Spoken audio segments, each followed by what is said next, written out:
Chapter 1. The Summit of Tianjue Peak. The thunderclouds amassed like towering mountains, casting the entire sky into a somber gloom reminiscent of an inverted pot lid.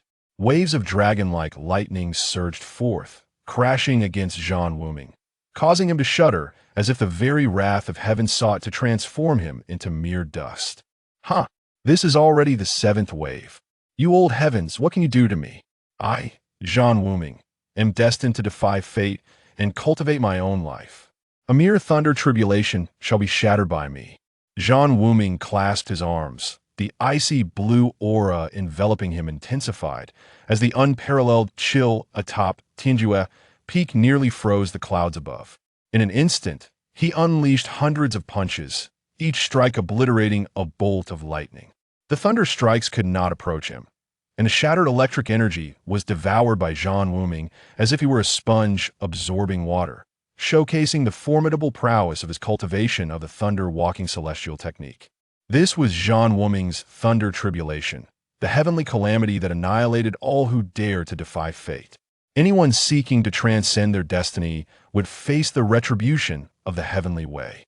The lightning of divine punishment would reduce the souls undergoing tribulation to dust, returning them to the cosmos. Yet, Zhan Wuming did not believe in fate. He held that cultivators inherently defied the heavens, their souls shaped by their own will rather than the heavens. Otherwise, how could one transcend the bounds of heaven and earth to attain eternal life? Therefore, destiny must rest firmly in one's own hands, and a lifetime of struggle was all for this moment. If he could survive this thunder tribulation, he could shatter the void, coexist with the cosmos, master his fate, and attain divinity. As the seventh wave of thunder tribulation dissipated, the clouds thickened ominously, a weighty pressure brewing within the thunderclouds, as if countless ancient behemoths were stirring from slumber. The eighth wave of thunder tribulation would be even more ferocious, and Zhan Wuming dared not underestimate it.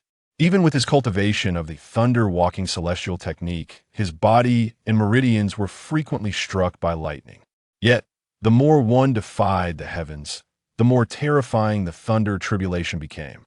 The clouds above grew increasingly luminous, layers of plasma rippling as if coalescing into a lake of lightning atop Tianjue Peak. Zhan Wuming's expression shifted with a long howl accompanied by a dragon's roar. A uniquely shaped blade, the soul-devouring blade, ranked second among the world's most fearsome weapons, materialized in his hand.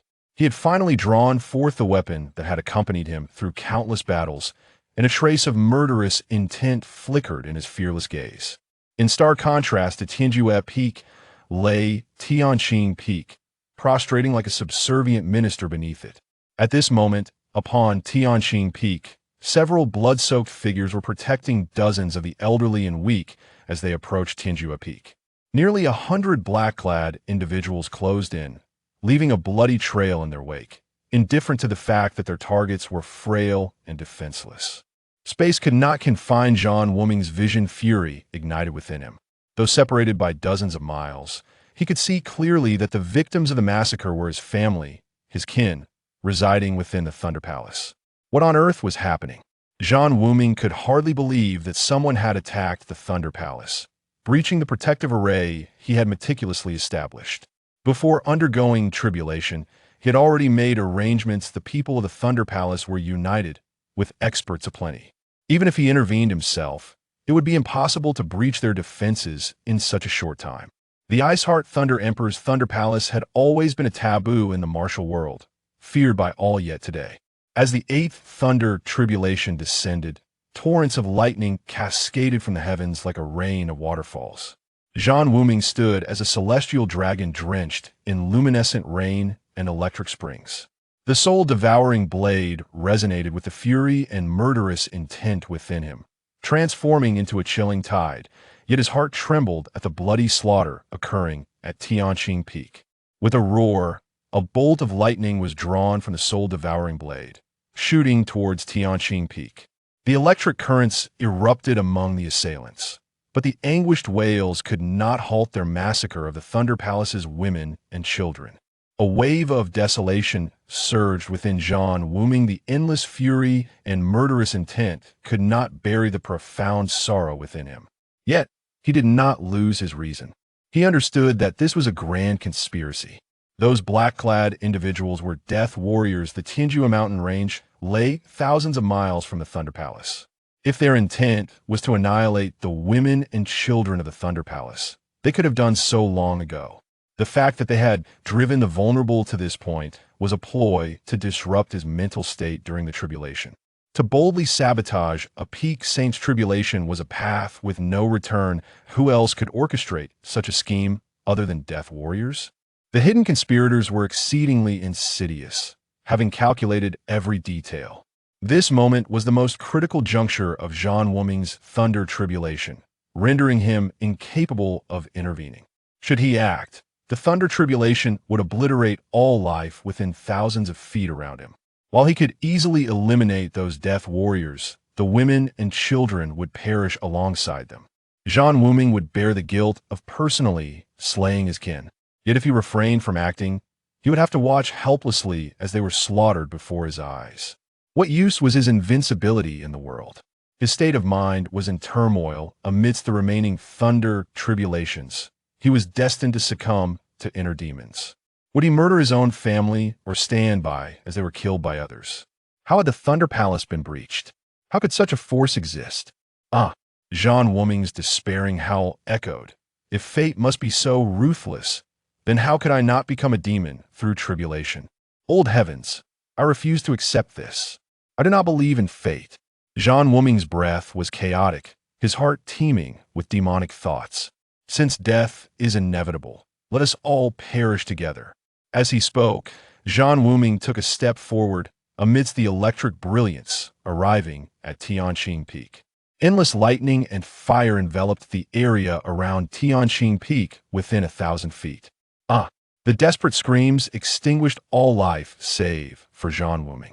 Within him burned boundless murderous intent and unending fury as he roared to the heavens, his sorrow echoing for miles. If I do not perish, even if I must slaughter the entire world, I will eradicate you all. In the Tianjua mountain range, ferocious beasts lay dormant, the aura of destiny perfectly complete, mingling with the pressure of the thunder tribulation, compelling them to conceal their presence. With a step into the void, Zhan Wuming surged towards the Tianjua mountain range, the direction of the Thunder Palace. Even if he were to perish within the thunder tribulation, he would ensure that all his enemies accompanied him in death. The Thunder Palace was ablaze, ruins scattered as if struck by a meteor from the heavens. Bloodstains and dismembered limbs lay everywhere, not a soul surviving. A tear glimmered in Zhan Wuming's eye. The 8th wave of thunder tribulation had already wounded him, but compared to the anguish in his heart, what were physical injuries? The lightning of the 8th wave of tribulation began to diminish, yet the thunderclouds above thickened further. Though the 8th wave of thunder tribulation waned, the 9th wave would be even more terrifying. At this moment, Zhan Wuming felt no confidence in safely undergoing the tribulation, for his heart was no longer whole. Even if he cultivated an invincible heart, what difference would it make? Even if he shattered the void and coexisted with the heavens and earth, what then? He had believed he could master his fate by transcending the great tribulation. Yet he had not anticipated that the calamity of fate would bring not only thunder tribulation, but also even more dreadful human calamity. Mo Tianji, could it be true what you said? I, Zhan Wuming, am fated to be a 7-fold calamity, destined to be irreversibly doomed? At the Snowflake Valley of the Thunder Palace, the dwelling of the woman Zhan Wuming loved most in this life, Lin Shiru. Zhan Wuming approached the entrance of the Snowflake Valley, his body drenched in blood, his eyes bloodshot. Anyone could sense his unstable aura, his form shrouded beneath the thundercloud, severely injured. Among the 500 death warriors of the Thunder Palace, only 89 remained. Awaiting Zhan Wuming was the second elder of the Thunder Palace, the poison-hearted Qin Chuan, who had followed him for nearly a century. Aside from the mistress Lin Shiru, she was the most important woman in the Thunder Palace, whom Zhan Wuming had always regarded as a sister. At this moment, Qin Chuan was also stained with blood, her eyes brimming with anger and sorrow, nearly moved to tears upon seeing Zhan Wuming. Elder brother, Qing Chuan began, hesitating to finish her thought as she perceived Zhan Wuming's unstable state.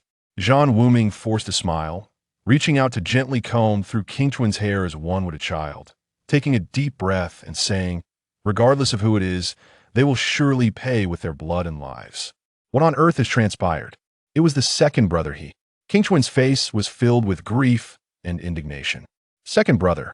The murderous intent in Zhan Wuming's eyes surged.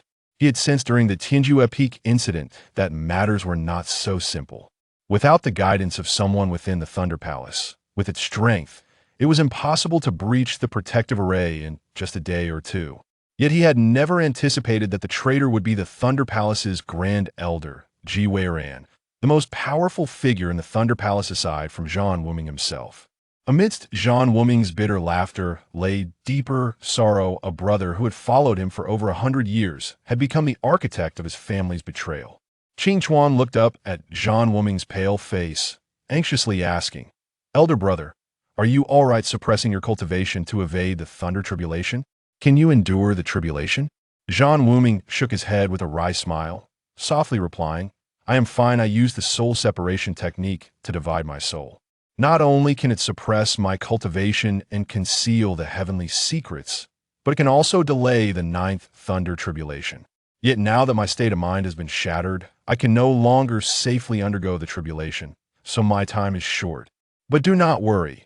Little sister, the time I have left is enough for all those who have stained their hands with the blood of the Thunder Palace to pay the price. King Chuan's heart felt heavy. She understood the implications of the soul separation technique. Not only did it suppress cultivation, but it would also injure his vitality and spirit. Without a year or more of nurturing, it could result in permanent loss of cultivation or even lead to madness. This technique could at most conceal the heavenly secrets for 10 days. If the soul did not reunite within 10 days, it would scatter, leading to a loss of soul and death. Should the soul reunite after 10 days, the ninth thunder tribulation would descend once more, and after 10 days of brewing, it would far exceed the normal thunder tribulation. Qing Chuan knew that Zhan Wuming's journey was destined for death. How is Shiru? Zhan Wuming's expression changed. He had not seen Lin Shiru come to meet him, which was highly unusual. King Chuan's countenance darkened as she whispered, Elder brother, do not worry. Sister-in-law has been poisoned by a strange toxin, but she is not in immediate danger. Poisoned, and you cannot even recognize the venom? Zhan Wuming exclaimed in disbelief. Qing Chuan was renowned as the master of both medicine and poison, not only for her unparalleled medical skills, but also for her unmatched expertise in toxicology. Few in the world could rival her in the art of toxic concoction. She claimed it was an unusual poison, which undoubtedly astonished him. I examined the toxin and discovered it possesses an otherworldly essence. It cannot be eradicated through conventional means, Qing Chuan admitted, her voice tinged with shame. Corpse god's poison. Zhan Wuming gasped. Corpse god's poison? What is that? Qing Chuan inquired, her astonishment palpable. This poison has only been encountered in the burial grounds of the divine, a toxin that arises from the decay of divine corpses under unique conditions. It is indeed him. Zhan Wuming resembled a volcano on the brink of eruption, an unparalleled fury and murderous intent coursing through him. Chilling her to the bone, the atmosphere in the Snowflake Valley was so oppressive that those present could scarcely breathe. Second brother? Qing Chuan asked. Zhan Wuming weakly nodded, filled with regret for having brought Ji Weiran into the divine burial grounds that day. In an instant, he strode forward, entering the Snowflake Valley. Disregarding the various formations outside, space and time seemed to warp beneath his feet. Qing Chuan was taken aback. It had been years since she had witnessed Zhan Wuming in action, and his cultivation had far surpassed her expectations. At that moment, she did something that left everyone astounded. As Zhan Wuming crossed the threshold into the Snowflake Valley, Qing Chuan unexpectedly darted toward the Thunder Palace, vanishing in an instant. Before anyone could comprehend the situation, a shadow abruptly tore through the void, and moments later, Zhan Wuming reappeared outside the Snowflake Valley. Qing Chuan clutched in his grasp, her expression a mix of defiance and despair.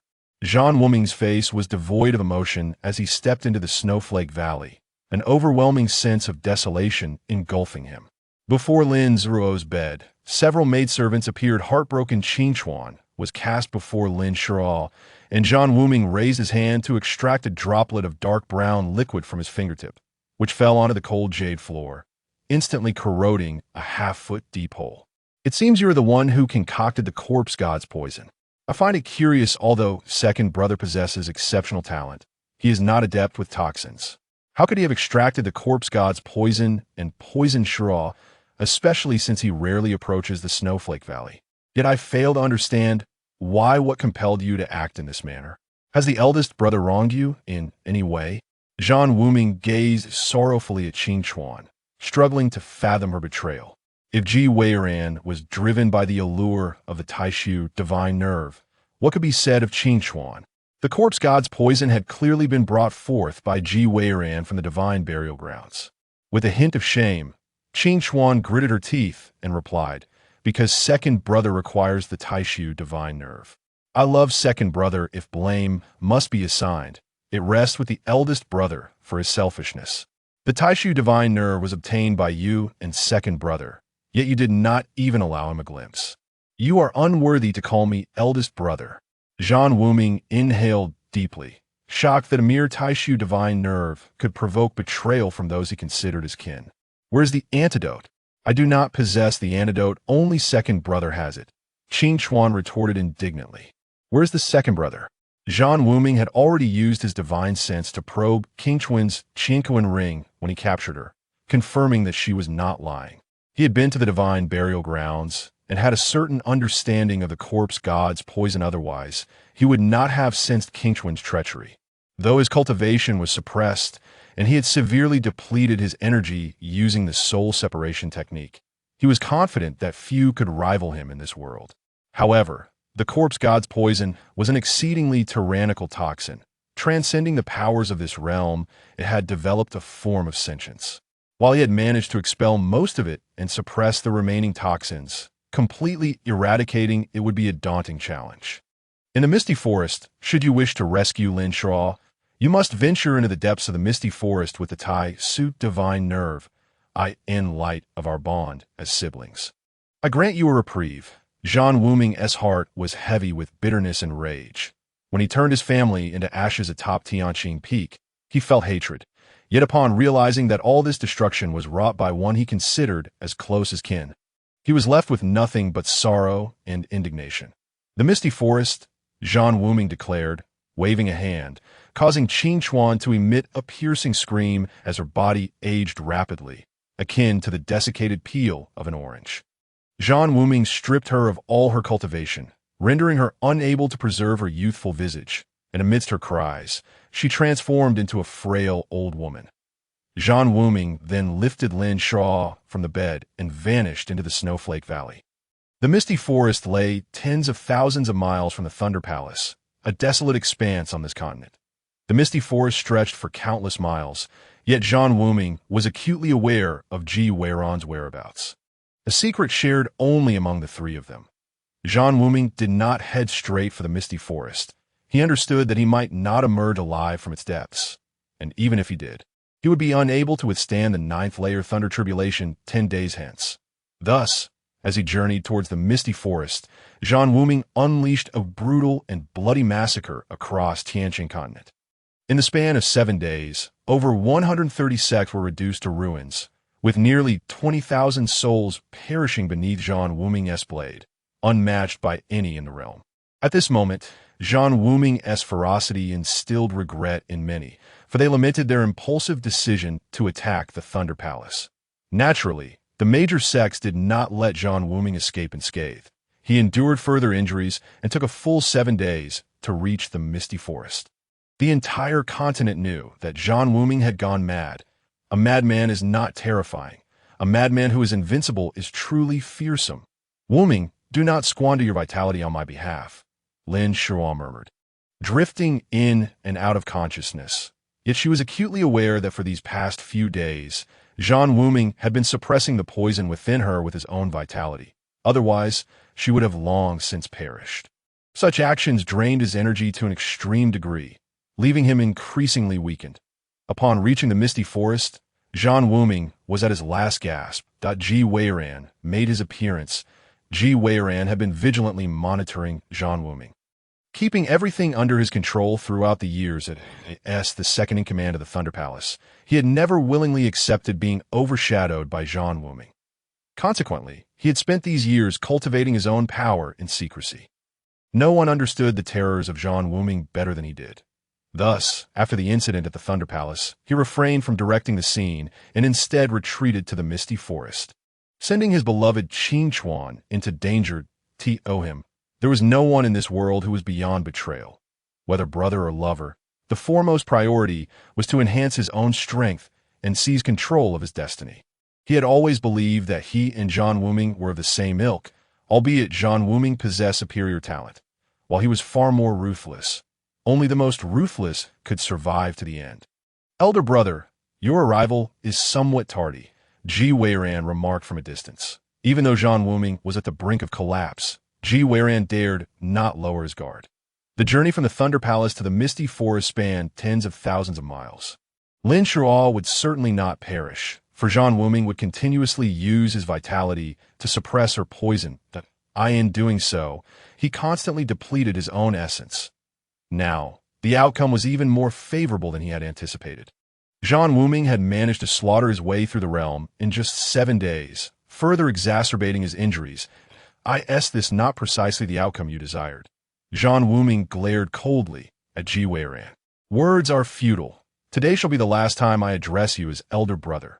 Surely, for the sake of your sister-in-law's life, you will bring forth the Tai Su divine nerve," Ji Weiran replied, his expression devoid of shame, speaking with an air of indifference. "Where is the antidote for the corpse god poison?" Zhan Wuming produced a magnificent jade shard from his Qinquan ring, a divine radiance shimmering upon it. As if it were poised to soar into the heavens, that a flicker of greed flashed in Ji Weiran's eyes. This was the god-level treasure he had long coveted, far surpassing any cultivation secrets known in this world. A relic only found within the grave of the gods. He produced a jade vial, stating, "I trust you would not jest with your sister-in-law's life," and tossed the vial over. Zhan Wuming reciprocated by hurling the jade shard. "Ha ha!" Upon seizing the shard, Ji Weiran erupted into laughter, but was abruptly silenced, for the shard held nothing within it. Divine bone. Ji Weiran seethed with fury. What Zhan Wuming had thrown him was not the Tai Su divine nerve, but rather a shard of uncorrupted divine bone from the grave of the gods. Although this item was also exceedingly rare, it was utterly useless to him, let alone in comparison to the Tai Su divine nerve. Indeed, my 7-day delay was not solely for the purpose of slaughtering the realm.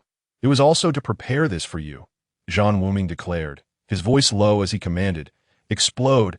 A surge of electric energy erupted from the bone shard, causing Ji Weiran's divine bone to detonate, disintegrating into powder, unleashing a terrifying wave of energy that radiated outward, striking Ji Weiran first. The energy within the divine bone eclipsed all other forces in this world.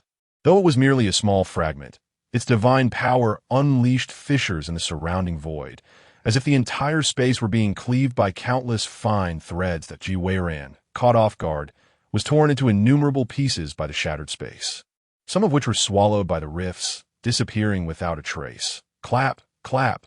Marvelous, truly marvelous, to house one's own primordial spirit within the divine bone and detonate it along with the spirit. Brother Zhan, you are indeed ruthless. Applause echoed through the air, and Zhan Wuming's gaze turned colder still. From the outset, he had known Ji Weiran could not possess such influence. However, upon seeing the newcomer, his complexion drained of color, for it was a figure he had never anticipated. Tianji, Zhan Wuming coughed up a mouthful of blood. The divine bone must be nourished by the primordial spirit to be implanted within it. He understood Ji Weiran's capabilities, and in his current state, he was no match for Ji Weiran. The best way to eliminate him was through the divine bone. Yet he had not foreseen that after Ji Weiran's demise, another adversary would emerge, and even more so, that it would be Tianji, that if there would be one friend in this world for Zhan Wuming, it would undoubtedly be Tianji. Yet now, Tianji was here not to assist him. "Why? Are you also here for the Tai Su divine nerve?" Was this all orchestrated by you from the shadows? Zhan Wuming felt only sorrow, betrayal from brothers, treachery from friends. Was this fate's design or man's calamity? Indeed, all of this is under my control. Who besides me can unveil the secrets of heaven and comprehend your tribulation? Who could fathom your intentions with such precision? Moreover, no one understands the ambitions and capabilities of those around you better than I do. However, what I seek is not the Tai Su divine nerve. That is of little consequence to me.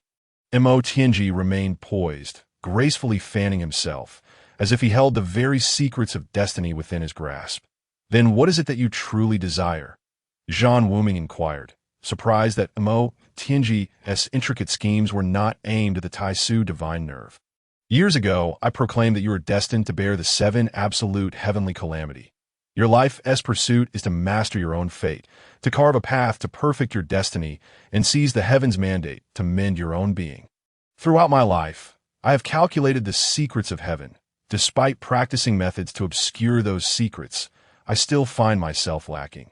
The only way to achieve completeness is to sacrifice the despair and resentment of one who bears the 7 absolute heavenly calamity to the heavenly Tao. During these 7 days, the soul-devouring blade has consumed countless souls, replenishing your life force. Yet, it has also gathered boundless resentment, and now you are precisely what I need to achieve my own completeness. Ha ha! Zhan Wuming laughed heartily, reflecting upon his life. Though he had ascended to the pinnacle of this continent, a formidable overlord, the only unwavering presence was that of his beloved. Yet, friends and brothers alike had conspired against him. Ultimately, even if he triumphed over fate, it amounted to a life of failure. Zhan Wuming gazed tenderly at Lin Shao in his arms and, filled with affection, asked Shao, "Would you accompany me to death?"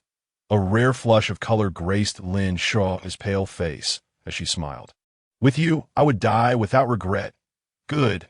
That is the woman of Zhan Wuming," as he spoke, the jade vial containing the antidote to the corpse god poison shattered into powder. Zhan Wuming's gaze turned icy as he swept it towards Mo Tianji. Imbued with an endless killing intent, the Mo Tianji, you may calculate the secrets of heaven, but you remain ignorant of the fickleness of fate. Though I have not mastered destiny entirely, I have glimpsed its trajectory. Since this is the case, let us destroy everything together. With that, Zhan Wuming's aura surged dramatically, as if the ice and snow within the forest had been imbued with life, swirling violently, centered around Zhan Wuming. A tremendous pressure caused the air to erupt with a muffled, tearing sound. Ninth layer thunder tribulation. Come forth. Let me witness your fury. Zhan Wuming bellowed, and at once, boundless lightning enveloped his form. The cataclysmic ninth tribulation descended from the heavens, seeking release, saturating every inch of the void, with Mo Tianji ensnared within the tempest of thunder. Simultaneously, Zhan Wuming ignited the innate thunderous power within him, amplifying the fury of the tribulation that had been suppressed for 7 days. As the very fabric of space seemed to be pierced by the wrath of thunder and fire, creating innumerable realms of lightning that in the realm of thunder, all life was instantaneously reduced to ash. Zhan Wuming laughed maniacally amidst the roars of thunder. This was his tribulation of lightning, his calamity of fate. In the fleeting moment when his body transformed into nothingness, the ethereal nerves within him shattered violently. And it seemed as though a prison within his mind was breached, fragments of memories flashing by like shooting stars. Countless struggles across countless lifetimes, reincarnations through the ages, all aimed at breaking free from the shackles of the heavenly path and seizing control of his own destiny. Yet, at the final juncture, he was always obliterated by the will of heaven. This was his eternal fate. No, my fate is my own to command, not dictated by heaven. I have endured the pains of the mortal world for 99 lifetimes, plummeting into hell 98 times, experiencing the anguish of reincarnation, yet I shall still fight. Zhan Wuming suddenly awakened to a profound realization, gazing with infinite tenderness at the lifeless yet flawless visage of the woman in his arms. Murmuring, "Shi Qiao, even in death, I shall merge you into my soul. Not even the heavens can sever our bond." A resolute and steadfast expression flickered across Zhan Wuming's face as he looked skyward, heavenly thief. If you wish for my reincarnation, I shall defy it. I shall return my soul to the void and gamble for a chance to reverse the tides of time and relive this life. Whether in life or death, this is my singular wager. I shall control my destiny, igniting my spirit, defying reincarnation and contending with heaven. How shameless you are, all of you, bullying a mere child. If you have the courage, face me in a duel. Zhan Wuming, pale with fear, stammered as he confronted the advancing figures clad in black. The Baike beast beneath him uneasily scratched at the ground, the roaring sound of the waterfall behind him causing his heart to race. These specters pursued him relentlessly, leaving him with no choice but to wonder, who were these individuals targeting him? They had set an ambush during the family hunting season, although they did not seem intent on taking his life. Otherwise, he would have perished 100 times over. The figures in black remained silent, slowly encircling him. Stay where you are, or I shall leap from here, Zhan Wuming threatened as he jumped to the edge of the waterfall. The black-clad figures halted, clearly afraid he might actually jump. Damn, the water is so deep. I feel dizzy just looking down. What should I do? I wonder if my brother has noticed my disappearance, and whether he will come looking for me. Zhan Wuming cast a glance at the waterfall that seemed to plunge into an abyss, the massive trees at the valley's bottom appearing as mere blades of grass to him, deepening his frustration. If they came to capture him, should he jump or not? If he did not jump, perhaps the black-clad figures would spare his life. If he did jump. Oh no, his brother had a fear of heights. If you come with us, we will not harm you. Then tell me who you are first, and I shall consider whether to accompany you to it is best you remain ignorant of our identities. Unless you wish to perish, one of the black figures replied coldly. Wow, is this all you can do? Scaring a defenseless child? What kind of heroes are you? Zhan Wuming cautiously edged closer to the Baike beast. Standing at the cliff's edge, listening to the thunderous sound of the waterfall crashing against the rocks, his heart racing in turmoil, feeling utterly vexed by his fear of heights, one of the black figures exclaimed in surprise. Suddenly, the sky darkened, as if the very heavens had shifted in an instant. A storm brewing. The weather in the monster forest is indeed unpredictable, one muttered. Little brat, if you do not wish to die, then obediently follow my orders and come with us. Heavens, what is happening? Zhan Wuming suddenly cried out, his gaze fixed in astonishment upon the sky. The black-clad figures froze, following his gaze to see a colossal vortex forming in the ominous sky. Before they could react, a blinding light shot forth from the vortex. With a resounding crack, a colossal bolt of lightning cleaved the darkness, striking down upon the very light that had emerged from a vortex. Before Zhan Wuming could comprehend what was occurring, the beam of light from the vortex descended upon him, striking his head with tremendous force. He was hurled high into the air by the overwhelming impact, plummeting into the abyss of the waterfall. Everything transpired too swiftly. The black figures were left dumbfounded, unable to comprehend the sudden turn of events as they watched Zhan Wuming fall into the depths. With a thunderous roar, the lightning struck the ground, creating a massive crater on the cliffside, while the Baike beast offered no resistance. Instantly turning to ash, the surrounding black-clad figures were thrown into disarray by the shockwave. Utterly bewildered, fourth brother, little young master. In the distance, Zhan Wuming seemed to hear calls, yet he could not afford to ponder further as an overwhelming heat surged through his mind, a fragmented voice echoing from deep within his soul. With a faint sigh, Zhan Wuming lamented, I never expected my brother would meet his end at such a tender age. Crushed by some inexplicable object falling from the sky, he was even more astonished to hear the sound of his own skull shattering. Before he could think any further, Zhan Wuming felt a violent jolt. A tremendous force surged upward, and his body slammed into the depths of the waterfall pool, plunging him into unconsciousness. 3 months later. In the backyard of the Zhan family in my city. The young master has arrived. The young master has arrived. Amidst the shrieks of several maids, the yard was thrown into chaos as servants scattered in all directions. Some hiding behind trees, others retreating into the house, leaving only a single shoe behind in their panic. Zhan Wuming peered into the yard with a sly grin, astonished to find it utterly deserted. His heart sinking in disappointment. Clearing his throat, he mimicked the adults, placing his hands behind his back and striding into the yard, I have graced you all with my presence, and yet you lazy scoundrels dare to shirk your duties. I shall report to the matriarch and have each of you docked a month's wages." Zhan Wuming declared loudly. Upon hearing this, the servants emerged from their hiding spots, their faces pale and filled with dread. Gazing at Zhan Wuming's seemingly innocent eyes, their hearts trembling. That seemingly naive little face struck fear into their hearts, making them shiver at the thought of being targeted by Zhan Wuming. The young master only came to the servants' quarters to test his concoctions 3 months prior. This had been a benign affair. While the young master was mischievous, he treated the servants well, claiming he was merely testing medicine. However, he had secretly pilfered health-enhancing pills from the medicinal chamber to share with the servants, who greatly benefited from this. But ever since the family returned from the spring hunt 3 months ago, something had changed in the young master. He began concocting his own potions.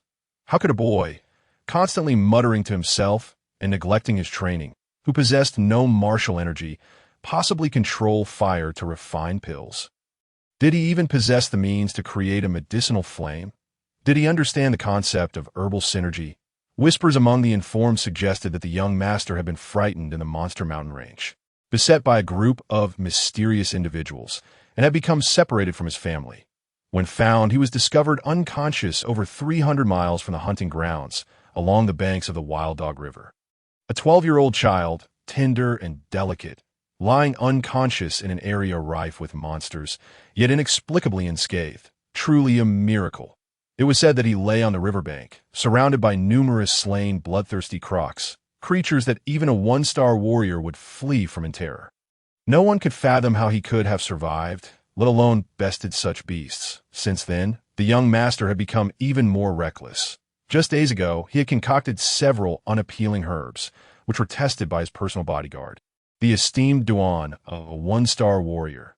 Duan consumed the concoction and did not leave his bed for 3 days, attended to by the 4th matriarch in shifts. When inquired about the effects, Duan could only respond with a cryptic heh.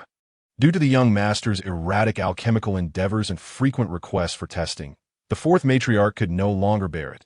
She stormed over to confront him, resulting in a legendary exchange between mother and son.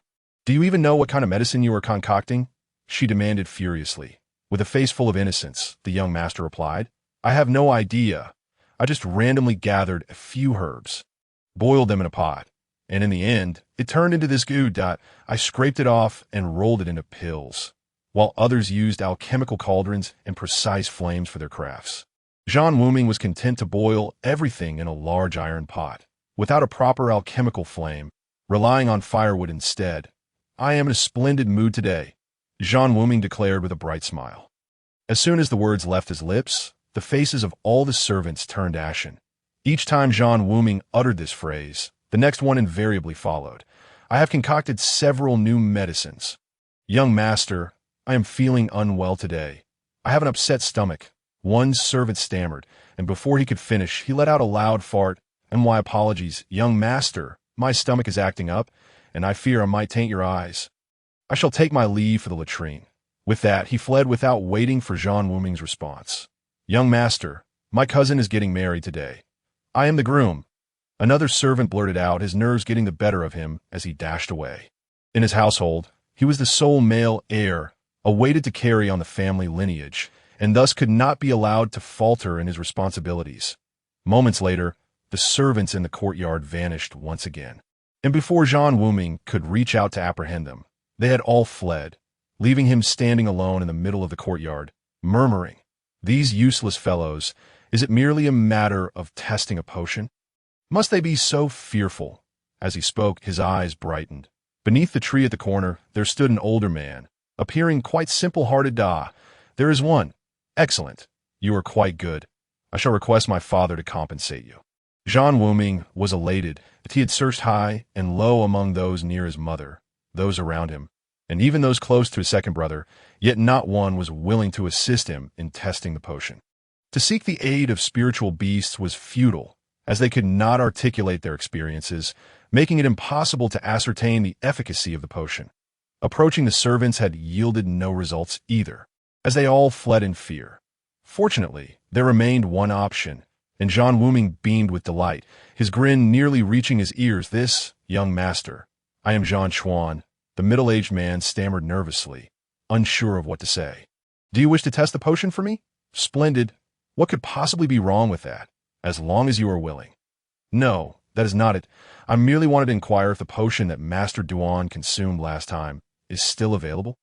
The middle-aged man asked, his voice low and filled with embarrassment. Zhan Wuming was taken aback. What did this mean? Hadn't everyone claimed that potion was ineffective? It had caused him quite the reprimand from his mother and a thrashing from his father, leaving him nearly disoriented. How could there still be so many people discreetly seeking that potion from him? With astonishment, Zhan Wuming inquired, "You wish to consume that potion?" "Yes, indeed. That is precisely what I desire." Zhan Chuan rejoiced, sensing a glimmer of hope. "The last batch of that potion is still available. But if you wish to have it, you must first assist me in testing a new potion," Zhan Wuming suggested after contemplation. Given the number of people clamoring for the previous potion, it was likely that it still possessed some merit. Otherwise, how could even his third uncle and second uncle secretly approach him for the potion and its formula?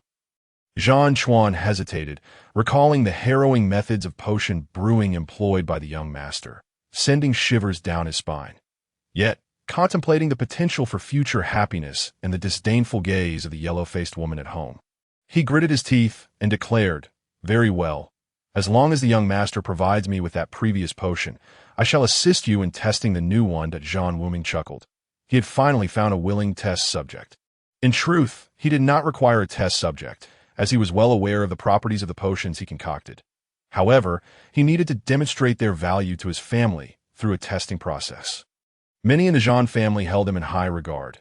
Even the 4 scheming mothers and 3 competitive brothers indulged him, for he was a frivolous young master, lacking any real skills and spending his days dabbling in dubious herbal concoctions. He posed no threat to their ambitions for the family leader position.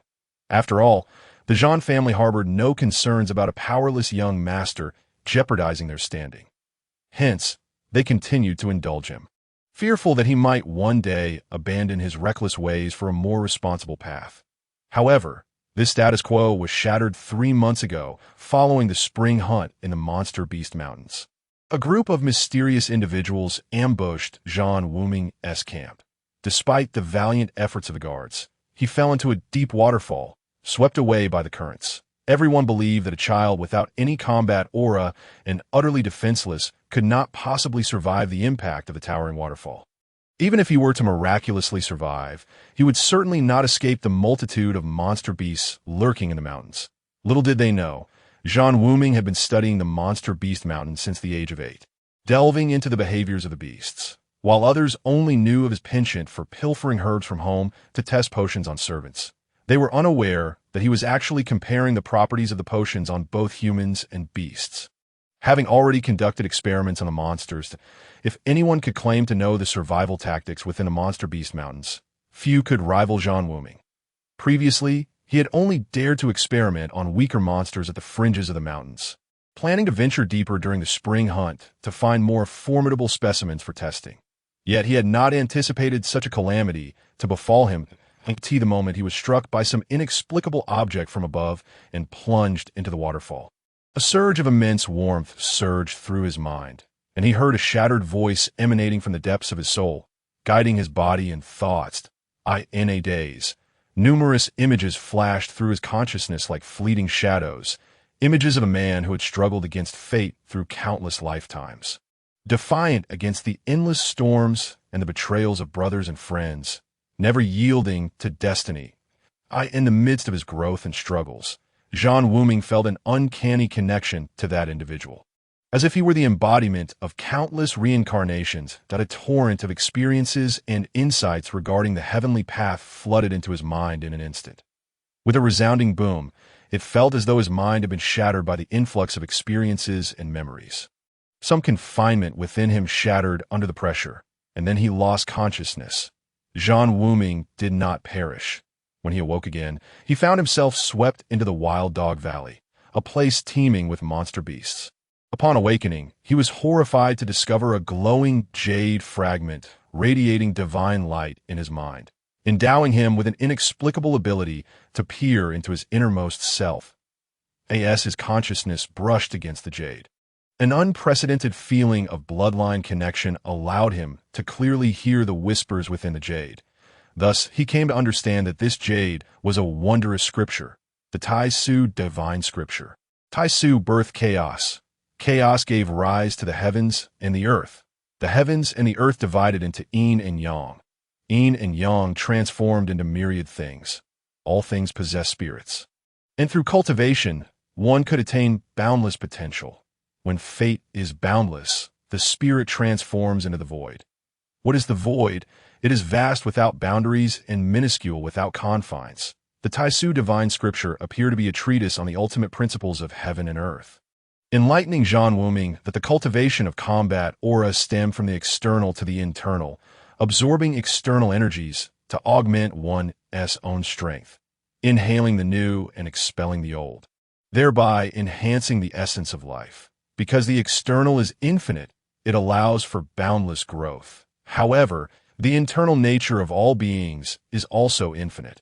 If one cultivates oneself, one can also attain unparalleled strength, ultimately merging with the void.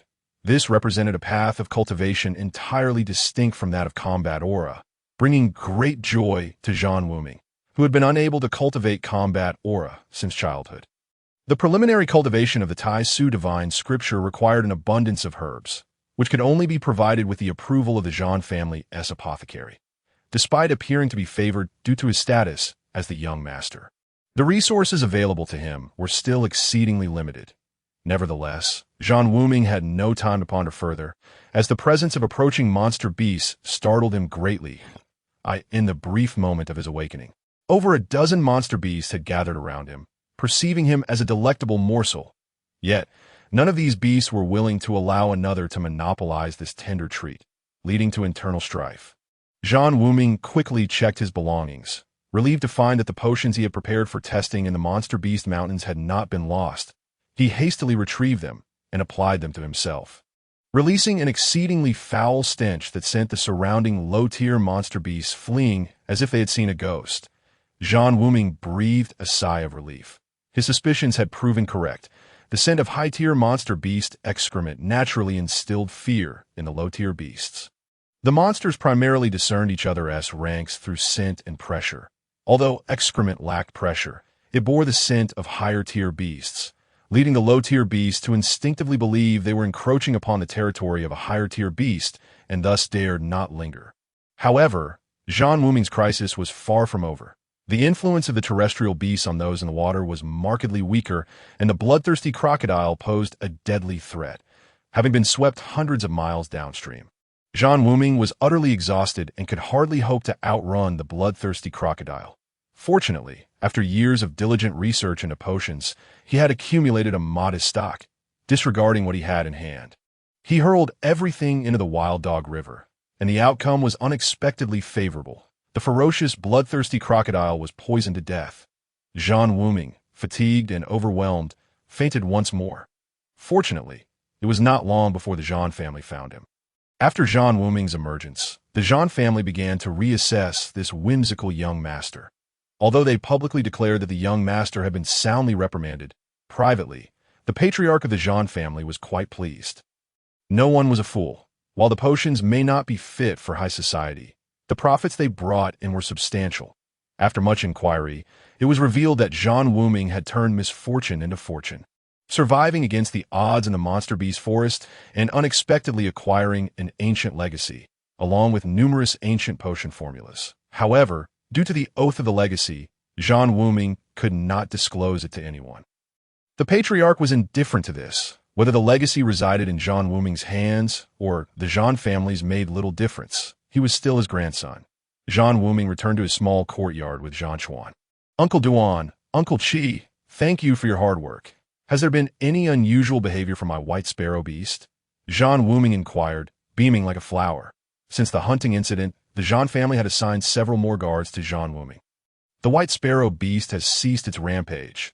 It is merely somewhat weakened, Guard Duan replied. Oh, it seems this potion is not lethal. I just wonder how effective it is. We shall have to find someone to test it. Zhan Wuming responded cheerfully. Zhan Wuming strode directly into the alchemy chamber, which resembled a large kitchen. equipped with a small alchemical furnace and a large iron pot. Old Master Zhan visited Zhan Wuming's alchemy chamber after the previous incident, and upon seeing this unconventional space, he nearly burst into laughter. The chamber lacked even a single alchemical furnace. It was only later that the old man, needing something from Zhan Wuming, was coerced into providing a furnace. Otherwise, anyone would have assumed it was merely a kitchen rather than an alchemy room. Zhan Chuan, upon spotting the large iron pot, also felt a chuckle rising within him. Beneath the pot, there was a pile of firewood, blackened by smoke. This was clearly just a giant cooking pot and a stove for boiling water. If the old man were to discover that his cherished furnace was being used in such a manner by Zhan Wuming, he would likely be furious to the point of spitting blood. Zhan Wuming cautiously presented a fire-red pill before Zhan Chuan. The pill emitted a faintly fishy herbal scent, mingled with an oddly distinctive odor that was quite pungent. The shape of the pill was far from appealing. While typical alchemical pills are round, this one was pockmarked, with a surface resembling unsightly nasal mucus, a stark contrast to the perfectly rounded spiritual pills crafted by master alchemists. Well, this certainly does look rather unappealing, Zhan Wuming admitted bashfully, scratching his head. You see, this young master cannot cultivate battle chi, and as for that alchemical fire, let's not even mention my method of alchemy is simply to stew. I boil various herbs into a paste, then roll that paste into a lump. Oh no, a pill that as he spoke, he cast a sideways glance at a lumpy mass in the corner. Following Zhan Wuming's gaze, Zhan Chuan nearly retched.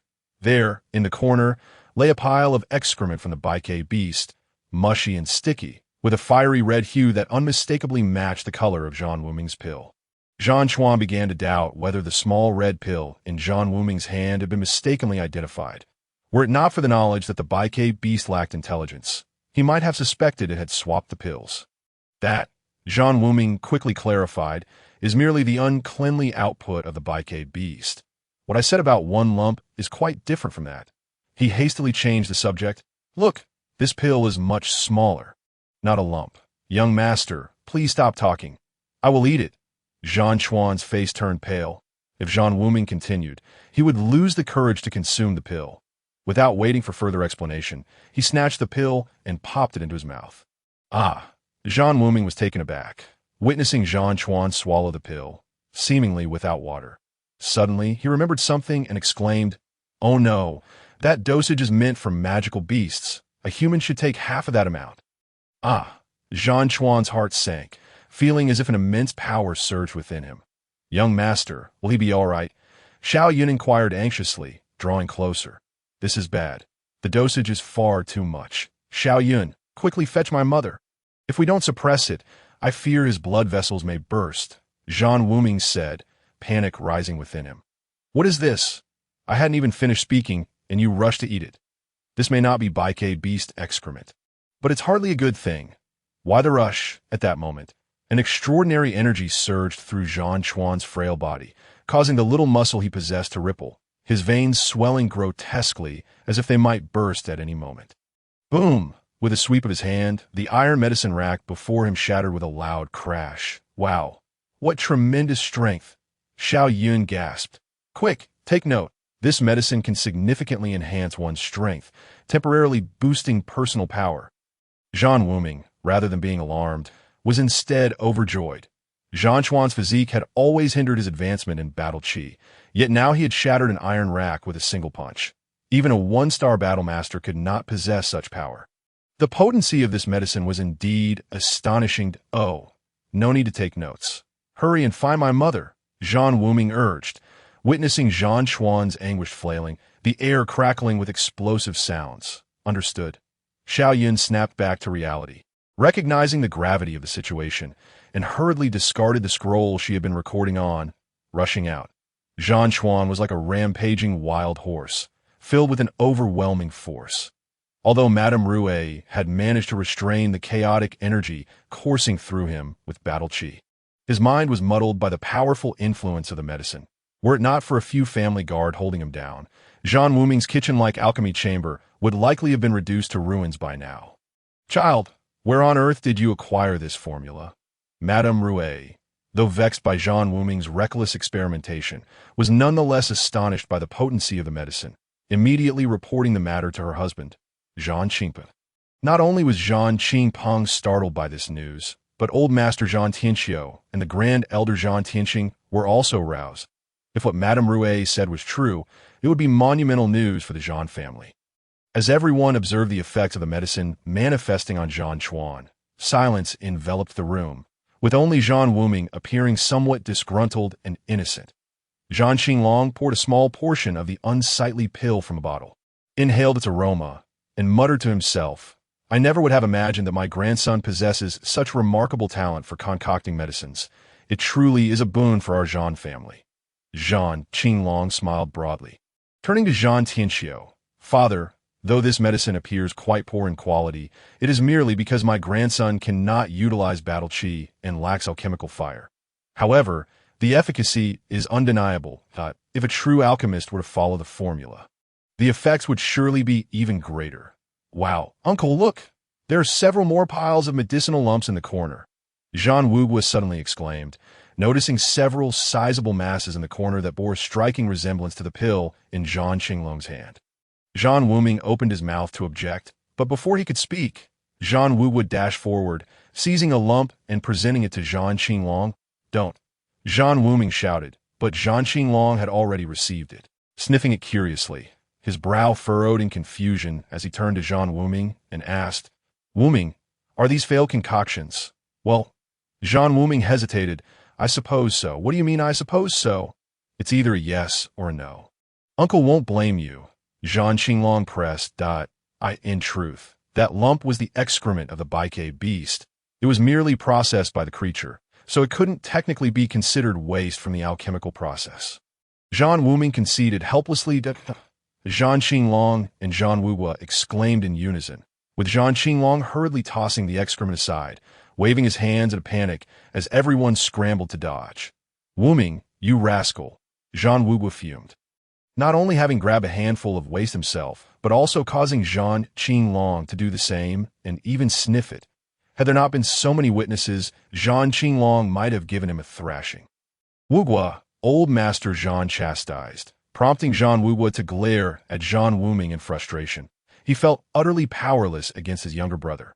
Nearby, several key figures of the Zhan family struggled to suppress their laughter. Observing Zhan Qinglong's embarrassment, while Old Master Zhan chuckled, turning to Zhan Wuming and asking, "Child, this medicine cannot possibly reach its full potential without the nurturing of alchemical fire. Tell me, how did you achieve this?" "Grandfather, your insight is sharp as ever. This medicine has indeed been nurtured. In truth, the one in Uncle's hand is merely a half-finished product. The true final product is..." Zhan Wuming pointed towards the corner where the Baike beast's excrement lay. "Ah!" The crowd exchanged bewildered glances. Zhan Qinglong's expression turned serious as he gazed at Zhan Wuming, taking a deep breath before solemnly asking, "Wuming, are you being truthful?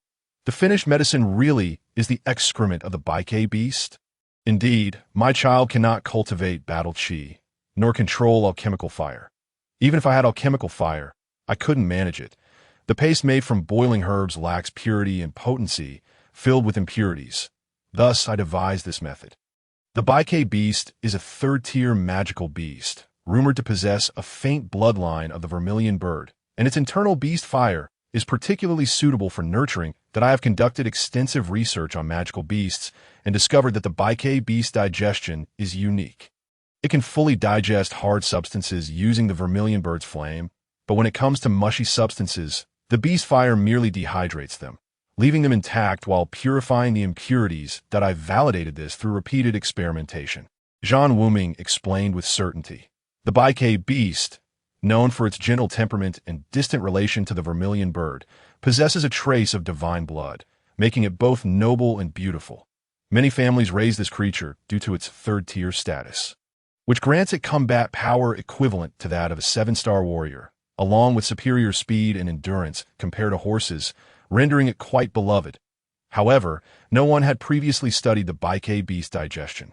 Upon hearing Zhan Wuming's words, the crowd could not help but regard this eccentric young master with newfound respect. "Indeed marvelous, truly marvelous," Zhan Qinglong mused, sniffing the pill in his hand alongside the residue of Baike beast excrement. Within the scent of the excrement, he discerned a trace of vitality. Such life could hardly be produced even in a proper alchemical furnace, unless one were a top-tier alchemist. He marveled at Zhan Wuming's ingenuity. This medicine's effects could potentially double a person's latent abilities within a short span, a terrifying level of potency. Despite some side effects, it is indeed a boon for martial artists, as long as we master this formula.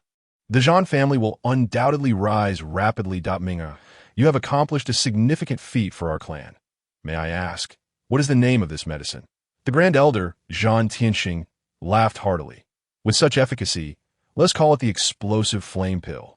Zhan Qinglong had little hope that Zhan Wuming could come up with a good name, and, while wiping his hands with a handkerchief, hastily interjected. Very well, this shall be the Zhan family's exclusive explosive flame pill. Qing Peng, you have raised a fine son. Even if he cannot cultivate battle qi, this medicine will greatly enhance everyone's combat capability, truly a collective achievement. However, let it be known that today's events must remain confidential. This formula shall be classified as a secret of the Zhan family. After praising Zhan Wuming, Zhan Tianxing turned to Zhan Qinglong and said, Qinglong, as the chief alchemist of our family, you shall personally instruct Ming'er. There shall be no restrictions on the medicinal materials in the apothecary. Ming'er need only to report when taking them. Zhan Tianxiu clapped his hands. Yet this medicine is made from the droppings of the Baike beast. Zhan Wuming was still troubled by the fact that he had just collected excrement. What if it is excrement? If consuming it can ensure one's survival, is it not worth it? Zhan Tianxiu's words left everyone present, especially the womenfolk, in shock. Their expressions changed. Not knowing the origin of the explosive flame pill was one thing, but now that they knew it was derived from the droppings of the Baike beast, the thought of consuming it felt as disgusting as eating a fly. Only Zhan Wuming gazed innocently at the crowd, secretly amused. As events unfolded just as he had anticipated, the development of the explosive flame pill would surely cause a sensation within the Zhan family. Henceforth, the once unlearned and frivolous young Master Zhan Wuming would step into the limelight with a brand new persona, earning the respect of the family. Only by gaining recognition from his grandfather and father could Zhan Wuming freely enter and exit the apothecary. The ultimate goal of all his endeavors was to have unrestricted access to the medicinal resources within the apothecary, in the vast territory of the Dian dynasty, encompassing 9 prefectures and 8 cities. Lies the city of Mai, situated in the southwest of the Dian dynasty. It borders the beast forest to the west, connects to Wanxiang City to the south, faces the Yuyuan Wilderness to the north, and reaches out to Zhao Prefecture. Gazing toward the imperial capital, It can be considered a frontier region, yet does not neighbor any foreign nations, thus remaining distant from the calamities of war. Furthermore, due to its proximity to the resource-rich Great Wilderness and the Beast Forest, it boasts a plethora of treasures, beast skins, and crystal cores. The Northern Yuyuan Wilderness is a veritable paradise for adventurers. Making Mai the final stop for those venturing into the wilderness, the influx of adventurers and mercenary groups often surpasses the resident population. Consequently, the commerce in Mai has always flourished remarkably. The Zhan family, one of the 4 prominent families in Mai, has operated in the city for generations, thriving through the Great Wilderness and the Beast Mountains, thus wielding considerable influence within the Dian dynasty. It is said that half of the beast materials in the Dian dynasty originate from Mai. And within Mai, half of those materials are supplied by the Zhan family. The Chun family of Mai excels in weaponry. Their blades are renowned throughout the Dian dynasty, with half of the military's arms sourced from the Chun family, solidifying their unparalleled status in Mai. The Long family of Mai primarily engages in business related to the Great Wilderness, maintaining close ties with various mercenary groups. They gather an array of treasures from the wilderness, selling them across the entire Songyan Empire, extending their influence beyond the Dian dynasty. The Long family also boasts a 5th-grade alchemist, holding a distinguished position within the Dian dynasty. The Ji family of Mai engages in any profitable business, from taverns to brothels, and from medicinal herbs to banks. Their presence is ubiquitous. The Ji family bank enjoys an excellent reputation throughout the Dian dynasty, nearly permeating every city and prefecture within it.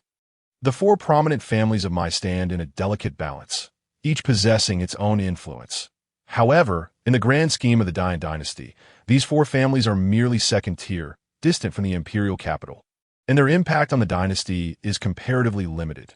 Nevertheless, this equilibrium was ultimately shattered when the Zhan family's apothecary unexpectedly introduced a miraculous pill, the explosive flame pill, capable of enhancing the combat strength of those below the battle sect by 30% and that of battle sect experts by 10% for a limited time. Driving all adventurers into a frenzy, the Zhan family's influence surged. The Dian dynasty, and even forces beyond the dynasty, were stirred into action, eager to obtain the formula. Anyone with a modicum of sense understood that this pill was an invaluable treasure.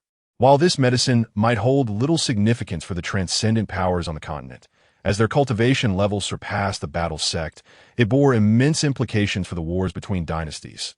The Dian dynasty dispatched envoys to the Zhan family. Their intentions unmistakable. Concurrently, unfamiliar forces began to emerge in Mai, shrouded in mystery, all drawn to the Zhan family's new medicine.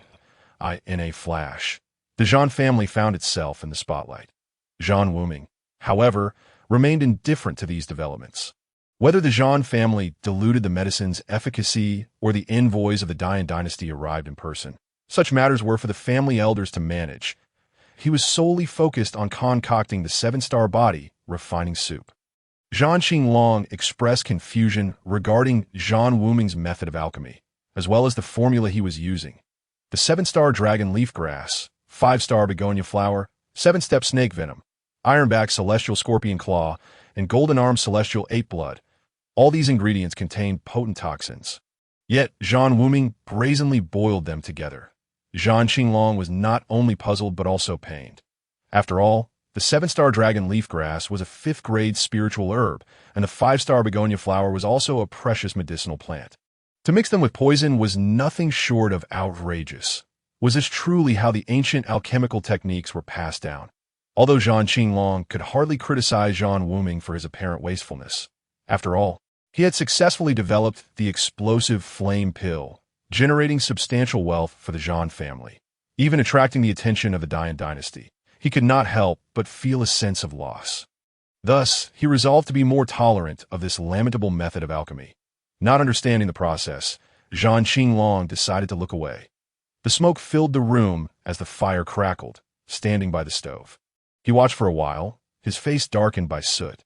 Zhan Wuming, treating the ingredients like vegetables, carelessly tossed all the herbs into the pot, then vigorously added firewood beneath it.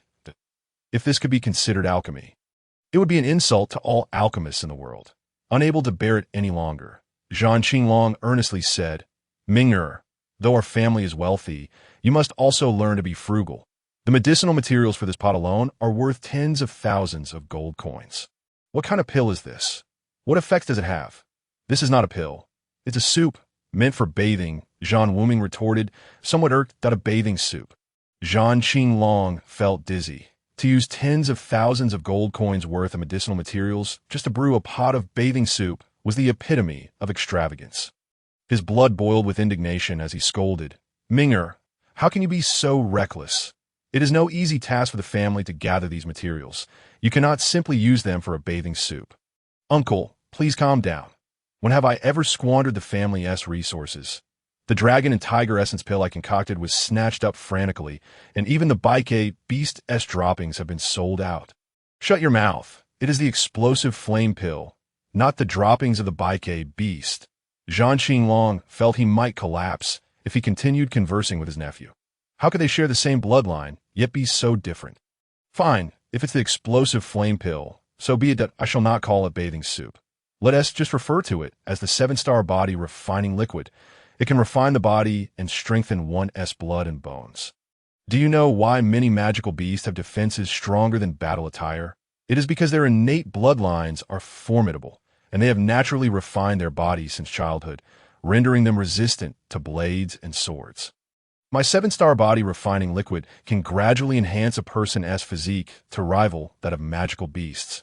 Zhan Wuming expressed his exasperation, thinking that if he offered a more appealing name, perhaps the reaction would not be so intense. Does it truly possess such effects? Zhan Qinglong's eyes brightened. "Whether it has this efficacy or not, uncle, why not give it a try? I wish to strengthen my body, since I cannot cultivate battle chi. Please keep this matter between us.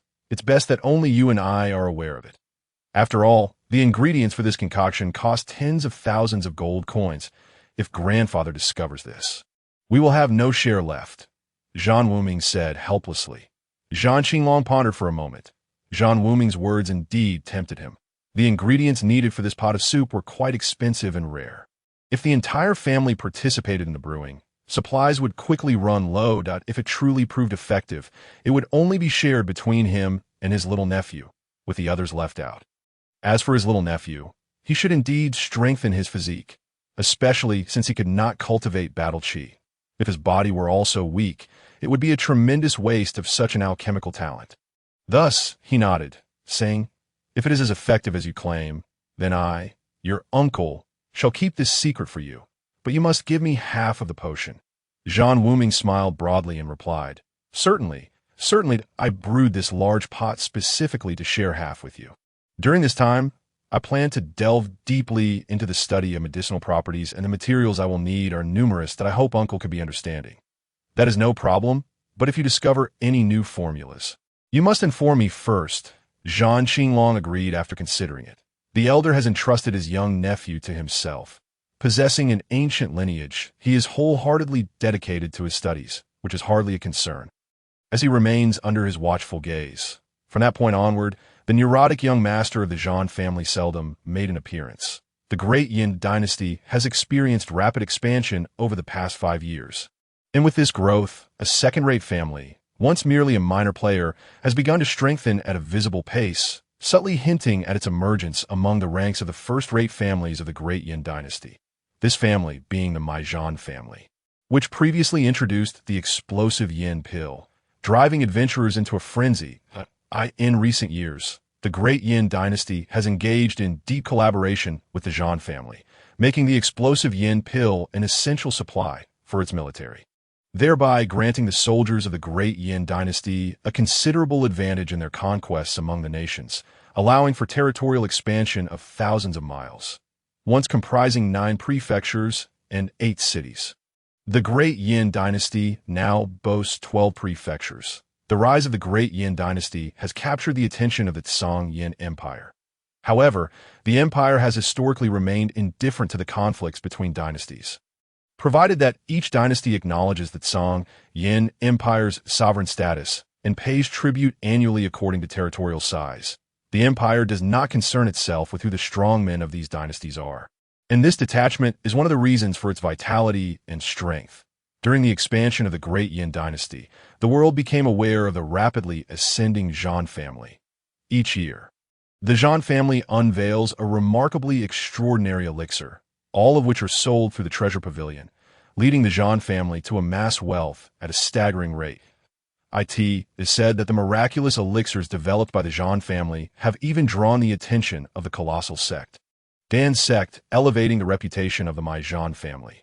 Legends abound that the Zhan family possesses a mysterious alchemist who, though never seen, has overshadowed the 5th-tier alchemists of the Long family, leaving many alchemists at a loss when attempting to decipher the formulas for the Zhan family's pills. Despite knowing the ingredients, the Zhan family's elixirs are irreplicable. Only those refined by the Zhan family yield such miraculous effects. Even knowledge of the components does not suffice.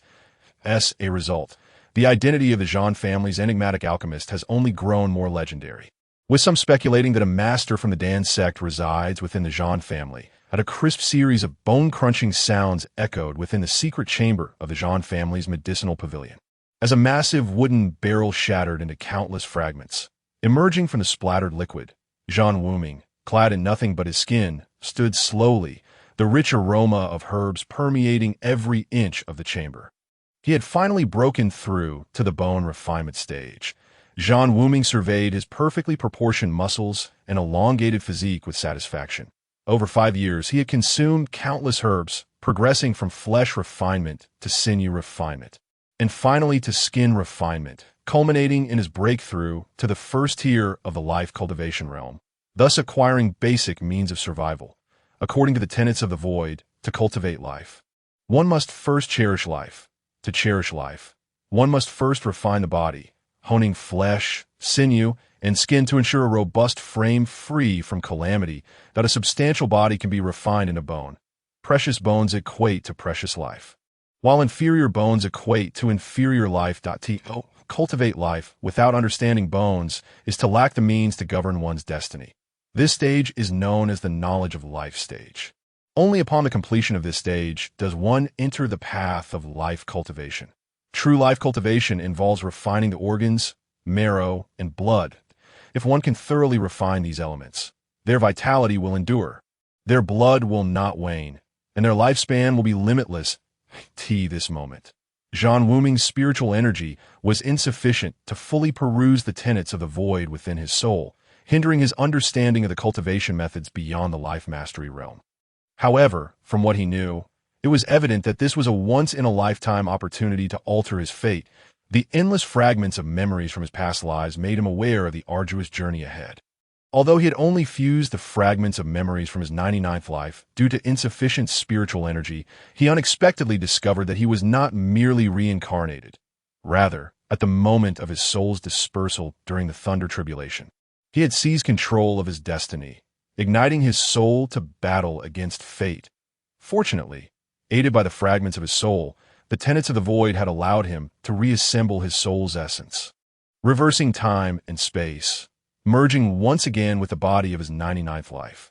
Thus, he now resided within the same temporal plane in which he once lived. He remained unaware of the reason behind the coexistence of his future powerful soul and his present weaker soul, both residing within the ocean of his consciousness. With the passage of time and his gradual growth, the two souls would eventually merge into one. Yet, he understood that this dual existence presented an opportunity. As his souls gradually integrated, all the experiences of his previous lives would vividly resurface in his mind. The potential for him to reclaim his former pinnacle and defy fate had thus increased significantly. The approach of life cultivation described by the tenets of the void differed from the energy and battle chi he was familiar with. In this land, cultivating battle chi involves sensing the natural energies of the world through the soul, guiding and transforming oneself to draw closer to the cosmos. Each realm presents a different degree of affinity and control over battle Q. Draw energy into the body signifies a warrior. To emit energy outward, producing sound, marks a fighter.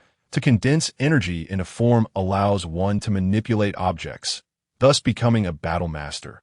To solidify energy into substance, possessing both form and quality, elevates one to battle sect. To connect with the world, solidifying like a mountain, is the domain of a battle king. To achieve harmony with the heavens and manipulate the four corners places one as a battle emperor. To transcend time and space, wielding divine might, is to become a battle sovereign. To return to simplicity, merging with the cosmos, is to achieve battle saint. And to shatter the void, condensing energy into essence, is to attain the title of battle god.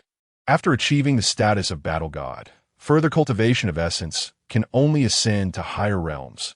Life cultivation emphasizes centering oneself. If one's fate suffers damage, it must be replenished from the heavens and earth.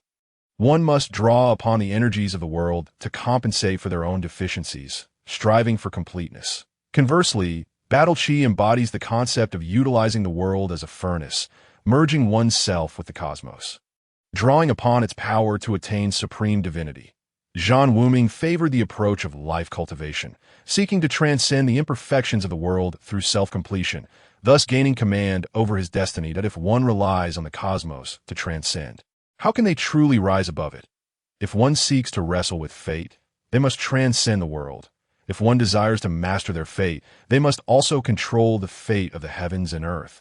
Why then rely on the forces of nature?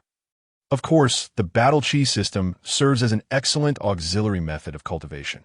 After reflecting on his past memories, he recognized that the cultivation of battle chi could enhance and strengthen the soul, while the path of life cultivation could fortify the physical body. That if the two were combined, both body and soul would achieve completeness, rendering the practitioner even more formidable.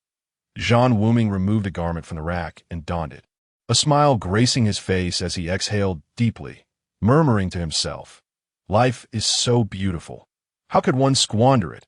As he spoke, a surge of white battle chi coalesced into a large hand, gently pulling open the door to the secret chamber. Should a member of the Zhan family witness this, they would surely be taken aback, for the battle chi was tangible and substantial, indicating that he had reached the level of a battle sect master, a 4-star battle sect master at that. Undoubtedly a top figure among the younger generation of my city. Stepping out of the secret chamber, a blinding light made Zhan Wuming's eyes momentarily uncomfortable. His time in seclusion had been lengthy. Had it not been for his uncle, Zhan Qinglong, holding the fort, the household would likely have been in turmoil. It seemed prudent to first inform his uncle of his return. With this thought, Zhan Wuming made his way towards Zhan Qinglong's small residence. Within the medicinal pavilion, only Zhan Qinglong possessed a separate small dwelling. After all, Zhan Qinglong was the only 4th-tier alchemist in the Zhan family, on the verge of breaking through to the 5th tier, making him a treasured asset of the family. The Zhan family ancestral hall served as a significant location for the family, where major events or important holiday gatherings took place, of course, should an exceptionally important guest arrive. They would also be received with grandeur at the ancestral hall. Today, the ancestral hall was filled with important figures from the older generation of the Zhan family and the family head, gathered due to the arrival of guests from the Zheng family. The Zheng family and the Zhan family could be considered in-laws, as they were the maternal family of the family head, Zhan Qingping's 4th wife, Zheng Runyang. However, if it were merely a familial connection, it would not suffice for the Zhan family to receive them at the ancestral hall. Another significant reason was that the Zheng family was a top-tier aristocratic clan within the Great Yin dynasty. Once, the Zhan family was regarded as a negligible minor family in the eyes of the Zheng family. Yet surprisingly, they permitted Lady Runyang to marry Zhan Qingping, becoming his youngest concubine. Even the Zhan family could not comprehend how the prestigious Zheng family could allow their daughter to become a concubine of a lesser family. Such perplexing matters were seldom pondered by the Zhan family. Regardless of the Zheng family's motives in marrying off their daughter, the Zhan family treated Lady Runyang with the utmost respect. Receiving a daughter from a prominent family as a concubine was a tremendous honor and prestige. Consequently, not a single member of the Zhan family dared to show disrespect towards Lady Runyang.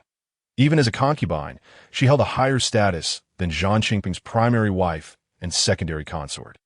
Remarkably, despite her noble lineage, Lady Runyang did not feel ashamed to be a concubine. Over the years, she devoted herself to managing the family affairs of the Zhan family, maintaining harmonious relations with the other wives, and earning the goodwill of the entire family. Although she bore a rather eccentric young master, this very young master had recently become the greatest contributor to the Zhan family's rapid development. Therefore, the Zhan family treated the guests from the Zheng family with the highest standards and utmost courtesy, all in gratitude for the favor shown by the Zheng family in the past. Having been married into the Zhan family for over 20 years, Lady Runyang had not seen visitors from the Zheng family, seemingly forgotten in my city, and she rarely returned to her maternal home. Her visits were always brief. The Zhan family members sensed a certain distance between Lady Runyang and her family, and Zhan Qingping felt a sense of injustice for his wife. Over the years, he had genuinely cherished Lady Runyang, for she was a woman worthy of respect. The representatives from the Zheng family included Lady Runyang's 3rd brother, Zheng Yufu, and her nephew, Zheng Shirong. Zhan Qingping had met Zheng Yufu once many years ago. Over the years, the 3rd uncle had shown little change, his face bearing signs of illness, with a piercing gaze that seemed to harbor resentment against the world, often unconsciously stroking his 2 strands of gray beard. Attempting to appear dignified, yet coming across as rather pretentious in the eyes of others, it is quite challenging for people to associate Zheng Yufu with Madame Rue. Zheng Shirong, in particular, exhibits an air of arrogance. Even when faced with his aunt, Madame Rue, he regards her as if she were a mere peasant, his expression one of disdain and contempt. This behavior deeply displeases Zhan Qingping, while Zheng Yufu may display such arrogance as an elder brother. As a nephew, it signifies a lack of proper upbringing. You must return with me, little sister. My elder brother has already stated this upon our arrival, that if you insist on not returning, you may hand over your belongings to me to take back. In that way, our sibling bond will remain intact. Zheng Yufu seems indifferent to the expressions of the Zhan family, as though no one in this ancestral home merits his regard. The countenance of the Zhan family is quite grim. As the saying goes, a daughter follows her father in the family, and upon marriage, follows her husband. Regardless of the circumstances, Madame Rouet is still a daughter-in-law of the Zhan family. There must be some reason behind every matter. Zhang Yufu's manner of speaking to his sister is nothing short of oppressive. Is the familial affection of the Zhang family truly this tenuous? Or is it that Madame Rouet is not even a blood relative of the Zhang family? I will not return, she asserts firmly. I cannot comprehend what my third brother is saying. Since marrying into the Zhan family, Madame Rouet has not taken a single needle or thread from her natal family. Does the Zhang family expect her to procure goods from the Zhan family to supplement her own? When did the Zhang family fall to the point of needing assistance? Madame Rouet's response is icy. Do not think I am unaware. When my second mother passed away, if the belongings were not entrusted to you, to whom else would they have been given? Zhang Yufu sneers, his expression darkening considerably. A flicker of derision crosses Zhang Shirong's eyes. I would like to inquire how my mother met her demise. Who was it 5 years ago that struck down my son in the monster forest? Madame Rouet rises in indignation. The faces of the Zhan family grow even more somber. Zhan Qingping's complexion turns ashen. 5 years prior, someone had indeed targeted Zhan Wuming in the monster forest, forcing him over a 100-foot waterfall. Though he miraculously survived, the Zhan family has been seething with anger ever since. Having conducted years of investigation without uncovering any leads, the fact that Madame Rouet would speak in such a manner today indicates that she has long suspected the Zhang family. This leaves the Zhan family baffled as to why the Zhang family would seek to harm their own grandson. Upon hearing Madame Rouet's question, Zhang Yufu's expression shifts, revealing that she has struck a chord of truth. Third brother, what is the meaning of this? Zhan Qingpeng realizes it is time for him to speak. As the son-in-law of the Zhang family and the father of Zhan Wuming, he acknowledges the significant conflict between Madame Rouet and the Zhang family. As a husband, he should stand by his wife at all times, even when confronted by those of high status. These matters are of no concern to the Zhan family. They pertain solely to the Zhang family. Zhang Yufu offers a cold retort, showing no regard for Zhan Qingpeng's position. If that is truly the case, then please take your leave, third brother. This is the Zhan family. Madame Rouet is a member of the Zhan family. In her affairs are the Zhan family's concern. I may choose to disregard the matters of the Zhang family, but the affairs of Madame Rouet must be addressed by the Zhan family. Zhan Qingpeng rises in anger that a few years ago, the Zhan family may have had to defer to the Zhang family, but in the past 5 years, the Zhan family has rapidly developed, subtly trending toward becoming a top-tier family within the Dian dynasty. As the head of the Zhan family, Zhan Qingpeng possesses a sense of pride. What of the Zhang family? If they cannot even protect their own wife, then what right do they have to claim authority as the heads of the Zhan family? Zhang Shizhi, let us speak civilly. The Zhang and Zhan families are in-laws and should foster mutual assistance. Why resort to such animosity? Is there nothing that can be discussed? The elder, Zhan Tianxing, attempts to mediate. Zhang Yufu's expression stiffens. He has never regarded the Zhan family with any esteem. They are merely a group of newly prosperous country bumpkins, yet he did not expect Zhan Qingpeng to adopt such a firm tone today. Clearly unwilling to engage further, the Zhan family has extended the highest courtesy, yet it has been met with scorn. After all, the Zhan family has been a prominent family in my city for a century and is now a significant new force within the Dian dynasty. The Zhang family, regardless of their familial ties, lacks the right to act imperiously in the Zhan family's ancestral hall. Zhang Yufu's expression darkens further. He neither acknowledges Zhan Tianxing's words nor glances at Zhan Qingpeng, but instead coldly fixes his gaze on Zhang Ruinio, asking indifferently, "Little sister, are you truly unwilling to return with me to the capital?" "It is impossible," Zhang Ruinio replies decisively. "Will you not even hand over your belongings?" Zhang Yufu inquires once more. "I do not understand what my third brother is referring to." Zhang Ruinio answers, even more resolutely. No sooner has Zhang Ruinio finished speaking than a palpable chill emanates from behind Zhang Yufu, causing the air within the ancestral hall to feel as if it has turned to frost. King Zhan Qingping's face darkens. He had not anticipated that anyone would dare to display such arrogance within the Zhan family's ancestral hall. Especially a member of his wife's natal family, he glares with cold intensity at the two elders behind Zheng Yufu who are exerting their pressure on Zheng Ruinio, a murderous intent surging within him. He is genuinely enraged, even though the two individuals are warlords. This is intolerable. Zhan Qinglong and Zhan Tianxing rise in unison, a flicker of warmth suddenly filling the ancestral hall. In an instant, a layer of violet flame ignites around Zhan Qinglong, dispelling the cold atmosphere entirely. Zhan Tianxing unleashes a surge of azure energy from above his head, charging toward Zheng Yufu like an enraged dragon. A thunderous explosion reverberates through the air as Zheng Yufu's complexion pales. The two elders behind him emit muffled groans, staggering back several steps and crashing into the screen behind them. How dare two mere two-star warlords flaunt their might in my Zhan family? Were it not for the respect owed to old Master Zheng, I would have seen you both perish here today. The Zhan family does not welcome you. Kindly vacate our premises. Zhan Tianxing's hair stands on end, his wrath palpable. Today, the Zhan family has extended such courtesy to the Zheng family, yet they not only fail to appreciate it, but they also dare to act against the Zhan family's daughter-in-law within the ancestral hall. How could Zhan Tianxing not be infuriated? However, he also understands that the individuals sent by the Zheng family do not represent its true power, although the Zhan family has experienced rapid growth in recent years. They still lag behind the Zheng family in terms of strength. Cultivating elite warriors is no simple task.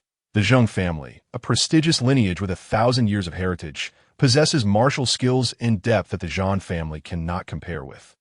It is said that the Zheng family wields high-level Earth-class martial techniques, while the best combat skills the Zhan family has acquired in recent years are merely low-level Earth-class, highlighting the disparity between the two. Uncle Yin, we shall take our leave. Zheng Yufu says, his face ashen. He had initially believed that the two warlords he brought with him would be sufficient to dominate the Zhan family, but he had not anticipated that among the Zhan elders there would be a 7-star warlord. Such a figure would be regarded as a top-tier force even within the Zheng family. Remaining any longer would only bring humiliation. Pride is built upon strength. Zheng Yufu is proud, having broken through to the warlord level by the age of 40. Although he is currently merely a 1-star warlord, he is still considered top-tier talent within the Dian dynasty, a source of family pride. However, upon witnessing the violet flame of Zhan Qinglong and the aura it exudes, revealing him to also be a 1-star warlord and a 5th-grade alchemist with superior qualifications, Zheng Yufu's pride crumbles in an instant. That he has no face left to remain in the Zhan family and must depart to seek other means. Zhan Wuming arrives at the ancestral hall just as the atmosphere grows tense and the Zheng family departs like a pack of defeated dogs. Zhan Wuming is perplexed. Were they not esteemed guests? How did it come to this, resembling a defeated rooster? As he enters the heavily charged ancestral hall, he notices that aside from his granduncle and 3rd uncle in seclusion, other important members of the Zhan family are present, including his mother, and their expressions are grim, piquing his curiosity as to what transpired. Wuming, you have emerged from seclusion. Zhan Qinglong's spirits lift upon seeing Zhan Wuming. What a splendid nephew! Thank goodness you were not killed back then. Were it not for your 7-star body refining liquid and the various body refining medicines you later developed, how could I have broken through to the warlord level at 45? And even to a 5th-grade alchemist? You, my dear nephew, are truly my lucky star. Seeing Zhan Wuming emerge from seclusion brightens Zhan Qinglong's mood remarkably. Zhan Wuming has grown accustomed to Zhan Qinglong's warm enthusiasm. However, Zhan Qingpeng, Zhan Tianxing, and Zhan Xinghu are puzzled, wondering when this brother, who is obsessed with medicine, began to treat his nephew with such kindness. Throughout his life, they have never witnessed him extend such warmth to his own brother. After only a few years in the apothecary pavilion, this brother has seemingly revered Zhan Wuming as if he were an ancestor. Indeed, my time in seclusion was a bit prolonged, but I have developed a new medicine. Zhan Wuming replies with an innocent smile, which sends a shiver down Zhan Qinglong's spine. Whenever Zhan Wuming visits the apothecary pavilion to procure precious medicinal materials, he wears that same expression. Over the past few years, while the Zhan family has profited considerably in external ventures, the apothecary pavilion's inventory has consistently dwindled. This nephew resembles an insatiable wood-boring insect, consuming only the most precious medicinal materials. Upon seeing Zhan Wuming's smile again, Zhan Qinglong's joy at breaking through to a fifth-grade alchemist shifts to worry. He fears that should the old master someday scrutinize the apothecary pavilion's accounts and discover the significant losses, it would surely result in severe consequences. Another new medicine? Zhan Tianxing's face lights up with joy. The previously tense atmosphere in the ancestral hall dissipates entirely. Each time Zhan Wuming develops a new medicine, it has brought immense profits to the Zhan family, elevating their status significantly. Otherwise, old Master Zhan would indeed have to seriously consider whether it was worth inciting the ire of the Zheng family over his daughter-in-law. Now, however, the situation has changed. Rather than extolling the virtues of a daughter-in-law, one must instead consider the golden egg-laying grandson she has brought into the world. Who would dare to offend this mother and son duo? That would be akin to driving away the god of wealth. Indeed, I was just planning to consult my uncle about testing the efficacy of a potion. However, what exactly transpired? Zhan Wuming inquired, sensing a heavy atmosphere in the ancestral hall moments ago. Upon encountering his charming nephew, Zhan Qinglong transformed from mere enthusiast of potions into a loquacious storyteller, succinctly recounting the events while expressing utmost disdain for Zhan Wuming's third uncle. Zhan Wuming's face turned pale, a surge of anger rising from within. Glancing at his mother's expression, he realized his uncle had not deceived him. He was taken aback to discover that the individuals from the Beast Forest that day were actually sent by his maternal grandfather's family.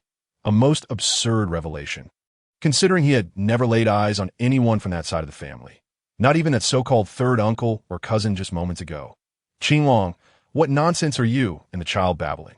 Enough, step back. Today's events conclude here. Qingpeng, you must be prepared. The Zheng family does not come with good intentions. Ruinong, do not venture outside in the coming days. Remain at home. Zhan Tianxing interrupted Zhan Qinglong. Thank you, second uncle, for your concern. Zheng Ruinong curtsied. Though she had endured some humiliation today, her heart felt warm, knowing the entire Zhan family stood behind her. Especially the support from her husband made her acutely aware of her standing within the Zhan family. Rest assured, in my city, they would not dare to act recklessly. That I will have people keep a watchful eye on them, Zhan Qinpeng stated solemnly. That is good to hear, Zhan Tianxing replied, striding towards the exit of the ancestral hall. Upon reaching Zhan Wuming's side, he gently patted the boy's head and said affectionately, "You've grown taller, young lad. Your second granduncle has high hopes for you. Be sure to listen to your uncle. Rest easy. Second granduncle, I will not disappoint your expectations. Wuming, come with me. I have something to discuss with you," Zheng Ruinong said as she tugged at Zhan Wuming. Go on. Zhan Qinpeng seemed to understand his wife's thoughts, whispering to Zhan Wuming as they exited, "Your mother is in low spirits. Please help to comfort her." A warmth surged within Zhan Wuming as fragmented memories flashed through his mind, igniting a fierce resolve. Zheng family, I never expected you to come knocking after all this time. However, this time, I shall not fall into despair because of you. I will make you pay for all you have done in the past. Zheng Renang's tale reaffirmed Zhan Wuming's recollections. Zheng Renang's mother, Qin Xiang, hailed from an extraordinarily prestigious lineage. The Qin family held significant sway within the Songyan Empire, truly a noble house, with power rivaling the super sex of this continent. Qin Xiang was indeed a woman of unparalleled beauty, pursued by numerous young heroes of her time, including the former head of the Zheng family, Zhan Wuming's grandfather, Zheng Wuji. Yet, Qin Xiang fell in love with a man whom she should not have, Nangong Wang, the youngest scion of the ancient feud with the Qin family. Against the wishes of both families, they secretly pledged their lives to one another. Upon learning of this, the patriarch of the Qin family was furious and confined Qin Xiang to her home, while Nangong Wang faced 10 years of severe punishment from his clan. Eventually, when the Qin family discovered that their daughter was pregnant with Nangong's child, the family head, in a fit of rage, sought to terminate the pregnancy, but Qin Xiang threatened to take her own life. In his disappointment, the patriarch permitted Qin Xiang to marry Zheng Wuji, who had ardently pursued her, despite knowing of her condition. Zheng Wuji vowed to treat the child as his own. Thus, Qin Xiang agreed to the marriage, and the Qin family hastily arranged the union to conceal their family's shame. Later, Qin Xiang gave birth to a daughter, Zhang Ruinong. Zhang Wuji, having become the son-in-law of the Qin family and aligning himself with a powerful clan, gained prominence within his own family and ascended to the position of head of the Zheng family. Due to Qin Xiang's unique status, the Zheng family did not dare to neglect her and her daughter. However, 30 years ago, the Qin family offended the Songyan emperor, leading to their downfall and immense suffering. Although the emperor did not annihilate the Qin family entirely, due to their formidable ancestor, the Zheng family subsequently lost interest in Qin Xiang, and Zhang Wuji became increasingly harsh towards Zhang Ruinong. 20 years prior, he arranged for her to marry into the distant and weak Zhan family, using her as a pawn in my city. The affection between Qin Xiang and Zhang Wuji faded entirely. It was not until 10 years ago that the patriarch of the Qin family perished during an ordeal, prompting the Songyan emperor to strike with devastating force, resulting in the annihilation of the Qin family. No one remembered that the Qin family had a daughter married into the Dian dynasty. The Zheng family not only refrained from disclosing Qin Xiang's identity, but also kept her confined in a hidden chamber for over a decade, fearing that Songyan Empire would discover the connection between the Zheng and Qin families. Zhang Wuji also withdrew from his position as head of the family 7 years ago. Qin Xiang abruptly succumbed to a sudden illness, thereby severing the last remnants of the Qin bloodline. The Zheng family, having learned through unknown channels, discovered that after the Songyan emperor's destruction of the Qin family, he had not located the legendary martial technique. The Cold Emperor's ART.IT was said to be a peak celestial level technique, possessing unfathomable power. After some time, the Zheng family also uncovered that the ancestor of the Qin family had foreseen their impending doom and secretly entrusted the Cold Emperor's art to Qin Xiang. Yet upon her death, no one discovered this supreme technique. Thus, the Zheng family suspected that Qin Xiang had bequeathed it to Zhang Ruinong, but they had no evidence. 5 years ago, the incident in the Beast Forest was indeed orchestrated by the Zheng family, who did not intend to kill Zhan Wuming but sought to capture him alive to coerce Zhang Ruinong into surrendering the Cold Emperor's art. Zhan Wuming was filled with fury. The actions of the Zheng family repulsed him, revealing the depths of human depravity. With Qin Xiang possessing the peak cultivation of a war king, it was inconceivable that she had perished by natural means. She must have been murdered by the Zheng family. No wonder his mother harbored such animosity towards them. Mother, please rest assured that I will seek justice for my grandmother. The Zheng family has no reason to exist any longer. Learning that his mother bore no actual blood relation to the Zheng family, Zhan Wuming felt an immense sense of relief. Silly child. The Zheng family is teeming with experts. Even the entire strength of the Zhan family would not suffice as their match. Your mother is telling you this to keep you wary of the Zheng family. Do not give them any opportunity, Zhang Ruinong advised with a smile. Mother, do you truly possess the Cold Emperor's art? Zhan Wuming inquired. Zhang Ruinong was momentarily taken aback before nodding cautiously, glancing around that I wish to see what it truly is. Zhan Wuming remarked, recalling how in his previous life, it was the Cold Emperor's art that had enabled him to break the shackles of his body and begin cultivating martial energy, eventually leading him out of the Dian dynasty. By a stroke of fortune, he acquired the Thunderwalker art, mastering both ice and thunder, thus becoming the Ice Heart Thunder Emperor. The Zhan family and his mother had also suffered annihilation at the hands of the Ji family and external forces due to the Cold Emperor's art. Now that the Cold Emperor's art had resurfaced, Zhan Wuming was determined to prevent history from repeating itself. He would take preemptive measures. Upon leaving the capital, Zheng Shirong felt like a bird released from his cage. He was grateful to accompany his third uncle on this journey, for he had felt stifled in the capital. In contrast, my city felt like an untamed wilderness to him. He had long heard tales of the treasures found in the Beast Forest and the Yuyun Wilderness. This trip was primarily to witness the Beast Forest for himself and, more importantly, to relieve his pent-up emotions. The Yihong courtyard in my city was renowned, situated near the Yuyun Wilderness, often frequented by adventurers seeking rare treasures from the vast expanse.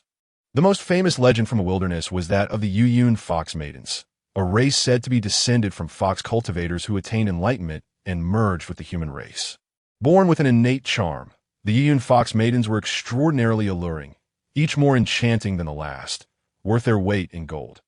However, the Yuyun Fox clan was scarce, residing deep within the wilderness, naturally agile like foxes, making them elusive as sprites and difficult to capture.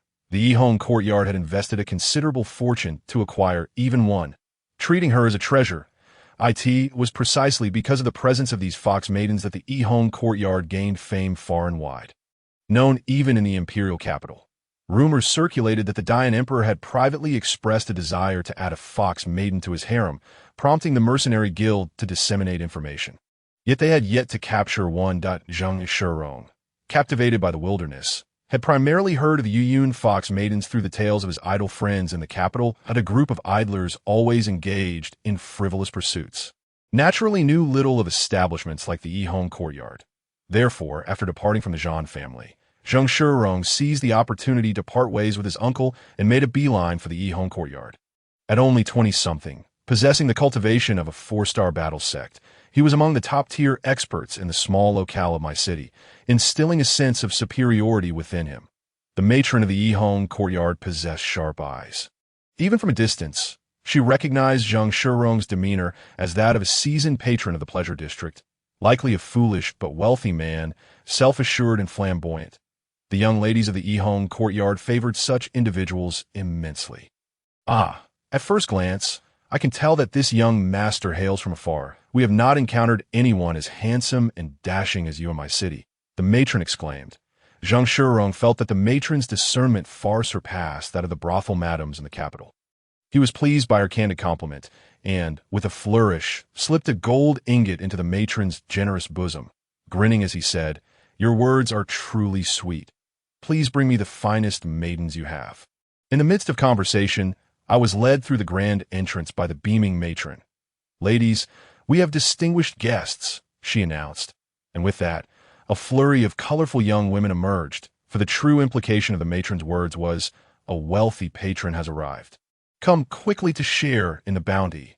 Zhang Shirong had come to behold the famed fox maiden, yet the matron found herself in a predicament. With a flourish, the young Master Zhang produced a banknote worth 1,000 taels, prompting the matron to eagerly guide Zhang Shirong to the den of the fox maiden.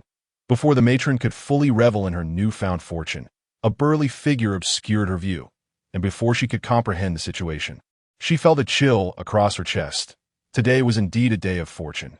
Mere moments ago, the pale-faced young master had slipped her several ingots of gold, and now, this bearded gentleman presented yet another.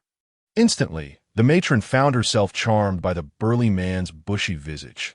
"Which of our young ladies has caught your fancy, sir? I shall arrange it at once." Her laughter was sweet yet overwhelming, as the vibrant throng of young women encircled them once more. Suddenly, the bearded man's gaze sharpened, causing the maidens to shiver. The matron waved her hand dismissively, scolding, "You little vixens, this gentleman has no interest in you. Return whence you came, and do not spoil his enjoyment." Fear gripped her heart. This burly man was no trifling adversary. His imposing presence was daunting. The mere glance he cast nearly startled her spirit away. Although he was a golden patron, mishandling this encounter could lead to significant trouble. "Does our esteemed guest have a particular lady in mind?" The matron inquired cautiously. "I desire the little fox." The burly man spoke tersely, revealing a stack of gleaming banknotes, though he did not hand them over to the matron, but merely waved them before her. Her eyes sparkled with delight, nearly leaning into the burly man, for such a man embodied true masculinity, fierce and prosperous, his physique as solid as iron. However, the little fox had just entered Zhang Shirong's chamber. If she moved swiftly, she might still be in time. Otherwise, she could very well be in the midst of undressing. Resolutely, the matron steeled herself, contemplating, "It seems I must make this burly gentleman wait," clearing her throat. She smiled seductively. "Please, sir, wait a moment. The little fox is currently preparing herself. Allow me to serve you some tea and summon a few young ladies to entertain you with music. Once the little fox is ready, I shall bring her to you." "No need. I shall go directly to the little fox's room to find her. I prefer her without makeup," the burly man declared, striding toward the upper floor. "Sir, please don't rush." The matron was alarmed. How could she be faced with such an unreasonable patron? It was imperative to be clear that the little fox was in the midst of entertaining guests I seldom have the opportunity to visit. "I must meet the little fox at once." "Why do you obstruct me?" the burly man questioned in a deep, resonant voice. What do you mean by what? What do you mean by what? My time is limited. Do not be evasive. With a cold grunt, the burly man advanced toward Zhang Shirong's guest room. The ethereal fox maiden was not as debauched as one might imagine. Instead, she resembled a ghostly spirit in a secluded valley. Elegant and pure, unadorned by makeup, like a tender lotus bud emerging from the water, evoking a sense of reverence. Her exquisite features and those subtly glimmering azure eyes captivated with a single glance, leaving one utterly spellbound. Her petite, delicate form swayed gracefully, moving like falling leaves or dancing flowers, sitting as lightly as a breeze caressing willows, exuding an unforgettable charm. Zhang Shirong felt that this fox maiden was even more alluring than the legend suggested. Although he had spent a considerable sum of gold today, it was undeniably worth it. He calculated the banknotes in his possession, sighing softly, realizing that a mere few tens of thousands of taels might not suffice to redeem the fox maiden. It was rumored that once a fox maiden fetched an astonishing price of nearly 500,000 at an auction in Lingbao Pavilion. This place was not under the Zhang family's influence.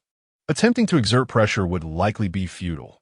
Otherwise, this establishment would have long since lost the fox maiden. Trained in the art of seduction, the fox maiden knew precisely how to please a man and understood the intricacies of their desires. Upon seeing the fox maiden for the first time, Zhang Shirong was consumed by desire, yet her cool and graceful demeanor compelled him to maintain an air of sophistication. Otherwise, he would lose face. Thus, the fox maiden sang and poured wine, and after a gentle touch and conversation, Zhang Shirong, moved by her tragic past and tales of the vast wilderness, felt a surge of compassion, igniting a chivalrous spirit within him. As the fox maiden nestled against him, he could not resist slipping 2,000 tael banknotes into her hand. Their feelings deepened, culminating in a mutual affection that loosened the bonds of restraint. With a thud, the door was suddenly flung open, causing the enamored Zhang Shirong to fumble with his garments, having already undone half of his attire, while the fox maiden, her shoulders bare and alluring, was startled by the intrusion. The fire of their passion was extinguished, leaving them both bewildered. Zhang Shirong was incensed. What was happening? After all his efforts to venture into the capital, finally arranging a meeting with the fox maiden at the height of their affection. This interruption had to occur that if he were merely frightened, it would be bearable, but the shock had also unsettled the delicate fox maiden. Furious, Zhang Shirong's temper flared, and a murderous intent surged within him. He looked up to see the burly man gazing coldly at him and the fox maiden, as if regarding a pair of illicit lovers, while the matron huffed in pursuit. Sensing the gravity of the situation, she exclaimed, "Sir, we conduct business here. Such behavior is unacceptable. The little fox is currently attending to a guest. Silence." The burly man barked coldly, silencing the matron, who felt a wave of lethal intent wash over her. She discreetly signaled to the turtle man behind her, realizing she could not afford to offend this formidable presence and would have to summon someone capable of resolving the matter. The fox maiden, appearing startled, hurriedly adjusted her attire, rendered perplexed by the unfolding scenario. Her role had always been orchestrated by the matron. As a professional, her task was to entice patrons to willingly bestow their wealth upon her, inquiring if it sufficed. Yet, unexpectedly, an intruding burly gentleman had barged in, and the handsome, pale-faced young master before her appeared far more charming than the brutish bearded man. Thus, the fox maiden timidly clung to Zhang Shirong's arm, seeking refuge, igniting a surge of masculinity within him as he bellowed, "You insolent wretch! How dare you disrupt my enjoyment?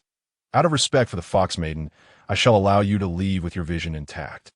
Depart from my city, just because you are a pretty boy." The burly man retorted coldly, standing tall. "You would do well to relinquish the little fox to me. I shall not hold this against you today.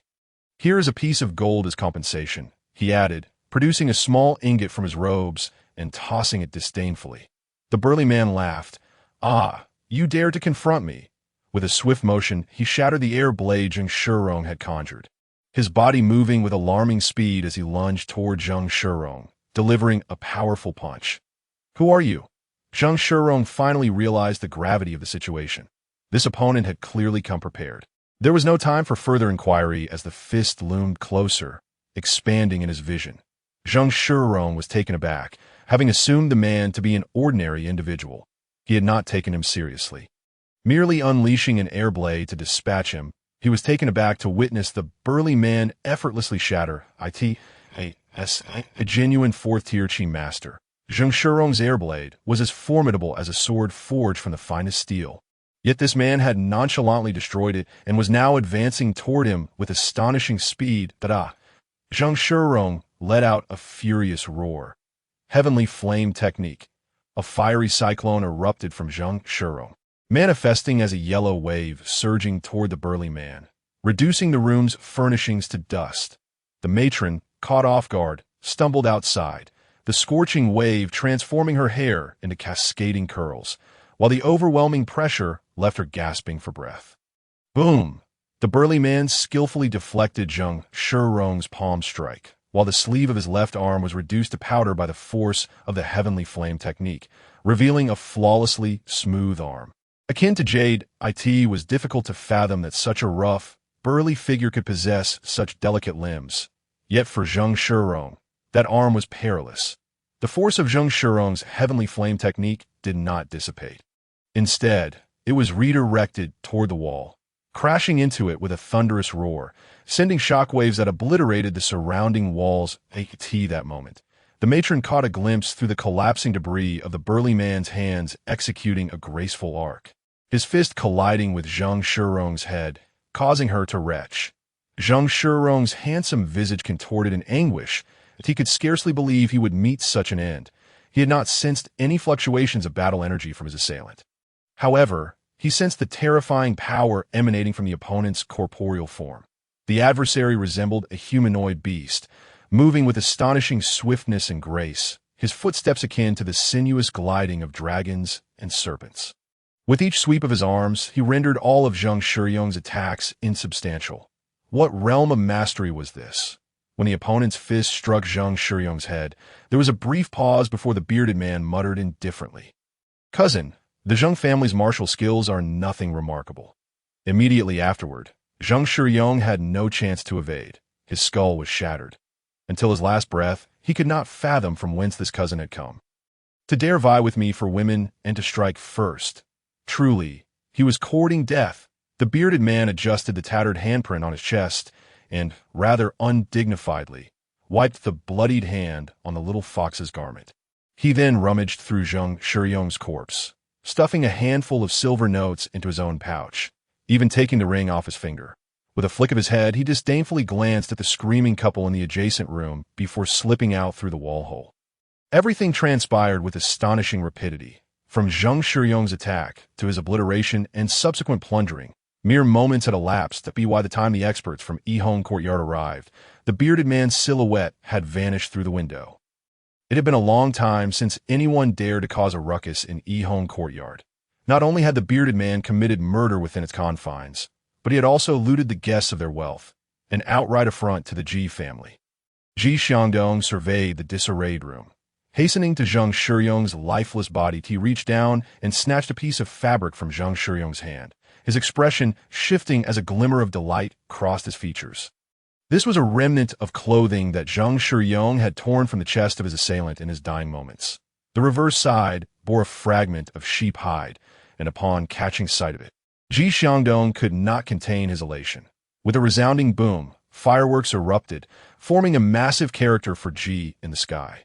Experts from the Ji family swiftly converged upon Yihong Courtyard, igniting activity throughout the entirety of my city. Just as Ji Xiangdong departed, Ji Xiangnan appeared at the entrance of Yihong Courtyard, accompanied by a peculiar beast with the head of a pig and the body of a dog. The 1,000-mile, smoke-seeking beast. Someone gasped in hushed tones. Legend held that this creature possessed the bloodline of celestial treasure-seeking beasts. Once it caught a whiff of a person's scent, no matter where that individual fled, they would inevitably fall prey to its pursuit. Accompanying Ji Xiangnan were 3 distinguished individuals, namely Zheng Yufu and 2 attendants that in recent years, the Zheng family had considerable dealings with the Ji family of my city, after their furious departure from the Zhan family. They sought an audience with the Ji family.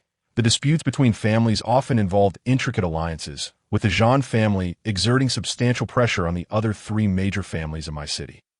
Zhang Yufu's visit to the Ji family was also motivated by a desire to forge an alliance. Unexpectedly, while he was engrossed in conversation with the second master of the Ji family, word came from Yihong courtyard.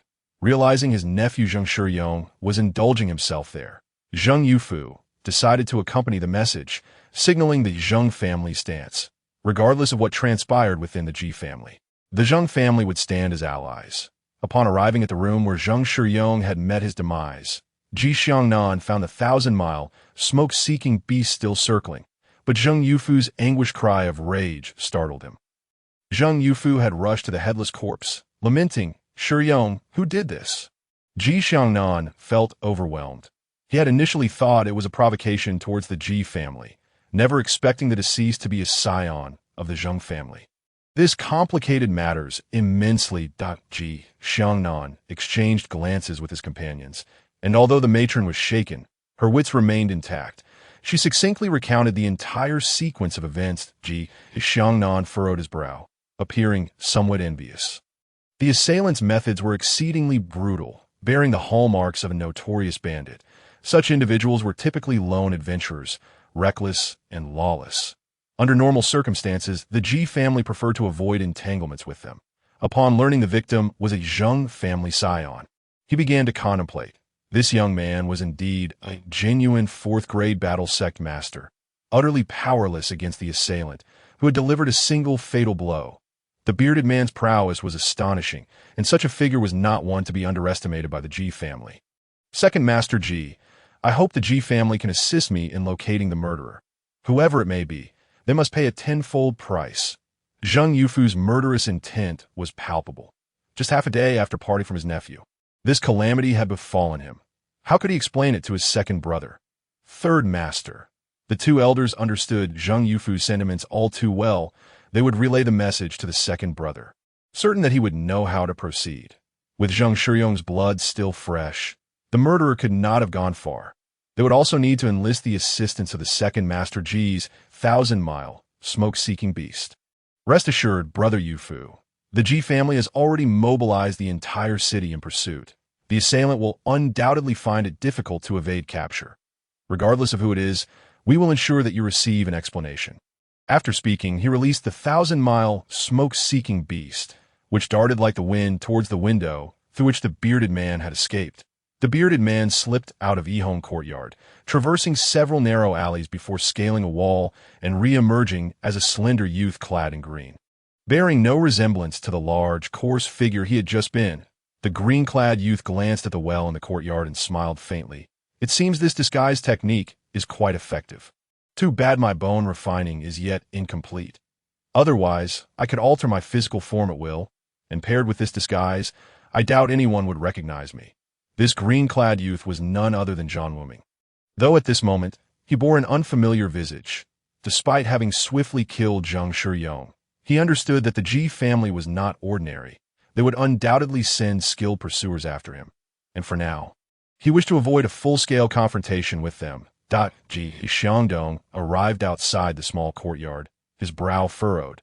This courtyard belonged to the Long family of Mai, one of the four major families, and was by no means inferior to the Ji family. Could the murderer have connections to the Long family? As he hesitated, Ji Xiangdong sensed a peculiar aura that the gaunt figure emerged from the alley, catching him by surprise. "Young man, please halt." Ji Xiangdong approached quickly. The youth stopped, and a flicker of confusion crossed Ji Xiangdong's eyes. This individual bore no resemblance to the bearded man described by the matron. "Ah, are you the lord of the Ji family? Do you have business with me?" The green-clad youth's face lit up with delight, as if honored by the attention of a high-ranking figure. Ji Xiangdong felt a tinge of disappointment. Pondering, it must have been a misperception. The bearded man had clearly vanished outside the Long family's courtyard, so what connection could this youth have? Moreover, the young man emitted no traces of battle chi. Evidently an ordinary person. Seeing the youth's eager demeanor, Ji Xiangdong patiently inquired, "Have you seen a bearded man pass through here?" "A bearded man? I haven't, but does the Ji family require a steward? I can handle the accounts if you need." Ji Xiangdong's expression turned incredulous. What manner of person was this? to boldly offer oneself as a steward on the street, seeking a lucrative position without a shred of decorum. He turned away, heading towards the Long family's entrance. Lord G, I haven't finished speaking. Is there no response? The youth seemed determined to join the G family, pursuing him. Get lost. Ji Xiangdong was incensed. How could someone be so shameless, unable to read the room? The green-clad youth froze, sensing the intense, murderous aura emanating from Ji Xiangdong. He retreated a few steps, stammering, "If you haven't, then you haven't. There's no need to be so fierce." With that, he sulkily exited the alley. Ji Xiangdong did not knock, but, like Zhan Wuming, leapt over the wall. The courtyard was empty, devoid of any occupants. Ji Xiangdong's expression darkened. An uninhabited courtyard clearly indicated that the other party was attempting to obfuscate the truth. He pivoted and darted out of the courtyard, where Ji Xiangnan and Zheng Yufu's figures also appeared. "You brought the 1,000-mile smoke-seeking beast as well," Ji Xiangdong exclaimed with delight. With the beast, no one could escape their pursuit. As the 1,000-mile smoke-seeking beast circled the well in the courtyard, it dashed out, retracing the path where he had just tussled with the young man. Ji Xiangdong's expression darkened. The 1,000-mile smoke-seeking beast had recognized the scent of the young man he had just grappled with as that of the murderer. He had been outwitted by that youth. Sensing the shift in his brother's aura, Ji Xiangnan inquired, "Elder brother, what is the matter? I was just played by that murderer. He is adept in disguise techniques." "Second brother, take a look at this." Ji Xiangdong said, handing over the tattered sheep hide he had retrieved from Zheng Shiyong's hand. Upon seeing it, Ji Xiangnan gasped in astonishment. "Heavenly Phoenix, Sacred Lotus?" Zheng Yufu's countenance paled at the exclamation. "Elder brother, where did this fragment of map come from?" Ji Xiangnan stammered, suddenly feeling awkward. He had become overly excited, and now, recalling the presence of Zheng family members, he felt a tinge of regret. If the location marked on the map indicated the Heavenly Phoenix, Sacred Lotus, would they not have to share it with the Zheng family? This was torn from the assailant's chest by the deceased in his final moments. The murderer likely kept the map affixed to his chest, which was accidentally damaged during the struggle, Ji Xiangdong explained. The fragmented map is indecipherable, and the terrain depicted is quite peculiar. I cannot recall where it might lead. If the Heavenly Phoenix, Sacred Lotus, truly exists at this location, we must find the murderer at all costs, Ji Xiangdong asserted resolutely. Zheng Yufu inhaled deeply. The murder of his nephew indeed struck a significant blow to him. However, should the Celestial Phoenix, Sacred Lotus be obtained as a result, it would indeed be a tremendous achievement for the family. Legends speak of the Celestial Phoenix, Sacred Lotus, flourishing amidst the magma in the Earth's core. Blooming once every millennium, this flower possesses the power to assist a warrior in the rebirth of their battle aura. When a 9-star battle king achieves the pinnacle of their battle aura and seeks to transcend into a battle emperor, their aura will undergo a rebirth, transforming into the regal energy. The Celestial Phoenix, Sacred Lotus, is the most suitable treasure for this transformation. Some even claim that utilizing the Celestial Phoenix, Sacred Lotus during the ascension to Battle Emperor may present the opportunity to break through to Battle Sovereign, reaching the sacred tier. Thus, the Lotus carries the esteemed title of sacred, that we must locate this individual, who may merely be passing through my city, with the true intention of seeking the Celestial Phoenix, Sacred Lotus. Breathe, Ji Xiangnan, his breath quickening. If we can acquire this Sacred Lotus, even if it means splitting from the Zheng family, there will be greater opportunities to cultivate battle emperors for our clan. At that point, the Ji family could ascend to become a prominent family within the Great Yin dynasty, gaining a significant status even within the Songyan Empire. That person has slain my nephew. I vow to exact vengeance upon them. I hope Brother Ji will accompany me in pursuing this individual, interjected Zheng Yufu hastily. With such a compelling excuse, he could not let it slip away. This place is my city, where only the Ji family's 1,000-mile seeking smoke beast may have the chance to uncover the whereabouts of the target. If time permitted, he would prefer to return to the capital to summon the clan's elite. Yet the adversary would not grant him such luxury. Thus, he found himself tethered to the Ji family. Master Zheng is a distinguished guest of the Ji family.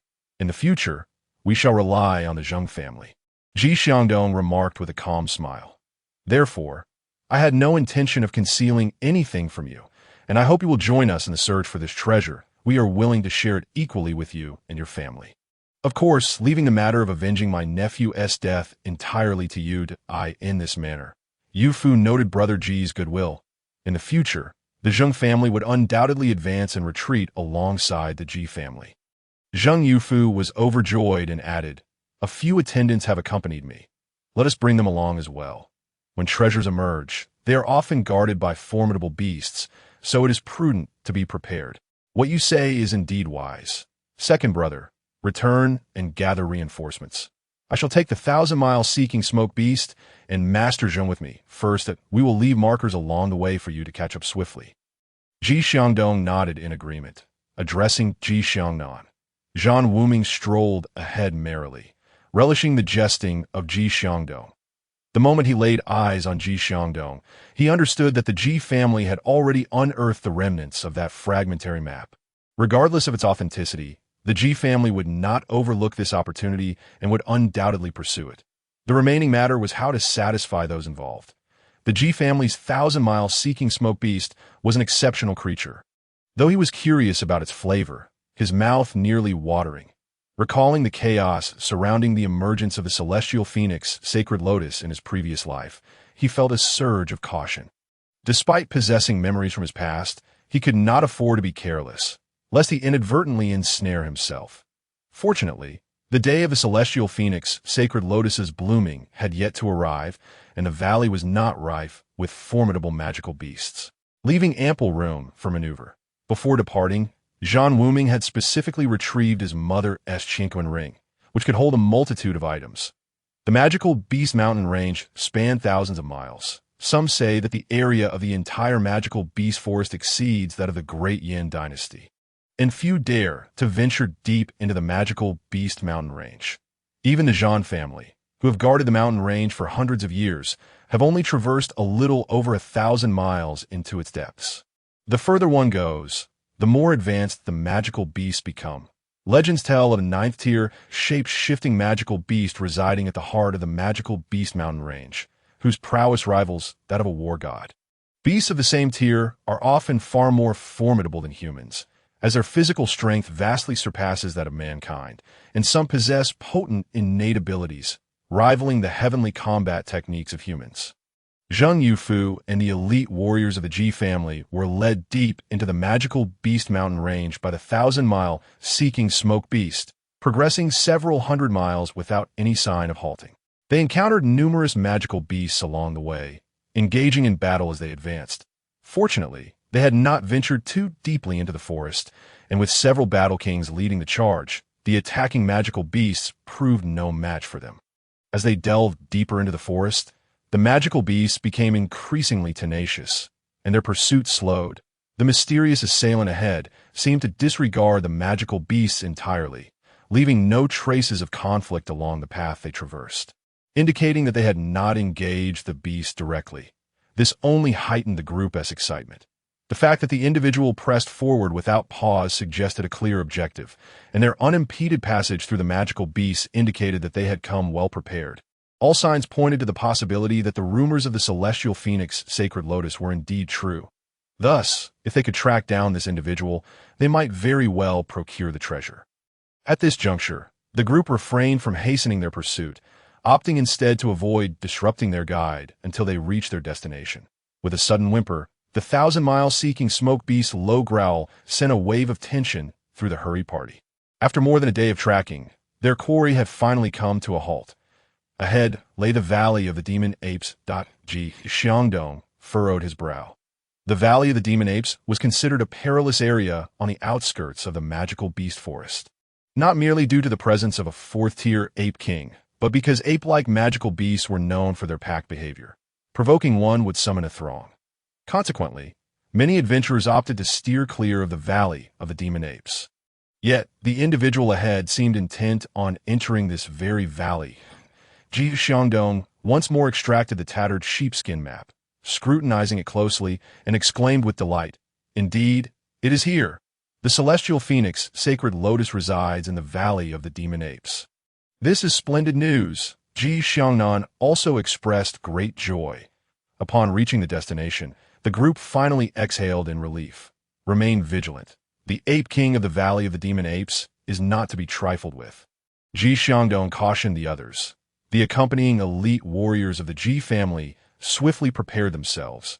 Over 30 individuals withdrew finely crafted crossbows from their belongings, as sometimes dealing with magical beasts did not necessitate combat skills. Especially against lower-tier magical beasts, weapons often proved far more lethal. The 1,000-mile seeking smoke beast emitted a low call towards a large tree, swiftly digging beneath it with its small claws. Yes, the group maintained their cautious vigilance. It unearthed a bloodied clay jar. The 1,000-mile seeking smoke beast excitedly nudged the jar free.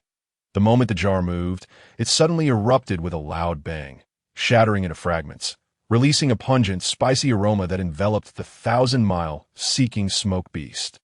With a mournful yowl, the small creature, comparable in size to a puppy, immediately curled up and began to convulse. Ji Xiaongnan's face turned pale. The jar contained a copious amount of chili powder, mixed with an exceptionally pungent powder. Infused with vital energy, the jar remained intact while immobile. However, the moment it was disturbed, the balance of energy would shatter, causing the jar to explode and disperse the irritating powder rapidly.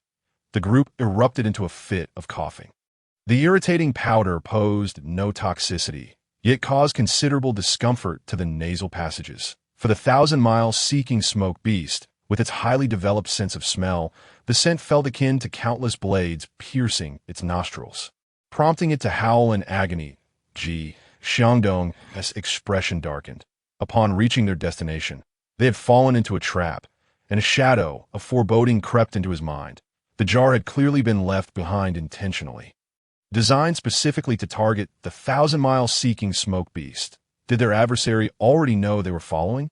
This implied that they had deliberately lured the group to this location. This is bad. Zhang Yufu's countenance shifted. He faintly heard a series of enraged howls in the distance, indicating that several fierce presences were rapidly approaching from the valley. Ji Xiangdong also sensed the shift in the Valley of the Demon Apes.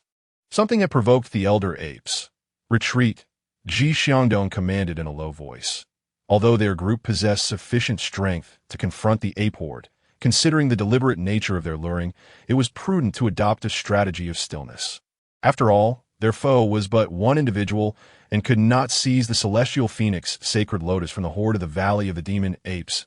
At that moment, Zhan Wuming found himself in a dire predicament. Hurriedly fleeing like a stray dog, the intelligence of these monkeys exceeded his expectations. Before the Ji family arrived, he had already infiltrated the Valley of the Demon Apes, and one of my city understood the magical beasts on the outskirts of the forest better than he did. By smearing some monkey dung on himself, he easily slipped deep into the Valley of the Demon Apes. Few dared to covet the treasures of the Valley of the Demon Apes, yet Zhan Wuming had ventured forth. For there were indeed valuable goods within, not to mention the celestial phoenix sacred lotus. Even the monkey wine was a peerless treasure, a supreme tonic that not only greatly benefited body refinement, but also accelerated the cultivation of battle aura. Monkey wine was rarely hidden within monkey dens. Rather, it was typically stored in sealed tree hollows, providing Zhan Wuming with the opportunity to create a diversion and lead the trouble elsewhere. There was no need to infiltrate a monkey den. Locating the tree hollow where the monkeys stashed their wine was considerably easier. Zhan Wuming spent nearly half an hour before discovering a giant tree. Cautiously peeling back the mud seal, he beheld a tree hollow brimming with monkey wine, its jade-like hue radiating a rich fragrance that invigorated his senses, but he felt no need to be polite. He neglected to use his mother's Qinquan ring, instead borrowing Zhang Shirong's storage bag with glee. Such affluent scions always had their essentials. Although the storage bag lacked the elegance of the Qinquan ring and was smaller in capacity, it still provided ample space of several square yards, sufficient to carry away all the wine. Zhan Wuming was elated. This tree hollow contained no less than 1,000 pounds of wine. He wondered how many rare herbs the monkeys had gathered to brew this vast quantity. Even using it for bathing would last him 10 days or more. After collecting the monkey wine, Zhan Wuming intentionally spilled some beneath the tree, and immediately a rich aroma wafted through the air. He swiftly concealed himself in a pre-selected hiding spot. The subsequent developments unfolded precisely as Zhan Wuming had anticipated. The alluring fragrance of wine wafted through the air, immediately attracting the little monkeys with a penchant for spirits. Upon their arrival, the little monkeys were left dumbfounded to discover that the tree hollow, which had once concealed the wine hoard of the Monkey King, was now empty, save for a few remnants of the fragrant liquor. Overwhelmed by fear, the little monkeys emitted a series of sharp, piercing cries. The enraged Monkey King soon appeared, seething with fury upon realizing that the wine he had painstakingly accumulated over nearly a century had been completely depleted. This audacious little thief exhibited an utter lack of understanding regarding the hardships of brewing. In his fury, the Monkey King unleashed a torrent of energy that surged outward in search of the intruder. Fortunately for Zhan Wuming, he had come prepared. Not only had he concealed his presence, but he also managed to suppress his energy signature. That moment, the anguished cries of the beasts searching for smoke outside the valley echoed into the realm of the magical apes. A presence that the Monkey King found particularly repugnant emanated from beyond the valley, compelling him to launch himself towards the source without a second thought that in the realm of the magical apes. No beast dared to challenge the authority of the Monkey King, yet now a human had audaciously stolen from under his very nose. Consumed by rage, the semi-sentient Monkey King led a charge of over 100 colossal apes. The harbinger of death had been unleashed, and the Zhang and Ji families were about to face dire consequences as the swarm of apes surged forth from the valley. Zhan Wuming felt a surge of elation. It appeared that his scheme to divert disaster and lure the tiger away from its den had succeeded. With the apes now fully engaged outside, the interior lay vulnerable. Time was of the essence. Zhan Wuming navigated the familiar terrain with ease, encountering no obstacles whatsoever. The ape den was a natural cavern, intricately interwoven, yet a polished path had been carved leading deep into its depths, clearly a testament to the intelligence that the Monkey King had developed over time. Venturing deeper along the smooth path, Zhan Wuming felt an intense heat radiating outward. The further he delved, the more oppressive the warmth became. After traversing 100 zhang, he found himself in an expansive lair, at the center of which lay a fiery red pool of magma, bubbling violently as though it were boiling water. Amidst the heat, an exceedingly rich aura of spiritual energy enveloped him. Taking a deep breath to steady himself, his gaze greedily fixated on the budding red lotus flower in the center of the magma pool, the coveted Tianhuang sacred lotus, a rare spiritual treasure. That moment, the lotus had yet to bloom fully, its spiritual effects not yet reaching their zenith. Thus, it had not yet attracted other high-tier magical beasts from the mountain range. Once it bloomed, however, its spiritual essence would overflow, perfuming the air for miles around. In his past life, Zhan Wuming had never possessed the qualifications to vie for such celestial treasures. But when the sacred lotus had emerged, it had fortuitously been located not far from the Zhan family's encampment. All the experts of the Zhan family had mobilized, and after a bloody battle that resulted in several casualties, including his grandfather sustaining severe injuries, they had managed to seize a single petal. With this memory in mind, he could not afford to miss this opportunity. The entirety of the flower bud far surpassed the value of a single petal. Rather than waiting for the sacred lotus to bloom and engaging in a life-and-death struggle with others, it was far wiser to claim the entire plant before it opened. How could one be as foolish and obstinate as the old ape, waiting for the lotus to bloom only to perish at the claws of a fifth-tier beast? By plucking this flower bud now, he was, in a sense, saving the old ape's life. The old ape had fought valiantly for both himself and the Ji family, thus repaying his debt of gratitude. With these thoughts in mind, Zhan Wuming produced a jade blade imbued with cold energy and a large jade box. The Tianhuang sacred lotus, being a celestial treasure, should not come into contact with iron or gold. Ordinary jade blades would be insufficient to sever its stem, but the cold jade was a suitable choice. Without hesitation, Zhan Wuming swung the blade, severing the lotus stem and capturing the Tianhuang sacred lotus in the jade box, which floated gently to rest by the pool's edge. Reluctantly, he gazed at the now empty magma pool, recognizing it for the fire vein it represented. Alas, he lacked the strength to extract it as he contemplated. Zhan Wuming examined the vast lair and was astonished to discover that the walls were adorned with numerous fire spirit stones. He could not help but marvel at the opulence of these monkeys. These stones had erupted alongside the magma from the spiritual spring below. The monkeys had embedded these spirit stones into the cave walls, thus infusing the lair with the powers of both the spiritual spring and the stones themselves. The concentration of spiritual energy in this place far exceeded that of the secluded chambers of the Zhan family's ancestors. That it was no wonder that such a small valley could produce numerous fourth-tier magical beasts. Though he could not carry away the spiritual veins and springs beneath the magma, he would not hesitate to claim the spirit stones from the cave walls. A single low-grade spirit stone could fetch several thousand gold coins. However, gold was merely a currency of the secular kingdoms, while in the empire and among the major sects, spirit stones were the medium of exchange. These stones, imbued with the essence of heaven and earth, allowed practitioners of battle chi to absorb their energy directly, thereby refining their battle chi. He had struck gold. Zhan Wuming felt exhilarated. He needed to hasten his pace. Should the monkeys return, he would find himself trapped.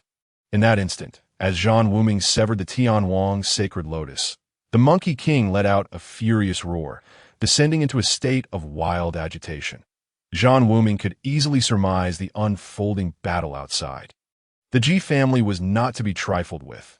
Their retainers were all well-trained elites, with the majority of them being battle sect members, and the least among them were battle masters. This clash would undoubtedly be a fierce contest between two formidable forces. Ji Xiangdong was immensely frustrated. He had intended to retreat before the Monkey King arrived, but he had not anticipated the frenzied pursuit of the enraged beast. Within the magical beast forest, how could mere humans hope to outrun a horde of magical apes? The monkeys leaped through the trees with astonishing agility. Even the splitting earth crossbow would struggle to find a mark, and even if it did, it would hardly be lethal. The magical apes pursued relentlessly, their ferocity unmatched. However, during the chase, dozens of second-tier magical apes fell victim to the crossbow bolts, sustaining injuries or perishing, thereby significantly diminishing their combat strength. Among the apes were several dozen third-tier magical beasts, posing a grave threat to the Ji family retainers. From the very outset of the conflict, several were torn apart, while the Monkey King and three initial fourth-tier magical apes were besieged by Ji Xiangdong and his comrades. The Ji family had mobilized their elder, Ji Changfeng, a 4-star battle king, alongside Ji Xiangdong, who was also an initial stage battle king, in addition to 3 other battle kings, totaling 5 warriors. Yet the 5 found themselves severely suppressed by the 4 magical apes, primarily due to the near 5-star battle king strength of the Monkey King. That Ji Changfeng alone was no match for it. He needed to join forces with Ji Xiangdong to barely withstand the Monkey King's onslaught. Meanwhile, the other 3 battle kings from the Zheng family were engaged one-on-one with the 3 initial 4th-tier magical apes, resulting in a chaotic and tumultuous melee. Before long, the Ji family's retainers had suffered over a dozen casualties, with Ji Changfeng also sustaining injuries. I could see that moment. The Monkey King unleashed a sudden roar, causing its body to swell several times in size. A vertical eye opened in the center of its forehead, and a beam of dark light shot forth, akin to a black flame capable of piercing the heavens. "Retreat, Ji Xiangdong!" Ji Changfeng cried out in alarm. Unfortunately, Ji Xiangdong found himself with no avenue for retreat. The instant the Monkey King's form expanded, he sensed impending doom. By the time the vertical eye opened, it was too late to escape. An overwhelming pressure immobilized him, as if he were mired in quicksand. Moments later, the black lightning struck. With a resounding crash, a massive shield adorned with mysterious patterns appeared in Ji Xiangdong's hand, and an ethereal armor shimmered around him. Under the scorching onslaught of the black lightning, the shield developed a fine crack, and the ethereal armor dissipated in an instant. That Ji Xiangdong was propelled several dozen zhang away, crashing into 4 or 5 large trees before finally coming to a halt, blood gushing from his mouth. The might of the enraged Monkey King was unstoppable, and none could have anticipated that. At the edge of the magical beast forest, there resided a magical ape bearing the bloodline of the divine beast. The angry-eyed Vajra, possessing the innate divine power of the angry-eyed Vajra. Ji Chongfeng's warning did not afford Ji Xiangdong an escape. Instead, it drew the wrath of the Monkey King upon him. The reason for the Monkey King's fury stemmed from its sensing the disappearance of the Tianhuang's sacred lotus within the cave. The Monkey King had refrained from immediately returning to investigate due to the presence of an aura that filled it with hatred and loathing. This aura originated from the clay pot Zhan Wuming had buried beneath the tree.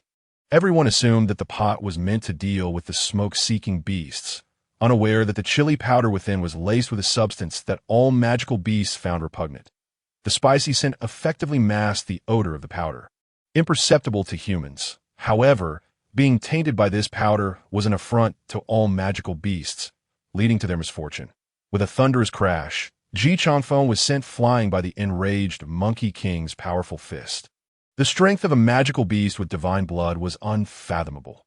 Even with Ji Chongfeng's formidable combat skills, he struggled to withstand the onslaught.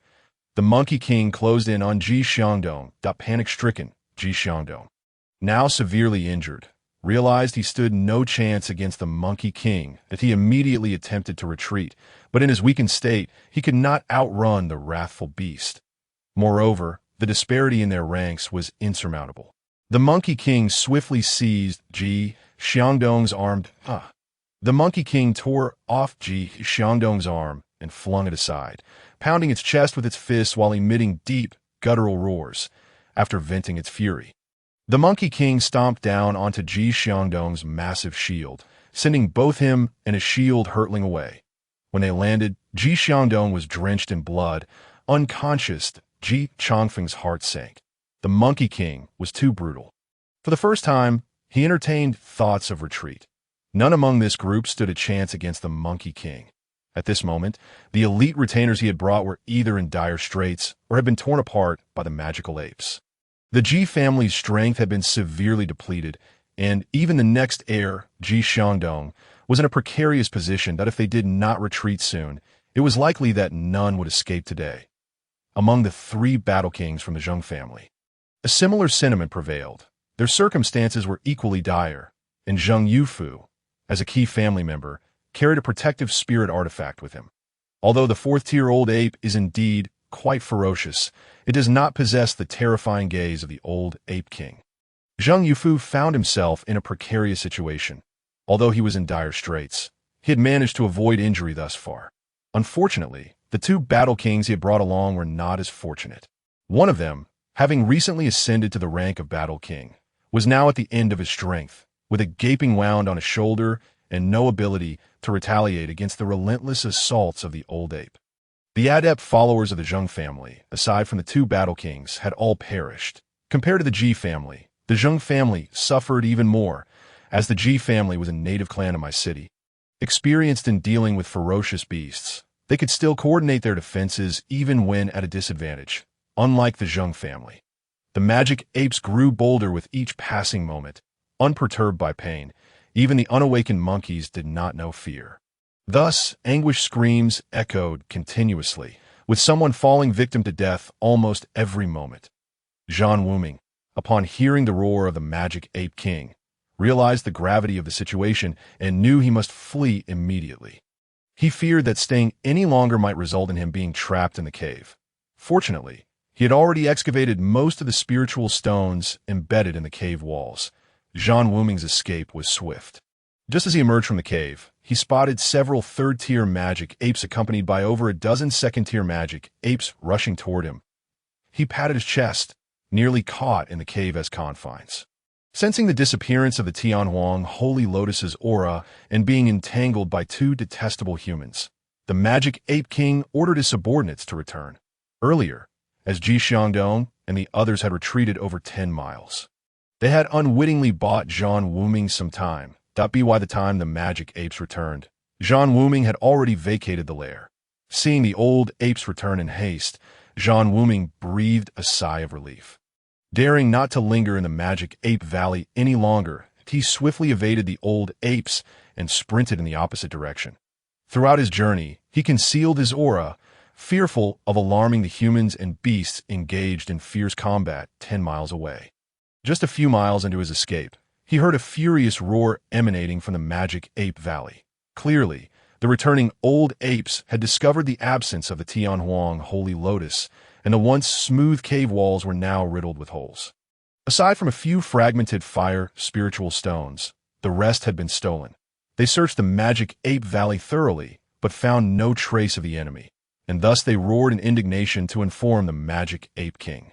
The magic ape king, driven into a frenzy once more, failed to devise a swift plan to eradicate the foes before him.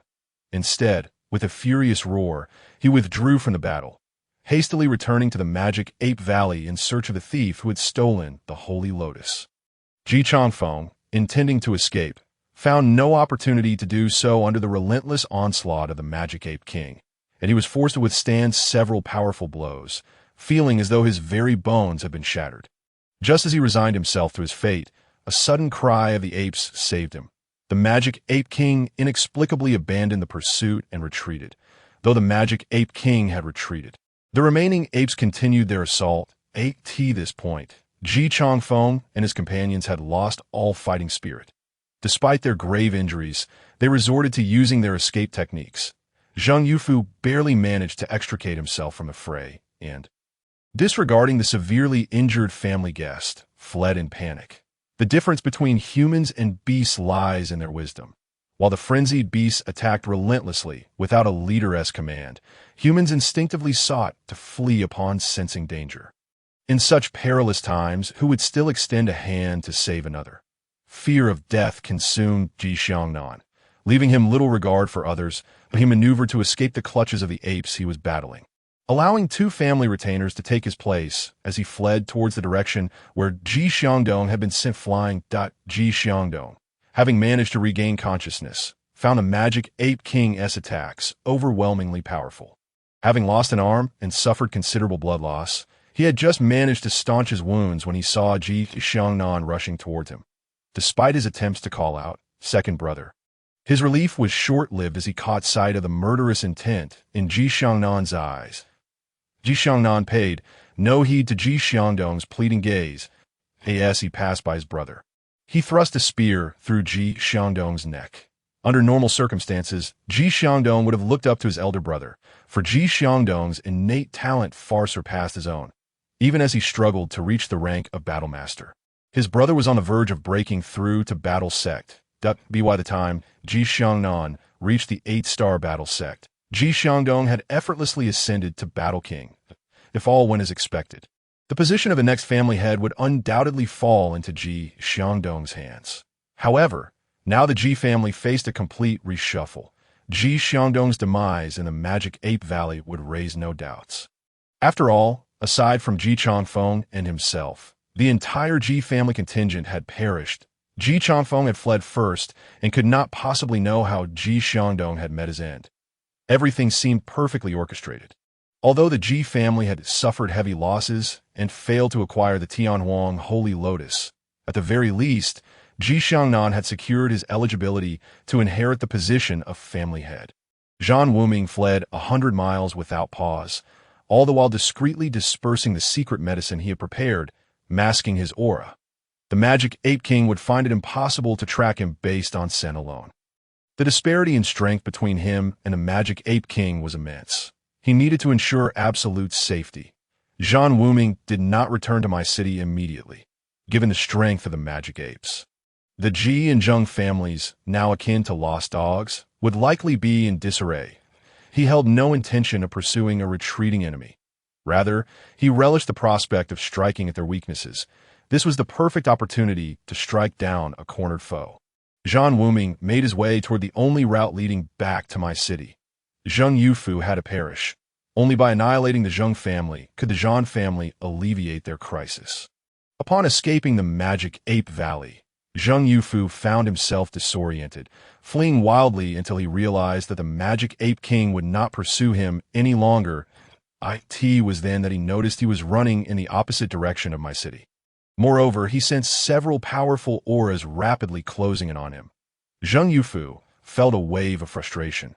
These auras were clearly those of formidable beasts from the Beastmaster Forest, although he had yet to detect the presence of any 4th-tier beasts. There were at least 2 peak 3rd-tier beasts nearby. Before he could be encircled by the beasts, Zheng Yufu embarked on yet another desperate escape. For decades, Zheng Yufu had never found himself in such a dire predicament. However, there was little he could do. Magical beasts were not inclined to reason. As dusk approached, he knew that if he did not find a safe place to rest, the situation would only worsen by nightfall. With the evening glow rising, the light within the Beastmaster forest grew exceedingly dim. This time, Zheng Yufu had evaded several waves of beastly ambushes. Holding the rank of Battle King, he remained on high alert despite his exhaustion and injuries. His spiritual sense still allowed him to detect a radius of 100 feet, affording him the opportunity to evade the beasts. However, this left him no time to rest, forcing him to continue fleeing with all his might. Uncertain of how far he had traveled, he stumbled upon a river valley, and to his surprise, he spotted a flicker of fire upstream. Cautiously, Zheng Yufu approached. Beneath the firelight, the water rippled, and a slender waterfall cascaded into a pool. Several protruding rocks on the cliffside created an ideal camping spot. Before he could get closer, he caught the tantalizing scent of roasted meat. Remarkably, he sensed no presence of magical beasts nearby. Zheng Yufu, famished after days of being pursued like a lost dog, had not eaten anything for nearly a full day. His body was already depleted, and at the mere thought of a hearty meal, he could hardly contain himself. Upon catching the delightful aroma of meat, he felt compelled to act, though he took a moment to scan his surroundings, finding no signs of habitation. This struck him as peculiar. Clearly, someone had camped nearby, but had left for some reason after cooking. When he saw the two golden-brown rabbits roasting over the fire, he could no longer wait for their owner to return. He prioritized satisfying his hunger. Grabbing one, he devoured it with gusto. The rabbit was perfectly roasted, seasoned to perfection, and its texture was incredibly tender. In no time, he finished one and felt only half satisfied. Glancing around, he noted that the owner had yet to return, and the other rabbit was nearly charred. Not wanting it to go to waste, he decided to eat the second one as well. There is no greater joy than when, in the depths of hunger, a delicious feast presents itself, more than enough to satisfy. Zheng Yufu was experiencing this bliss. After eating his fill, he felt his strength replenished. With nightfall approaching, he had no objections to resting here for the night. Tomorrow, he would regain his energy and make his way back to my city, where he would gather skilled warriors from his family to return to the magic Ape Valley. As Zheng Yufu contemplated his plans, he suddenly caught a whiff of a faint fragrance. Intrigued, he inhaled deeply, and his heart leapt with joy as he discovered a small, open satchel behind a large rock not far from the fire. Inside was a small jar of wine, its clay seal broken for some unknown reason, releasing a delicate aroma. Having filled his belly and now discovering wine, happiness struck him like a bolt from the blue. Out of caution, Zheng Yufu carefully sniffed the wine. With his Battle King's spiritual perception, he could ascertain that it was non-toxic. In this perilous environment, he remained vigilant, although he had devoured the two rabbits in desperation. He had checked for poison before eating, and now, sensing the wine posed no threat, he felt no need to be courteous. Having already indulged in the rabbits, he saw no reason to hold back from the wine. He drank half the jar in one go. The wine was potent. Having consumed just half, he began to feel lightheaded. "This is not right," Zheng Yufu exclaimed in alarm. This small jar, weighing only 2 to 3 pounds, should not have been enough to intoxicate him. Yet he was already feeling hazy after just half a jar. Channeling his battle energy, he was struck with terror as he found his internal energy completely depleted, devoid of even a trace of battle energy. What on earth is happening? Both rabbit meat and wine are harmless, so why do I exhibit signs of poisoning? In a rush, I fumbled through my Chinken ring for a multitude of elixirs, disregarding their suitability, and selected every antidote I could find. Just as I was about to toss one into my mouth, I felt a lightness in my hand, followed by a flash of cold light that sliced through my wrist, causing the hand holding the elixirs to fly several meters away. Zheng Yufu let out a wretched howl. The blade's speed was astonishing, and having exhausted all my battle energy after fleeing for half the day, I was far too fatigued to evade this strike. The youth suddenly burst forth in the water, sending droplets splashing that caused the flames by the pond to flicker. The boy wielded a delicately crafted dagger, perfectly suited for carving meat. However, to Zhang Yufu, that blade radiated an ominous chill. The earlier flash of light had emanated from this very knife, and the youth was a fourth-tier battle master, in the past. Such strength would have seemed insignificant to Zhang Yufu, but now, stripped of his battle energy, he felt akin to a piece of fat meat laid out on a platter. "Who are you?" Zhang Yufu demanded, a mixture of shock and anger in his voice. "Third uncle. I am your nephew," the boy replied with a faint smile, his indifference tinged with an unsettling aura, as if another had severed his hand. Zhang Yufu shivered, not only from the youth's cold demeanor, but also from his words, calling him third uncle and claiming to be his nephew. Such a bizarre assertion. "Who exactly are you? We have never met. So why treat me this way?" Zhang Yufu felt a mix of confusion and fear. N01 is unafraid of death, especially not the pampered third young master of the Zhang family. It matters not whether you recognize me. What matters is that I know you. That I forgot to mention. It was I who killed cousin Shurong. The boy was indeed Zhan Wuming, casually cleaning his nails with the dagger, exuding an unspoken eeriness. "Ah, so it was you who led us to the Demon Ape Valley. You were the one who murdered Shurong in the Yihong courtyard. Who on earth are you?" Zhang Yufu shouted in disbelief. "I'm your little nephew, Zhan Wuming. That day, when you and cousin visited my home, I had just emerged from seclusion and didn't have the chance to greet you. Otherwise, you would not have failed to recognize me." Zhan Wuming chuckled, his eyes filled with mockery. "Impossible! How can you possess battle energy? Aren't you supposed to be mentally unstable?" Zhang Yufu retorted. "Why can't I cultivate battle energy? Look, I'm already a battle master. A 4-star battle master at that. And I'm only 17 this year. My aptitude is quite exceptional," Zhan Wuming said, demonstrating as he coalesced his yellow battle energy upon the blade, as if putting on a show. "Are you truly my nephew? If so, why treat me this way? We are family." Zhang Yufu's tone shifted, now sounding like a man who had found hope. "Uncle, I am poisoned. Please see if you can help me detoxify." Zhan Wuming smiled, his voice calm.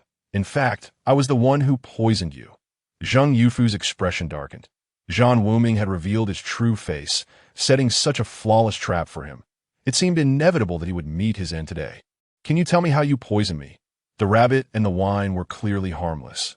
Zhang Yufu was unwilling to accept this, refusing to believe that with his strength as a battle king, he could not discern between poisoned and unpoisoned food.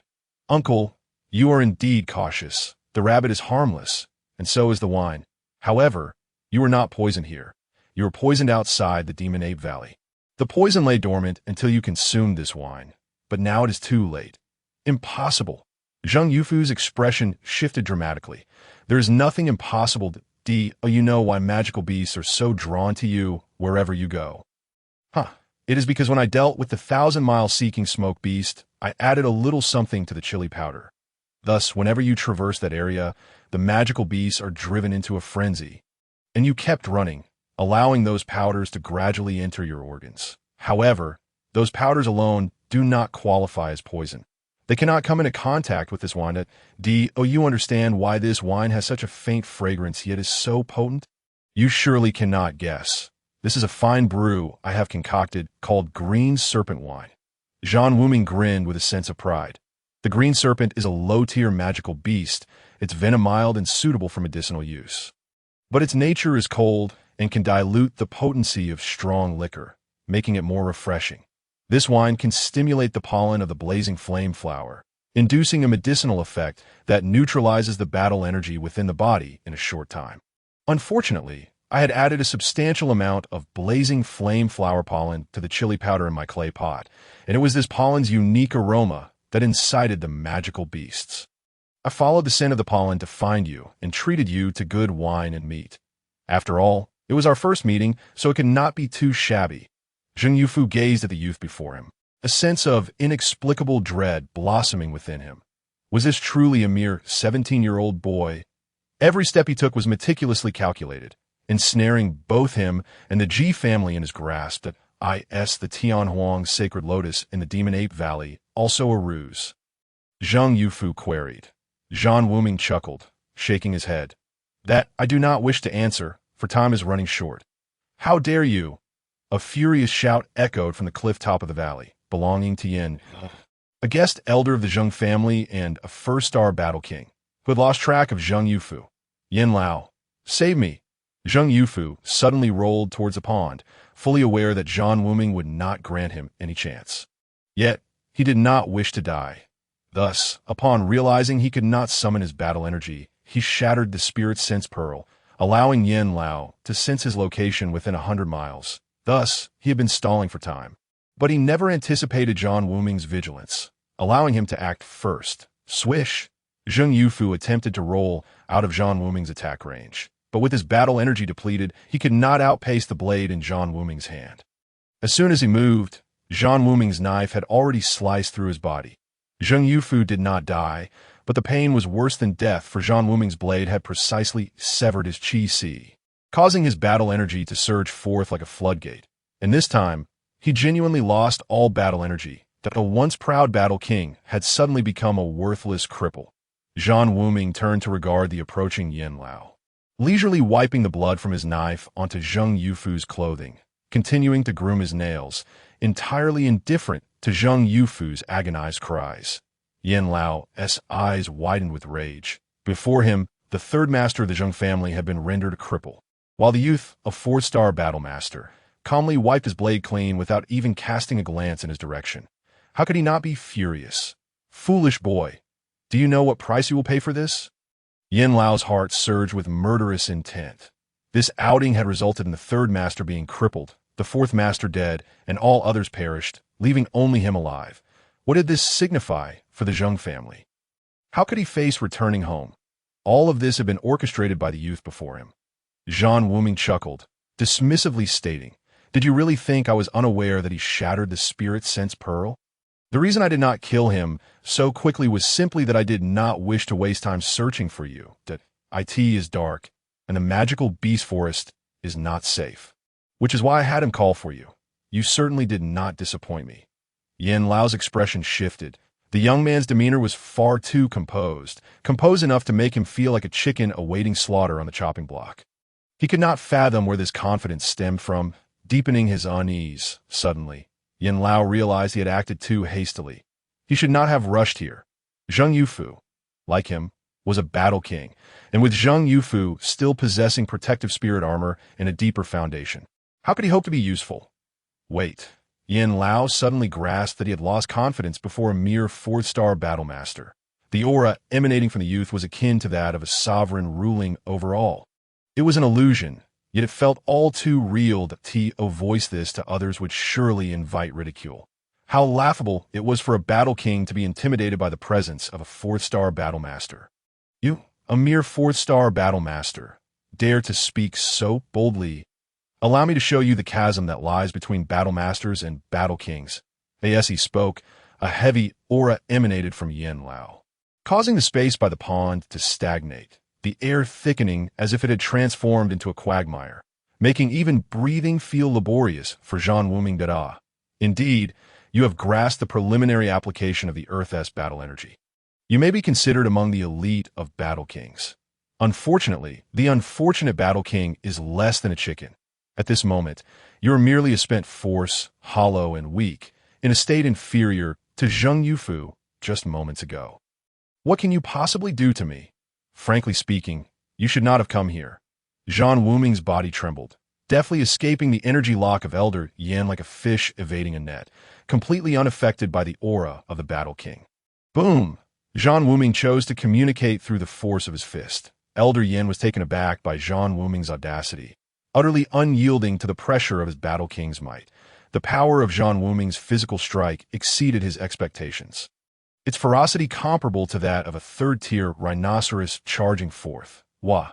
Elder Yin suddenly spat out a mouthful of black blood, realizing the folly of his own actions, severely wounded outside the Demon Ape Valley. He had traversed hundreds of miles, continuously besieged by waves of magical beasts, leaving him at the end of his tether. Upon receiving Zheng Yufu's desperate plea for help, his instinct compelled him to rush to his master's aid. Yet, by the time he arrived, his strength was already depleted. Zhan Wuming, however, had conserved his energy, waiting patiently for an opportunity. Although their realms differed greatly, as the youth had remarked, the unfortunate battle king was no better than a chicken. At that moment, Elder Yin found himself incapable of striking back. You have two choices: submit to me or die. Zhan Wuming refrained from further attacks, for his earlier strike had already conveyed to the opponent that he was not a mere insect, but rather a figure capable of determining his fate. Elder Yan's complexion shifted from pale to green, then from green to red, as he hesitated. Life or death? He had never contemplated that someone of a significantly lower realm than himself would force him to make such a choice. More tragically, he found himself wavering, unable to refuse. Kill him, and kill him. Zhang Yufu's anguished wails pierced the air, filled with despair as he realized that Elder Yin, despite his Battle King's cultivation, had gained no advantage and had instead been injured by Zhan Wuming's strike. At that moment, his hatred consumed him, leaving only the singular desire to slay Zhan Wuming. Yet he found himself powerless to do so. Who exactly are you? Yin, he disregarded Zhang Yufu's cries, having regained his composure and fully grasping the gravity of the situation. This young man before him was far more formidable than he had imagined. Provide me with a reason, for I have no wish to waste words on the dead, Zhan Wuming replied with a cold smile. I wish to know to whom I shall submit. I ask that reason sufficient. Elder Yan's imposing aura deflated like a punctured balloon, and he appeared significantly aged. You traitor! You coward! The Zhang family will not let you go. Zhang Yufu's face was ashen, realizing that Yin, he had surrendered in the heat of battle. Despair overwhelmed him, prompting a torrent of curses. Ha ha! Zhan Wuming laughed heartily, then fixed his gaze on Elder Yan's expression, declaring, that reason is ample, and I find it most agreeable that I am Zhan Wuming, the fourth son of the Zhan family of me. In your eyes, I may still be merely the little nephew of the Zhang family head. A flicker of surprise crossed Elder Yan's face, followed by a prolonged silence. He had but two choices: life or death. Not wishing to perish, he had no alternative but to submit, regardless of the opponent's identity. Zhan Wuming's earlier punch had made it abundantly clear that this young man could easily take his life. The punch Zhan Wuming had delivered had relied solely on his physical strength. Without the use of battle energy, shattering Elder Yan's last vestige of resistance, that it was precisely because Zhan Wuming had relied solely on his physical prowess that he remained unaffected by the Battle King's aura. Elder Yin had never encountered such formidable physical strength, yet he believed in the potential of this resourceful young man. Open your mind, Zhan Wuming ordered coldly. Elder Yan's expression shifted once more, yet he offered no resistance. Following instructions, he opened his mind, feeling a chilling consciousness infiltrate his brain, branding a profound mark upon his spirit. Elder Yin involuntarily gasped. This is the legendary Ishin Great Method. Indeed, you possess some discernment from this moment forth. As long as you pledge your loyalty to me, your future will surpass what you could achieve within the Zhang family. However, should you harbor any doubts, you are well aware of the Ishin Great Method severity. Zhan Wuming stated icily. Elder Yan's complexion turned pale, yet he recognized that any further thoughts were futile and bowed his head. Yet he understands. From now on, I shall heed the young master's command without harboring any second thoughts. Then, kill him with your own hands. Zhan Wuming pointed at the still cursing Zhang Yufu. Elder Yan's expression shifted slightly, yet he hesitated not at all, with a heavy press of his palm through the air. The wretched Zhang Yufu was instantly transformed into a mist of blood that a glimmer of satisfaction flashed in Zhan Wuming's eyes, and he felt significantly relieved. The Zhang family had always been a thorn in his side, and today he had finally begun to extract it in his previous life. The enmity of the Zhang family's annihilation had remained an unresolved knot in Zhan Wuming's heart. Zhang Yufu's death was merely the commencement of his revenge. Unbeknownst to him, amidst the somber atmosphere, a faint aura of death emanated from the mist of Zhang Yufu's blood, the glimmers of light within its essence merging with Zhan Wuming's body as he breathed. Very well, Zhan Wuming smiled faintly, producing a verdant pill from his bosom. First, consume this to swiftly restore your combat strength. We have matters to attend to. Understood. Elder Yin accepted the pill without hesitation and swallowed it. Instantly, a warm current coursed through his body, dissipating his fatigue and rapidly mending his internal injuries. Astonished by the potency of the medicine, Elder Yin promptly sat cross-legged to expedite the recovery of his battle energy. The nights in a monster beast forest were exceedingly perilous for humans, and Zhan Wuming dared not let his guard down. He scattered the excrement of numerous high-tier magical beasts around the valley, allowing them to pass the night in peace. Occasionally, a few slightly stronger magical beasts would wander by but failed to detect Zhan Wuming and his companions.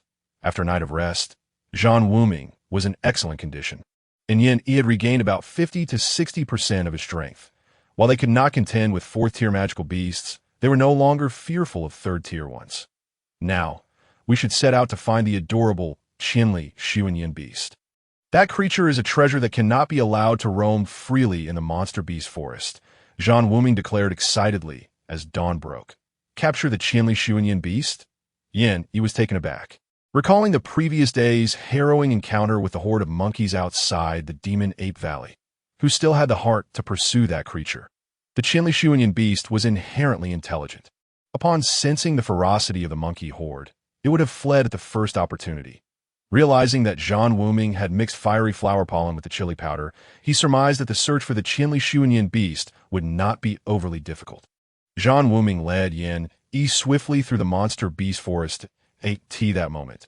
Yi finally understood why he had struggled so much to pursue Zhan Wuming over the past 2 days. Zhan Wuming seemed completely unaffected by the magical beasts within the forest. He had never considered that the magical beast's excrement could possess such remarkable efficacy. Of course, Zhan Wuming had already dealt with the fiery flower pollen on Yi.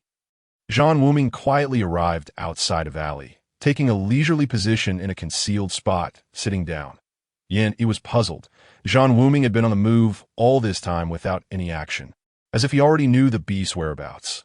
Unable to contain his curiosity, he asked, "How did you know the Qinli Xuanyin beast would be here?" Zhan Wuming chuckled. "I knew the location of the Qinli Xuanyin beast before I found you yesterday. I simply chose not to disturb it. A startled Qinli Xuanyin beast can easily become prey for other magical beasts. As long as it perceives a place is safe, it will not vacate until it finds another hiding spot." "Then what are we waiting for? It's merely a second-tier creature," Yi remarked, increasingly perplexed. Since Zhan Wuming had known its location yesterday, and given the Qinli Xuanyin beast's low tier and moderate speed, he could have easily captured it in one fell swoop. Why had he chosen to wait an entire night and bring Yi along so ceremoniously? Zhan Wuming shot Yi an exasperated glance. What's the hurry? If it were merely for a second-tier Qinli Xuanyin beast, why would I need you? I wouldn't have waited until now to catch it. He was utterly baffled but dared not question further. Resigned to patiently accompany Zhan Wuming in silence as they awaited their opportunity, simultaneously hastening his battle energy recovery. Zhan Wuming appeared relaxed, showing no signs of urgency as he closed his eyes to meditate, seemingly lost in thought. Until noon, a low, piercing shriek shattered the valley's tranquility. Zhan Wuming opened his eyes, muttering to himself, "How slow." Yi's expression shifted as he extended his consciousness outward, discovering a disheveled figure cautiously entering the valley from the mouth. Revealing none other than Ji Xiangnan, he finally grasped Zhan Wuming's intentions. Zhan Wuming's target was not solely the Qinli Xuanyin beast, but also the remnants of the Ji family's power. The Qinli Xuanyin beast, a rare creature, though not of high tier, was a treasure possession of the Ji family. Under no circumstances would the Ji family abandon such a beast in their flight. Consequently, Ji Xiangnan had barely escaped. Yet instead of fleeing the monster beast forest, he had come to seek the Qinli Xuanyin beast. With years of experience in raising this extraordinary creature, the Ji family possessed their own methods for tracking and taming it. However, Ji Xiangnan had not anticipated that his every step would attract surrounding magical beasts, leading him to be pursued relentlessly while tracking the Qinli Xuanyin beast, sustaining injuries along the way. Although he had miraculously escaped with his life, he had lost precious time, having to halt his escape and hide in a corner the previous night.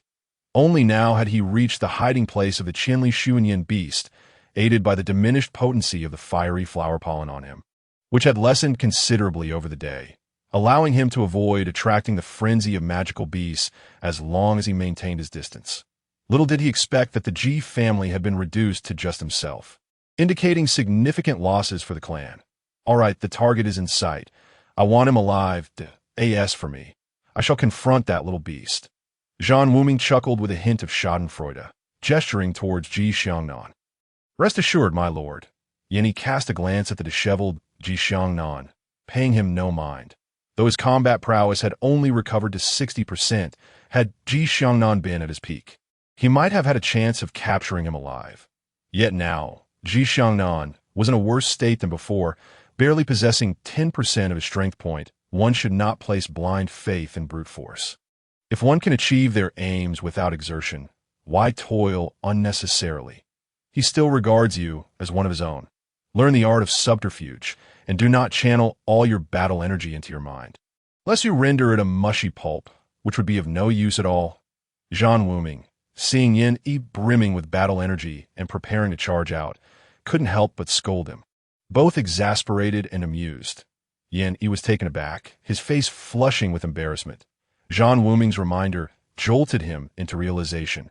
Ji Xiangnan was unaware that he had been subdued by Zhan Wuming and still considered himself a guest of the Zheng family, a comrade on the same front. Especially now, with Ji Xiangnan at his last gasp, having someone like him, a battle king who had regained much of his strength, by his side greatly increased the odds of emerging from the monster forest unscathed, making it unlikely that Ji Xiangnan would suspect him. Indeed, Ji Xiangnan was in a woeful state.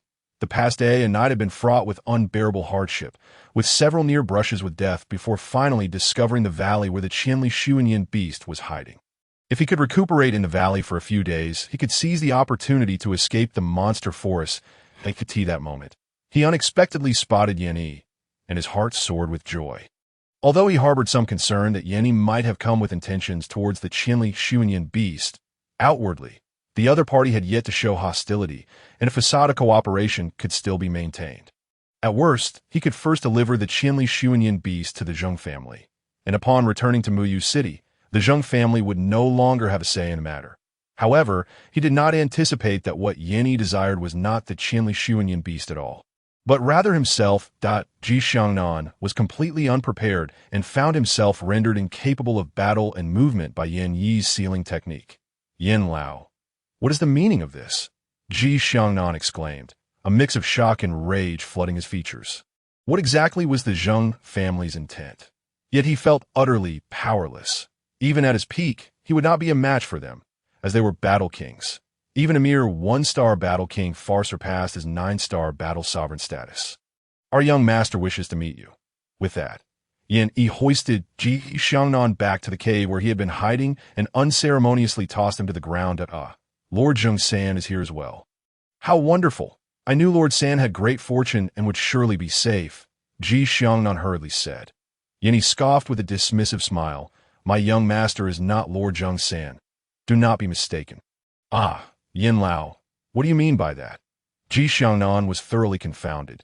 Yin Yi was clearly a guard beside Zheng Yufu, so how could he now say that his young master was not Zheng Yufu? Uncle Ji, it is so good to see you, a melodious voice chimed, and Ji Xiangnan's eyes nearly bulged out of his head as he beheld Zhan Wuming, the young master of the Zhan family, confidently striding into the cave, cradling the Qianli Xuanyin beast in his arms. You are Zhan family's fourth son? Wuming? Ji Xiangnan, an experienced figure in the world, adeptly grasped the situation in an instant.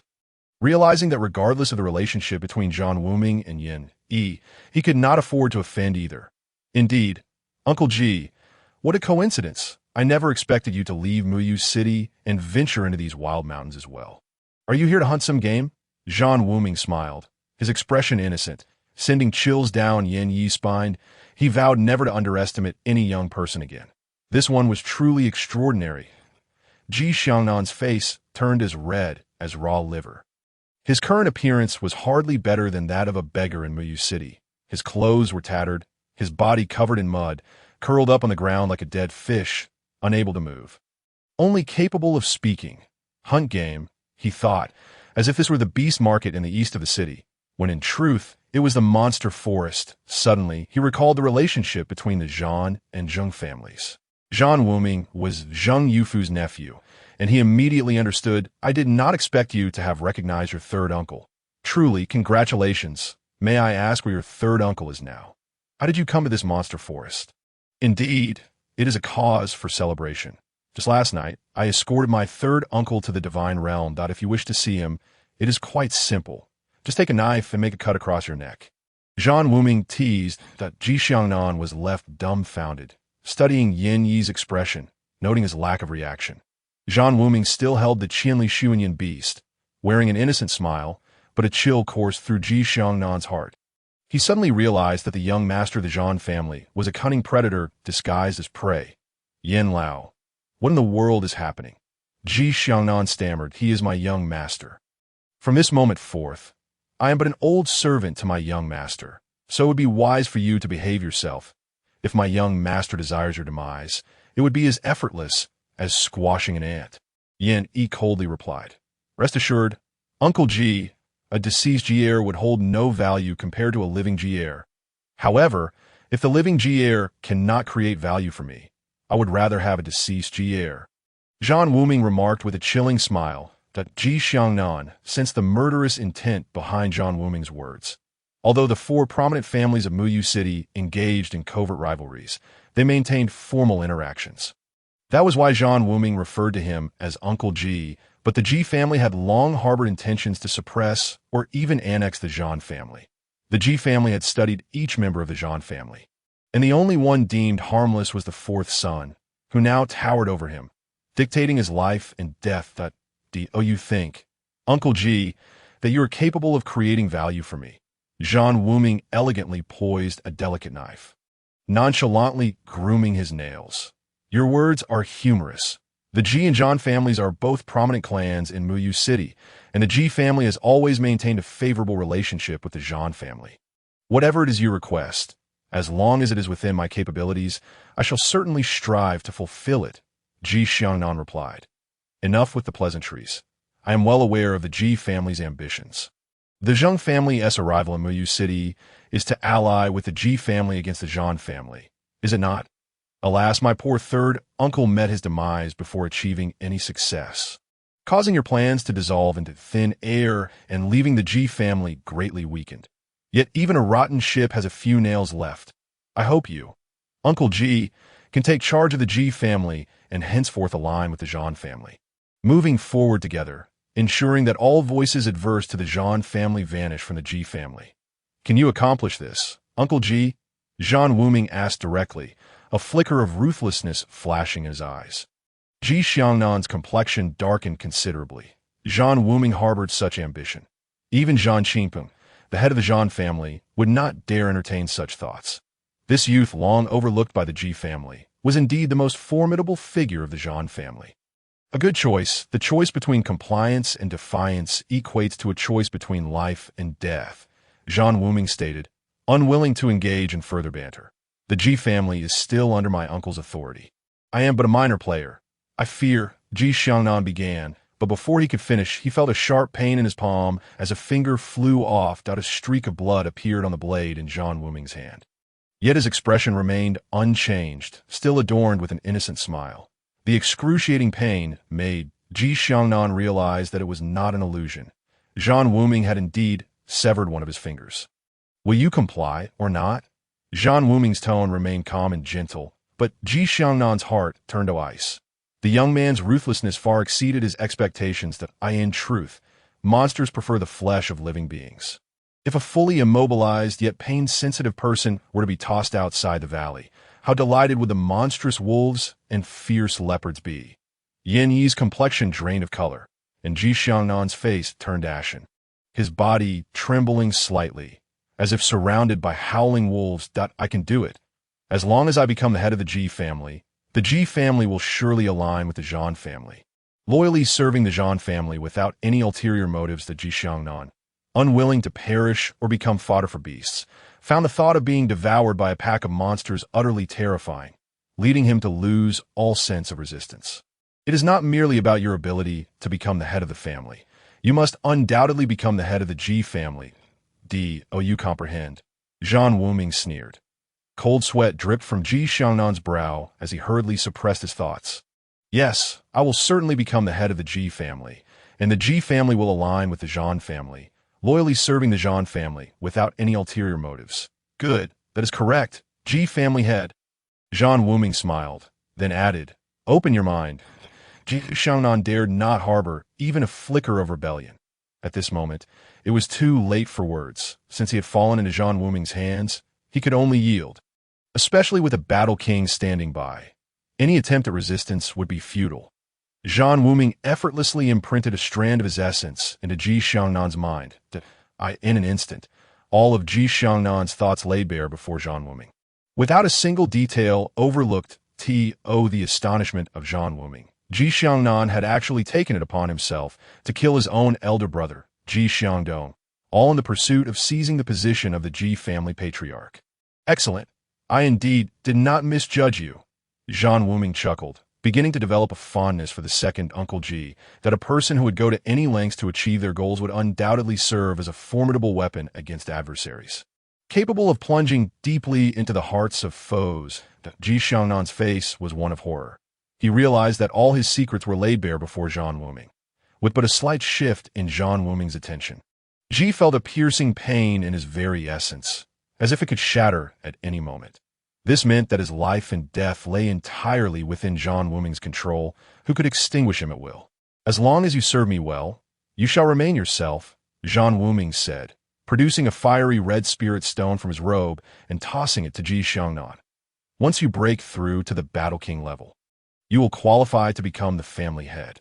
This is a mid-grade fire spirit stone, and given that your Ji family practices fire tribute techniques, it should aid you in your ascension to the Battle King realm. You shall not disappoint me. Ji Xiangnan felt an overwhelming sense of fortune. Mid-grade spirit stones were exceedingly rare in the secular world.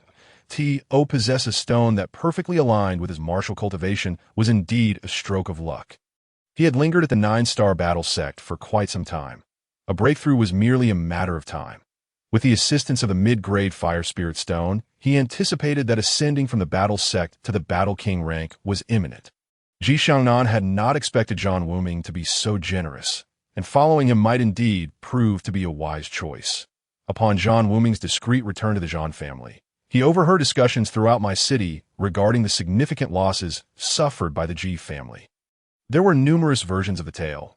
Some claimed the Ji family had ventured into the great wilderness, only to be ambushed by its inhabitants, while others said they had entered the Beastmaster forest and encountered high-level magical beasts. Regardless, the outcome was that the Ji family had suffered grievously, though the specifics were kept tightly under wraps, as was customary for the Ji family. The Ji family situation was indeed dire, with a soon-to-be patriarch Ji Xiangdong brutally slain and dozens of elite disciples from the battle sect having perished. This left the former family head infuriated to the point of bloodshed. Yet, when faced with the threat of the Demon Ape Valley, the Ji family found themselves powerless. Sharing the news of the Celestial Phoenix Sacred Lotus with other families was out of the question, for they were reluctant to do so. The more pressing concern was who could guarantee that the Celestial Phoenix Sacred Lotus truly existed within the Demon Ape Valley.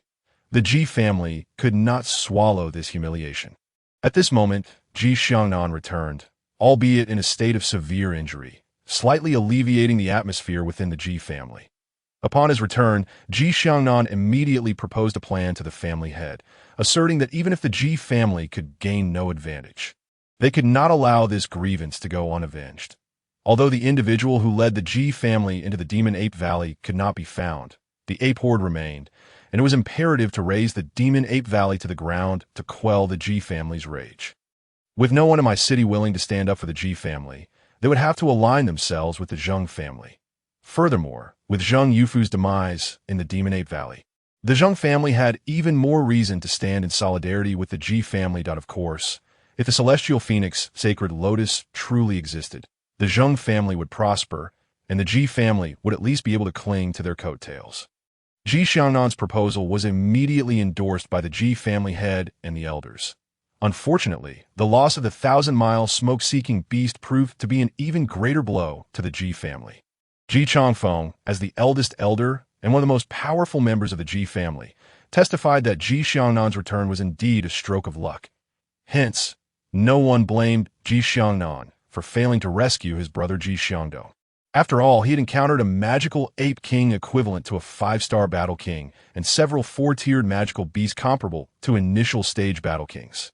Even Ji Changfeng, a 4-star battle king, had fled in disarray. Who could reasonably expect a 9-star battle sect disciple to restore the family's honor? With the 3 members of the Zhang family perished, and the Li family in a precarious position regarding their accountability to the Zhang family. There was solace in the fact that Zhang Yufu had relayed information to the Zhang family prior to their departure. It was believed that powerful figures would soon arrive from the Zhang family to discuss strategies. Upon his return to the Zhan family, Zhan Wuming received a stern reprimand from Zhan Qingpeng for disappearing for several days without a word, despite leaving a note stating he was in search of spiritual herbs. He had not taken a single attendant with him, which had caused great concern among the Zhan family. Zhan Wuming's return immediately stirred a commotion among the upper echelons of the Zhan family. Not for any trivial reason, but because he had returned with a 1,000-mile smoke-seeking beast and a 1-star battle king. While a 1-star battle king was not particularly noteworthy, the Zhan family had recently introduced several miraculous medicines and gathered substantial resources, now boasting 5 battle kings. However, the 1-star battle king that Zhan Wuming brought back caused a sensation, as he was Zhan Wuming's servant. The notion of a battle king becoming a servant was something the elders of the Zhan family deemed unattainable, and they felt no right to even consider it. Even more absurd was the fact that Zhan Wuming had surreptitiously returned with the Ji family's treasured 1,000-mile smoke-seeking beast, leaving the elder of the Zhan family utterly shocked. What on earth did his grandson intend to do? Was he planning to wage war against the Ji family? If the Ji family discovered that their 1,000-mile smoke-seeking beast had been stolen by the Zhan family, the repercussions could be dire, though the Zhan family was not afraid of the Ji family. A conflict between 2 powerful families would surely exhaust their energies, and it could potentially alter the entire balance of power in my city. Zhan Xinglong was left speechless by this nephew of his. Previously, the boy had only caused minor disturbances at home, dabbling with pills that posed no real danger, and everyone had turned a blind eye. But now, he had clandestinely ventured out for several days, returning with a powder keg of trouble, a vital asset of the Ji family, and a guest from the Zhang family whom he had turned into his servant. Did Zhan Wuming truly have the audacity to make a servant of Zhang Yufu's guard? Was Zhang Yufu so easily trifled with? He had left in a fit of anger, and even now the Zhan family remained wary of his potential retaliation. Within just a few days, this reckless nephew had transformed another's guard into his own servant, and Zhan Xinglong had never encountered such a troublesome nephew before. Zhan Tianxing, the elder of the Zhan family, had always been lenient toward Zhan Wuming, but now wore a frown, realizing that this grandson was truly a source of concern. Zhan Xingping's expression was twisted with anger. This was no mere son. This was a veritable calamity. However, upon reflection, he realized that even he would not have been able to capture the 1,000-mile smoke-seeking beast or make a servant out of Zhang Yufu's guard. In this light, his son was indeed far more capable than he had initially thought. With so many eyes fixed on Zhan Wuming, it felt as though they were about to convene a critique session. The 1,000-mile smoke-seeking beast, frightened by the fierce gazes of the elders, cowered behind Zhan Wuming, casting furtive glances at the irate old men within the hall, while he had been left outside. Let us clarify this situation. The elder Zhan finally broke the silence after a long pause, tapping his chair's backrest. The 1,000-mile smoke-seeking beast was taken from the Ji family, while he was seized from the Zhang family. Zhan Wuming shrugged his shoulders innocently. I merely took. Why not go and seize the princess and queens of the Dian dynasty while you're at it? When did you gain such capabilities to even dare to snatch the Ji family's lifeline and turn Zhang's guest into your servant? Zhan Qingpeng was furious. This son of his was utterly out of control, brazenly justifying his thievery. Not only had he stolen a magical beast, but he had also captured a formidable ally. When had it become permissible for a mere child to act so presumptuously?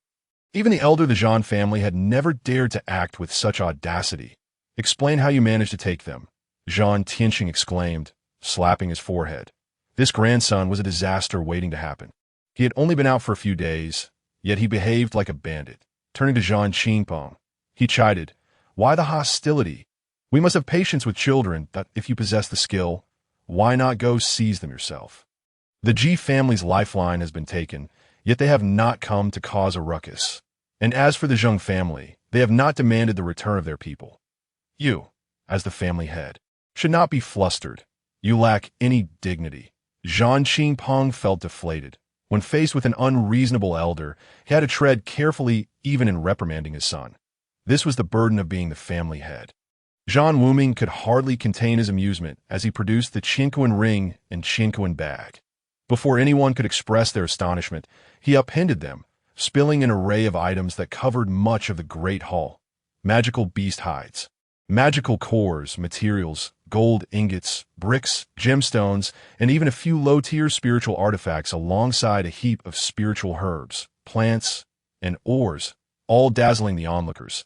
The entire assembly stood agape, their eyes wide with disbelief at the golden bounty strewn across the floor.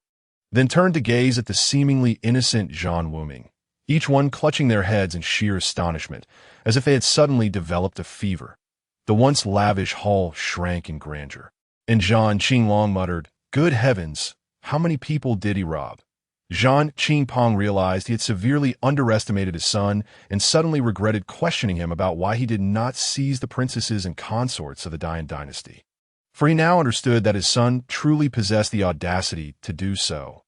Well, Qingpong, as the head of the Zhan family, it is your turn to inquire." After a lengthy silence, Zhan Tianqing collected himself and coughed lightly. Passing the proverbial hot potato to Zhan Qingpong, that he realized that questioning his grandson would yield answers that were quite painful, for one could never predict what card he would play next. Having lived for 70 or 80 years, he had not accumulated as much wealth as his grandson had in just a few days of thievery, which was a serious blow to his pride. Zhan Qingpong glanced at his brothers, noting their wide-eyed expressions, particularly that of Qinghu and Qingbao, whose gazes were fixed in astonishment. Tentatively, he asked, "Did you acquire all of this through theft?" Indeed, these were taken from Zheng Yufu and Ji Xiangdong. While those belonged to the Ji family's elite battle sect members and a battle king from the Zheng family, Zhan Wuming declared, his words striking with an unsettling finality. Upon hearing Zhan Wuming's proclamation, the eyebrows of the assembly began to twitch uncontrollably. "You actually stole from them?" Zhan Qingpeng inquired with increased caution, yet inwardly he cursed, thinking how foolish it was to give the Qianquan ring to others. It was clearly taken by force, and he questioned the necessity of such a redundant inquiry. "If you suspect it was stolen from me, then let us just say I found it, as they are all deceased." Zhan Wuming chuckled, no longer teasing his family.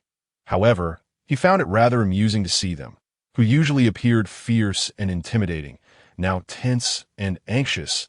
Such expressions were a rarity. The room was filled with individuals who nearly fainted. Was it truly found and not stolen? As if it were merely a pebble by the roadside, easily picked up at will. Even more astonishing was the news that all those individuals had perished. They had all met their end in the Beastmaster Forest. And the Ji family had nearly faced total annihilation, with only Ji Xiangnan and Ji Chongfeng managing to escape. The expert from the Zheng family who had come to my city, aside from the one I enlisted as a servant, had also all perished in the Demon Ape Valley. Zhan Wuming did not wait for his family to inquire further. He relayed the outcomes. The spoils Zhan Wuming brought back were indeed astonishing. But even more shocking were the tidings he conveyed. The elite of the Ji family had been wiped out in the Beastmaster Forest. Ji Chongfeng returned heavily injured. Ji Xiangdong had perished, and the experts from the Zheng family had all met their demise. For the Zhan family, this was undoubtedly splendid news. It seems some of the rumors circulating outside contained elements of truth. "You also ventured to the Demon Ape Valley?" Zhan Qingpong asked in astonishment. He would rather believe that Zhan Wuming had discovered the Qianquan ring on a corpse.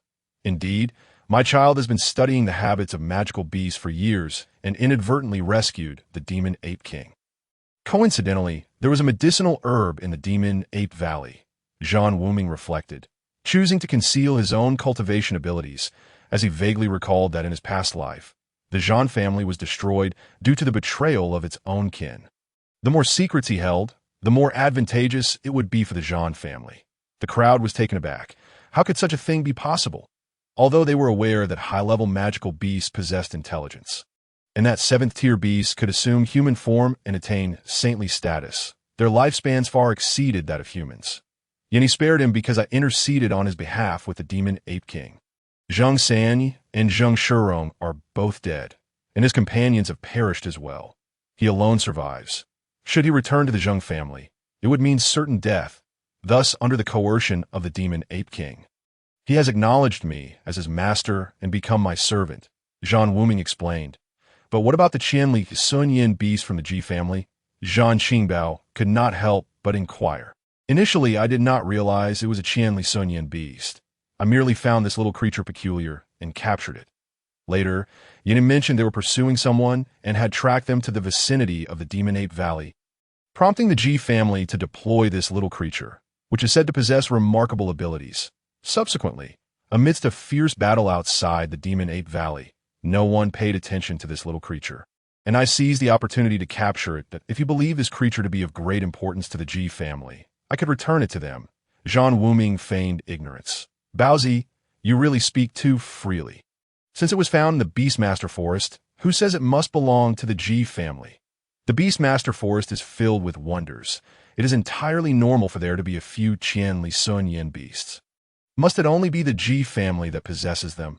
Zhan Tianqing scolded with a hint of annoyance. The crowd fell silent. The old man was not confused at all that a Qianli Sunyan beast was not unique. Perhaps there was an older beast in the Beastmaster Forest that had given birth to several offspring, and Zhan Wuming merely happened to discover one. Why should it be that only the Ji family could capture them, while the Zhan family was denied? There's a saying, one should know when to speak and when to remain silent.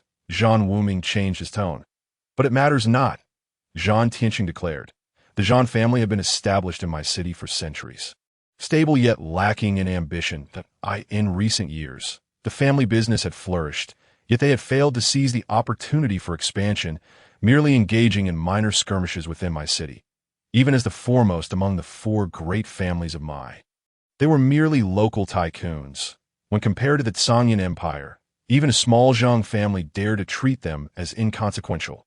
What significance did it hold to be at the top of such a hierarchy? If they were merely frogs in a well? Zhan Wuming spoke ardently.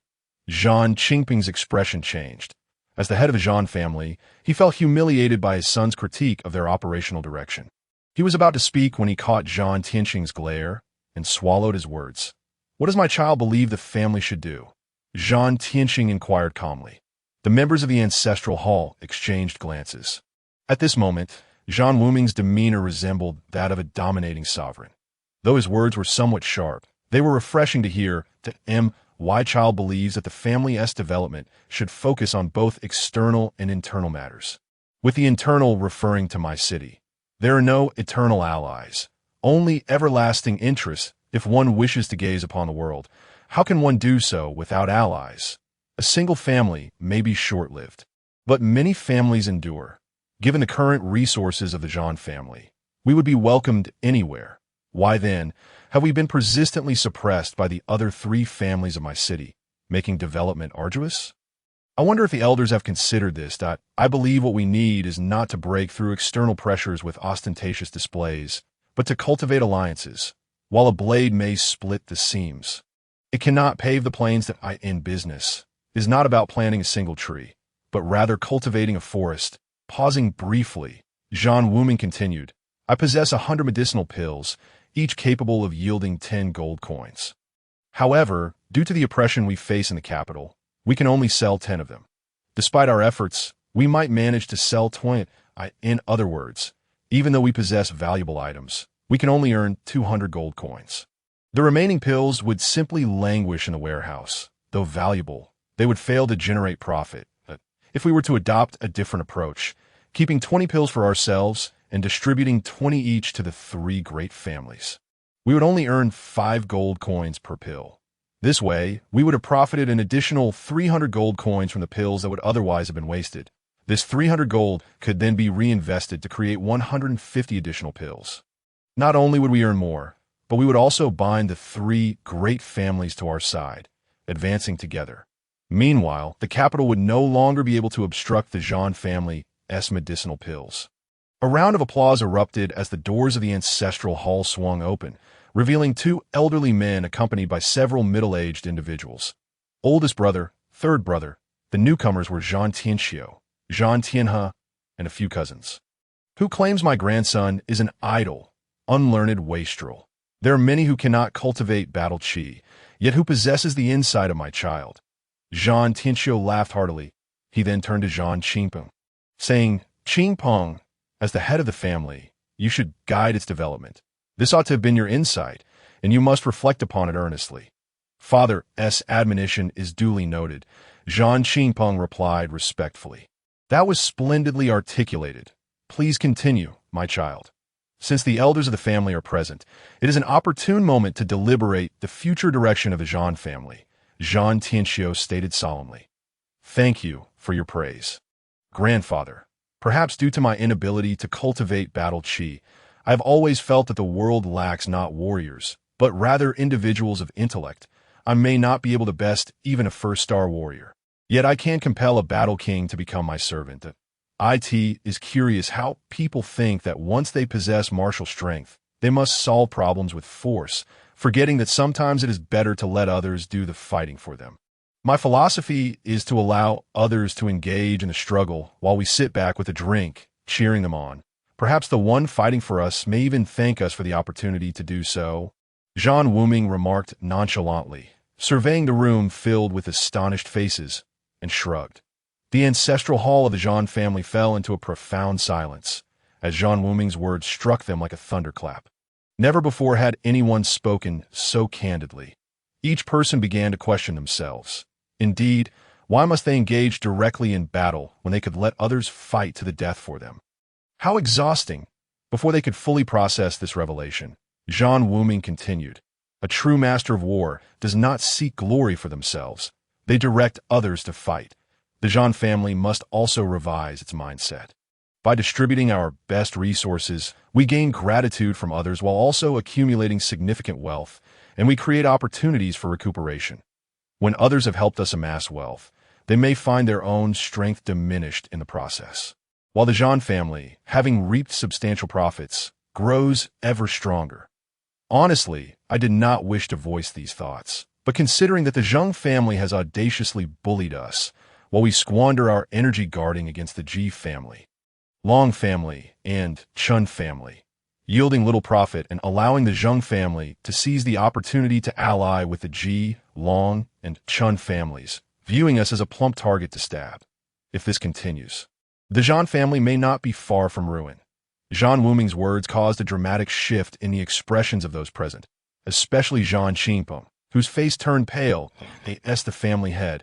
He had failed to recognize the crisis facing the Zhan family. Upon hearing Zhan Wuming's words, he was drenched in sweat. Over the past 5 years, the Zhan family had indeed made significant progress, leveraging the remarkable medicines developed by Zhan Wuming as their trump card, never once considering involving the other families.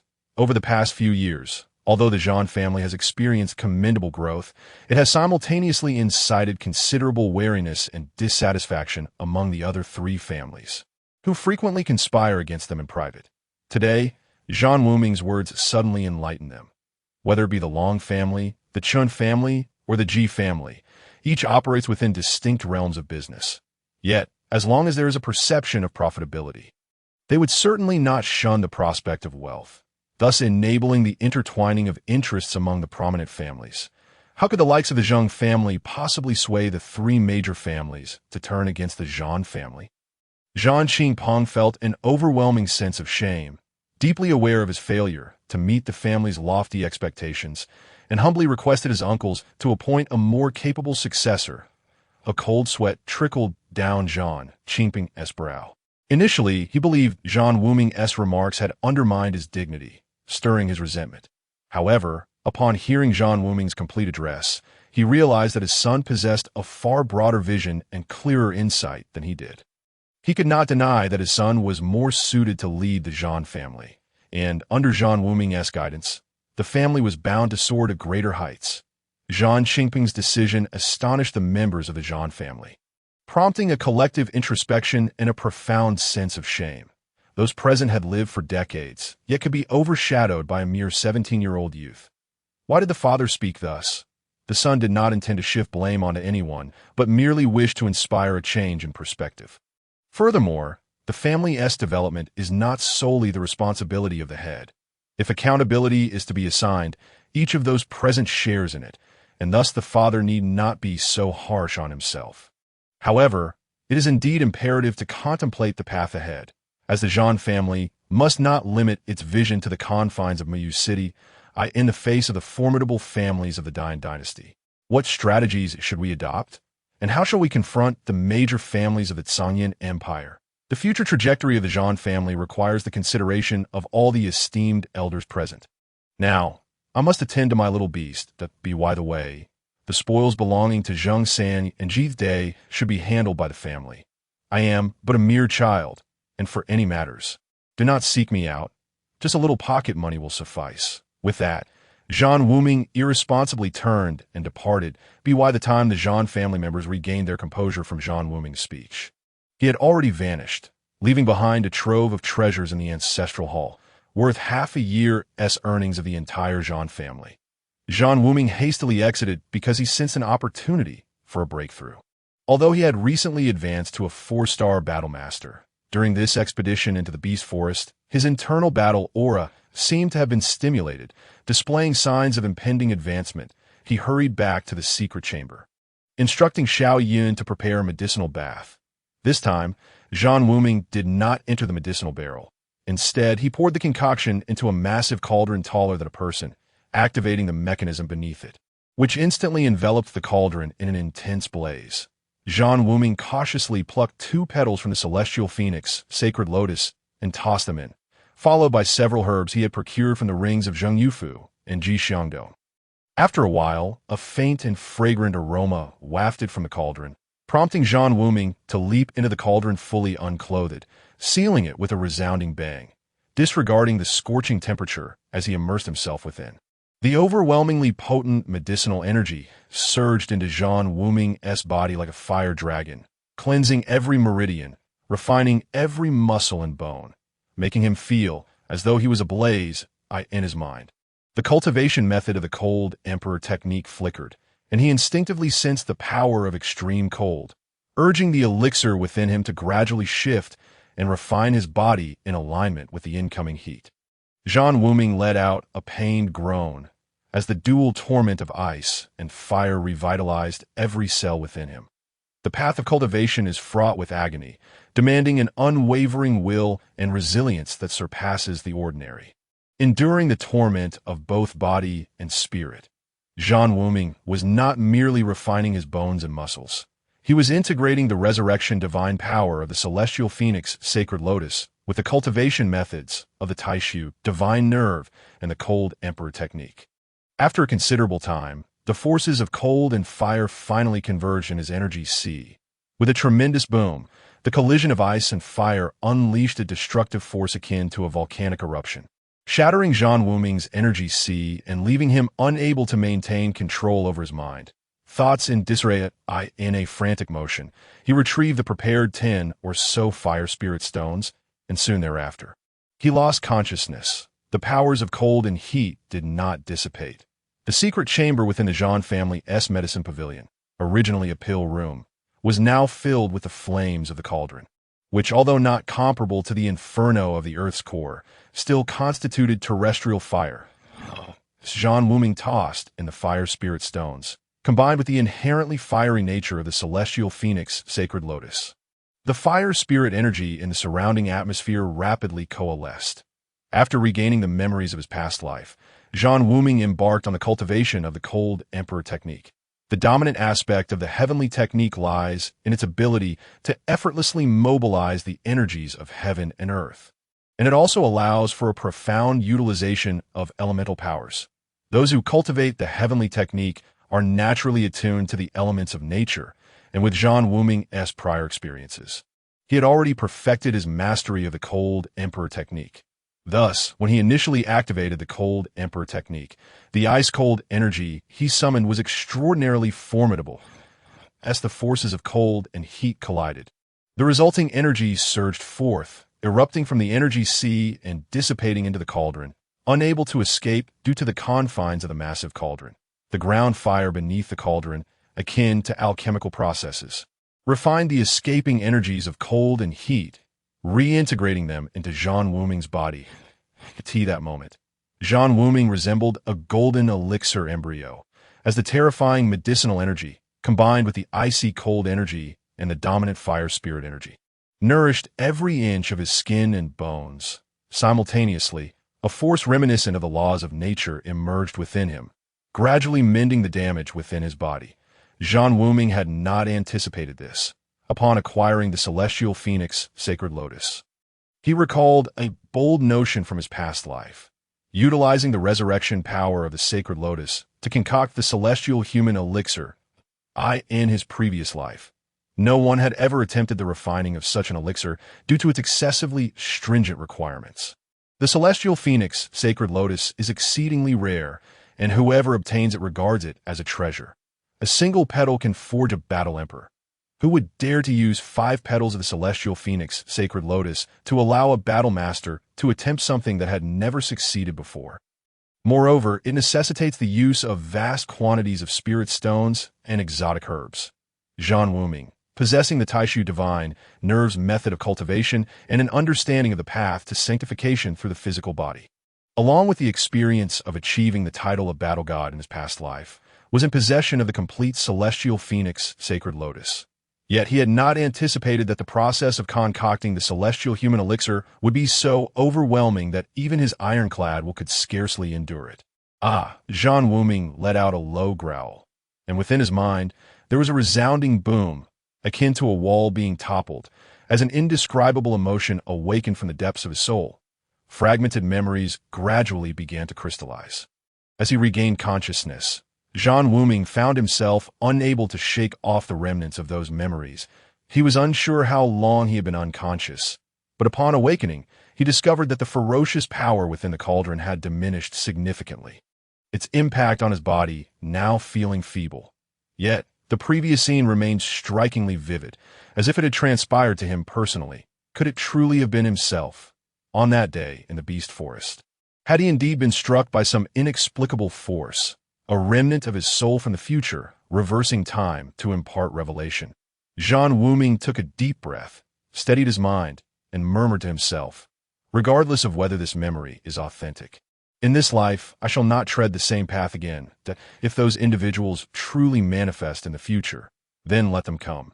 In this life, everything shall change. Shuang, I will find you and grant you a life unlike any other. Upon regaining his senses, Zhan Wuming suddenly felt a monumental transformation within his body. The Taishu power within him began to operate autonomously despite his chaotic consciousness, consuming the violent elemental force within the cauldron.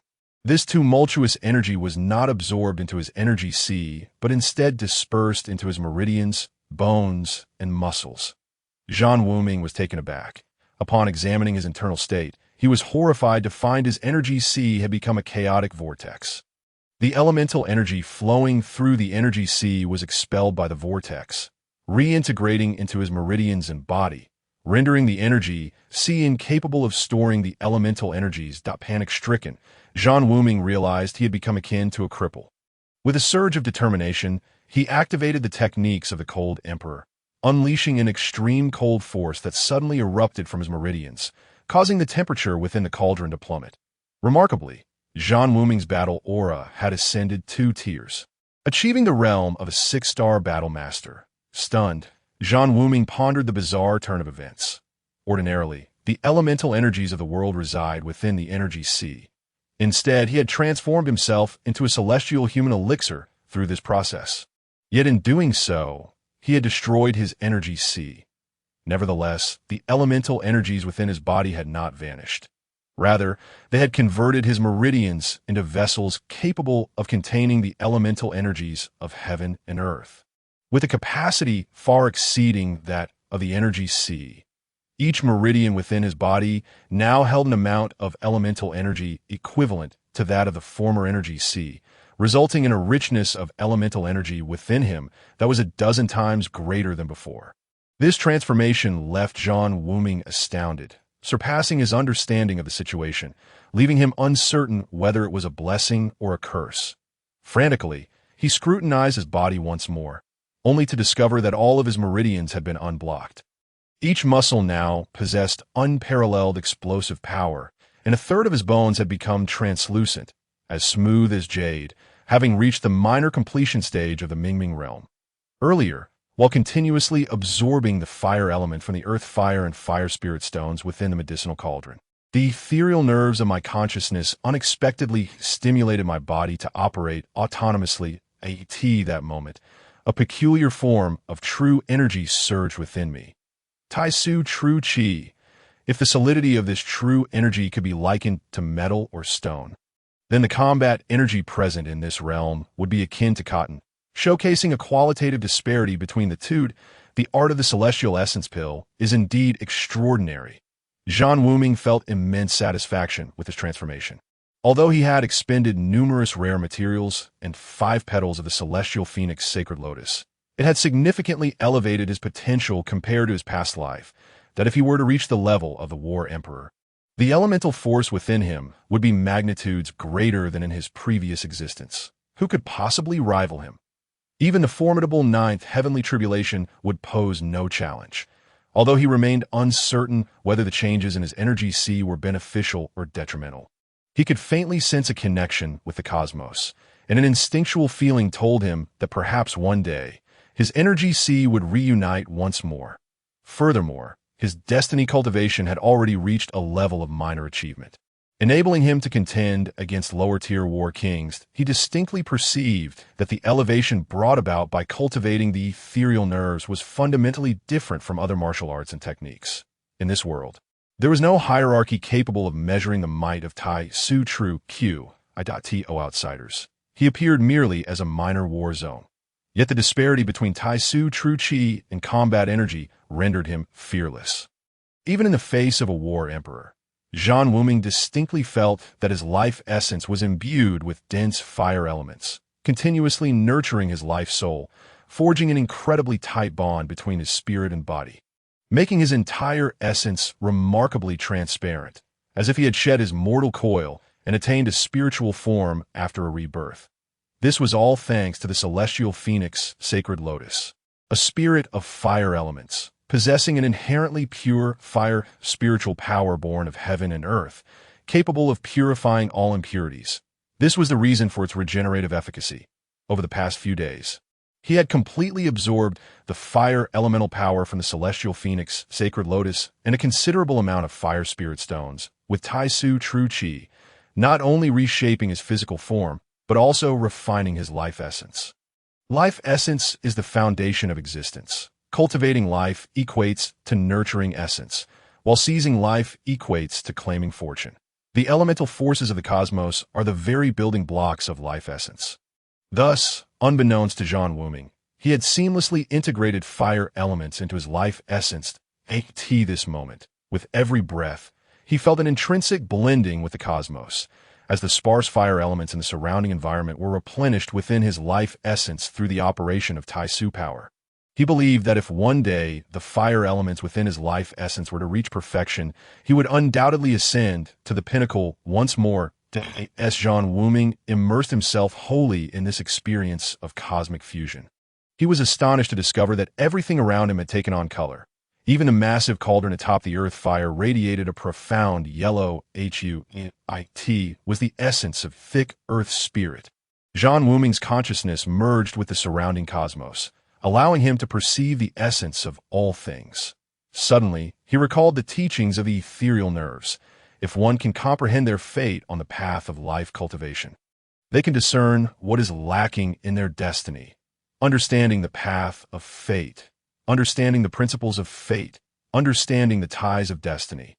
If a practitioner can cultivate the ethereal body, they can grasp the fate and principles of all things in the universe, knowing what is supplement, what belongs, what is needed, what is strong, and what is weak.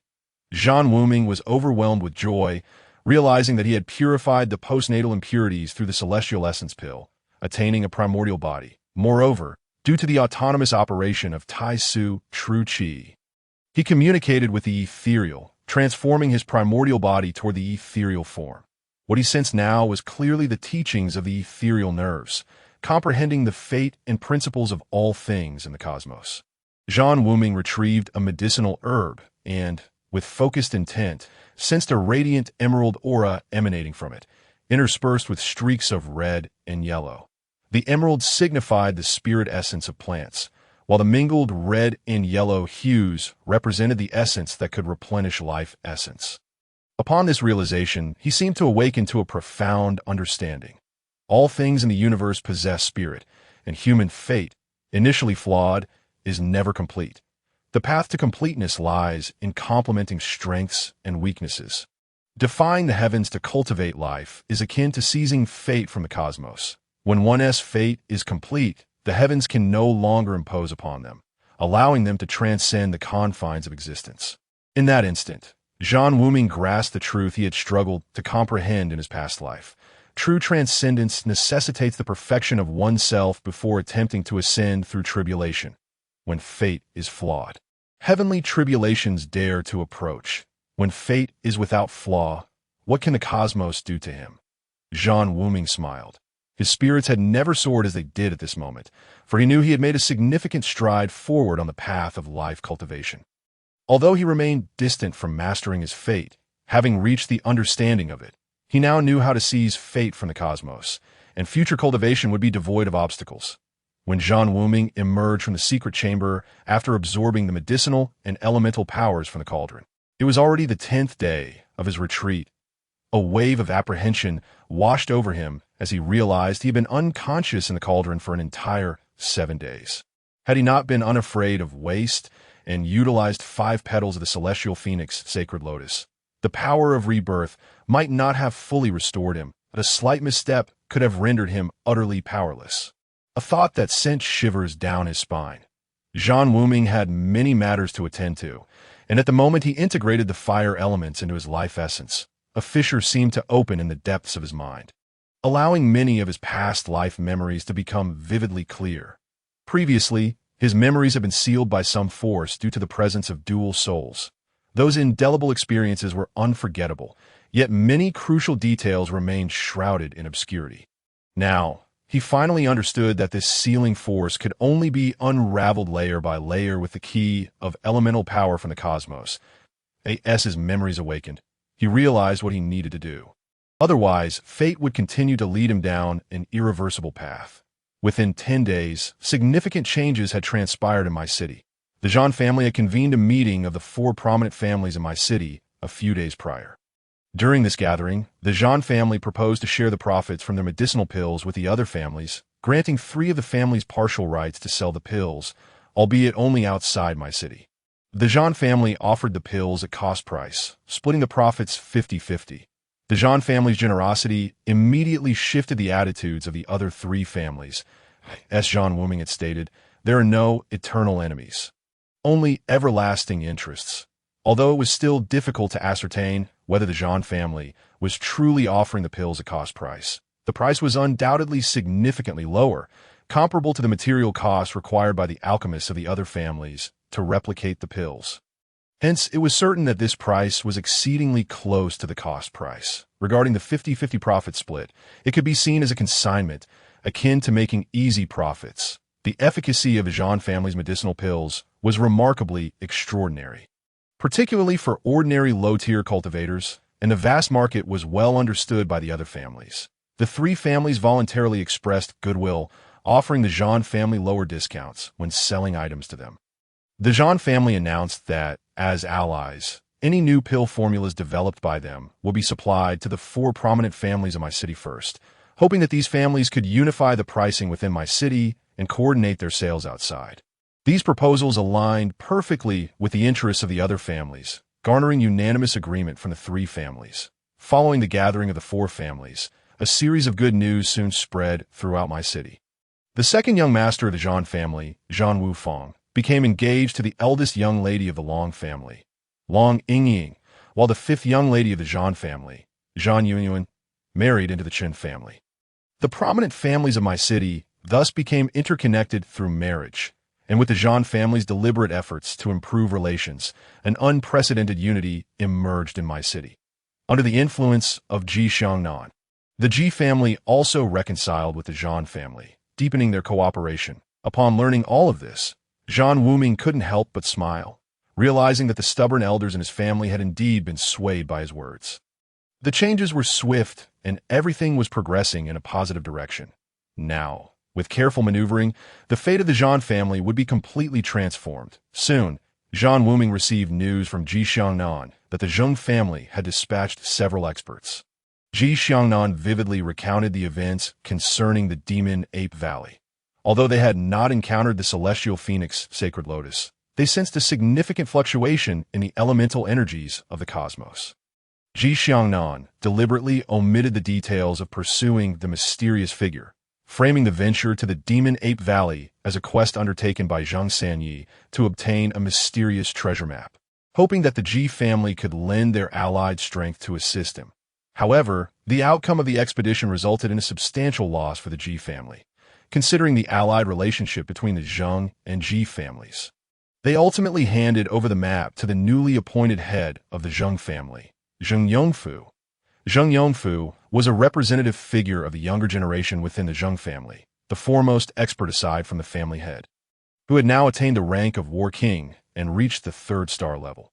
Zheng Yongfu did not doubt what Ji Xiangnan had conveyed. After all, the next heir to the Ji family had perished tragically in the Demon Ape Valley, a testament to the ferocity of the battles fought there. Moreover, he had a solid understanding of Zheng Yufu's character. If Zheng Yufu obtained the treasure map, he would undoubtedly be eager to achieve merit and complete the mission solo to secure greater support from the family. But he never anticipated meeting his demise in the Demon Ape Valley. His visit to my city was not due to knowledge of the celestial phoenix sacred lotus, but rather because his son had tragically lost his life in my city. Now, upon hearing the news of the celestial phoenix sacred lotus, he could no longer contain his excitement. The accompanying elder, Zheng Su, was also greatly stirred as for the enmity towards his son, with Zheng Yufu and his entourage all deceased. The only individuals privy to the truth are the Ji family. Since the Ji family is intent on concealing the reality, it is naturally impossible for them to articulate it clearly. Zheng Yongfu's desire to swiftly locate the culprit is equally unattainable. Thus, the skilled members of the Zheng family are preparing to further investigate the Magic Ape Valley. Everything is unfolding as Zhan Wuming had anticipated, and he has acknowledged Ji Xiangnan's acting prowess. However, he feels a tinge of guilt towards the old ape, having repeatedly used it as a scapegoat. After some contemplation, Zhan Wuming decided to inform his family that he would venture into the Beast Forest once more. The Beast Mountain Range is a sprawling expanse, characterized by 3 principal mountain ranges: the Divine Eagle Mountain Range, the Azure Dragon Ridge, and the 10,000 Beast Mountain Range, each extending into countless smaller branches. With every range stretching thousands of miles, legend has it that the Divine Eagle Mountain Range was once under the dominion of a sacred eagle that surpassed the 7th tier for countless years. Subsequently, humans named this mountain range the Divine Eagle Mountain Range to pay homage to this sacred eagle. The Azure Dragon Ridge is also steeped in legends of the holy beast, the Azure Dragon. Though those tales date back innumerable years, it is said that the Azure Dragon was the first spirit to transcend the earthly rules and ascend to divinity in this land.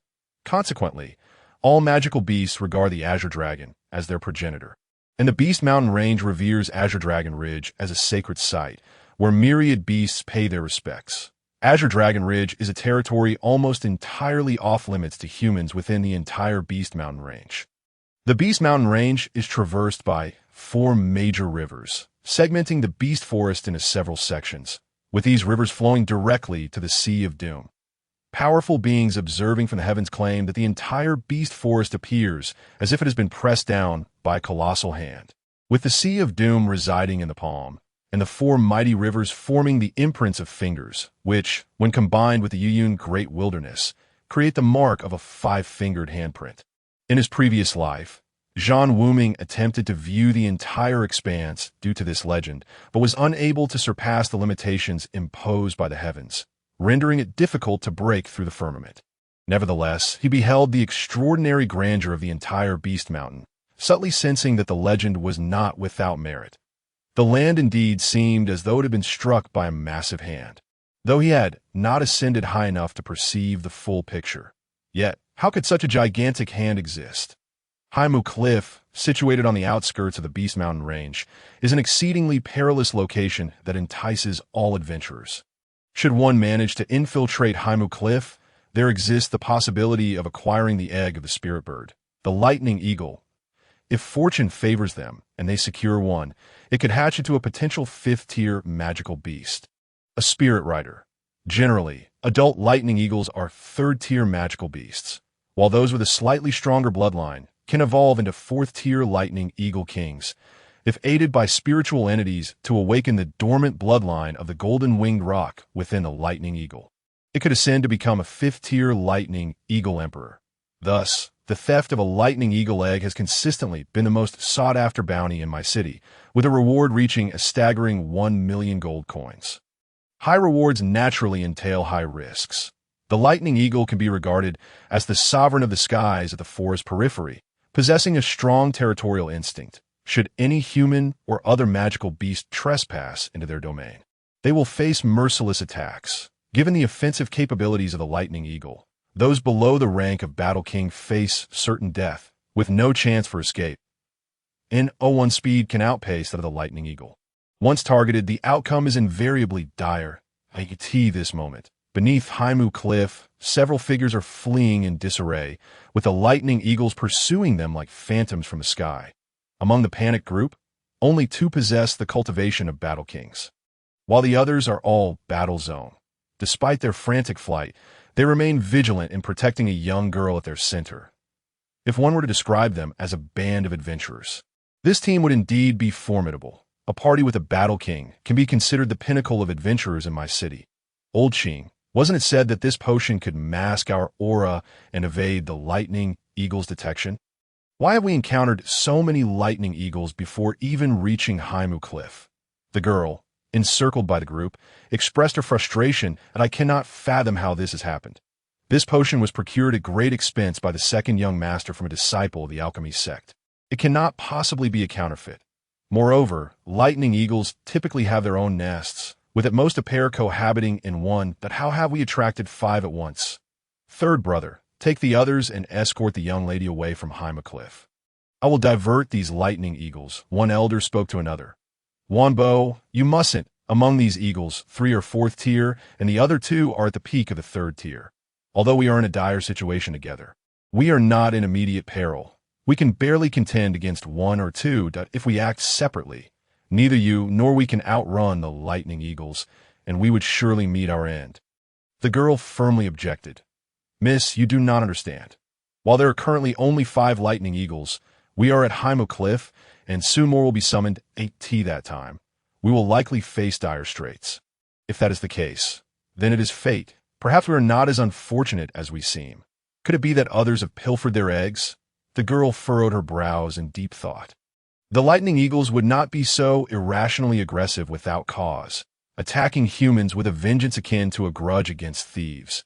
Had it not been for the presence of Wanbo and Qingbo, both possessing 2-star Battle King strength, their party would have already been obliterated. After their initial attacks proved fruitless, the lightning eagles began to summon their companions, and in a brief moment, 5 more arrived, revealing the gravity of their predicament.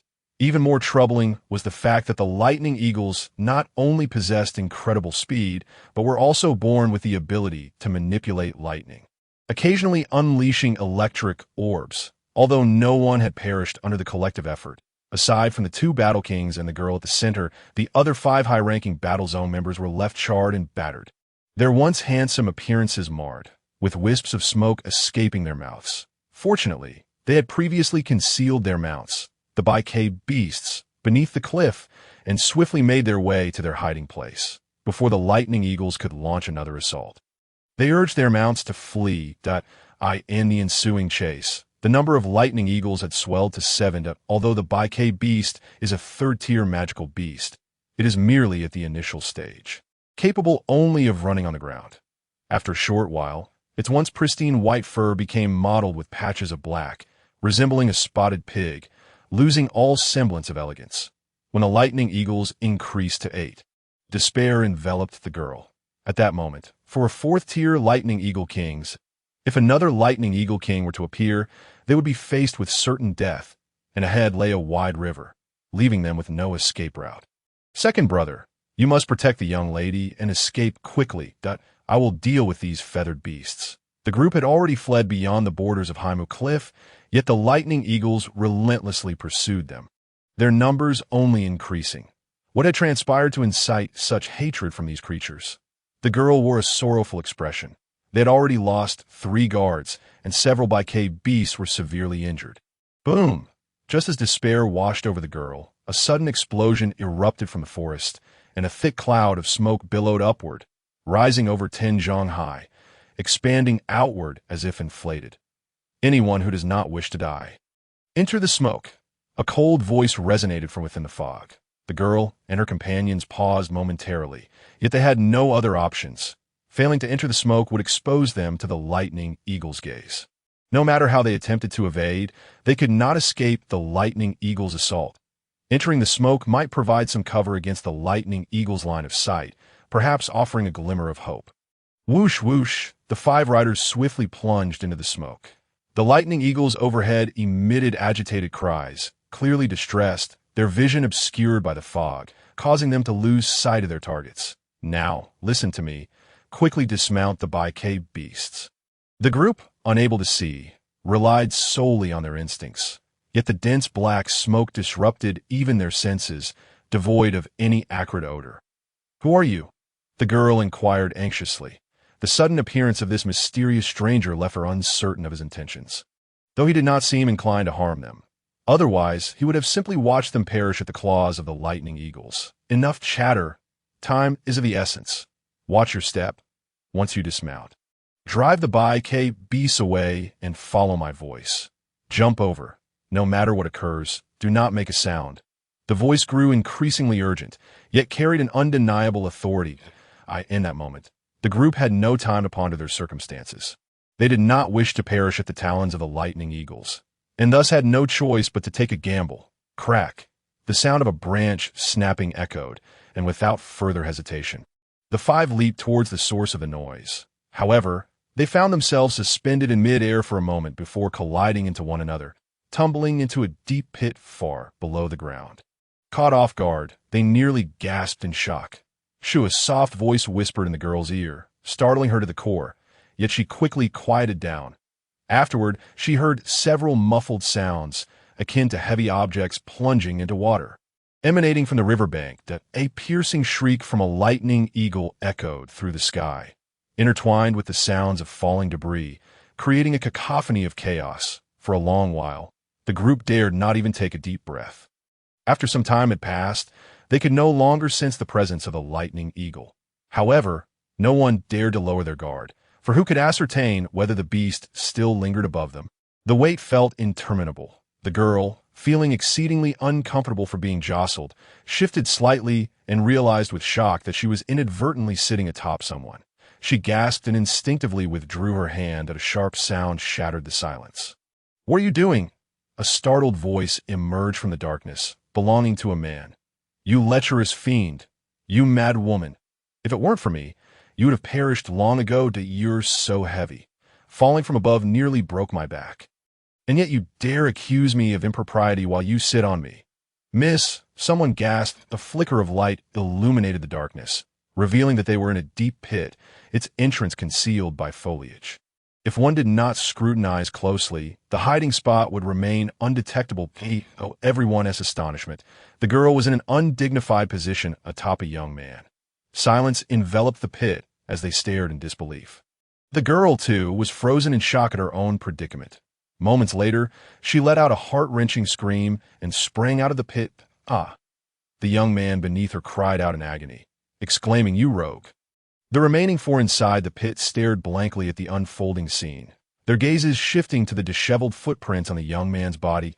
He was dragged out of the pit, his face smeared with dirt, wearing an expression of vexation as he shot an irate glance at the embarrassed girl, grumbling, "I saved you, yet you trampled on me to the point that even my mother Wu-Ti recognized me. And now you dare to accuse me of misconduct. I did not do it on purpose." The girl retorted, her anger ignited. Such an embarrassing incident had befallen her, and everything today had gone awry. From being chased by the lightning eagle to finding herself in close quarters with a stranger in a pit, don't make matters worse. She had inadvertently touched something she ought not to have. The humiliation was compounded by the scrutinizing gazes of the guards. Enraged, she shouted, "What are you staring at? What have you seen?" We saw nothing, we only witnessed this young man saving us. They stammered in unison. Indeed, we merely observed that this young man rescued us. The old man Jiaqing, thank you on behalf of the young lady and the Lu family for your life-saving grace. The old man Yan Quan, also express my gratitude for your assistance. This is my young lady, Lu Wanru. I am Lu Shu, grateful for your help. I'm Lu Tong, also thankful for your life-saving intervention. Look at that. Every one of them is more polite than you, not even uttering a single thank you. Yet I received a slap in the face. It's the first time someone has struck me. And I must say, young lady, your way of expressing gratitude is quite unique. The young man remarked, exasperated. They did not do it intentionally. It was in the heat of the moment. I apologize, Lu Wanru said, recognizing her mistake. The young man had indeed saved them first. However, the pit was too small to accommodate many. Especially in the darkness. Forget it. I shall not hold it against you. Let us leave this place quickly. I have no idea what calamity you have brought upon yourselves to attract 8 lightning eagles. Even leading them out from the Blackwood Cliff. It is truly a stroke of luck to be alive, he mused, surveying his surroundings. The group looked up and were horrified to see that most of the trees had been severed midway. The river nearby was littered with dead fish, and several dismembered bodies of magical beasts hung from the branches. Clearly, the lightning eagles had assumed that the group had escaped into the water and unleashed a barrage of electric orbs, electrocuting countless fish and small magical creatures. Even the powerful beasts that attempted to resist were struck down, their remains left hanging in a gruesome display that a few corpses of the Baike beasts lay strewn about. Evidently the result of the lightning eagles venting their fury. Lu Wanru gazed longingly at the bodies of the Baike beasts. Lost in thought, she realized that if not for this young man's timely rescue, they would likely have met the same fate as the Baike beasts, reduced to mere fragments. How did you evade the lightning eagle's senses? The girl suddenly inquired, her curiosity piqued. Although the pit was 2 zhang deep, it was insufficient to escape the detection of the lightning eagles. When the beasts found the group was not in the water, they would have suspected them to be hidden in this forest, using their razor-sharp wings to sever the trees. Yet they had failed to uncover the pit. This young master dares to enter the beast forest, naturally possessing means of self-preservation. Evading the lightning eagle senses is no great feat. Zhan Wuming replied with a hint of pride, producing a small jade vial from his pocket and gesturing with it. I sprinkled some spiritual powder at the pit's entrance. Thus, the lightning eagles could not detect us. Let me see, the girl exclaimed, her eyes sparkling with intrigue. We should leave quickly before the lightning eagles return for a second strike, Zhan Wuming said, eager to vacate the area. A sudden sharp scream erupted from the riverbank. The group turned their gaze to see the girl covering her face, breathing heavily. Upon closer inspection, her hair resembled a bird's nest, and her complexion was a patchwork of black and white. Everyone fell silent in astonishment. Stop screaming. You frightened the fish away. You look like a wild mountain sparrow, all disheveled and with a frizzy hairdo. Zhan Wuming scolded, swiftly washing the dust from his face with river water. You, the girl fumed, but only managed to huff before hastily straightening her clothes. Zhan Wuming's bemusement. She produced a comb and began to groom her hair by the river, seemingly oblivious to her predicament. What good will it do to groom yourself so well? In a moment, when the lightning eagles return, you will only find yourself charred inside and out. Zhan Wuming sighed, shaking his head. They were too close to the lightning eagle's territory. Who could guarantee that the foul birds would not return for another attack? Miss, we must not linger here. Let us leave and devise a plan elsewhere, Yan Quan advised, recognizing the wisdom in Zhan Wuming's words. Reluctantly, Lu Wanru washed her face quickly and shot another huff in Zhan Wuming's direction. May I ask where this young man hails from? And how is it you are alone at the Blackwood Cliff? Jiaqing inquired, assessing Zhan Wuming, but finding it impossible to gauge him. He felt no trace of battle aura emanating from the young man. He seemed like an ordinary person. However, how could an ordinary individual venture so deep into the beast forest? His curiosity was piqued. I am from the Zhan family of Muyu City, the 4th son, Zhan Wuming, he replied candidly. The 4th son of the Zhan family from Muyu City. What an honor. Yin Quan's expression softened, as they had also come from Muyu City to the Beast Forest and were somewhat familiar with the Zhan family's reputation. Known for their dealings with magical beasts and the potent elixirs they had recently released, they had not anticipated that the young man before them was indeed the fourth son of the Zhan family. Well, I must be on my way. I still have a show to catch in the Magic Ape Valley. Would you care to join me? Zhan Wuming said cheerfully. Magic Ape Valley? Jia Qing's expression changed.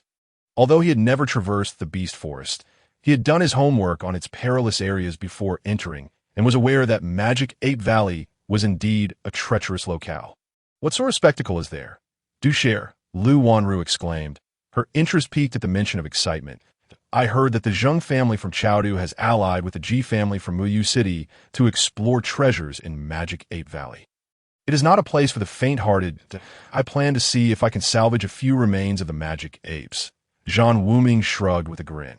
Yin Quan's expression darkened as he exchanged a glance with Jia Qing, a steely resolve flashing in their eyes that he turned to Lu Wanru, saying, Miss, since we have nothing pressing to attend to, it would be wise for us to join you in witnessing the commotion. Lu Wanru furrowed her brow, hesitating as she pondered, but those are the Zheng family's people. Miss, Lu Tong whispered urgently. Zhan Wuming observed the entire exchange with amusement, his gaze returning to Lu Wanru, whose countenance was strikingly familiar to him from a past life, fresh, lovely, akin to a woodland sprite, exuding an enchanting aura. Despite her current disheveled appearance, her innocence shone through. Zhan Wuming silently vowed, in this lifetime, I shall defy fate and ensure you do not tread the same path again. Then let us set forth.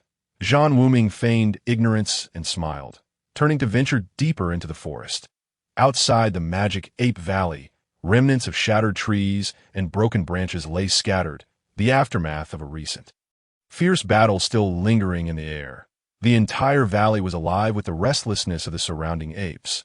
Zheng Yongfu gazed towards the Magic Ape Valley, shrouded in mist, its aura steeped in mystery. Even with ample preparations, Zheng Yongfu remained cautious, although he had received precise intelligence, confirming that the king of the demon apes possessed the strength of a 5-star battle king, and that dozens of demon apes had perished in the previous skirmish. The remaining horde, still numbering nearly 100, was formidable enough to rival a mid-tier family of the Great Yin dynasty. During this period, the Demon Ape Valley had been in a state of agitation, making it exceedingly difficult to stealthily infiltrate and ascertain the true situation, lamented Ji Xiangnan. This time, the Ji family had once again joined the expedition, but it was under the leadership of the Zheng family. With the Ji family providing support, the Ji family had already suffered significant losses previously and wished to avoid further damage. Naturally, they were not prepared to claim much of the celestial phoenix sacred lotus. Given the Zheng family's dominance, securing even a mere portion would be fortunate. Thus, only Ji Xiangnan accompanied a dozen elite members from the Zheng family. The Zheng family required the Ji family's cooperation, as they were based in my city and possessed extensive knowledge of the Beast Forest, making them excellent guides and the most informed on the circumstances of the Demon Ape Valley. Therefore, Zheng Yongfu held Ji Xiangnan in high regard, despite his status as merely a peak battle-sec warrior. Oh, you have any good ideas? Zheng Yongfu inquired. That I do have a thought, but given the current situation, I lack confidence, Ji Xiangnan replied, his eyes twinkling. Do share, Zheng Yongfu responded, unhurried as he had no pressing commitments. The Demon Ape Valley is the domain the demon apes know best, that if we recklessly charge in, it would certainly be detrimental to us. We could alter our strategy and attempt to lure the demon apes out of the valley, setting an ambush outside. This way, we would seize the initiative, naturally reducing our losses. Once we have dealt with the bulk of the demon apes that emerge from the valley, we can advance further in. Indeed, that plan is feasible, but how do we entice the demon apes out? Leave that to me. However, the arrangement of traps and ambushes outside the valley will require the attention of Second Master Zheng. We shall proceed once everything is set outside, Ji Xiangnan assured. Excellent. Zheng Yongfu smiled. Appreciating the Ji family's earnestness, they would lay the ambush while the Ji family drew the enemy, inevitably facing the onslaught of the demon apes first. This indicated the Ji family's genuine intent to collaborate with the Zheng family and demonstrated Ji Xiangnan's adeptness in handling affairs. However, He failed to notice the cold smile that flickered across Ji Xiangnan's face as he turned away. Everything was unfolding according to the master's design. The unusual movements of the demon apes in the valley began as Zhang Yongfu and his companions reached the valley's entrance. Primarily triggered by a young ape catching a whiff of an enticing aroma of liquor. With a loud call, a throng of demon apes converged, the scent of the liquor wafting outwards, quickly alerting the Ape King. Upon the arrival of the demon Ape King, fury surged within him. "Those accursed liquor thieves!" he roared. "That was my own brew, the monkey wine. How dare they spill it everywhere and flee towards the valley's exit?" His anger was justified. Previously, due to those thieves, he had not only lost a significant amount of fire spirit stones, but had also had the celestial phoenix sacred lotus stolen, leading to considerable casualties among his kin. The bitterness of his vengeance ran deep. After allowing a few to escape last time, he never anticipated another intrusion today. This is intolerable. Thus, with a bellow, the Ape King summoned his horde, surging out towards the source of the enticing aroma. The Zhang family's retainers, deeply troubled, were engaged in various tasks: cutting wood, digging pits, moving stones, and drawing formation diagrams with compasses, all scattered about, diligently preparing traps. They intended to deliver a harsh blow to the horde of demon apes. The Zhang and Ji families had clearly defined roles. The Zhang family set the traps, while the Ji family took on the risk of luring the demon apes. Hence, it was predominantly Zhang family members hard at work, while the Ji family rested in the rear. When cries of distress echoed from the forest outside the valley, everyone realized that the horde had surged forth like vengeful spirits. The demon Ape King and 3 fourth-tier elder apes, resembling relentless reapers, swiftly decimated the Zhang family members before they could organize an effective defense, with 2 apes dispatching 1 human and 3 surrounding another, resulting in the deaths of several. Zhang Yongfu intercepted 1 elder ape. The elite forces of the Zhang family had already suffered losses of nearly half their number. The Zhang family had brought close to 40 individuals, summoning the best from nearby cities for this mission. Securing the celestial phoenix sacred lotus would enable the Zhang family to cultivate several battle emperors, elevating them to a top-tier family within the Sangyan Empire, potentially granting them territories across multiple dynasties. Hence, Zhang Yongfu had mobilized all available experts from surrounding cities, yet the demon ape's appearance had been too sudden. Moments ago, the valley had been eerily quiet. Given the nature of the demon apes, they would not have launched such an offensive without provocation, which was why Zhang Yongfu felt secure in setting traps and formations outside the valley. The elder accompanying Zhang Yongfu possessed the highest cultivation, being a 4-star battle king, and he, along with a 2-star battle king from the family, barely managed to withstand the onslaught of the demon ape king. With nearly 100 demon apes attacking, the Zhang family was now down to a mere handful of fighters. Although 3 1-star battle kings remained, their initial dispersal hindered effective defense, resulting in inadequate rescue efforts. When the remaining members finally regrouped to form a defensive circle, they suffered further casualties. Zhang Yongfu was enraged. With his 3-star battle king prowess, he found all but the demon ape king to be beneath him. He unleashed a torrent of wrath upon the 2nd and 3rd-tier demon apes, inflicting substantial damage. However, the ferocity of the attacking demon apes was equally terrifying. Even as the Zhang family's few battle kings organized a circular defense with over 10 fighters, they struggled to manage the relentless assaults, suffering grievous injuries. When a Zhang family retainer cleaved through the midsection of a 3rd-tier elder ape, the beast retaliated, severing the retainer's neck with a single bite. Another retainer pierced a demon ape's chest, only to be gored by the dying creature.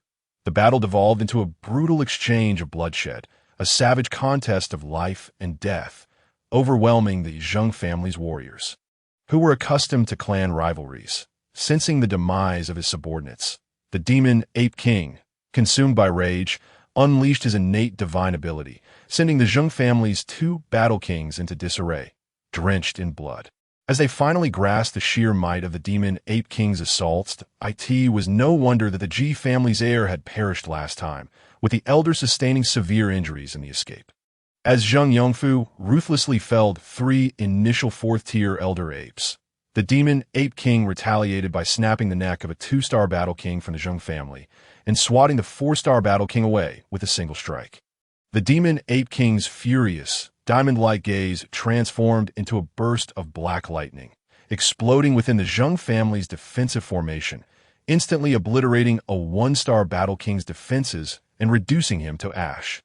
With a furious roar, Zhang Yongfu disregarded the disparity in strength between himself and the Demon Ape King, launching himself into the fray.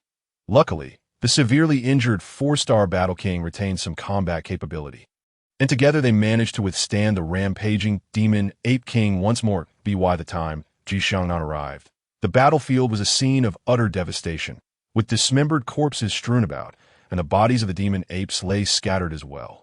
Among the Zhang family remnants, aside from Zhang Yongfu and the 4-star Battle King, there were 3 Battle Kings and 4 Battle Sect warriors, with only 2 Battle Kings capable of combat, while the Battle Sect warriors had sustained minimal injuries. Once injured, a Battle Sect warrior's combat effectiveness would diminish, risking expulsion from the defensive circle, leading to their demise. The Demon Apes had also suffered grievous losses. Only the Demon Ape King remained of the 4th-tier apes, while 7 or 8 3rd-tier apes still survived, with the remaining 30 or so reduced to 2nd tier, many wounded or severely injured. In essence, the entire strength of the Demon Ape Valley had been nearly depleted. The elite warriors of the Ji family, having rested in the rear, were unaffected by the chaos and swiftly unleashed a barrage of crossbow bolts, efficiently clearing away the 2nd-tier demon apes, as for the 3rd-tier ones. The bolts proved less effective, but with 2 of Zhang's Battle Kings engaging fiercely, only a couple of 3rd-tier apes could be spared to confront the Ji family, whom they dispatched with ease. The timely intervention of the Ji family's elite forces significantly alleviated the pressure on the remaining members of the Zhang family. Although their arrival was somewhat delayed, it ultimately stabilized the battlefield. The demon apes continued their ferocious onslaught, with exchanges of injuries being inevitable. The Zhang family could not employ the same tactics as the Ji family, engaging in ranged skirmishes. Instead, they were forced to adopt a strategy of 5-man teams, 3 defending and 2 attacking, utilizing long-range crossbow bolts to keep the demon apes at bay. Outside the Demon Ape Valley, the battle raged fiercely, drenched in blood. Yet, Zhan Wuming lounged atop a rocky peak outside the valley, contentedly gnawing on roasted meat, his mouth glistening with grease, accompanied by a splash of liquor, thoroughly at ease. Lu Wanru, visibly irate, poured him a drink, wishing she could deliver a few solid kicks to that smug face. You should accept defeat gracefully. There's no need to wear that defiant expression. Give me a smile, and I'll reward you with a piece of roasted meat. Zhan Wuming teased, reveling in his triumph. Yin Quan and Jia Qing exchanged glances, stifling their laughter. They had no desire to provoke Lu Wanru. The 4th young master of the Zhan family exuded an air of inscrutability, commanding respect even from the 2 2-star Battle Kings guarding Lu Wanru. They were left to marvel at the audacity of this young man, who showed no concern for reprimands while addressing the esteemed young lady of the Lu family. I have no interest in your charred meat. I only wish to know how you incited those demon apes to attack the Zhang family with such madness, Lu Wanru retorted. Lu Wanru wore a curious expression.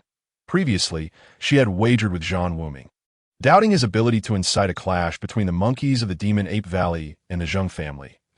In the end, she lost, and her forfeit was to serve Zhan Wuming by pouring wine, thus experiencing the taste of being a maid. This infuriated Lu Wanru, but she accepted the consequences of her bet.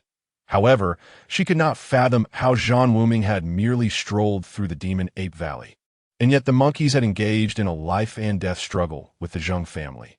Given the current situation, it seemed that after this battle, the elite forces brought by the Zhang family would likely be left behind. The explanation was quite simple. I had inadvertently stolen the old monkey's fine wine during my last visit to the Demon Ape Valley, provoking the old ape to go into a frenzy. This time, as I entered, I scattered the stolen wine along the way. Naturally, the old monkey yearned to capture the thief and exact revenge.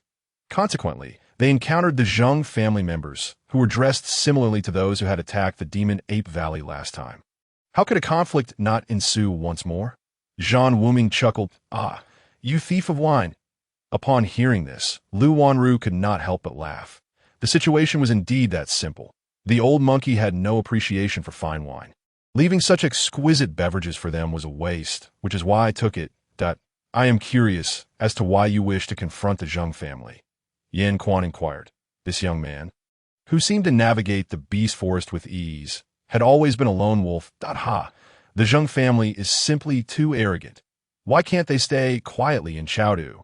They insist on coming to my city to flaunt their power, even strutting into my Zhan family to show off. Therefore, I intend to teach them a lesson that I have heard that the Lu family in Chengdu is also at odds with the Zhang family. I wonder if Brother Quan hails from the Lu family? Zhan Wuming suddenly countered. Yin Quan's expression shifted, and he regarded the young man before him with newfound respect, though this youth appeared frivolous. He was acutely aware of the intricate dynamics at play. The Lu family and the Zhang family were indeed like water and fire. However, the Lu family's power could not compare to that of the Zhang family, remaining at a disadvantage. Recently, having learned that the Zhang family frequently mobilized forces to my city, the Lu family had grown curious, prompting this visit to gather intelligence and observe the Zhang family's movements. Little did they expect that the Zhang family's forces had arrived in my city specifically for the Demon Ape Valley, only to be subtly outmaneuvered by the young man before them, nearly leading to the annihilation of the Zhang forces. Of course, he was unaware that the previous total destruction of Zhang San's group was also orchestrated by Zhan Wuming. Otherwise, they might not have dared to follow him. What you say is true. We indeed hail from the Lu family of Chengdu, and our relationship with the Zhang family is one of deep enmity. We are particularly interested in any matters that might harm the Zhang family's forces, which is why we rushed to witness the spectacle you mentioned. Yin Quan admitted candidly. Splendid. I, Zhan Wuming, relish engaging with straightforward individuals. Zhan Wuming nodded internally. Yin Quan was indeed sincere and forthright. He was well aware of the feud between the Lu and Zhang families from his past life. Knowing that the Lu family ultimately perished largely due to his own actions in this life, he intended to repay the debts he owed to the Lu family and to Lu Wanru. Zhan Wuming cast aside the gnawed bone in his hand and declared, Then let us set fire to the valley below and ensure that all the Zhang family members remain here. Might I inquire about your plan, Zhan Gongzi? If it is indeed feasible, we are willing to heed your commands. Yin Quan responded solemnly. It was evident that in this Lu family contingent, Yin Quan held the reins, while the young lady merely accompanied them for leisure. Zhan Wuming smiled and replied, You are left with only 5 people. Even if you all charge in, it would be futile.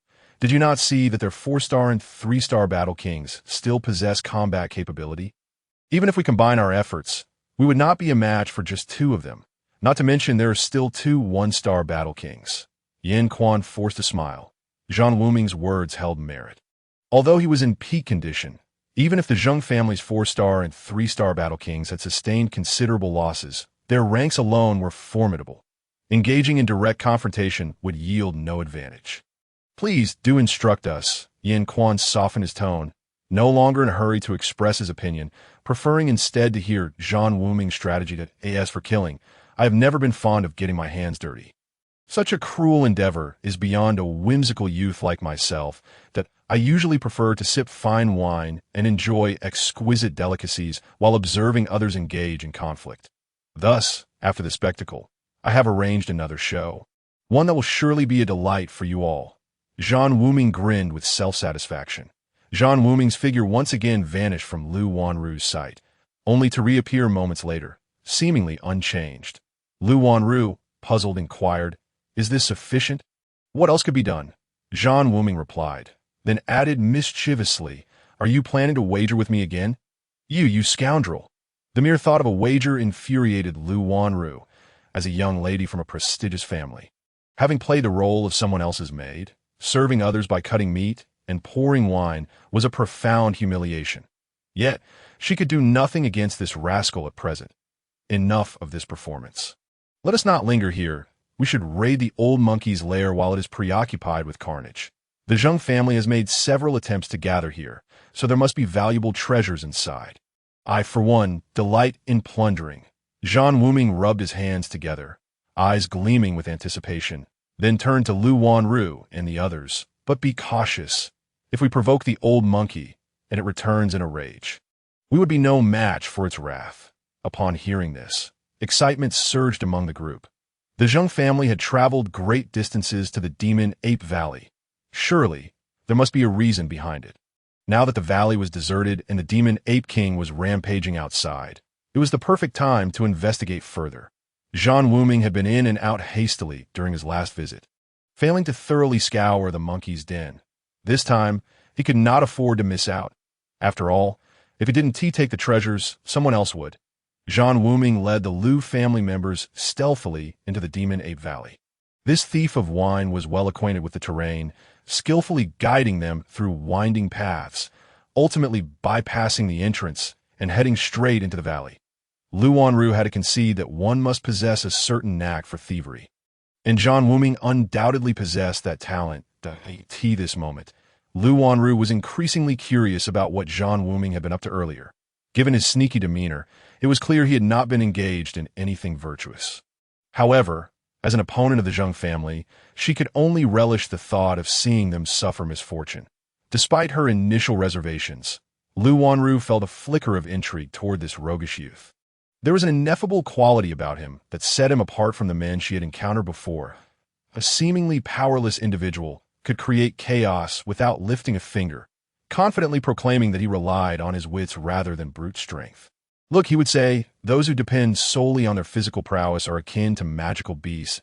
If it were purely about martial might, what difference would there be? I can outsmart those experts without ever having to lift a finger. The Demon Ape Valley had not changed much since his last visit, save for the addition of some rubble, a clear sign that the Demon Ape King had been in a foul mood recently, wreaking havoc upon the small stone hills within the valley. Zhan Wuming felt sympathy for the old ape. If so many treasures were stolen from him, he would likely be even angrier. He had no sense of guilt for his thieving ways. Frequently taking the time to explain the valley's geography to Lu Wanru, detailing where the little apes frolicked and where the old apes congregated to relieve themselves, much like a mountain guide. Yin Quan and Jia Qing were left speechless, while Lu Tong and Lu Shu were deeply impressed, realizing that Zhan Wuming had an intimate understanding of the Demon Ape Valley. Such expertise in thievery was indeed remarkable. As they entered the vast lair, the overwhelming spiritual energy left them all in awe. Zhan Wuming was equally astonished to discover that the walls of the cave were once again adorned with fire spirit stones, as if he had never plucked any before. The lava pool in the center of the cave no longer bore any trace of the Tianhuang sacred lotus. The flower stalk had likely melted into the scorching magma. The spiritual energy in the lava pool had intensified, perhaps because this spiritual vein no longer needed to supply nutrients to the Tianhuang sacred lotus, thus releasing all its energy in any case. The current spiritual energy was more than 10 times what it had been when Zhan Wuming first entered. What a blessed land! Lu Wanru exclaimed, "Oh, how I regret bringing you all along. If I had entered alone, I would have struck it rich with all these fire spirit stones." Zhan Wuming lamented helplessly. "You need not worry about overindulgence." Lu Wanru shot him a glance, and at that moment, she found this seemingly irresponsible individual rather likable. Knowing that there were great treasures in the Demon Ape Valley and still choosing to bring them along to in truth, her group had not contributed at all. They merely observed as Zhan Wuming deftly executed his plans, resulting in significant losses for the Zhang family. At this moment, Zhan Wuming did not conceal his thoughts. At least this individual was not the type to speak sweetly while harboring malice. Our entry into the Valley of Demon Apes was entirely thanks to young Master Zhan. Thus, the spiritual stones and treasures found here ought to be divided equally between us and young Master Zhan. Yin Quan felt that this young man was indeed extraordinary. Before such wealth, he did not exhibit excessive surprise or joy, merely cracking a jest. "Ha! I appreciate your kind intentions. Quan Bo, how about this? I shall take a quarter of the spiritual stones within this lair, and since there are more of you, you may take the remaining 3/4. I will explore other areas. Those spiritual stones hanging too high are beyond my reach. Just take what you can and share a portion with me." Zhan Wuming stated generously, shrugging his shoulders, seeing that Zhan Wuming was not joking. Yin Quan felt a wave of relief and remarked with a smile, "In that case, we shall not stand on ceremony. Think that this place turned out to be a spiritual spring of earth fire. Truly a treasure trove." Jia Qing exclaimed, This is the forest of magical beasts. Human cultivators cannot reside here for long. Even if it is a spiritual spring of earth fire, it cannot be carried away, Yin Quan observed with a resigned glance at the pool of lava. That is indeed true. Jia Qing reluctantly shifted his gaze away. Zhan Wuming, uninterested in further chatter, proceeded deeper into the lair. He had nearly cleared all the fire's spiritual stones from the cave walls last time. Yet they were now replenished, indicating only one possibility. The old monkey must have a substantial stockpile hidden within. Otherwise, the spiritual spring of earth fire could not possibly have produced so many spiritual stones in just a few days. Why compete with these individuals for the stones on the cave walls when searching for the treasures the old monkey had concealed would be far more enjoyable? Behold, King Kong Micah, Jia Qing gasped, his hands gliding over the throne left by the demon ape king high within the lair. Yin Quan hurried over, exclaiming in ecstasy, "Indeed, it is King Kong Micah, such a sizable piece. No wonder the demon ape king possesses the bloodline of the fierce-eyed King Kong."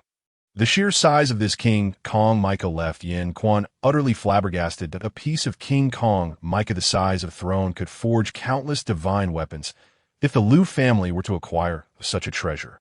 Their overall strength would surely double. A.S. Yin Quan and Jia Qing marveled within the lair. Zhan Wuming was left astonished. In a magnificent cavern behind them, a grand bed fashioned from King Kong Micah lay before him, adorned with electric patterns that seemed to concentrate infinite divine power. This must have been meticulously refined by the old monkey using his innate abilities. Scattered around the bed were a multitude of disorderly gemstones. But what captivated Zhan Wuming the most was a beast skin pouch exuding an overwhelming aura of spiritual energy, evidently stripped from some ferocious beast by the old monkey. Upon examination, it appeared to be crafted from the hide of at least a fourth-tier magical beast. The old monkey had flamboyantly fashioned this hide into a large pouch filled with spiritual stones, predominantly fire spiritual stones, along with a few attribute-less ones. This pouch likely contained no less than 1,000 stones, a testament to the old monkey's years of accumulated wealth. At this point, Zhan Wuming saw no reason to hold back. He collected the King Kong Micah bed, the spiritual stones, and the beast skin pouch, along with a variety of colorful gemstones. Though they were mundane items, they could be exchanged for a fortune in gold, so he gathered them without hesitation. Wow, there are also several Chinquan bags and Chinquan rings. Clearly spoils taken from human cultivators slain by the old monkey. All of it is mine now. What is this stick? Why is it so heavy? After my rebirth, I can effortlessly wield thousands of pounds. Yet moving this even slightly is a challenge that doesn't seem overly large. So it must be something valuable. I'll take it too. Zhan Wuming swept up everything in sight like a swarm of locusts. After all, he had enough Chinquan rings, and gathering a few more would be just perfect for storing items.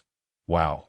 There's a 1,000-year-old blood spirit grass, 500-year-old 7-star hawthorn, a humanoid Hisho Wu, and a 5th-tier Tianqing orchid. Zhan Wuming exclaimed as he opened a Chinquan bag.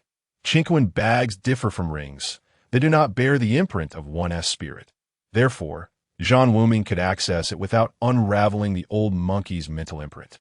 While he dared not risk the Chinquan rings, if he triggered the imprint of the old monkey-esque spirit, it would surely return in a frenzy upon realizing its treasures were being plundered. Last time was a stroke of luck. This time would likely end in disaster. Zhan Wuming's speed was astonishing, and in no time he had emptied the cavern, rendering it indistinguishable from an ordinary stone cave, devoid of any signs that it had once been the old monkey's sanctuary. Once Zhan Wuming finished collecting his spoils, Lu Wanru and the others rushed in, only to find smooth stone walls, and utterly failed to realize they were in the old monkey's treasure chamber and bedroom. They assumed Zhan Wuming had come away empty-handed. Feigning ignorance, Zhan Wuming led the group to search for a while longer, turning up trivial items of little value compared to what lay within the lair. Just as everyone was feeling satisfied and calculating their gains, a series of sharp cries pierced the air. Lu Wanru and Yin Quan's expressions turned grave as they exclaimed, "The Lightning Eagle King!" The group was acutely sensitive to the cries of a lightning eagle. Just the day before, they had narrowly escaped from Blackwood Cliff, and now the lightning eagle had ventured into the Valley of Demon Apes. hundreds of miles away, though it would take no time for the lightning eagle to reach such a distance. Typically, mid to high-tier magical beasts possess a strong sense of territory and would not easily invade the domain of others. The Demon Ape King was a mid-level 4th-tier magical beast, far superior in rank to the lightning eagle at Blackwood Cliff. Thus, it was improbable for the lightning eagle to provoke the Demon Ape King without cause. Zhan Wuming appeared unfazed, as if the cries in the sky were nothing more than a few sparrows. "What should we do?" Lu Wanru asked anxiously. I could see this moment. She felt a sense of reassurance from this seemingly whimsical fellow, who seemed to possess a curious charm. "Let us hide here for now," Yin Quan suggested hesitantly. "Given the sound, there are certainly multiple lightning eagles. If we rush out now, how could we possibly evade their pursuit? With Jia Qing and myself possessing 2nd star Battle King cultivation, we might have a chance to escape, but Lu Wanru and Lu Tong are unlikely to make it. The lightning eagles are coming. The old monkey will soon return to its lair. When we entered just now, we didn't mask our aura, and once the old monkey returns, it will undoubtedly sense our presence, even though the old monkey's combat power may be less than 30%. Who among us could withstand even that? Therefore, hiding here is not a viable option," Zhan Wuming stated calmly. "You must have a plan," Lu Wanru insisted blindly. Zhan Wuming smiled mysteriously. "How about you plead with me? I assure you that you will all leave unscathed." "You rogue! What time is it?" Lu Wanru's brows furrowed in annoyance, causing Zhan Wuming to momentarily lose himself in her beauty. "I never imagined your anger could look so enchanting." Zhan Wuming chuckled awkwardly. "I am naturally beautiful. Hurry and think a plan." Lu Wanru, somewhat puzzled by Zhan Wuming's gaze, felt a surge of pride upon hearing his compliment. "To your command, Miss Liu. In truth, it was I who attracted the lightning eagles here," Zhan Wuming said, clearing his throat. "What?" The group stared at Zhan Wuming, who, if he could not provide a reasonable explanation, would surely face their wrath. "Please, don't look at me like that. The lightning eagles are not coming for us. They're targeting the Zheng family. Otherwise, why would I say you should continue to enjoy the spectacle?" Zhan Wuming chuckled awkwardly. Targeting the Zheng family. Lu Wanru and Yin Quan breathed a sigh of relief, casting puzzled glances at Zhan Wuming, unsure how he knew the lightning eagles were after the Zheng family. The lightning eagles were notoriously vengeful, although they had done nothing to provoke the creatures. They had still been chased by them for half a day, and it was certain that the lightning eagles remembered this. Zhan Wuming led the group quietly out of the valley of demon apes, climbing back up the mountain peak. Upon surveying the situation beyond the valley, they were taken aback. The Zheng family indeed displayed formidable strength. Zheng Yongfu and the severely injured 4th-star Battle King had joined forces, managing to inflict significant damage on the Demon Ape King, having created a large hole in its chest with some weaponry. However, the 4th-star Battle King had also been severely wounded, losing an arm to the Demon Ape King. Both sides were now at their limits. Thunderous roar. Yin Quan remarked gravely. "So, that's what it is," Zhan Wuming thought, though he feigned surprise, asking, "What is that?" "It is a one-time use spiritual artifact with tremendous offensive power, said to be forged from the 9 heavens thunder calamity collected by battle emperors during their rebirth. When activated using special methods, it can unleash the might of thunder calamity that I never expected Zheng Yongfu to possess such a fearsome weapon. I can't believe the Zheng family has a battle emperor." Zhan Wuming inhaled sharply, feeling a hint of pressure. Zheng Yongfu was also feeling frustrated. The strength of the Demon Ape King was not merely a difference in rank. What troubled him further was that the Demon Ape King possessed a unique bloodline talent, allowing it to battle even 6-star Battle Kings with relative ease, had it not been for the formidable explosive. The thunderclap that he had been unwilling to employ, he would likely have met the same fate as his companions, the 4-star Battle Kings, and become a cripple. However, the Demon Ape King, endowed with the innate talent of the Wrathful Diamond, possessed the ability to harness lightning. Although the power of a single thunderclap severely wounded the Demon Ape King, it was insufficient to deliver a fatal blow. At this moment, its ferocity had diminished considerably. With a little more time to wear it down, it could be completely vanquished. Suddenly, for lightning eagle kings appeared overhead, and without hesitation, they launched a frenzied assault on them, as if driven by a deep-seated vendetta.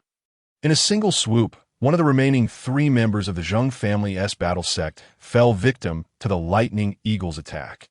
Had the demon ape not discerned the intent of the Lightning Eagles and retaliated, it was likely that the remaining battle sect members would have perished.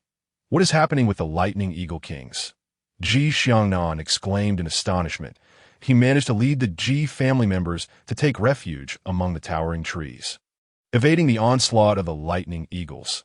The Ji family was utterly powerless against the assault from the Lightning Eagles, who wielded the strength of battle kings while soaring in the skies. Their crossbows and arrows were simply incapable of inflicting harm, only serving to provoke the creatures further. Thus, they wisely chose to evade the brunt of the attack. The 4-star battle king of the Zhang family, already grievously injured, found himself unable to focus amidst the dying onslaught of the demon ape king. He was caught off guard by a sudden lightning attack from a lightning eagle, its talon nearly cleaving him in 2. Second young master, we must flee. The 4-star battle king realized that his situation was dire. With the lightning eagles above and the demon ape king below, the odds were stacked against him. Although the demon ape was on its last legs, it was still capable of holding him at bay. With his injuries compounded, he understood that should he perish, only Zhang Yongfu would remain to face the formidable lightning eagles, which would surely lead to their demise. Hong Shu. Zhang Yongfu's eyes blazed with determination. Earlier, he had narrowly escaped the swift assault of the lightning eagles, but he was acutely aware of his depleted state. The previous battle against the demon ape king had drained his battle energy, and the continuous heavy blows from the demon ape were akin to a mountain pressing down upon him. He had intended to engage in a strategic retreat, but found his mobility hampered by the demon ape's innate abilities. A few crushing blows had nearly shattered his bones and displaced his organs. Had he not reacted swiftly and unleashed the thunderclap after spitting out several mouthfuls of blood, the consequences would have been unimaginable. Let us go. Zhang Yongfu did not hesitate, recognizing that Zhang Hong's decision was their only chance for survival. Fleeing was their only hope of staying alive. Drawing upon his remaining energy, he sought cover within the dense forest as he made his escape. The lightning eagles let out a piercing cry, zeroing in on the Zhang family members. With a swift flap of their wings, they pursued like a bolt of lightning. The Zhang family's elite fighters were battered and bruised. As their defensive formation fell apart, they were besieged by the combined assaults of several third-tier demon apes and the lightning eagles that, in an instant, aside from 2 severely injured battle kings who managed to flee. The rest were reduced to mere fragments. The onlookers from a distance were drenched in cold sweat, astonished by the ferocity of the joint assault from the demon apes and lightning eagles. It appeared that beneath the battle king rank, there was virtually no room for retaliation. Yet, they could not fathom why the lightning eagles focused solely on attacking the Zhang family, ignoring the Ji family entirely. How did you manage that? Lu Wanru's complexion turned pale as she gazed at Zhan Wuming, her expression shifting. The demon ape king had become a willing pawn in Zhan Wuming's hands, and now the lightning eagles had also been drawn into his scheme. Hey, I've said it before, I rarely take matters into my own hands when it comes to killing. It's mainly because I have an abundance of good things. As he spoke, Zhan Wuming produced a small black box from his pocket, declaring with pride, all the secrets are contained within. Do not open it. Before he could finish his boast, the black box had already found its way into Lu Wanru's hands, the speed of the snatching leaving Yin Quan and Jia Qing astounded. If you wish to be pursued by the lightning eagles, then open this box, Zhan Wuming said, nervously watching as Lu Wanru prepared to unveil its contents. Are you trying to scare me? Lu Wanru hesitated momentarily upon hearing this, but still appeared eager to proceed. When have I ever scared you? I'm just saying, miss, could you please be a bit slower? You nearly scared the life out of me, that if you wish to die, that's on you. Zhan Wuming smacked his forehead in exasperation, muttering to himself, why did I save such a reckless person? Doesn't Tishi know that curiosity can lead to ruin? Then tell me, what exactly is inside this box? Lu Wanru's eyes flickered with curiosity as she contemplated, ultimately deciding against opening the box, pouting in frustration. You truly want to know? Zhan Wuming inquired tentatively. Of course, I must know, otherwise I'll just open it myself. If I tell you, please refrain from asking too many questions. Zhan Wuming stipulated beforehand. Hurry up, stop being so fussy like a woman, Lu Wanru replied impatiently. Actually, it's nothing much. It's the shell dust of a lightning eagle egg, Zhan Wuming stated, regaining his composure. Eggshell dust? You have a lightning eagle egg? Lu Wanru's eyes sparkled with excitement. Her recent venture to the Blackwood Cliff was precisely to see if she could steal a lightning eagle egg, only to encounter a rampaging lightning eagle upon her arrival. That's so. Without an egg, how could there be eggshell? Zhan Wuming retorted dismissively. What about the egg? Show it to me, Lu Wanru exclaimed, her enthusiasm palpable as she tossed the box back to Zhan Wuming, forgetting about it entirely. Well, I ate the egg, and the shell was burned to ash, Zhan Wuming replied, sheepishly. The crowd erupted in disbelief. A lightning eagle egg was worth at least 100,000 gold coins. And this unscrupulous thief had consumed it. They had seen extravagant wastefulness before, but never anything quite like this. That I told you to eat it.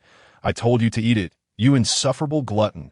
Lu Wanru lashed out, delivering a flurry of blows that left Zhan Wuming cowering on the ground, pleading for help. The onlookers were taken aback. Was this truly the usually genteel Miss Lu? How had she suddenly transformed into such a violent figure? It was Yin Quan who first regained his composure, pulling the furious Lu Wanru back, while Jia Qing helped Zhan Wuming to his feet, repeatedly apologizing. Humph. A gentleman does not engage in quarrels with women. I'll let this slide, Zhan Wuming grumbled, feeling aggrieved. What is the big deal? I was merely enjoying the lightning eagle egg. Not that I consumed yours, Miss Lu, to provoke such fury. What a shame. Yin Quan sighed, lamenting the loss of the precious lightning eagle egg that had been so carelessly devoured by the unpredictable Zhan family as fourth son. That I told you, you muscle-bound fools with simple minds. You exhibit the compassion of a woman that if I hadn't eaten the bird egg, how could I have obtained the powdered shell? Without the powdered shell, how could I have directed the lightning eagles to deal with the Zheng family? Zhan Wuming shot back, glaring at Yin Quan. You want to fight? Or you, Jia Qing? Or perhaps you, Lu Wanru? After a brief silence, Zhan Wuming continued, have you not seen that Zheng Eri is a 3-star battle king? If any of you dare to jump out, he could easily dispatch you with a single blow. What good is an egg? It's better to consume it to regain some strength than AS for dealing with people. Let the lightning eagles handle that. The crowd fell silent once more, unable to refute Zhan Wuming's logic. The Zheng family, despite suffering losses, still boasted a 3-star battle king, a 4-star battle king, and 5 1-star battle kings. Although only Zheng Yongfu remained to face them after the carnage, he was still capable of a mutually destructive confrontation. Yet they remained puzzled as to how Zhan Wuming planned to use the eggshell dust to compel the lightning eagles to pursue Zheng Yongfu and the others. Before they could pose their questions to Zhan Wuming, a figure rapidly ascended the peak, causing everyone to tense up. Yin Quan's expression shifted dramatically. He recognized the person racing up the mountain. The Lu and Zheng families had been at an impasse for quite some time, and the Lu family kept records of all the powerful fighters above the Battle King rank, including Yin. Though he was merely a 1-star Battle King, he had crossed paths with the Lu family multiple times. Someone actually brave enough to come here and seek death? Jia Qing smirked coldly, battle energy coalescing around him like gathering storm clouds, forming an orange river of power. Wait, he is no longer with the Zheng family. He is my servant, Zhan Wuming quickly interjected, interrupting Jia Qing's rising momentum. Jia Qing's energy faltered, and the others gazed at Zhan Wuming in confusion, astonished. Yin Quan, still skeptical, inquired, you mean to say he is your servant? What reason would I have to deceive you? Just recently, when Zheng Sanni perished, I saved him, and he pledged himself to me, Zhan Wuming replied nonchalantly with a smile. Zheng Yufu is dead. The crowd gasped again, realizing that Zheng Yufu's demise had occurred not long ago and within the confines of the monster forest. After all, it was hardly something to boast about, which is why the outside world remained unaware of Zheng Yufu's death. Indeed, he died just outside this very demon ape valley, during the same incident when I stole the wine. Zhan Wuming explained as Yanni landed, his expression shifting to one of gravity upon seeing the group surrounding Zhan Wuming. He understood all too well that with the prowess of Yin Quan and Jia Qing, he would be thoroughly outmatched. Fear not. They are all allies, Zhan Wuming reassured him. Zhan Wuming chuckled softly. It was only then that Yinny gradually lowered his guard and offered a respectful bow to Zhan Wuming, saying, "Everything is proceeding according to the young master's plan. The lightning eagle has already arrived. Your speed is no match for the lightning eagle." Zhan Wuming replied with a smile. "What exactly is the plan?" Lu Wanru's curiosity intensified. Zhan Wuming had always been enigmatic, and now he unexpectedly had a servant who was once a guest elder of the Zheng family. "I must apologize to you all. The reason the lightning eagle went berserk yesterday was because I inadvertently pilfered its eggs, 4 or 5 of them, so adorable that I couldn't resist taking them all. Thus, the lightning eagle became enraged. I never anticipated that you would coincidentally be caught up in it, and I inadvertently dragged you into this mess." While Zhan Wuming claimed to be sorry, his expression betrayed no hint of genuine contrition. "Ah, so it was your fault yesterday." Lu Wanru's brows furrowed in anger. "This cannot be blamed on me. The lightning eagle has poor eyesight. It only saw you all and failed to notice me. At that time, I was solely focused on fleeing, unaware that you were valiantly battling the lightning eagle." Zhan Wuming's words nearly left Yin Quan and the others exasperated. What did he mean by the lightning eagle having poor eyesight? What did he mean by bravely fighting the lightning eagle? After encountering the lightning eagle, they had merely fled for their lives, not daring to confront it head-on. Lu Wanru found herself momentarily at a loss for words. Zhan Wuming was right. It was not the lightning eagle's fault whom it chose to attack. And no wonder the lightning eagle had relentlessly pursued them yesterday, gathering a horde of its kind. Suddenly, Lu Wanru recalled Zhan Wuming's earlier words and exclaimed, "You mean to say you stole a whole clutch of 4 or 5 eggs?" Zhan Wuming shrugged in affirmation. "And what are the remaining eggs?" Lu Wanru's mind was still preoccupied with the eggs. One was roasted, one was fried into an egg, and another was boiled. "You wasteful fool!" Lu Wanru was on the verge of despair, kicking Zhan Wuming to the ground. Zhan Wuming dusted himself off and stood up, appearing innocent as he said, "But this was all to assist you in dealing with the Zheng family." "Assist us in dealing with the Zheng family? Until yesterday, you didn't even know who I was." Lu Wanru retorted disdainfully. "Regardless, the Zheng family is a common enemy. Helping me is tantamount to aiding yourselves. As for the eggs, they were consumed. Just think, I instructed you to scatter the eggshell powder from Haimu Cliff to the Demon Ape Valley at intervals, so the lightning eagle could track the scent of the eggs, that a couple of eggshells would hardly suffice, so I had to eat a few more. Truth be told, those lightning eagle eggs are incredibly nourishing. From yesterday until now, I still feel invigorated and full of vigor. I'll show you what it means to be invigorated and full of vigor." Lu Wanru delivered a flurry of punches, her small tiger teeth clicking in frustration. Owning a lightning eagle as a pet had always been her dream. However, young lightning eagles were impossible to tame. Thus, one had to obtain their eggs to have a chance at raising the young. Her family had once attempted to help her collect some, but they had never succeeded. This time, she had planned to sneak in a Haimu Cliff to steal the eggs, but had not expected to find herself in such perilous circumstances, only to discover a rare treasure that was devoured by this outrageous individual. The bystanders shook their heads at Lu Wanru's outburst. Here was a master of the battle sect, yet the other party had no battle aura, and her punches were merely for show. Lu Wanru's emotional responses were truly beyond rational comprehension. "Stop! Stop! Stop!" Zhan Wuming cried, cradling his head. "Speak your mind, but be quick about it. I have yet to vent my anger." "You wasteful fool. You actually ate all those precious eggs. I have a suggestion. If Miss Lu calls me good brother, I will surely find a way to procure a lightning eagle egg for you. From then on, you may fry or roast it as you wish." Zhan Wuming said with a mischievous grin. "You intend to take advantage of me. You stole all the eggs." Lu Wanru's face suddenly changed as she asked in surprise, "Are you serious?" She realized that Zhan Wuming had mentioned a clutch of 4 or 5 eggs, and he had only used 3 of them. If calling him good brother meant she could obtain a lightning eagle egg, it was indeed a worthwhile deal. That a gentleman's word is his bond. "Do you wish to call me or not?" Zhan Wuming asked with a nonchalant demeanor.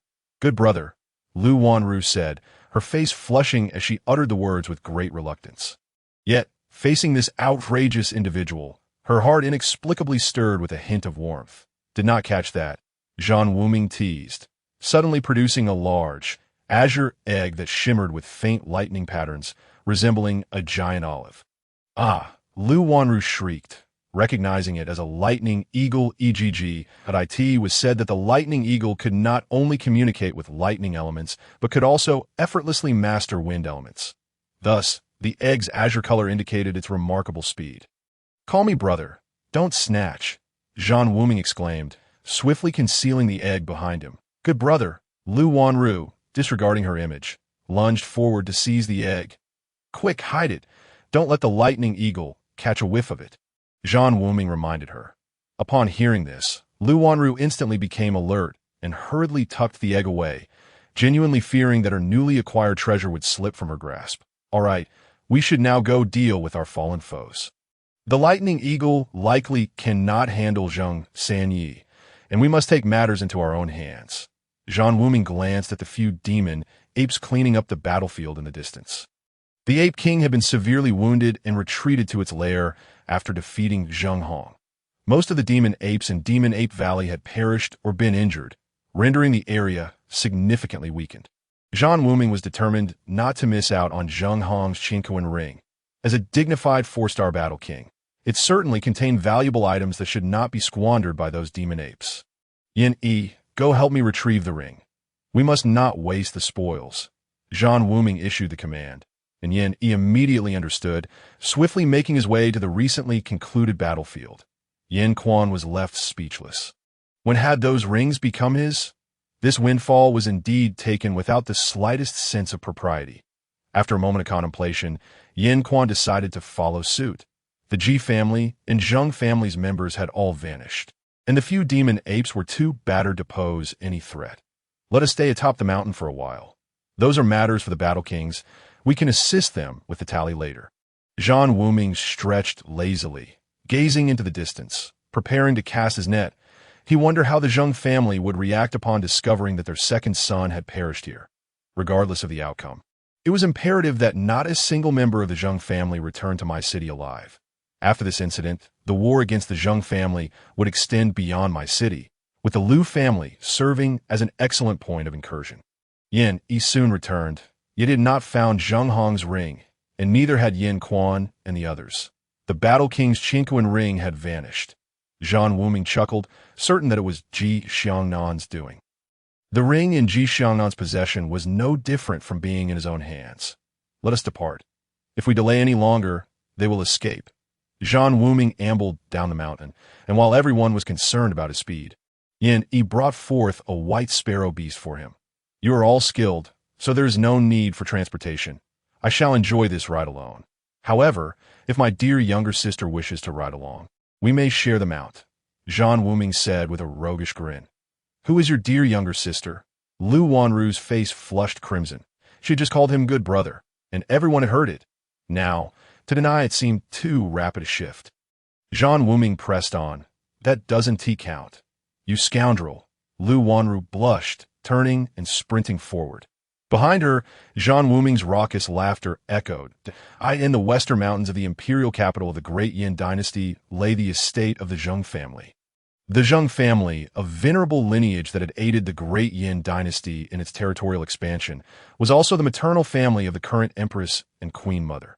This dual nobility rendered the Zheng family exceedingly powerful, a family that wielded immense influence within both the martial world and the court. The head of the Zheng family, the Grand Minister Zheng Weiwu, was the father of the current empress and the father-in-law of the Flame Emperor. Zheng Weiwu had 6 sons. 3 served in the court as generals and ministers, while the other 3 managed the family's businesses, all integral to the Zheng family's strength. Moreover, the Zheng family's might was bolstered by its formidable military prowess. It was said that the ancestral figure of the Zheng family had already undergone a rebirth, achieving the status of battle emperor, and the ranks of battle kings among the Zheng family were plentiful. Rumor has it that the grandson of the esteemed Grandmaster Zheng Weiwu has joined the Lingjian sect, a monumental honor even within the grand confines of the Dian dynasty. It is widely acknowledged that, in this vast continent, the apex of power is not held by dynasties, but rather by the 3 great empires and the 4 sects alongside the 8 schools. Amongst the myriad of dynasties, at least half serve as vassals to these sects, compelled to pay tributes to the superlative sects annually, which have subtly evolved into the de facto overlords of the various dynasties, that I in the main hall of the Zhang family. Zhang Weiwu's countenance was dark and foreboding, his gaze icy as he regarded the black-clad figure kneeling before him, adorned with a ghostly mask. Indifferently, he remarked, "The soul tablet of my third son has shattered, and you have failed to uncover the reason. Now, Zheng Hong's soul tablet has also shattered. You oversee the family's intelligence, yet possess no information whatsoever. What use do I have for you? It is my failure. Master, I implore you for another opportunity." The black-clad figure quivered in trepidation. "Humph. Were it not for the current need for capable individuals, you would be stationed at the frigid mountain range to guard the mines." Zhang Weiwu scoffed, raising the scroll in his hand with a cold smile. "The notion that the death of the third young master may be related to the Zhan family's actions in my city, entangled with the matters of the beast forest, is sheer nonsense. If it is connected to the Zhan family, then it is connected. What does possibly or uncertain circumstances even mean? Shouldn't you investigate instead of leaving it to me? If I must intervene personally for every matter, then what purpose do you serve? From tomorrow onward, I want you to thoroughly reorganize everyone beneath you. The Zheng family does not require incompetence, regardless of whether the Zhan family is linked to Yu Fu's demise. Their continued protection of that rebellious daughter warrants their existence to be questioned. However, without news of the Han Emperor's decree, we must tread carefully to avoid mutual destruction, yet we cannot allow the Zhan family to thrive unchallenged. I have heard that the Zhan family has recently launched several remarkably popular elixirs. Thus, I shall ensure they earn nothing. I wish to see if they will risk their century-old foundation for a rebellious daughter, or if they will acquiesce to our terms." Zhang Weiwu's voice was laced with disdain. "Understood that I believe that with the family's influence, we can indeed make the Zhan family struggle." The black-clad figure nodded respectfully. "Shall we dispatch more personnel to the beast forest? The second young master has mobilized the elite forces from nearby cities to my city, seemingly due to the events in the beast forest. We must ascertain what truly transpires there. Just now, you sent someone to secretly enter my city to investigate. If there is indeed a significant incident in the beast forest, we must be prepared. Just now, a Hong's life tablet shattered. I fear for Yong'er as well, and no force in my city would dare to act against the Zheng family. Previous messages from Yong'er indicated no factions were in conflict with us. However, of late, both Yu Fu and Yong Fu have amassed considerable elite forces for my city, drawing the attention of the Liu and Zheng families, those loathsome clans. Had it not been for His Majesty's apprehension towards our family's dominance, I would have eradicated them long ago." "Father, something is amiss." A frantic voice interrupted Zhang Weiwu's thoughts. "What is the cause of such alarm?" Zhang Weiwu's expression shifted, demanding an explanation. "Second brother's life tablet has shattered." A middle-aged man rushed into the hall, urgency etched upon his features. "What?" A murderous glint flashed in Zhang Weiwu's eyes. While he had anticipated potential danger for Zheng Yongfu, he had not expected that merely moments later, the life tablet would shatter, signifying Zheng Yongfu's demise, occurring just a day after Zheng Hong's death. "I demand to know what transpired. Who can enlighten me?" With a wave of his hand, the air within the hall thickened, heavy as mercury, and the Grandmaster chair of cold iron pear would crumble to dust. The black-clad figure fell silent, and as he attempted to speak, Zhang Weiwu kicked him out of the hall with a forceful shove. "Go investigate. If you return without results, bring me the head of the culprit. Whoever is responsible for Yong'er's death will pay with the lives of their entire lineage." Zhang Weiwu roared in fury. The black-clad figure, wiping the blood from the corner of his mouth, dared not linger and bowed deeply before hastily departing 3 hours earlier in the beast forest. Zhan Wuming traversed the terrain with an ease reminiscent of a leisurely stroll through one's own garden, unbothered by any lurking beasts. Yet Lu Wanru sensed an unpleasant odor lingering in the air, attributing it to Zhan Wuming's laziness in not bathing his Baikei beast, which exuded a remarkably foul stench. The Baikei beast appeared uncomfortable, and the others could only endure the odorous emanation as they followed Zhan Wuming. The absence of beastly disturbances was chalked up to a stroke of luck.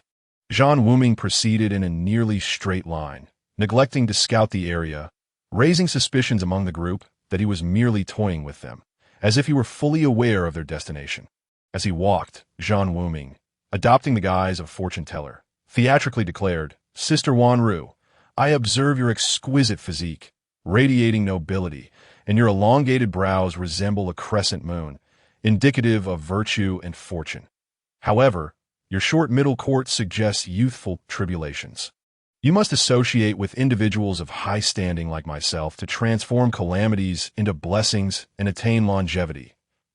Zhan Wuming rambled on. He increasingly resembled a charlatan, even asserting that his presence was destined to save Lu Wanru. Annoyed, she retaliated with a flurry of punches. Though Zhan Wuming lacked martial prowess, his thick skin allowed him to endure her blows, emerging as nonchalant as ever, while Lu Wanru was left breathless and exhausted. Ultimately, letting the matter drop. Only Yin Quan, who had been silently listening, displayed a peculiar expression. Caught between words, he had watched Lu Wanru grow up, and Zhan Wuming's words bore striking resemblance to the fortunes bestowed upon her by a remarkable figure years ago. "You insufferable charlatan, where on earth are you leading us? We've been pursuing for an entire day, yet have seen no trace of the Zheng family." Lu Wanru exclaimed, vexed. "Fear not. With this fellow, losing track of them is impossible." Zhan Wuming replied with a mysterious smile, whistling to summon a small beast from nearby, a creature with the body of a dog and the face of a pig, remarkably diminutive. The 1,000-mile, smoke-seeking beast. The exclamations of awe from Lu Wanru and Yin Quan echoed through the forest. They had only heard tales of such a legendary creature, capable of tracking over vast distances, yet had never encountered one. They now believed Zhan Wuming's capabilities were genuine. Evading the 1,000-mile smoke-seeking beast in the beast forest was nearly impossible unless one possessed strength surpassing that of a battle emperor. How adorable. Little girls often exhibit an overflow of maternal instincts, especially towards rare and endearing creatures. Not disturb its tracking, Zhan Wuming admonished, as Lu Wanru reached out to embrace the 1,000-mile, smoke-seeking beast. Muttering, "Truly a child who is yet to mature. Who are you calling immature? I am 16 years old." Lu Wanru retorted, "I see. You're unaware that I am a master charlatan." Zhan Wuming took Lu Wanru's insult as a compliment, dismissing it with a wave that I can also discern that the left brow of Miss Lu has unfurled, indicating the arrival of a suitor, while the tip of her nose exhibits a pallid hue, suggesting that this prospective match may not be favorable. Furthermore, the radiance of her cheekbones signifies a desire to escape confinement. It appears that dear sister harbors intentions of evading an arranged marriage during this expedition into the beast forest. Zhan Wuming's words left Lu Wanru dumbfounded, as he had pierced through her innermost thoughts. This matter was known only to a select few within the Lu family. So how could Zhan Wuming, an outsider, be privy to it? You cannot truly be a charlatan, can you?" Lu Wanru gazed at him, her expression a mix of intrigue and expectation. Zhan Wuming smiled enigmatically. "I have mentioned before that I can perceive the fates of others. Though it is quite taxing on my essence, were it not for you calling me good brother, I would have little inclination to assist you. Zhan Gongzi is indeed a remarkable figure. I never anticipated encountering the most enigmatic master of fate within the beast forest." Yin Quan said solemnly, bowing to Zhan Wuming. "What you have stated is indeed accurate. Over a decade ago, a mysterious master prophesied for Miss Lu, foretelling that the Lu family would face a great calamity within 20 years. And should the heavens remain unchanged, they might face utter annihilation. Should there be a flaw in the will of heaven, perhaps one might seize a glimmer of hope. If one could transcend this calamity, then one would soar to unimaginable heights, their worth beyond reckoning. The young lady, destined for nobility, was nonetheless born to face her trials. If she could navigate this tribulation alongside her family, then blessings and longevity would be hers, immeasurable in value." Zhan Wuming's expression shifted subtly, prompting him to inquire, "Might I ask if Uncle Yin still remembers that person's name?" "This eludes me, for the family head held that person in the highest esteem. Personally attending to all matters, I only know that their surname is Mo. A flicker of coldness crossed Zhan Wuming's eyes as he silently mused. "Mo, Tianji, the individual connected to you has finally emerged." Memories of being schemed against by Mo Tianji in a past life ignited a fierce anger within Zhan Wuming. Yet he maintained a calm facade, gesturing for Yin Quan to continue that in truth, the family had long harbored concerns about this calamity and had once sought methods to avert it. However, that extraordinary individual, while attempting calculations, was unexpectedly met with retribution from the heavens, suffering grievous injuries, and the matter was left unresolved. That it was only mentioned that the calamity would need a benefactor's intervention, which led the family head to contemplate a union with the royal family. Yin Quan lamented. Zhan Wuming scoffed lightly. A benefactor's intervention sounds plausible, but does the royal family truly hold such prestige? Nonsense. I shall never marry that dashing prince, Lu Wanru declared vehemently. Fear not. With me as your brother, this calamity shall surely be averted, Zhan Wuming replied with a shameless grin. Suddenly, Zhan Wuming's demeanor turned serious. He raised a hand to halt the group, murmuring, "We have arrived." Indeed, the vitality was remarkable, escaping the clutches of the lightning eagle over hundreds of miles despite severe injuries. Zheng Air was far superior to Zheng San. Zhan Wuming gazed ahead at a precipice he was quite familiar with, admiring Zheng Yongfu's ingenuity in locating this place.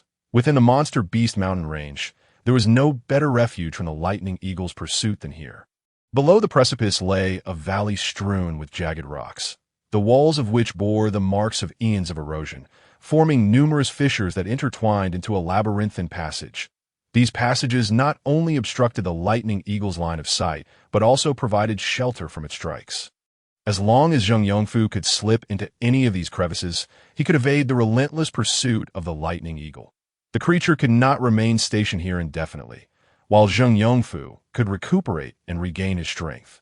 And with the cultivation of a 3-star battle king, he would no longer fear the lightning eagle's chase. With so many fissures here and only the few of us, how can we possibly block him? Lu Wanru observed the surroundings, furrowing her brow. After a moment's thought, Zhan Wuming suddenly laughed, his gaze shifting as he said, "Why should we seek him out? Let us simply draw him out." Draw him out? How is that possible?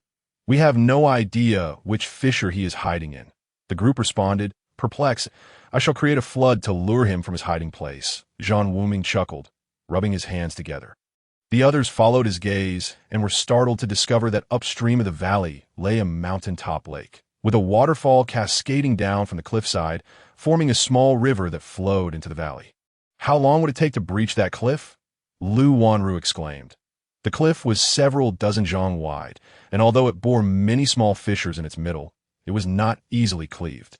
Even with the cultivation of Battle King, it would take at least 10 days or more to carve a channel. Fear not. I possess a clever method, Zhan Wuming declared confidently, striding towards the cliff with a swagger. He began to knock around the base of the cliff, leaving the others thoroughly baffled. After a while, he selected a spot on the cliff and instructed Yin Yi to dig a hole about 2 zhang deep. For a battle king, splitting the entire cliff would be challenging. However, creating a square hole of about a foot in size would be feasible. Moreover, this cliff had weathered millions of years of erosion, rendering it quite fragile. The location Zhan Wuming chose was not the weakest area, but rather a crucial support point, with various odd stones scattered about, under the puzzled gazes of his companions. Zhan Wuming produced several fire spirit stones from his pocket. These fire spirit stones were the very ones they had pilfered from the Demon Ape Valley, although Zhan Wuming needed only a quarter. He received half from Yin Quan since he had not requested the piece of diamond mica, amounting to nearly 200 fire spirit stones, making Zhan Wuming quite the affluent individual at that moment. Who among you cultivates ice battle chi? Zhan Wuming inquired. The group shook their heads in unison, none having cultivated such a water-attributed variant of battle chi. With a resigned sigh, Zhan Wuming remarked, "It seems I must waste a few of the heavenly cold pills I painstakingly collected. You all should stand back. Yin Yi, you remain. Are you intending to use the clash of cold and heat to trigger an explosion of the fire spirit stones?" A flicker of surprise crossed Yin Quan's eyes as he realized the implications. The fire spirit stones, crystallized from the essence of fire, would indeed be susceptible to the stimulation of extreme cold, causing their structure to destabilize and potentially explode. Precisely, I ask that you guard the exit to prevent the second young master of the Zheng family from escaping. He has already eluded the grasp of the lightning eagle, and should he find an opportunity, it would be difficult for us to detain him. So do remain vigilant, Zhan Wuming instructed earnestly. Rest assured, we shall handle this, Yin Quan replied solemnly. The Zheng and Lu families were akin to oil and water. Should a chance arise to dispose of the Zheng family's elite, they would act without hesitation. Just as the Zheng family would not hesitate to obliterate the Lu family given the opportunity, I am most eager to witness the explosion of the spirit stones, Lu Wanru expressed. Once the area erupted, the lake water would cascade down, and it would be quite a challenge for Yin Yi to look after just one person, let alone two. Furthermore, with debris flying about, should a rogue stone mar her visage? What then? If her beauty were to be tarnished, who would still wish to wed her? Zhan Wuming teased. Humph, I shan't look. No need to frighten me, Lu Wanru retorted, knowing full well that Zhan Wuming wished for her to distance herself. Though aware he was merely trying to intimidate her, the matter of her appearance left her unwilling to take risks, so she reluctantly retreated. Zhan Wuming smiled. Apart from those he could control, absolutely. He wished for no one to know of his ability to cultivate battle chi, much less the fact that he practiced the heavenly-level battle technique, the Cold Emperor art. Thus, it was essential to dismiss Yin Quan and Lu Wanru. As for the heavenly cold pills, who knew what they truly were? Once everyone had retreated, Zhan Wuming instructed, if the cliff should explode shortly, you are to cover my escape, that I do not wish for them to learn of my capabilities. Understood, Yin Yi nodded. Zhan Wuming had always feigned a lack of battle chi cultivation in front of outsiders, and in truth he had not been able to detect any fluctuations of battle chi from Zhan Wuming. Which perplexed him that he was unaware of the technique Zhan Wuming practiced that allowed him to conceal his battle chi waves. Nevertheless, he was acutely aware that even if Zhan Wuming possessed only the cultivation of a battle sect, he would still be more than capable of dealing with a one-star Battle King's attacks, having experienced it firsthand. Zhan Wuming grasped the fire spirit stones, slowly infusing them with his icy power. As the fire spirit energy within the stones reacted to the extreme cold, it grew increasingly volatile. Just before the state of the fire spirit stones became dangerously unstable, Zhan Wuming ceased the infusion.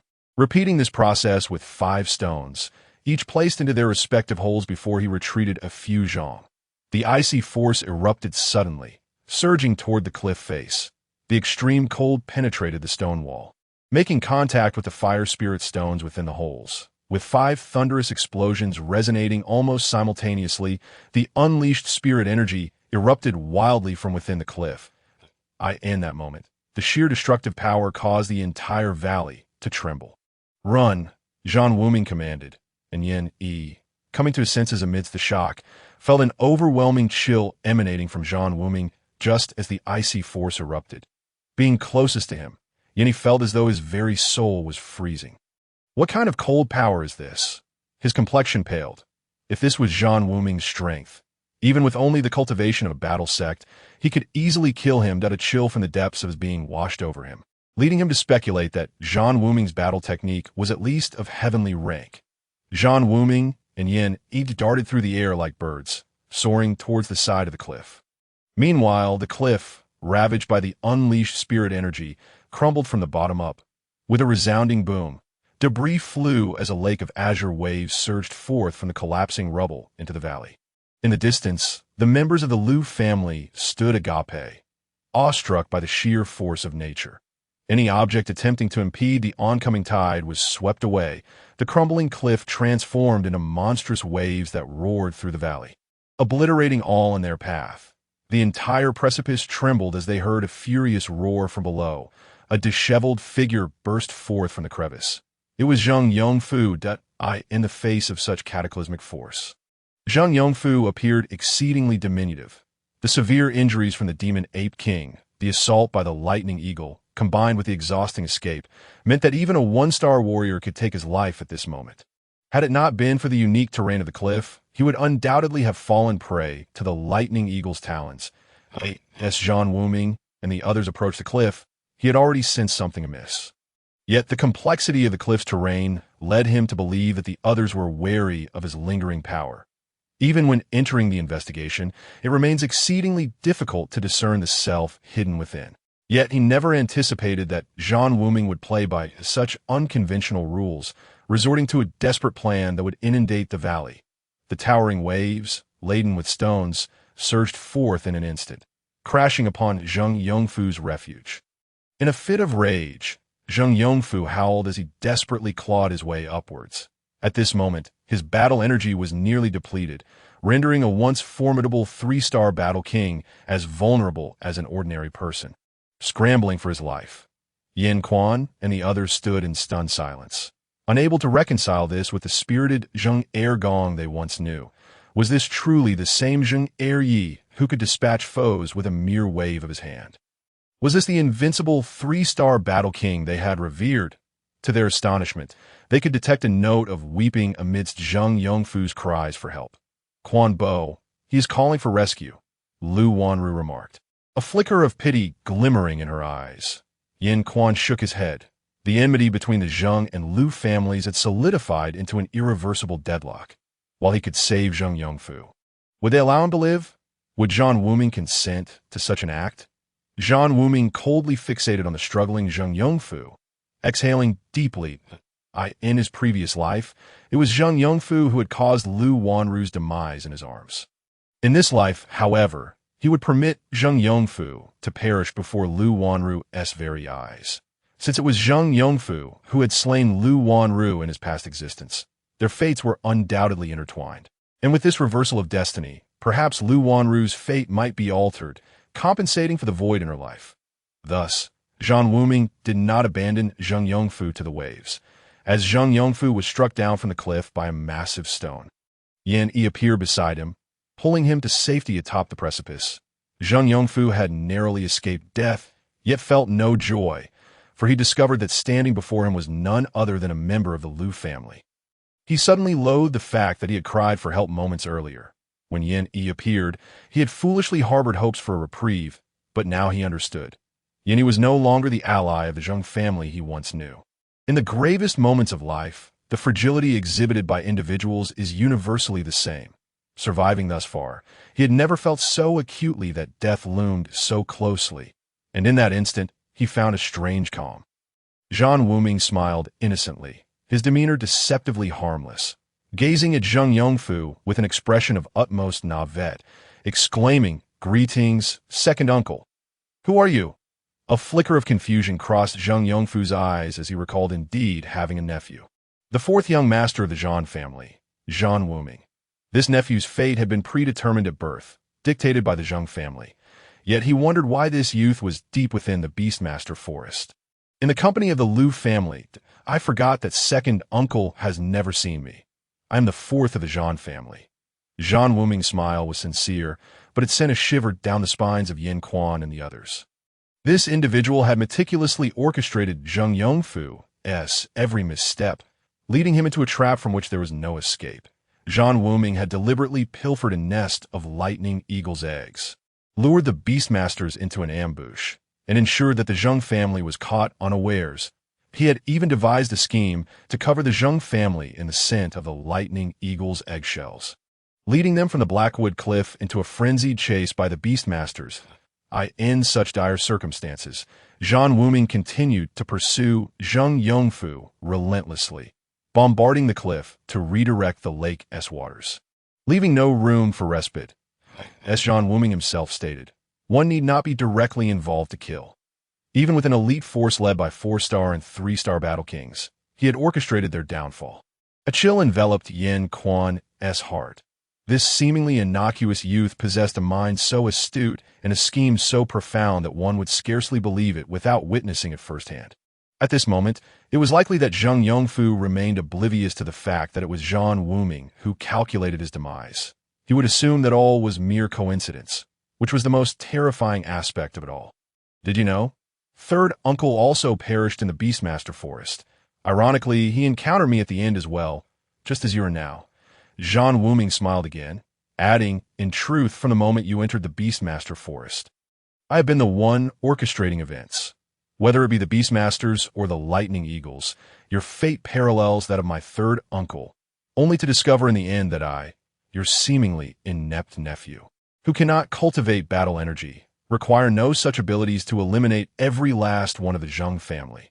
Listening to Zhan Wuming's increasingly frigid tone, Zhang Yongfu was engulfed by profound sorrow that he knew his third brother had died. Also in the Beastmaster Forest, yet he had not fathomed that it was this neglected nephew who had orchestrated it all. Had Zhan Wuming not revealed it himself, he would have remained ignorant of the fact that his current plight was also the result of this nephew's machinations. Sister Wanru, do you believe it is possible to defy fate and seize an opportunity from that calamity? Zhan Wuming suddenly asked Lu Wanru with utmost seriousness. What do you mean? Lu Wanru's eyes widened in bewilderment as she glanced at Yin Quan and Jia Qing. Is young Master Zhan suggesting there's a way to help the young lady defy fate and seize a glimmer of hope? Yin Quan's expression shifted subtly. Disbelief etched on his face as he looked at Zhan Wuming, questioning with cautious hope. Indeed, when fate is lacking, one can cultivate to mend what is broken. If one's destiny is complete, the heavens become limitless. If one's fortune is fulfilled, divine will cannot be obstructed. Cultivators strive against fate, whether through battle energy or spiritual essence, merely attempting to rectify the deficiencies in their destiny in pursuit of completeness, transcending the confines of heaven and earth to attain divine status. Hence, while celestial fate may be merciless, a sliver of hope exists, but only the brave can contest it. Zhan Wuming spoke calmly, his demeanor solemn. In that instant, to Yin Quan and the others, he no longer appeared as a mere young man, but as an extraordinary sage. Having seen through the very laws of existence, Lu Wanru gazed at Zhan Wuming, a tumult of emotions stirring within her that she could not articulate. Regardless of whether this youth appeared physically weak, he exuded an indomitable spirit, as if nothing in this world could perturb him. She felt a stirring in her heart for this seemingly inconsequential individual. What young Master Zhan has articulated, I have learned much. Yin Quan earnestly bowed to Zhan Wuming, his previous disdain for the youth's inability to cultivate battle energy evaporating, replaced by a deep respect. Few possess the clarity to perceive the essence of cultivation as Zhan Wuming does. Should you be able to assist the young lady in defying fate, I, Jia Qing, will certainly report this to the family head and offer you a generous reward.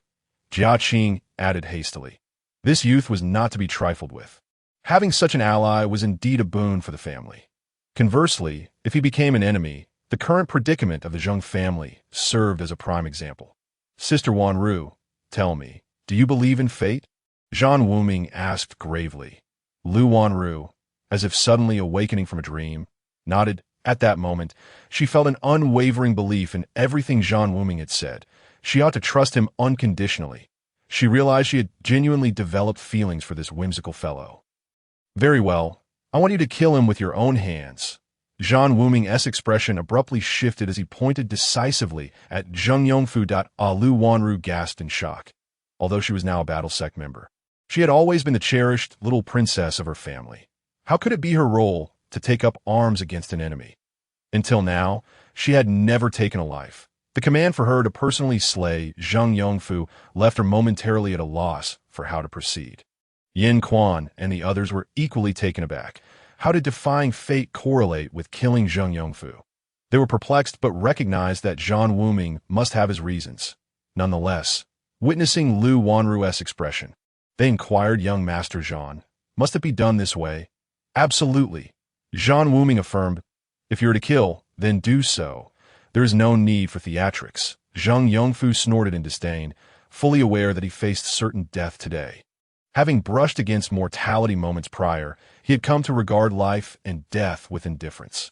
What is lacking in life can be contested against heaven and earth, which is to cultivate destiny. What is lacking can be contested against nature, which is to cultivate essence. What is lacking can be contested against one's kin, which is to cultivate fortune. This individual possesses a unique fate. His fortune inherently countering Sister Wanru. Should the status quo remain, it may very well be heavenly intent that has led him to become Sister Wanru's destined adversary. Therefore, to defy fate, one must first disrupt heavenly will. If Sister Wanru were to personally slay this individual, whom fate has arranged as her destined trial, it would fortify her deficiencies in destiny.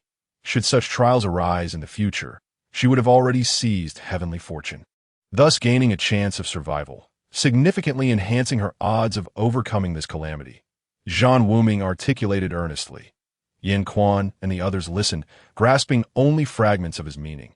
Yet they understood, in a vague sense, what Zhan Wuming intended. They were astonished that he had discerned Zhang Yongfu's fated trials. They were unaware that Zhan Wuming possessed memories of his past life, fully cognizant that Zhang Yongfu was the one who had brought about Lu Wanru's demise. Thus, he understood that if Lu Wanru were to usurp Zhang Yongfu's destined fortune, her fate would move closer to completeness. This was why Zhan Wuming had allowed Yin Yi to rescue Zhang Yongfu, only to have Lu Wanru carry out his execution. I believe.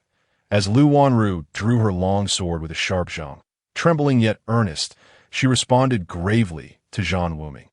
Zhan Wuming smiled and nodded, thinking to himself, I have vowed that in this life, you shall never again suffer. The journey to defy fate officially begins at this moment. Lu Wanru's gaze shifted once more to Zhang Yongfu. Her small face as pale as death.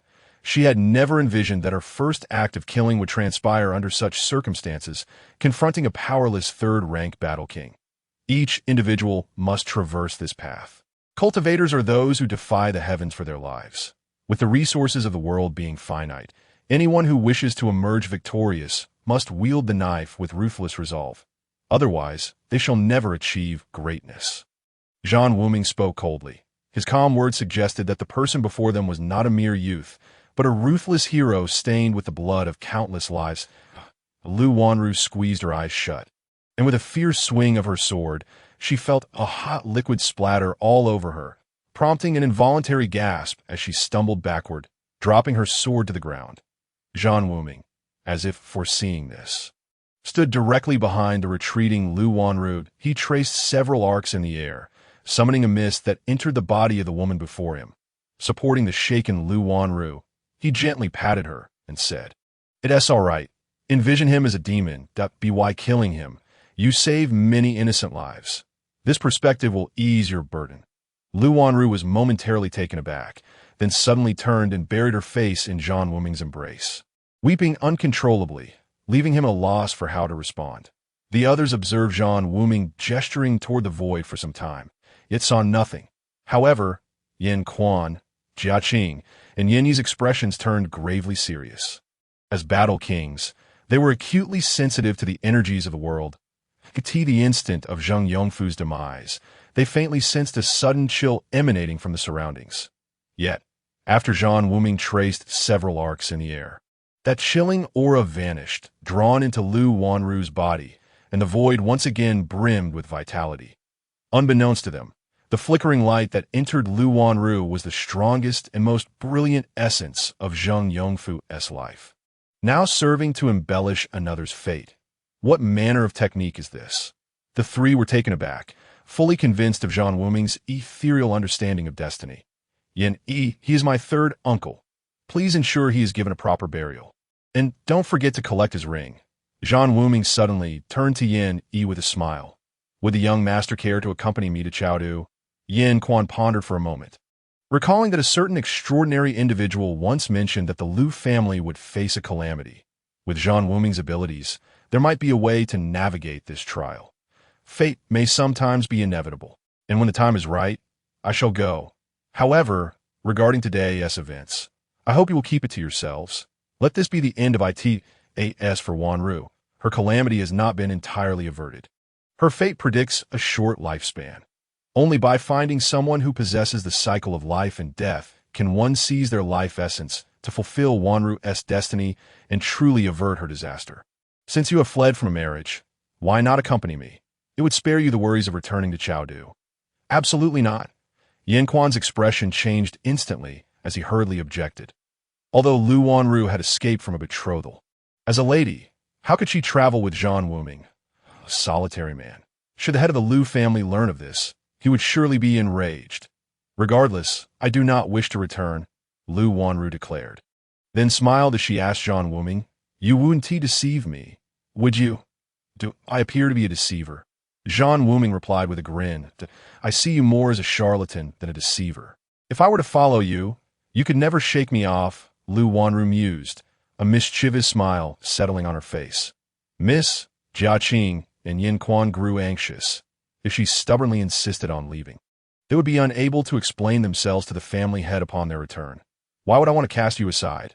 I shall consider you my little shadow, Zhan Wuming chuckled, wiping away the tears at the corner of Lu Wanru's eyes. Lu Wanru finally emerged from the emotional turmoil of her recent act of killing. Rest assured, I shall not mistreat one of it is only by following me that she may have a chance to avert the impending calamity. Should any matters arise, you can find me at the Zhan family in my city, that we share a common enemy in the Zheng family, and I believe your family head would appreciate having an additional ally, especially one of great utility. Zhan Wuming spoke with solemnity. This, Yin Quan found himself at a loss. If you're not at ease, you may leave one person to accompany her. I would not mind having an additional attendant. Zhan Wuming offered. Brother, why don't I accompany the young lady while you return to report to the family head? Let us see how he decides, Jia Qing suggested after some thought. If Lu Wanru was resolute in staying, they would have no choice but to comply.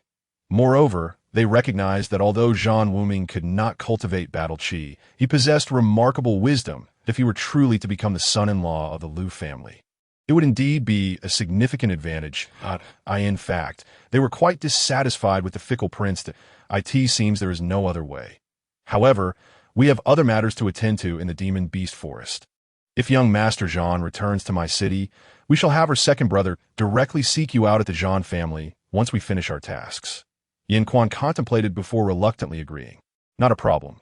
Zhan Wuming thought for a moment, then produced a jade vial and handed it to Yin Quan, saying, This vial contains a secret potion I concocted. Applying some to yourselves will cause magical beasts below the 4th rank to avoid you.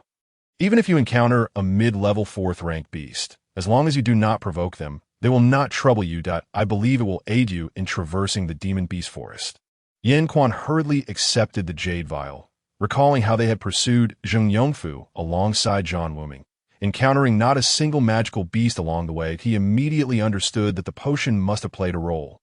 And they found Zhan Wuming all the more mysterious. And oh wonder he dared to venture alone into the depths of the demon beast forest. Thank you, young master. Until we meet again, upon returning to my city. Zhan Wuming headed straight to the apothecary pavilion. After several days, the Zhan family strategies had yielded excellent results. The 3 major families had significantly improved their attitudes toward the Zhan family, and the sales of their elixirs had surged exponentially. However, in recent days, the Zhan family's own business had suffered greatly, particularly in the cities and counties of the Dian dynasty. The members of the Zhan family were exceedingly furious. The network of business they had painstakingly built was abruptly severed. Upon hearing this news, Zhan Wuming realized that the Zheng family was behind it. The impact of Zhan Wuming's previous remarks on the Zhan family had been substantial. Thus, the Zhan family would invariably seek Zhan Wuming's counsel in times of crisis. When Zhan Qingpeng learned that Zhan Wuming had returned with the eldest daughter of the Lu family from Chengdu, he nearly dropped his jaw in astonishment, secretly admiring his son, who had been silent until now, yet had achieved such a remarkable feat.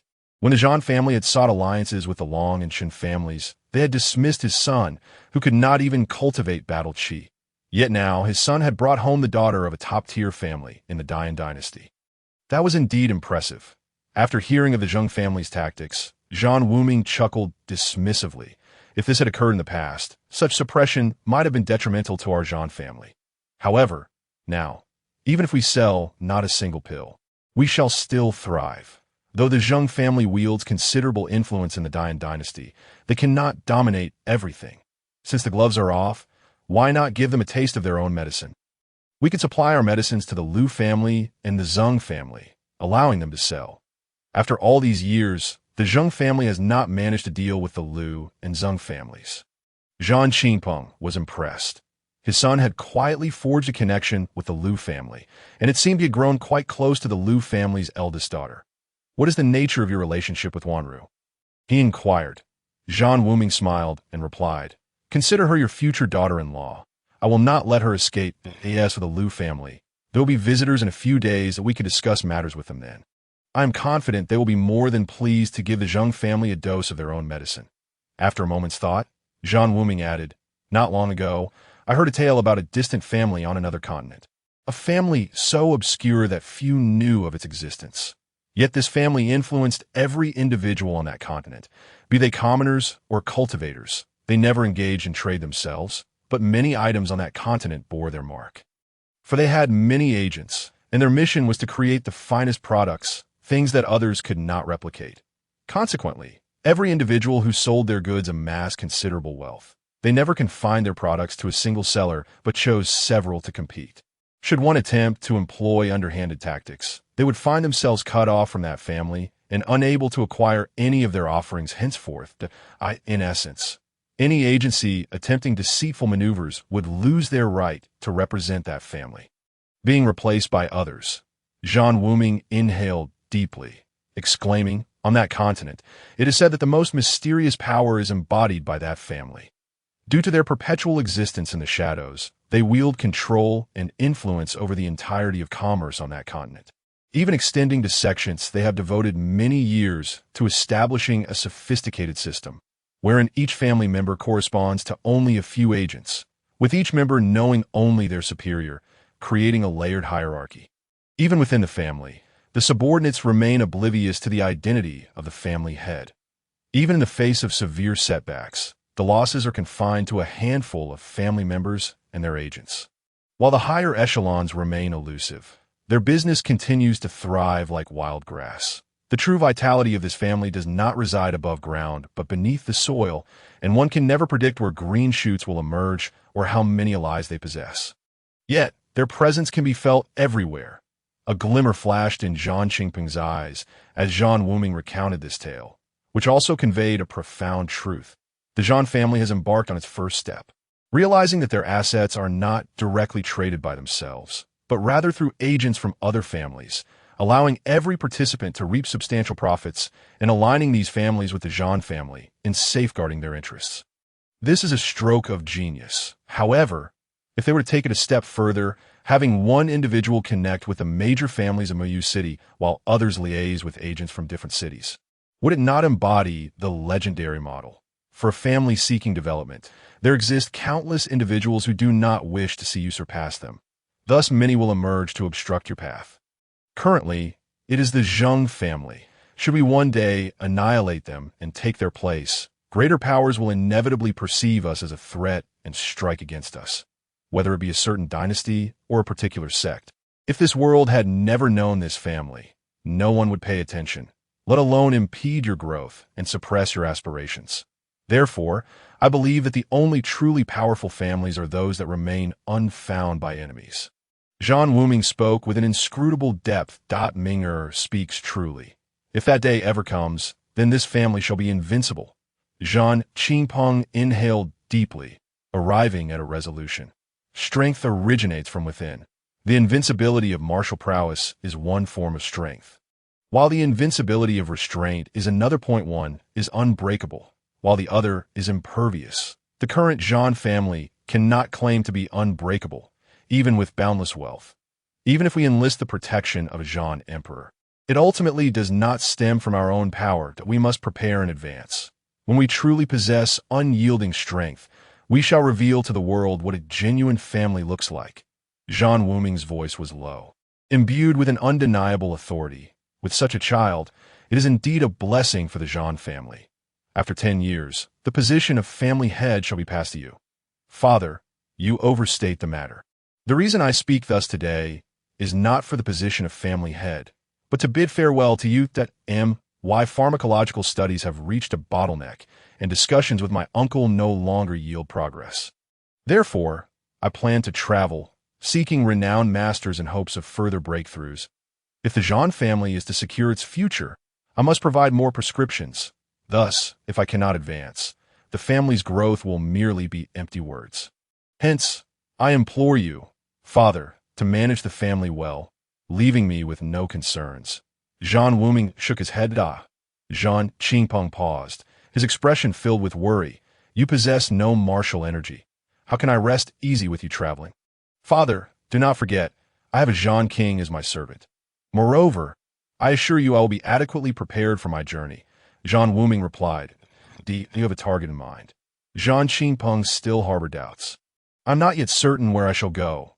However, Before I depart, I will leave behind the combat techniques and secrets I obtained from ancient legacies a few years ago. They may prove beneficial to the family." Zhan Wuming contemplated. Without personal assistance and without stronger legacies, a family cannot truly develop. In the memories of his past life, there existed many ancient legacies that could bring about transformative changes for the family, prompting him to select a few to leave behind. Not worry about matters at home. Your father shall remember all you have said. The Zhan family may soon cease to exist, but the true Zhan family will emerge even more formidable. Additionally, as long as I am here, your mother shall be safe. There is no need for concern." Zhan Xingpong felt invigorated, and his son's words left him with a refreshing perspective.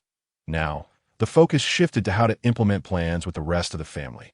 The Zhan family must evolve. For a family to rise, a fundamental transformation is imperative.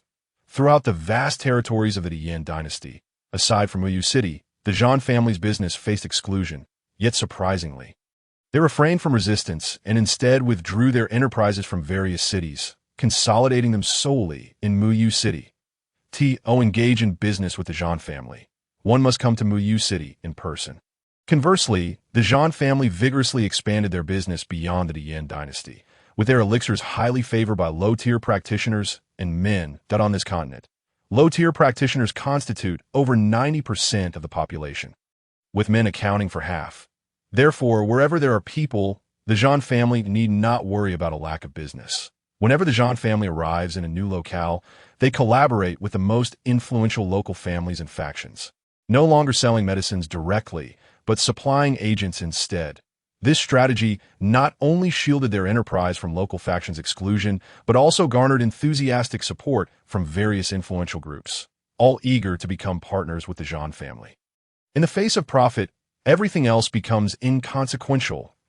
In this vast land, transportation poses no distress, as the advent of Chinquan bags and Chinquan rings has rendered logistics remarkably convenient. The Zhan family conducts business with minimal baggage. Their movements unpredictable and elusive. Unless they actively seek out local families, their whereabouts are nearly impossible to trace. During the Zhan family's shift in operational tactics, Zhan Wuming awaited the arrival of Jiaqing. His destination was not the capital of the Yan dynasty, but rather the capital of the neighboring Nanzhao dynasty, Nanzhao City, located in the southwest of the Yan dynasty. Nanzhao City shares a border with it, witnessing occasional skirmishes with alternating victories. However, trade between the two nations has not been prohibited. Merchants from both sides engage in clandestine transactions, and war often presents lucrative opportunities. The Zhan family had profited significantly from the Yan dynasty's external conflicts, selling explosive elixirs to the military. Zhan Wuming chose Nanzhao City because news had arrived from Muyu City that the Nanzhao Kingdom would host the biennial selection event for disciples from the 8 major sections.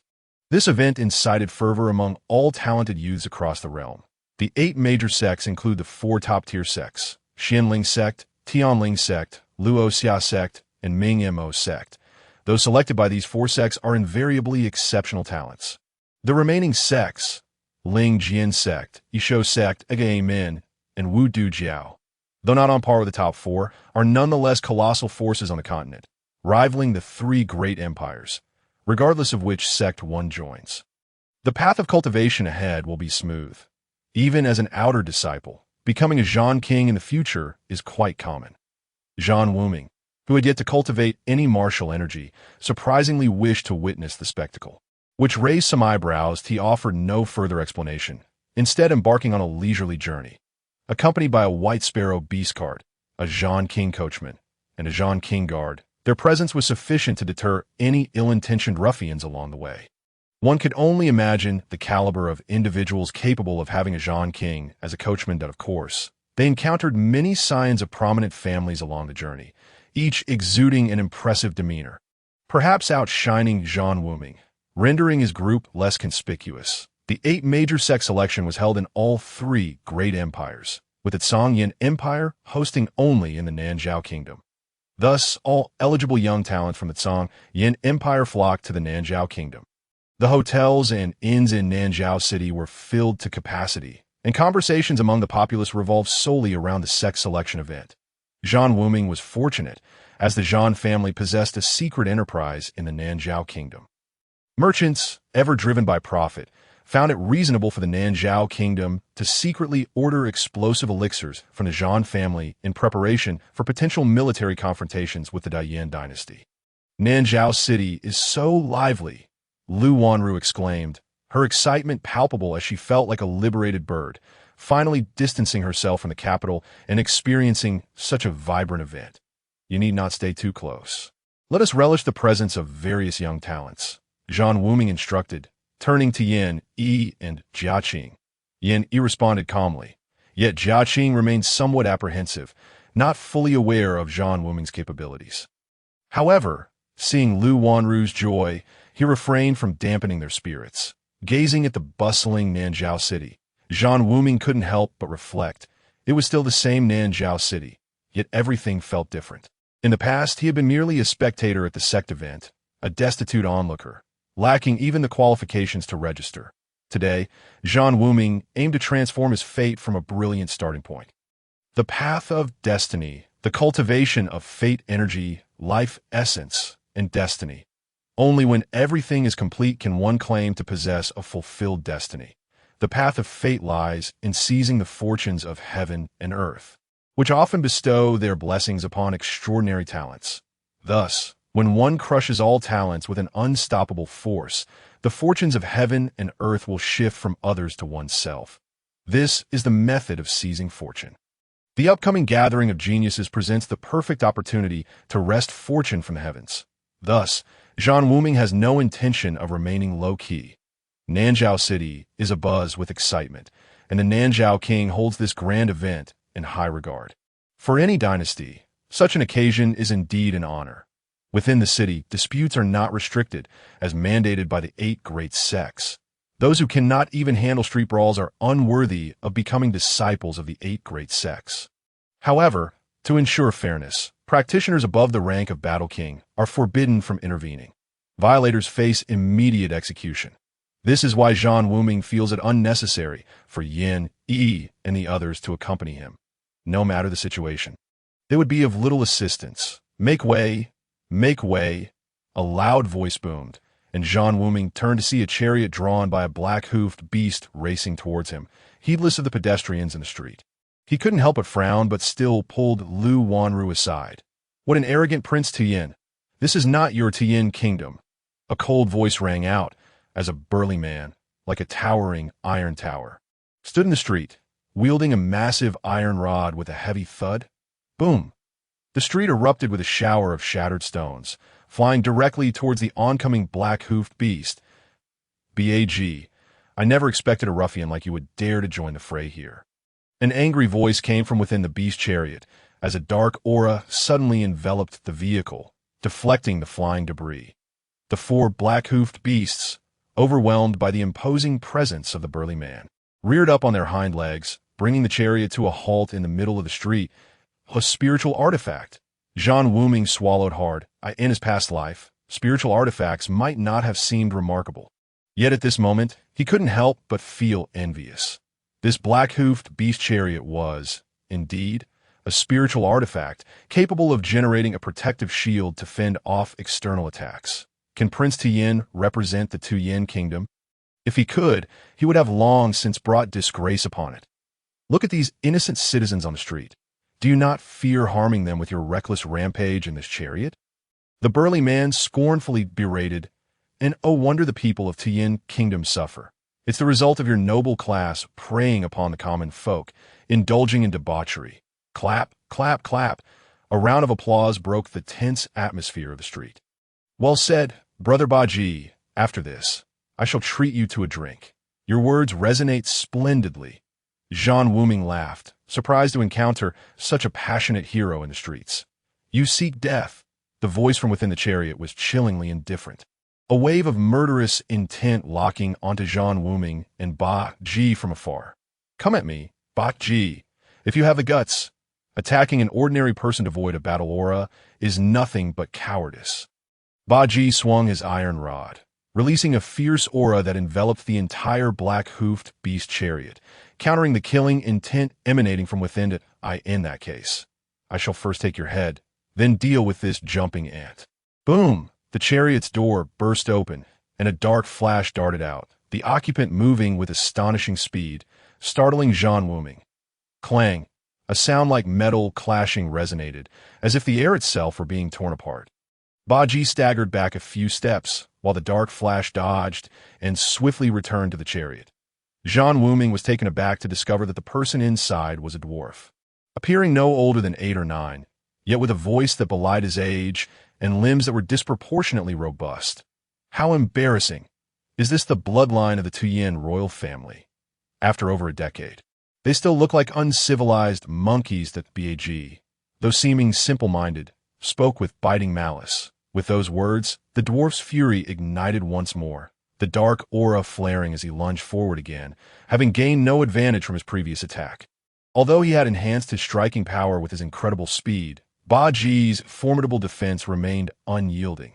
This time, the dwarf chose not to confront directly, but instead spun around Baji like a specter, launching rapid strikes. Bag, despite his immense strength, struggled to keep pace with the dwarf's speed, finding himself increasingly cornered, the situation growing perilous.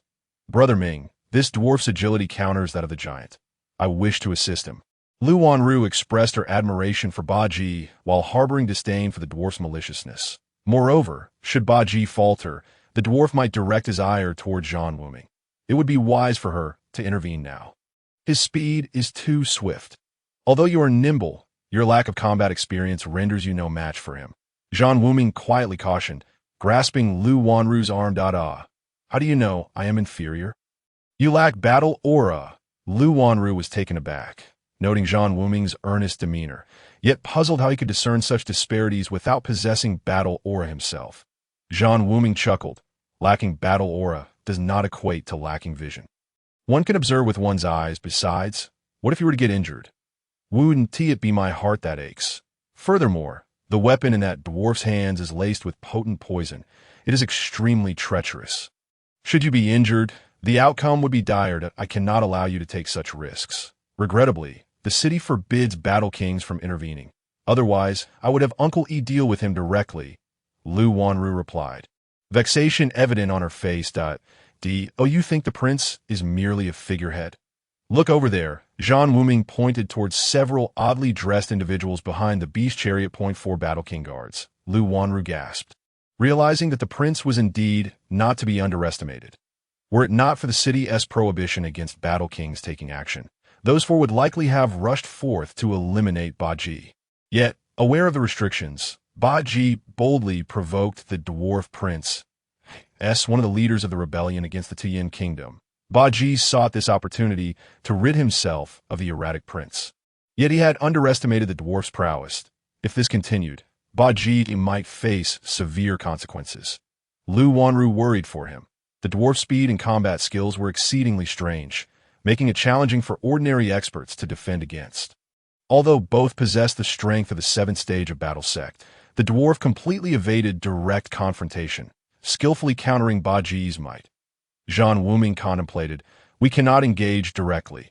If we attempt to outnumber him, it is likely that the dwarf has other experts by his side, which would be disadvantageous. But fear not. Watch me. Just as Lu Wanru wondered about Zhan Wuming's intentions, he suddenly burst into laughter, an uproarious sound that swiftly captured the attention of the crowd, who were engrossed in the duel. How amusing! I'm dying of laughter.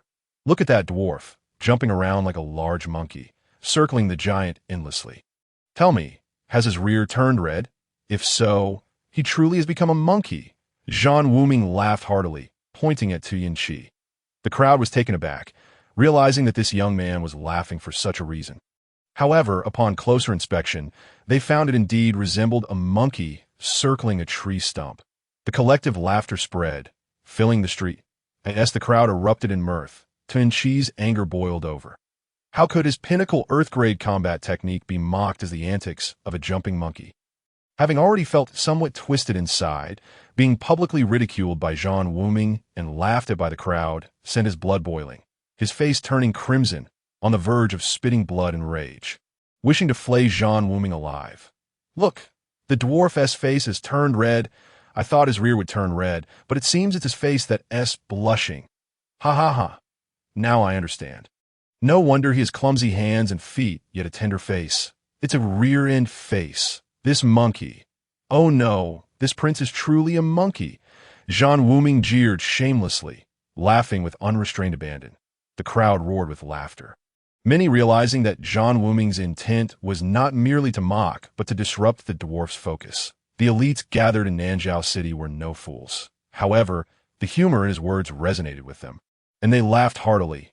None were afraid of death, and Tianqi's previous arrogance had indeed irked many, though none dared to mock him as brazenly as Zhan Wuming, that if you wish to live. Shut your mouth, a battle king behind the chariot bellowed, recognizing Zhan Wuming's sinister intentions. Yet bound by the city's rules, he, as a battle king, could not act, only resorting to scolding to, "Oh look, the dwarf's servant is furious. Ha! It seems I have truly struck a nerve with this dwarf. Could it be that his mother mated with a monkey?" Puffed. Lu Wanru finally burst into laughter. Zhan Wuming's antics were too comical, his exaggerated gestures and expressions causing the entire street to break into giggles. "I am furious. Kill him."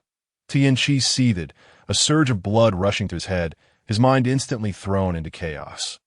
The loathsome creature, this insignificant ant, had initially planned to eliminate Beiji before subjecting Zhan Wuming to torment.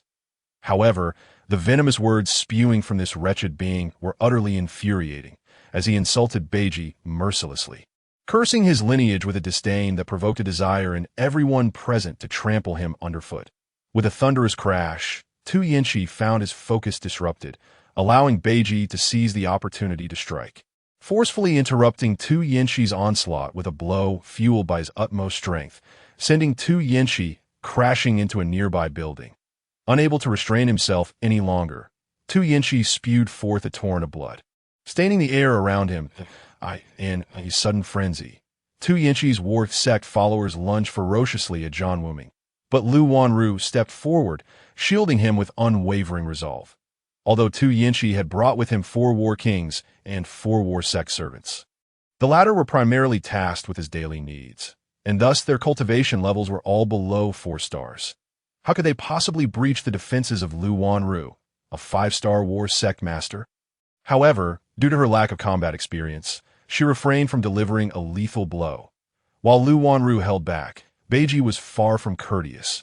Before Tianqi could emerge from the wreckage of the collapsed house, Beiji's formidable staff came crashing down upon the forehead of a 4-star war sect servant, as if a hammer were smashing an egg. That a single strike from a 7-star war sect master rendered the unfortunate servant a mere mass of flesh.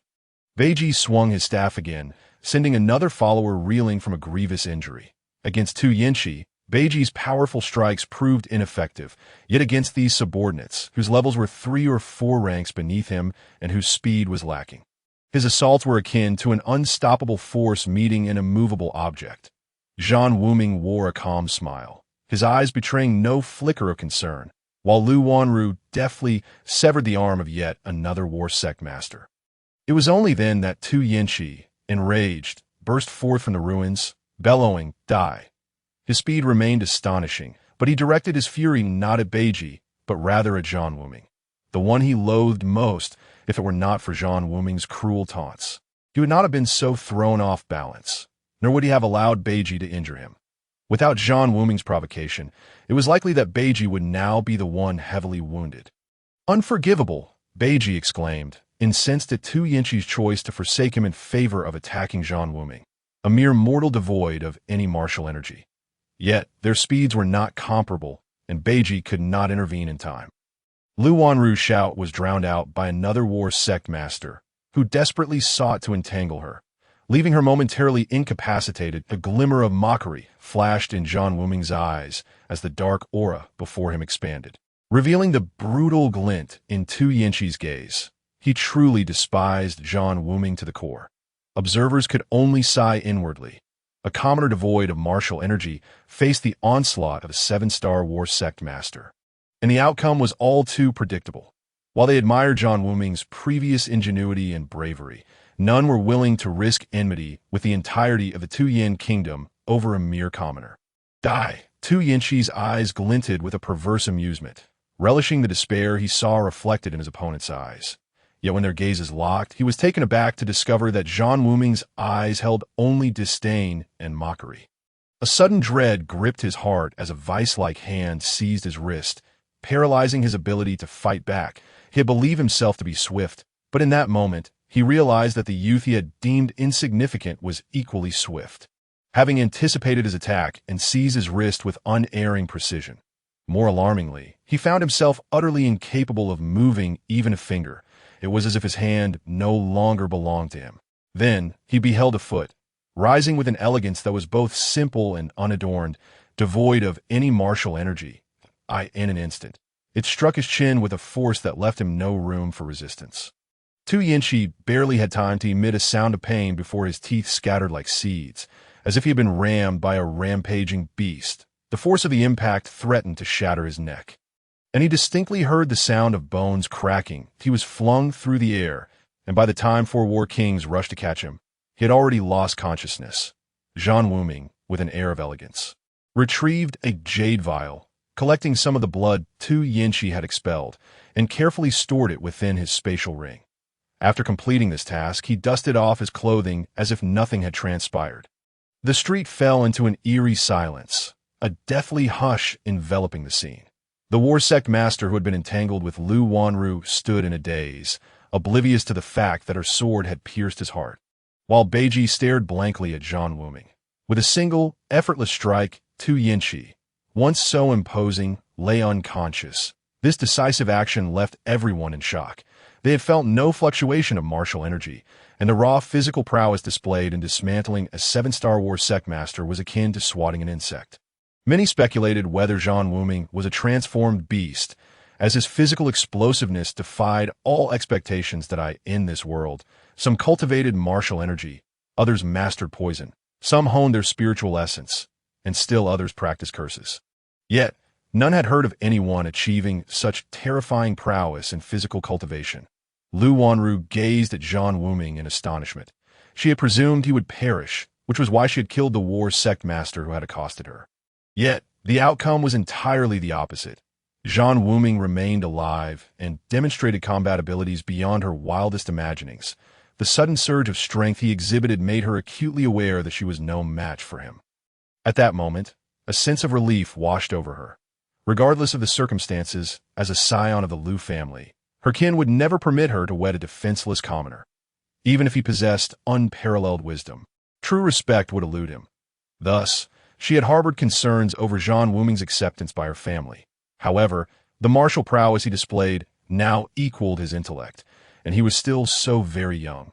Let us depart. Brother Beiji, we shall go for a drink. Zhan Wuming broke the silence first.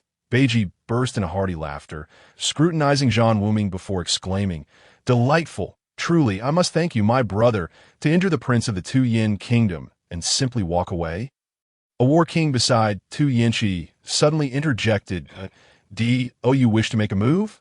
I welcome it, though I fear you may lack the courage," Zhan Wuming retorted before Beiji could speak. The 4 war kings paused, glancing skyward, and ultimately chose to restrain themselves. The city of Nanzhao had long been under the watchful gaze of a war emperor's perception. To act recklessly would be tantamount to courting death. With the prince's fate uncertain, they dared not provoke further conflict. He won't perish. Though he may never again wield martial energy, it would be prudent for him to adopt a more low-key existence, living like an ordinary person. Otherwise, he may not be so fortunate next time. Zhan Wuming replied coldly, leading Beiji toward a nearby tavern. Leaving behind a crowd of astonished onlookers soon, Zhan Wuming was regarded as a figure not to be trifled with. His merciless strike had not only crippled Tu Yinshi's cultivation, but had done so with such efficiency that it felt more ruthless than taking a life. Consequently, he was perceived as a heartless individual, and the sight of him collecting Tu Yinshi's spilled blood in a vial only fueled the imagination of those present. The Tu Yin kingdom, a mid-tier realm within the Zhongyan Empire, was as Beiji had described, a decaying royal family, with a populace in dire straits. Consequently, unrest brewed, with various families and factions rising against the crown, significantly diminishing its power.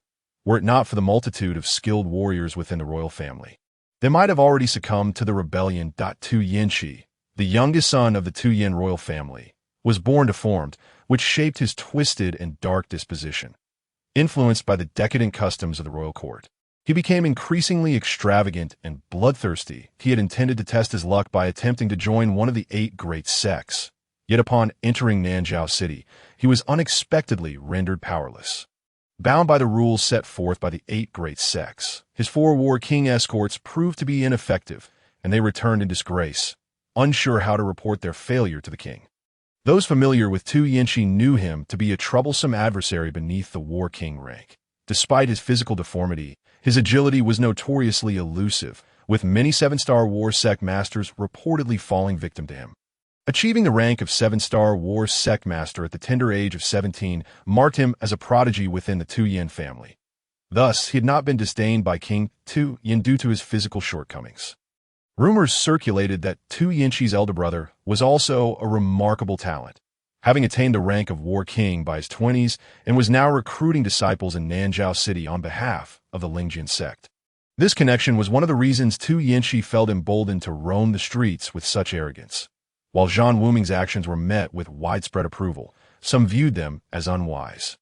This confrontation risked inciting the Lingjian sect's ire prior to the upcoming sect selection, which could prove detrimental. Zhan Wuming, however, harbored no such concerns. He believed Tu Yinshi deserved his fate, and though he spared the young man's life, he had seen the potential for a solution to the curse of 9 lives and 9 deaths that had drawn him to Nanzhao City. Thus, he must seek out individuals with the 5 days and 4 realms of the wretched fate, who can preserve the array of the heavens and earth with their blood, for only then may he have a chance to break the cycle of life and death. The 5 days and 4 realms are represented by the entities of Tian Kan, Tian Ke, Tian Pin, Tian Ju, Tian Sha, Di Kan, DK, Diju, and Di Sha. The manifestations of those with such extraordinary destinies will undoubtedly surpass that of ordinary individuals in this upcoming selection from the 8 major sects. A portion will certainly emerge. I am grateful for your assistance just now, brother. Had it not been for your timely words, I fear that this time Ba Ji would have lost his life here. Upon entering the tavern, before Ba Ji could even order drinks and dishes, he hastily expressed his gratitude. Brother Ba is a man of integrity. I have long heard of affairs regarding the kingdom of Tu-Yin. It is only today, witnessing the arrogance of Prince Tu-Yin, that I realized the words were not unfounded. Dealing with such a scoundrel is merely a matter of whim. Zhan Wuming was equally unreserved. I am Ba Ji, a member of the Ba family from the kingdom of Tu-Yin. May I ask how to address you, brother? I am Zhan Wuming, he replied with a calm demeanor. Brother Zhan, although we have just incapacitated Tu Yinshi, I suspect matters will not end here. For Tu Yinshi's elder brother, Tu Yinsheng, is also within the city, and he is an inner disciple of the Lingjian sect, possessing considerable influence therein that I fear that even if he, as a war king, cannot take action personally, others may still trouble us in pursuit of sect quotas or to curry favor with him. Originally, I ought to enjoy a drink with Brother Zhan here, but I fear it may attract trouble for you. Ba-Ji did not mince words, expressing his concerns. Zhan Wuming felt a stir within. An inner disciple of the Lingjian sect must possess at least the cultivation of a war king or higher, and this is indeed not to be underestimated. He had not anticipated that Tu Yinshi had such connections, which explained his audacity to rampage through the streets of Nanzhao City. Zhan Wuming chuckled wryly and remarked, I fear that even if we wish to leave, we shan't be able to. Ba Ji's expression shifted, sensing several auras had already locked onto them. Several figures slowly entered the tavern, enveloping the space in a heavy, suffocating atmosphere. Tai Muhi. Ba Ji's expression altered slightly. He recognized the newcomer. It is rumored that someone has privately compiled a ranking for the 8 sect selection, comparing the emerging talents under the age of 18 in recent years, humorously dubbed the golden list of the selection. Those within the top 100 possess exceptional talents and are all of at least 7-star combat sect strength. To achieve 7-star combat sect strength before the age of 18 is a rare feat among the major sects. Among millions of cultivators, those recognized as being within the top 100 are indeed extraordinary. Tai Muhi ranks 67th on the golden list, having recently broken through to 8-star combat sect strength. A prodigy of the Tai family, which has long-standing ties to the Tu-Yin royal family. Puppy AG's complexion darkened. Though he was at the pinnacle of 7-star combat sex strength, he was no match for Tai Mu-He and did not even qualify for the top 100 of the golden list. Zhan Wuming stretched lazily, glancing at the 6 individuals encroaching upon them, and nonchalantly inquired of Ba Ji. "Brother Ba, acquaintances?" Ba Ji's expression grew somewhat grim as he replied, "I am somewhat acquainted, but not intimately. He merely has a bit of renown on the golden list. Did you incapacitate my cousin, Tu-Yin Shi?" Tai Mu-He stood a few steps away from Zhan Wuming's table, his tone icy as he inquired. Zhan Wuming turned to survey his surroundings, and after a moment, fixed his gaze upon Tai Mu-He, retorting, "Are you addressing me?" Tai Mu-He's face darkened, his expression turning ashen. Zhan Wuming's demeanor and tone exuded an arrogance that rendered him insignificant. Even Ba Ji was taken aback. The intensity of Tai Mu-He's battle intent was palpable. Yet Zhan Wuming remained utterly indifferent, prompting Ba Ji to begin admiring this young man before him. "State your name." "I, Tai Mu-He, am the bearer of the undying, nameless ghost." Tai Mu-He's gaze was frigid, and a murderous intent seeped through it. "I am not well acquainted with you. There is no need for pleasantries. If we are to fight, let us do so without the prattle of a woman. Do you think this is child's play?" Zhan Wuming scoffed, rolling his eyes at Tai Mu-He. Tai Mu-He, furious to the point of laughter, had always been proud, even though he ranked 67th on the golden list. It was a ranking among the entire Tsang-Yin Empire, comprising tens of thousands of cultivators. His inclusion on the list was a validation of his abilities, but he never anticipated that this seemingly younger individual would be even more conceited. He was certain that this person was not among those on the golden list, as he had scrutinized the faces of every individual listed and recognized them all. Thus, he now regarded Zhan Wuming as a mere dead man. "This is a tavern. If you wish to eat and drink, please take a seat, but if you intend to fight, kindly step outside," a cold voice echoed softly, prompting Zhan Wuming to turn and discover an elder approaching with measured steps. Exuding an aura of a high-level war king, Zhan Wuming was greatly astonished. Indeed, Nanzhao City harbored hidden talents, for even a mere tavern owner had attained high-level war king status, a revelation that left him quite surprised. Tai Mu-He raised an eyebrow. While a war king could not directly kill, they could still take action to uphold the interests of their business, but he had not yet become arrogant enough to think he could handle a high-level war king. With a snort, he turned and walked toward the tavern's exit, indifferently stating, "I will wait for you outside. You cannot escape." "Madman," Zhan Wuming coldly retorted, then called out, "Waiter, bring me 5 jin of beef and 2 jin of the finest wine." The entire tavern was taken aback. They had seen shamelessness, but never to this extent. B.A.G's expression was equally remarkable. This young man was playing completely by his own rules. "You." Tai Mu-He was infuriated, but upon seeing the War King's gaze, he restrained himself. To act here would be courting disaster. However, Zhan Wuming paid him no heed, nearly causing Tai Mu-He to erupt with rage. Those who had witnessed Zhan Wuming provoke Tu-Yin Shi on the street previously knew that this fellow was nothing but a rogue. If one regarded him as a normal person, they would surely be driven half-mad. "Excellent. 5 jin of beef and 2 jin of fine wine," the waiter responded promptly, soon bringing forth steaming plates of food and drink. The tavern owner looked on as Zhan Wuming casually indulged, both amused and vexed. It was evident that he was being used as a pawn. However, as a business owner, he could not refuse to serve his customers. Tai Mu-He ceased speaking, suppressing his murderous intent as he retreated outside, aligning himself and his 5 companions in a row on the street. He waited, convinced that Zhan Wuming could not possibly remain inside forever. If looks could kill, Zhan Wuming would have been riddled with wounds by now. When he saw Zhan Wuming leisurely chewing beef, smacking his lips, and occasionally making faces at him while holding up slices of meat as if beckoning a puppy, he nearly lost control and rushed in to eliminate this shameless individual that ate this moment. Ba Ji could no longer merely admire Zhan Wuming. He had begun to idolize him. The news of Tai Mu-He challenging someone outside the Tian-He tavern quickly spread throughout Nanzhao City. The prodigy ranked 67th on the golden list was issuing a challenge, and this news instantly attracted most of the participants. eager to witness the prowess of a golden list expert, while also curious about the identity of the individual who warranted Tai Mu he waiting outside the tavern. Upon arrival, onlookers were astonished by the scene inside and outside the Tiani tavern. This Zhan Wuming was truly a spectacle, his arrogance simply too cool.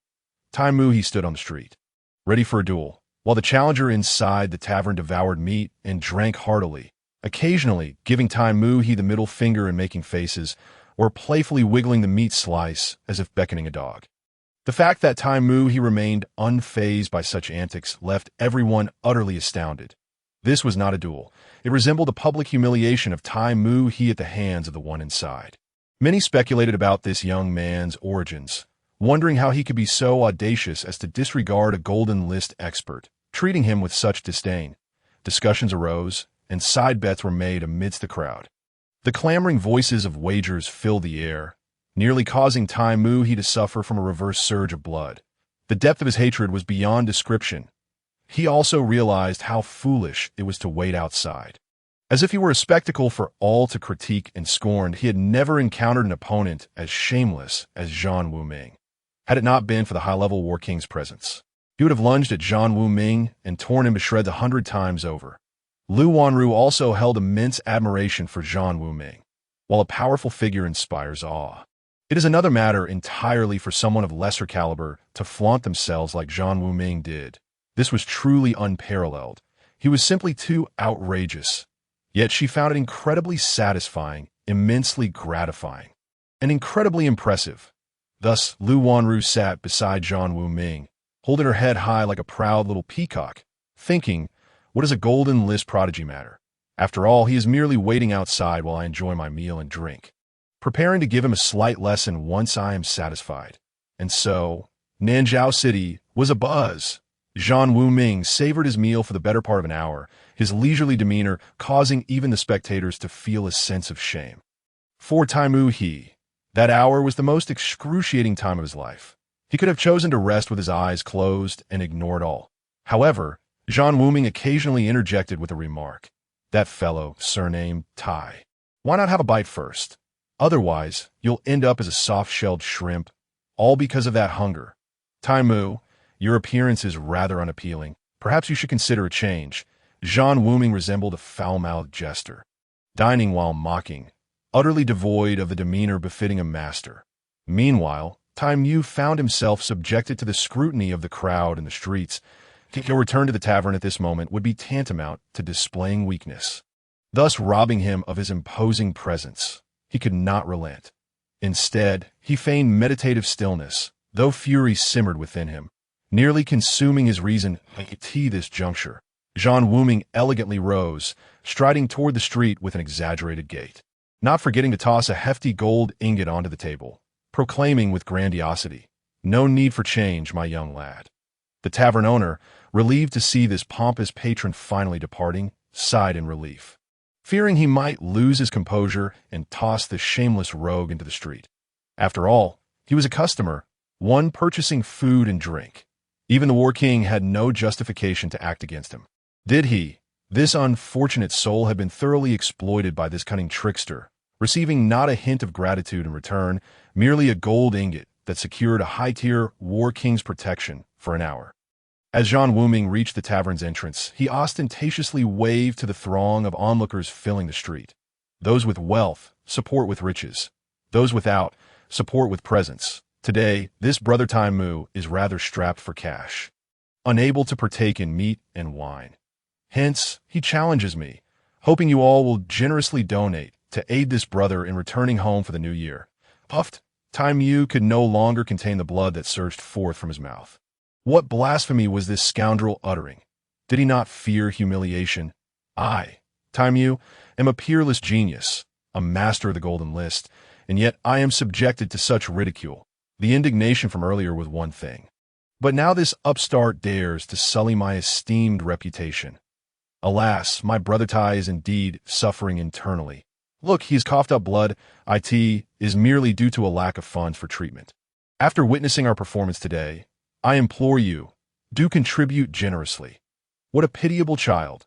I merely invited him to dine a little, but he, bound by pride, refuses to accept food offered freely, insisting on performing alongside me to raise funds through labor. Silence, Time Yu finally bellowed in fury. Zhan Wuming shook his head, feigning innocence as he remarked, "Truly, a case of being overly concerned with appearances while enduring hardship." As he spoke, he extended a hand to the side. Lu Wanru, ever cooperative, retrieved a handkerchief from her sleeve. Zhan Wuming dabbed his mouth with the handkerchief, then carefully folded it into a neat square before tucking it away, his movements elegant and noble. A stark contrast to his earlier demeanor. "You are doomed." Time Yu could find no words to express his feelings, uttering only this one phrase with venom. Zhan Wuming waved his hand, signaling Lu Wanru and Beiji to step back, then took 2 leisurely steps forward, maintaining a distance of 3 zhang from Time Yu, calmly inquiring, "You would do well to join forces with those behind you, for otherwise you are no match for me." Arrogance, pure and unadulterated arrogance. The onlookers were left speechless.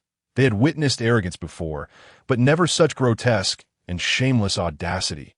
Beiji stared at Zhan Wuming in disbelief, perceiving him as the only true deity of the heavens.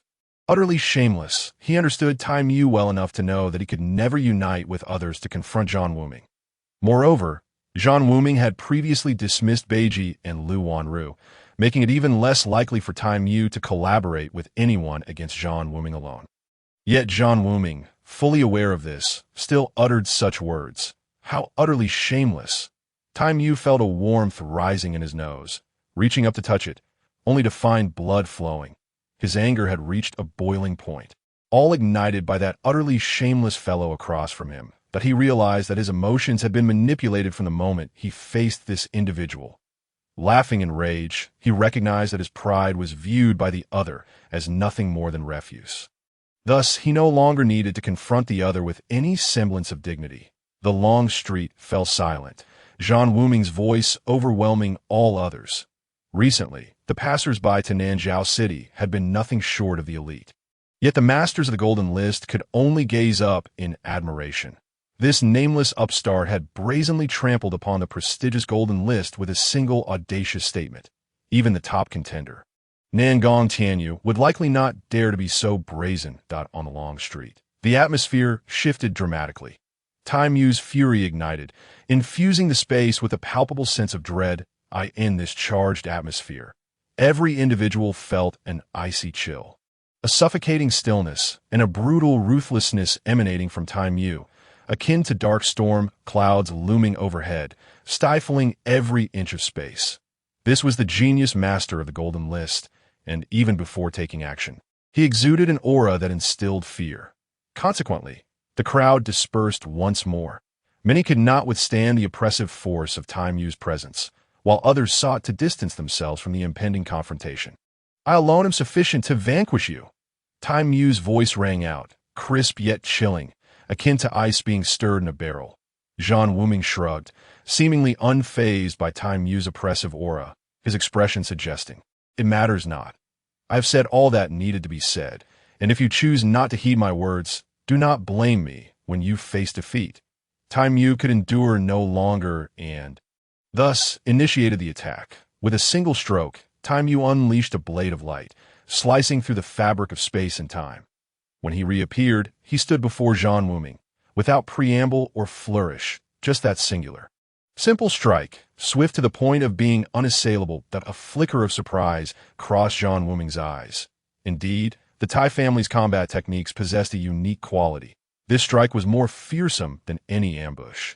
And it was clear that Time Yu had more than one trick up his sleeve. Ascend to the heights of the Golden List was no mere coincidence. The blade's radiance pierced through Zhan Wuming's shadow, leaving a gash of approximately 10 feet long and a foot deep upon the cobblestones of the street. Onlookers gasped in awe, not only astonished by the eerie sharpness of Time Yu's strike, but also by Zhan Wuming's remarkable speed in evading it. Time Yu was enveloped in an aura of martial energy, akin to countless beams of light surrounding him. With each gesture, a strange blade of light broke through the confines of space, suddenly appearing before Zhan Wuming, no matter how he tried to evade it. After a flurry of strikes, all present were taken aback by a startling realization. They felt no trace of martial energy emanating from Zhan Wuming. Yet, time and again, he seemed to anticipate and evade Time Yu's strikes, as if forewarned. One strike, 2 strikes, 3 strikes. Time Yu unleashed a total of 18 strikes in quick succession, and the crowd suddenly realized that Zhan Wuming was now merely a zhang away from Time Yu.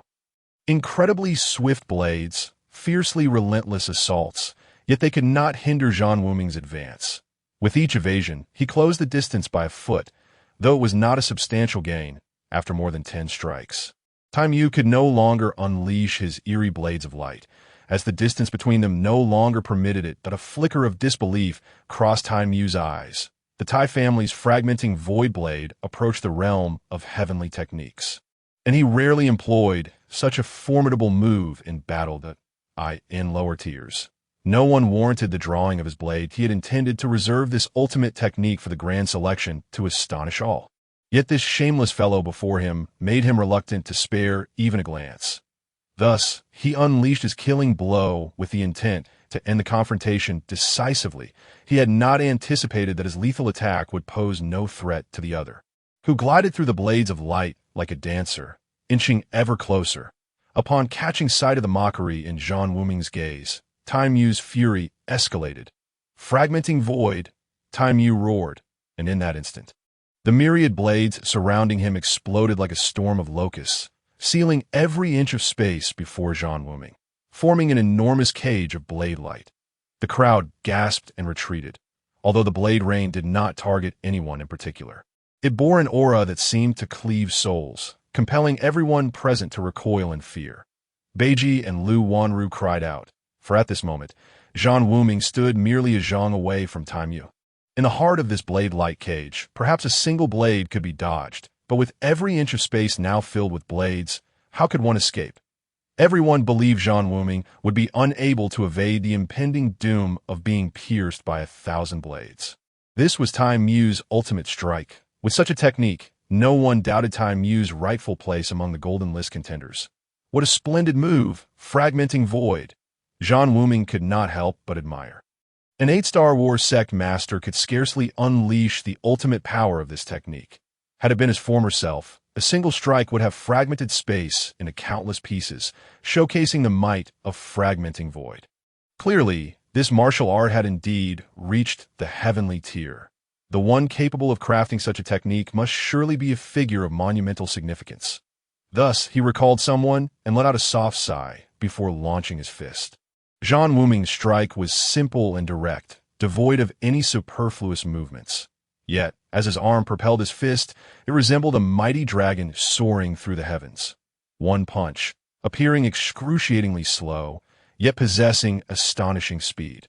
As numerous onlookers beheld the swirling air currents formed before the fist, akin to a meteor descending from the heavens, the very atmosphere ignited in flames.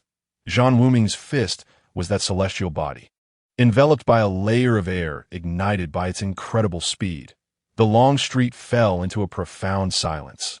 As the spectators heard the sound of the fist, Zhan Wuming's body was already propelled by that singular blow. Resembling a rapidly spinning top, the blazing air currents coalesced around him, forming a bell-shaped protective dome. The velocity of Zhan Wuming's punch surpassed the sound barrier, propelling his entire form to collide with a myriad of sword lights. With a thunderous roar, the impact of Zhan Wuming's body against the sword lights erupted like 1,000 fireworks, as if a comet had plunged into a meteor shower, dazzling and magnificent. The crowd was left in utter shock. They had never conceived that a single individual could unleash such terrifying power, that one punch could possess the capacity to pierce through the fabric of space itself.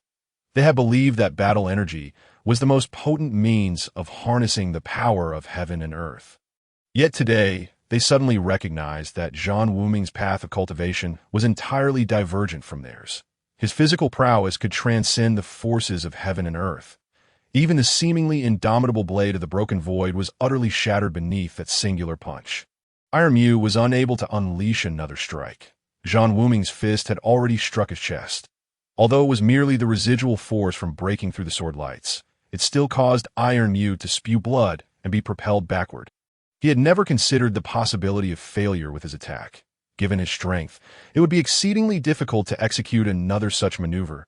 He was even more astonished that Zhan Wuming could directly shatter all the sword lights with sheer force. It was incomprehensible how much strength was required, how formidable a physical body must be to breach the sound barrier without sustaining any harm. Those who cultivated battle energy relied upon it to shield their bodies and achieve incredible speeds. The faster one moved, the quicker battle energy was consumed, and the more unstable the protective barrier became. To surpass the speed of sound, one typically needed to be at least a late-stage battle king, with a solid foundation of battle energy. Yet Zhan Wuming exhibited no trace of battle energy whatsoever. Astonishingly, his body had transcended the speed of sound in a brief moment, defying all logic. Even the noble bloodlines of the magical beasts in the Beast Mountain rarely possessed such formidable physicality.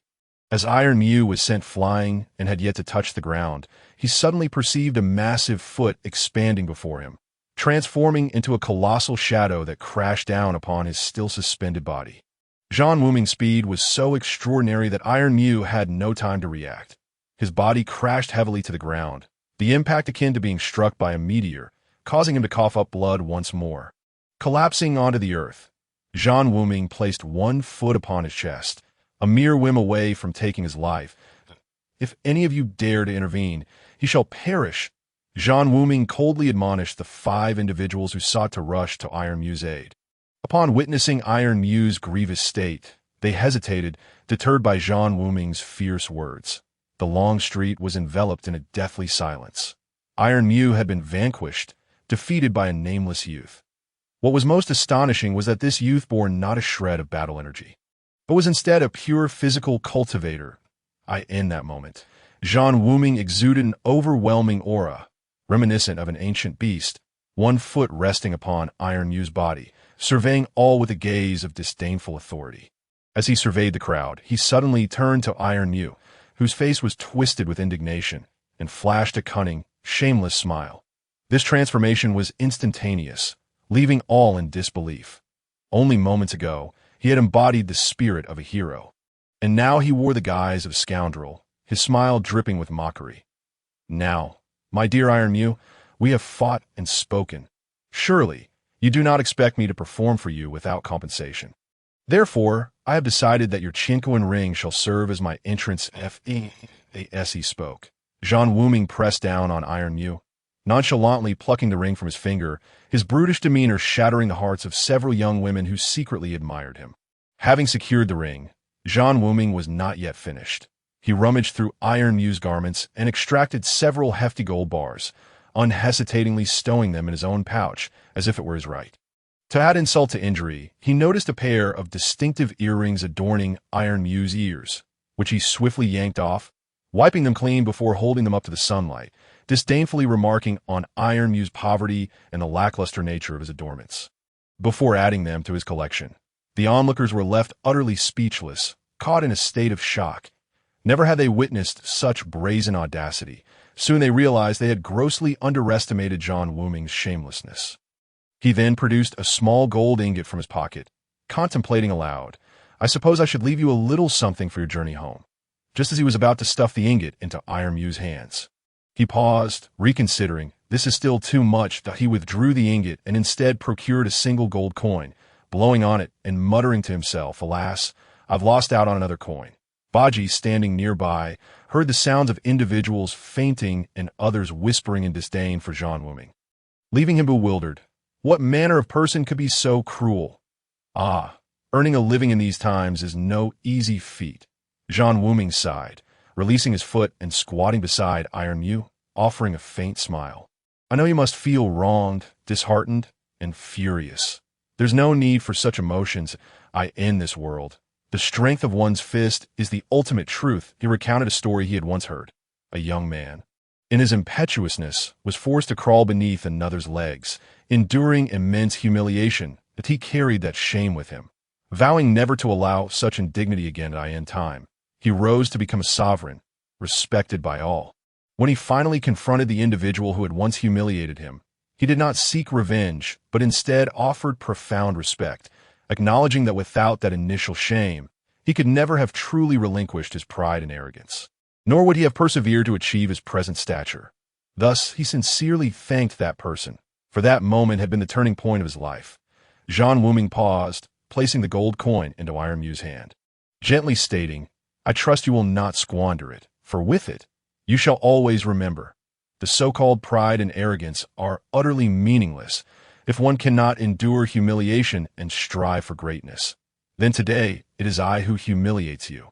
Tomorrow, others may not merely humiliate you, but seek to end your life that I see potential in you. Hence I allow you to keep this coin."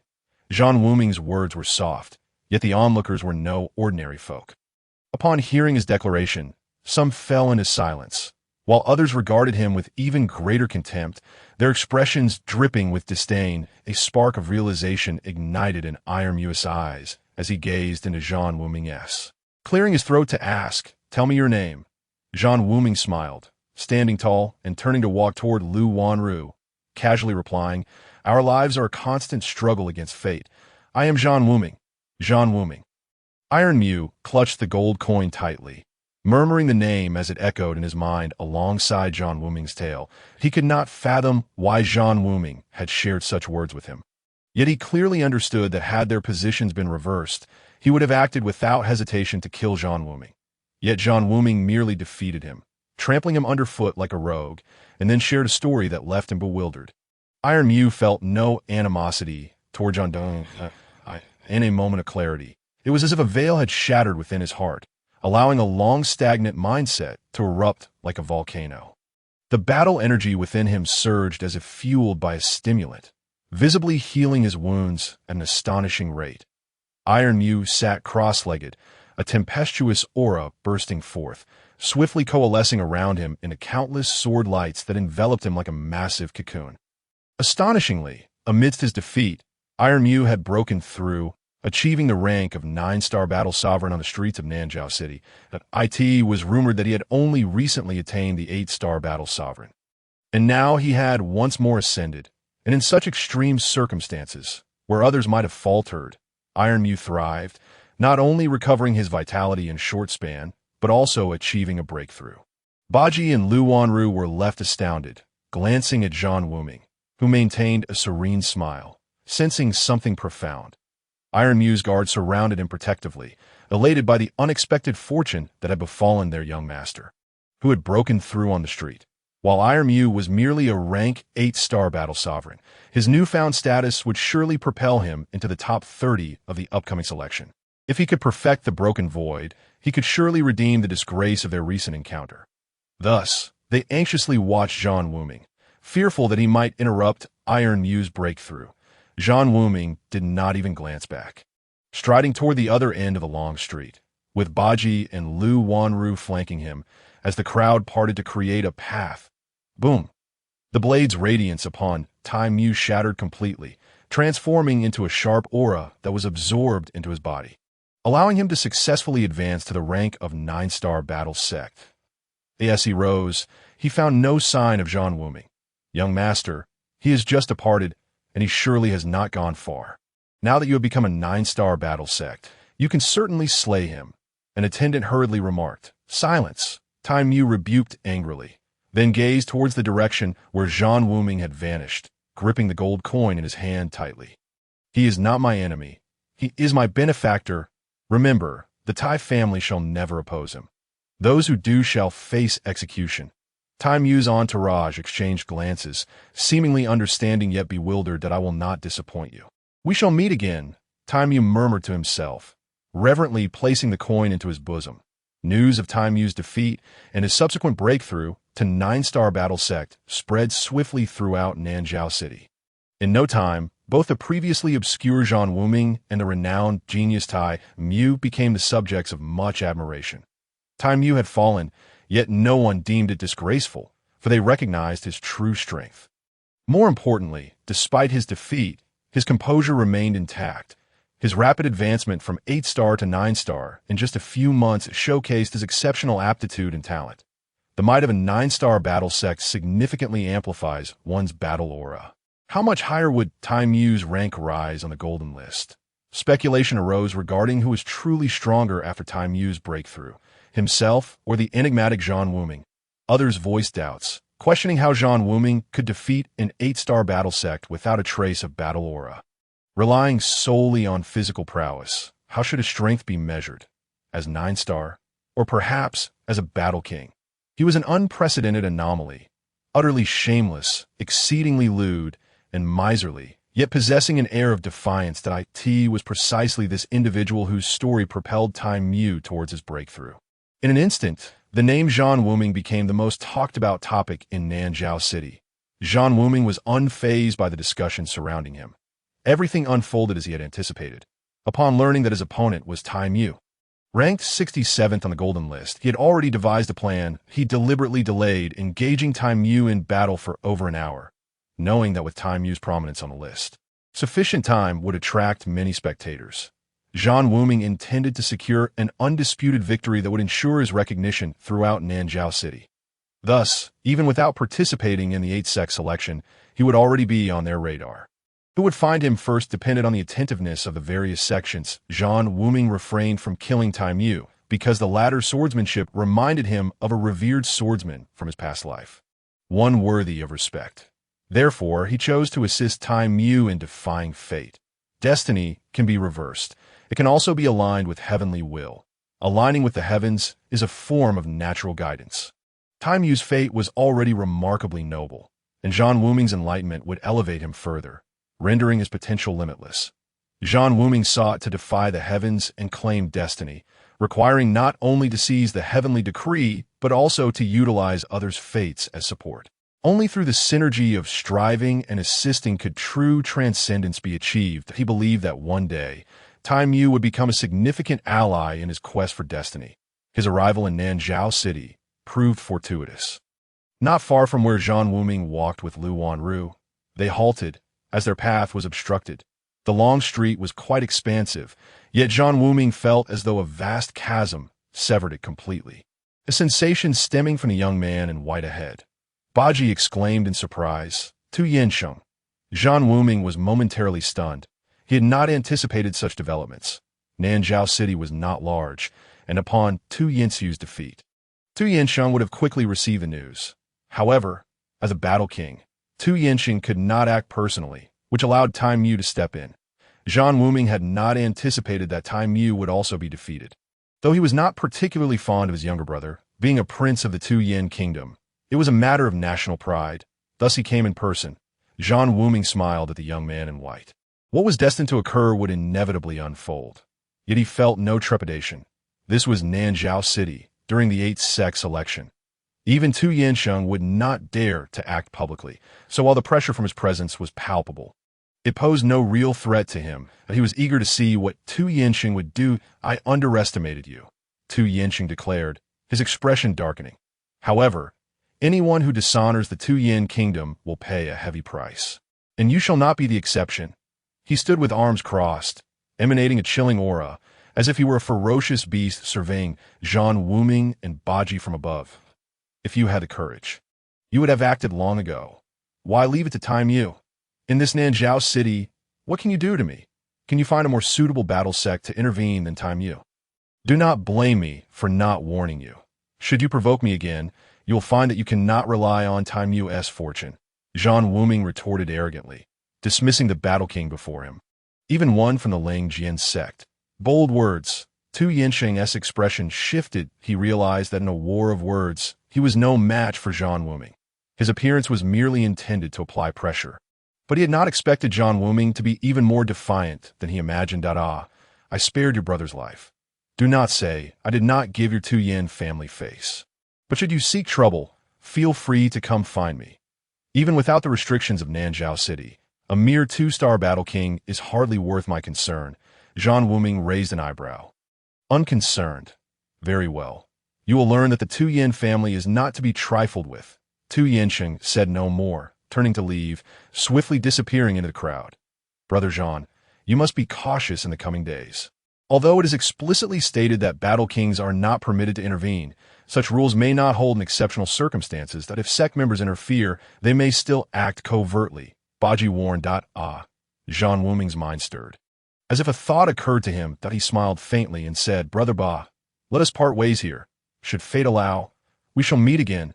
Baji glanced at Zhan Wuming and nodded, Take care, in a nondescript manner within Nanzhao City.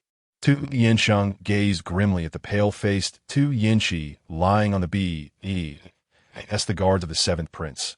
How could you stand by and watch as he was grievously injured and rendered a cripple? What face do you have to meet me? Forgive us, second prince. We never expected that man to be a physical cultivator. We thought he was merely an ordinary person. The incident transpired too rapidly. We did not have time to intervene before the young prince was harmed. Relay that excuse to my father. Tu Yinsheng scoffed coldly. Please, second prince, save us. The four guards of Tu Yin knelt abruptly. Why should I save you? Your negligence has rendered my brother a cripple. Tu Yinsheng did not express anger, but rather posed a detached question. Our lives will henceforth belong to the second prince. Whatever commands you have, we shall face fire and water without hesitation. The four spoke in unison. A cold smile surfaced on Tu Yinsheng's face as he further inquired. Any command? Indeed, whatever the second prince commands. The four affirmed resolutely. Very well. Since this has occurred, I will explain it to my father. Given the restrictions in Nanjiao City, I cannot entirely fault you for not acting promptly, but I hope you remember your words today. From now on, you are in my service. Upon our return to the capital, ensure you keep a close watch on my elder brother, that if you truly serve me well, I may find suitable positions for you within the Ling Jian sect in the future. Tu Yinsheng's demeanor shifted, becoming amicable. All shall heed the second prince's wishes. The four exchanged glances. My seventh brother has been crippled. Though it was due to circumstances, it reflects poorly on the prestige of the Tu Yin kingdom. Thus, both Zhan Wuming and Baji must die. You shall escort my brother back to the kingdom for recuperation and conveniently bring back their heads as an apology that I will write to my father to clarify the situation. A glint of malice flashed in Tu Yinsheng's eyes as he recalled Zhan Wuming's arrogance, causing a pang of pain within him as a disciple of the Ling Jian sect and the pride of the Tu Yin kingdom. He had never felt so humiliated. However, these two remain in the city, and due to the city's prohibitions, our four may not have the opportunity to act. The guards hesitated. I had just received word that at dusk, Zhan Wuming slipped out of the city alone. He believed he was being discreet, but how could he evade the Ling Jian sect surveillance? This is your opportunity. I do not wish to see him return to Nanjiao City. Tu Yinsheng crushed the teacup in his hand, absorbing the scattered droplets into his abdomen. The four guards' expressions brightened. Earlier in the city, they had refrained from acting out of concern for the restrictions, only to be ridiculed by Zhan Wuming. Even without the incident with Tu Yinshi, they would not have let Zhan Wuming go unpunished for his brazen demeanor. This mission shall not disappoint the second prince. We will certainly return with his head to apologize to the seventh prince. Though outside the city, one must proceed with utmost caution. Present, individuals from various major sects are stationed beyond the city walls, and the vicinity of Nanjiao City remains under the vigilant perception of the War Emperor. Here lie two shadow bees. When Zhan Wuming stealthily exited the city, my men had already discreetly coated him with shadow bee honey. As long as he remains within 100 miles, you shall be able to locate him using this honey. As he spoke, Tu Yinsheng produced a purple-black bamboo tube from his bosom. Understood. I shall make the necessary preparations at once. The four generals of Tu Yin were instantly elated. With the shadow bees in hand, Zhan Wuming was undoubtedly doomed to go. Within the secret meeting hall of the Zhan family in Nanjiao City, Lu Wanru was lost in thought. She was aware that Zhan Wuming had sent her away for perilous undertakings, yet she had not anticipated that he would venture beyond the city. Uncle Qing, it is certain that Brother Ming will face danger outside the city. Why not go and assist him? If anything were to happen, what would we do? Lu Wanru urged anxiously. Jia Qing gazed at Lu Wanru, her expression pleading, and, feeling a pang of sympathy, thought that the Zhan family's hall was quite concealed and that Lu Wanru should be safe within Nanjiao City. Thus, he nodded and instructed the steward beside him, take good care of the young lady.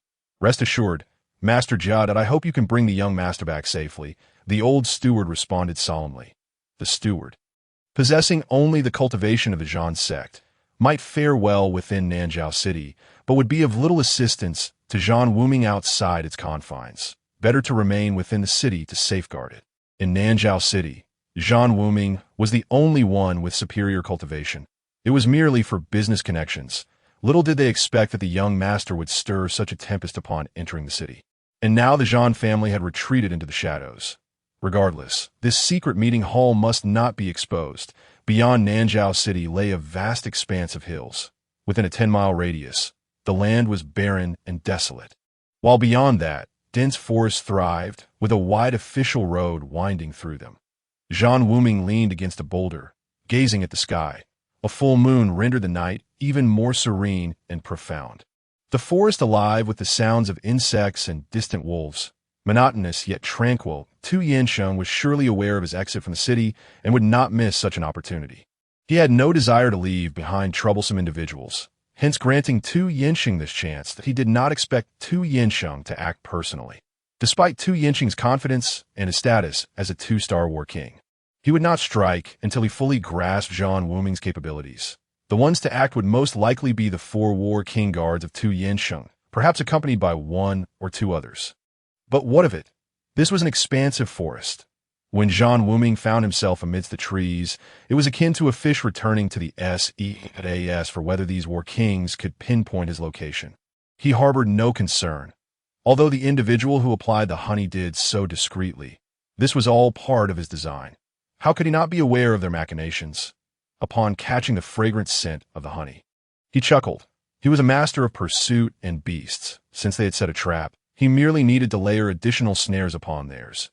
Zhan Wuming glanced toward a distant peak, where a flicker of dim light appeared, extinguishing after 3 flashes, akin to fireflies dancing in the night sky.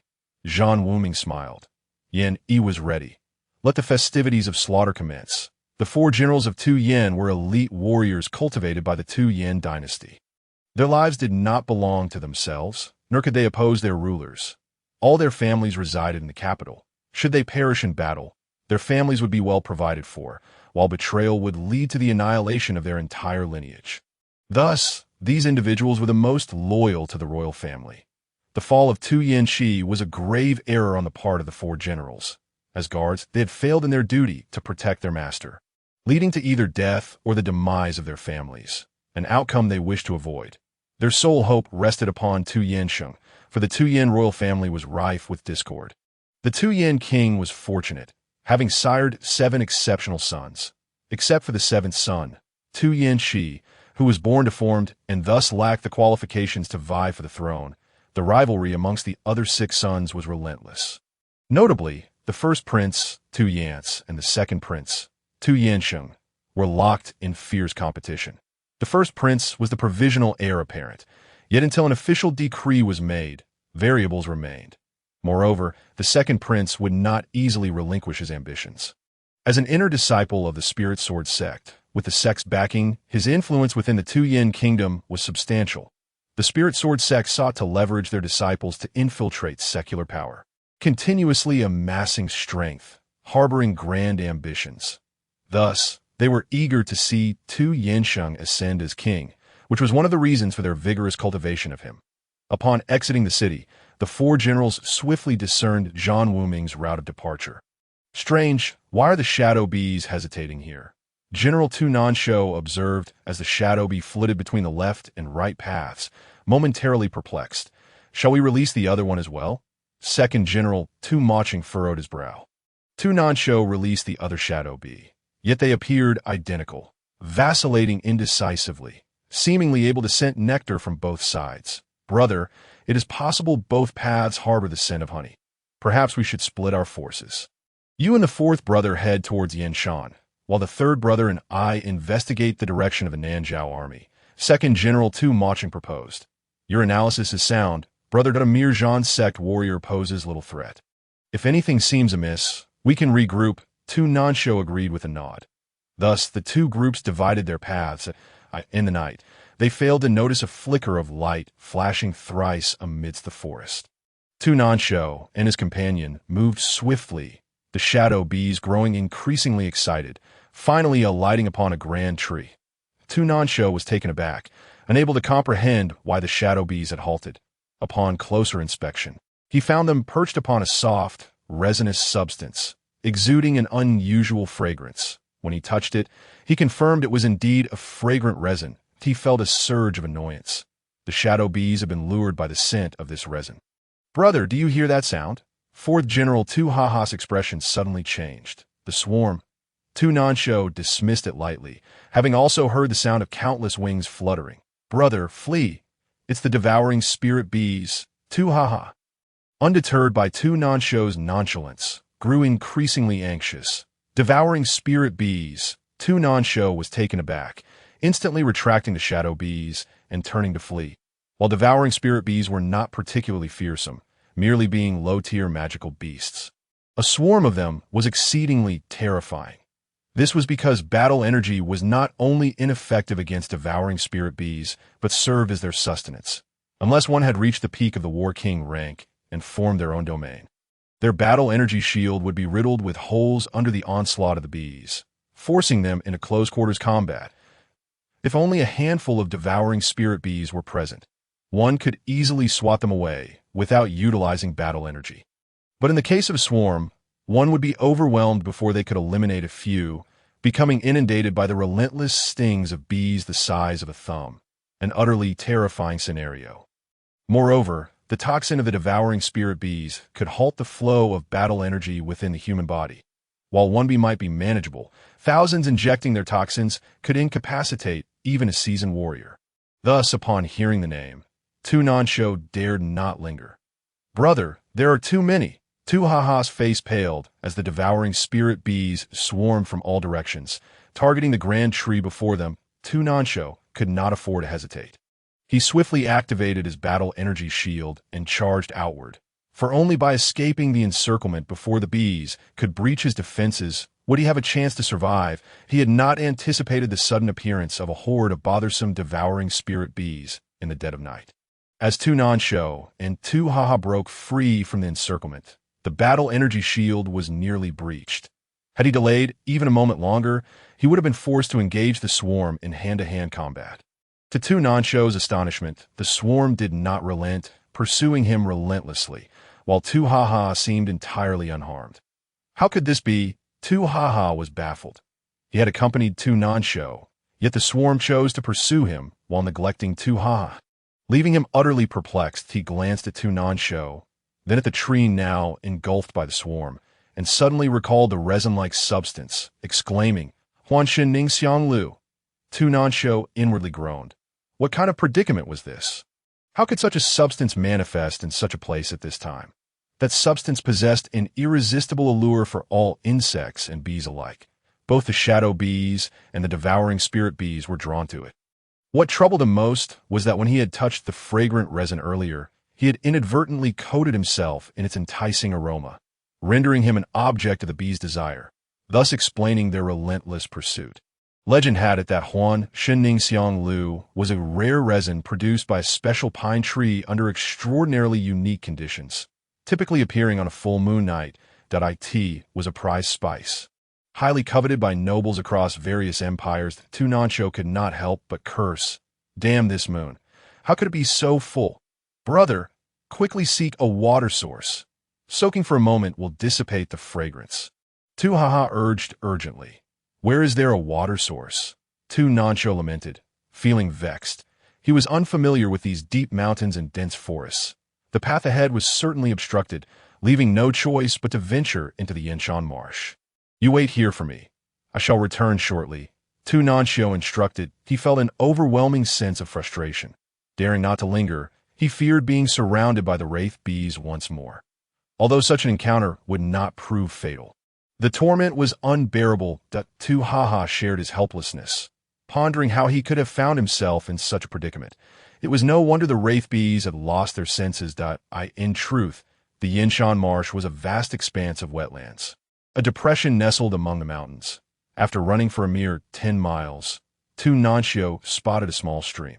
Yet the water was far too shallow for him to fully submerge, leaving him exposed, with only the remnants of wraith bee sustenance floating on the surface.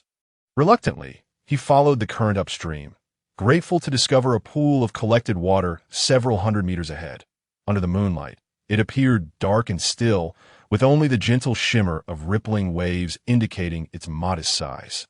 The stream fed directly from this pool, which was replenished by several springs cascading into it, adding a touch of elegance to the night. However, Tu Nanxio had no inclination to appreciate its beauty. The wraith bees were incredibly swift, and even in his full sprint, he struggled to evade them. Upon reaching the edge of the pool, a wave of joy surged within him, and without hesitation, he leaped into the water. The pool was not deep, only around 3 or 4 zhang, yet it was sufficient to wash away his lingering scent. Although it was late autumn and a slight chill permeated the air, it was of little consequence to Tu Nanxio, as he exhaled a long sigh of relief underwater. The vexations of the relentless insects faded momentarily, yet an unsettling sensation crept over him, though he could not pinpoint its source. Before he could contemplate further, a tremendous force collided with his waist. In an instant, he recalled the fleeting moment when he plunged into the pool. A faint, ghostly glow had caught his eye amidst the shimmering waves. He had dismissed it at the time, but now a chill coursed through him. That it was a pair of eyes, fierce and predatory, yet cleverly concealed, revealing not a hint of their presence, as if they were one with the water itself, leaving him utterly unguarded. When that overwhelming force struck him, it was already too late. The impact shattered his internal battle energy with lethal precision. As he activated his fighting spirit, it reverberated through his energy sea. Wah! He involuntarily spat out a mouthful of blood into the pool, only to catch sight of those cold, merciless eyes. The moonlight filtered through the dark water, illuminating a face that was etched into his memory. Zhan Wuming, the one who sought his demise. Indeed, the figure beneath the water was Zhan Wuming. Tu Nanxio finally comprehended that this entire scheme had been orchestrated by the very young man before him. The alluring fragrance that had drawn him here was also the work of Zhan Wuming, who had anticipated someone would come to investigate. This pool was the sole source of water within a 20-mile radius, and beyond it lay vast stretches of shallow marsh. No one would venture further afield. Zhan Wuming had calculated that someone would come to dispel the scent, and the wraith bees were merely opportunistic accomplices. Tu Nanxio felt a surge of indignation. As a 2-star battle king, he had been outmaneuvered without even unleashing his fighting spirit, and by a mere physical cultivator at that. Yet, it was precisely because Zhan Wuming was a physical cultivator that he could conceal himself in the pool undetected. Regret was futile. Tu Nanxio struggled violently, yet no sound escaped his lips as the water surged into his throat, silencing him. Even as a cold blade sliced across his neck, he could not utter a word to Zhan Wuming. Emerging from the depths, Zhan Wuming held Tu Nanxio's severed head in his grasp, while the latter's Shinkoan ring found its way into Zhan Wuming's pouch, alongside several pieces of gold that Tu Nanxio had carried. Everything unfolded as he had anticipated. He did not even know Tu Nanxio's name, yet he recognized him as a 2-star battle king. Zhan Wuming smiled, acknowledging that the most formidable of the group was now dead, leaving the remaining members considerably easier to deal with. Tu sensed something amiss. The swarm of wraith bees had returned, yet his elder brother had not. Thus, he followed the direction Tu Nanxio had taken. Upon rounding a bend, Tu came to an abrupt halt. Before him stood a wooden stake, atop which was gruesomely displayed a severed head, its eyes wide open in terror. Elder brother, Tu felt a tightening sensation in his scalp as he recognized that the head belonged to Tu Nanxio. The one who had slain him had hung the head at the very crossroads Tu must traverse, sending chills down his spine and igniting a torrent of grief and rage within him. It was a profound humiliation to the deceased, a dismemberment that pierced the bond of brotherhood they had shared for years. Unable to contain himself, he wept bitterly. "Who are you? Show yourself! You coward! Come out!"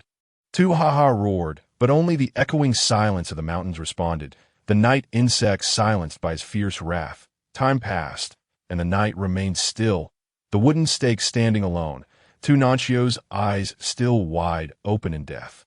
In a fit of anguish, Tu removed the head from the stake, an insatiable thirst for vengeance igniting within him.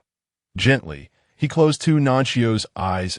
That moment, an inexplicable shiver coursed through him, and he felt a sudden chill envelop him. Just as he turned, the head in his hands erupted with a thunderous blast, an overwhelming surge of searing spiritual energy exploding forth, crashing into his body.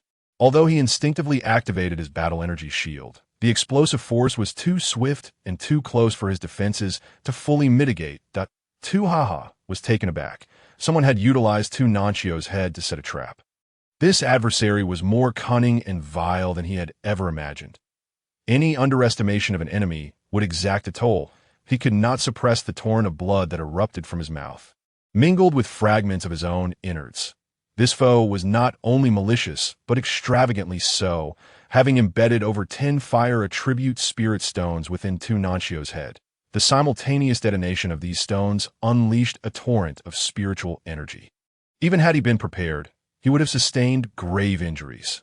How much worse was it now that he had been caught completely off guard? To his horror, the method of detonating spirit stones in such a manner had only existed in legends. He never fathomed encountering someone who could wield such a technique in reality. Boom! Tu Haha's body was violently hurled dozens of zhang away. The spot where he had stood now transformed into a massive crater. As he regained his bearings, he saw a figure emerging from the darkness. With a fierce glare, he spat, Zhan Wuming. The figure stepping forth from the shadows was indeed Zhan Wuming, yet the name he had left in Nanjiao City was merely 3 words, Zhan Wuming. Tu Haha etched this name into his memory, realizing with dismay that he had fallen prey to his adversary even before their true confrontation began. He suddenly felt a wave of foolishness wash over him.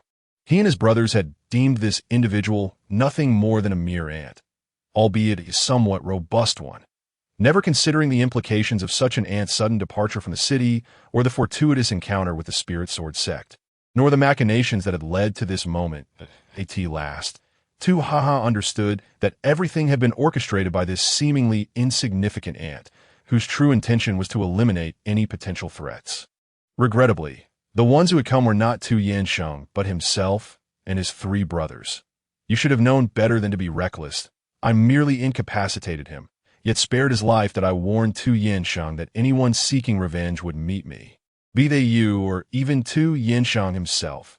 Zhan Wuming approached Tu Haha, towering over him with an air of superiority, his voice calm and detached. You monster, you spare not even the dead. Tu Haha struggled to prop himself up, his eyes burning with hatred.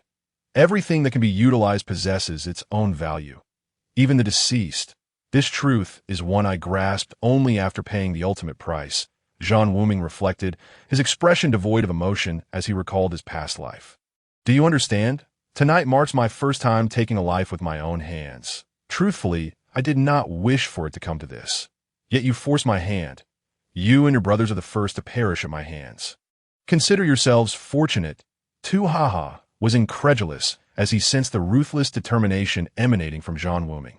Such a deathly aura could only belong to one whose hands were stained with blood. He was astonished to learn that this was Zhan Wuming's first act of murder, a realization that filled him with both surprise and sorrow. 2 battle kings had fallen to one whose cultivation level was far beneath their own. However, he had little time left to ponder, for under the moonlight, a glimmer of cold light flashed in Zhan Wuming's hand, and all fell silent. Zhan Wuming examined Tu Haha's lifeless form before reaching out to remove a ring from his finger, inspecting it under the moonlight before stowing it away in his own ring and vanishing once more into the shadows.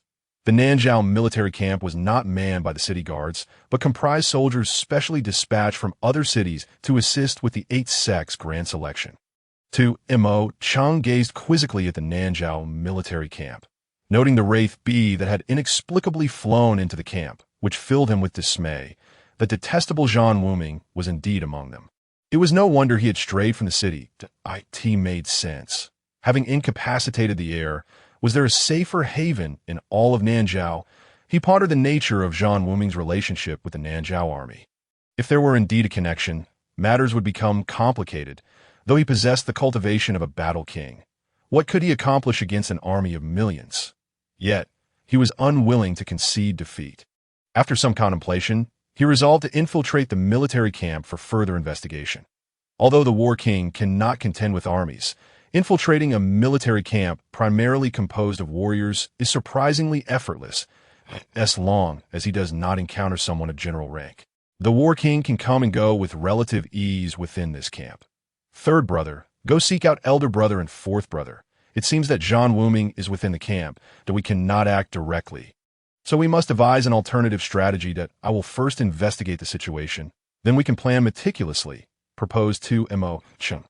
3rd brother, I shall accompany you. It is prudent to have someone to rely on, replied Tu Yong. There is no need for concern. I am not going to assassinate him. I merely wish to ascertain his true identity and will return swiftly. I suspect that elder brother and the others have yet to yield any results.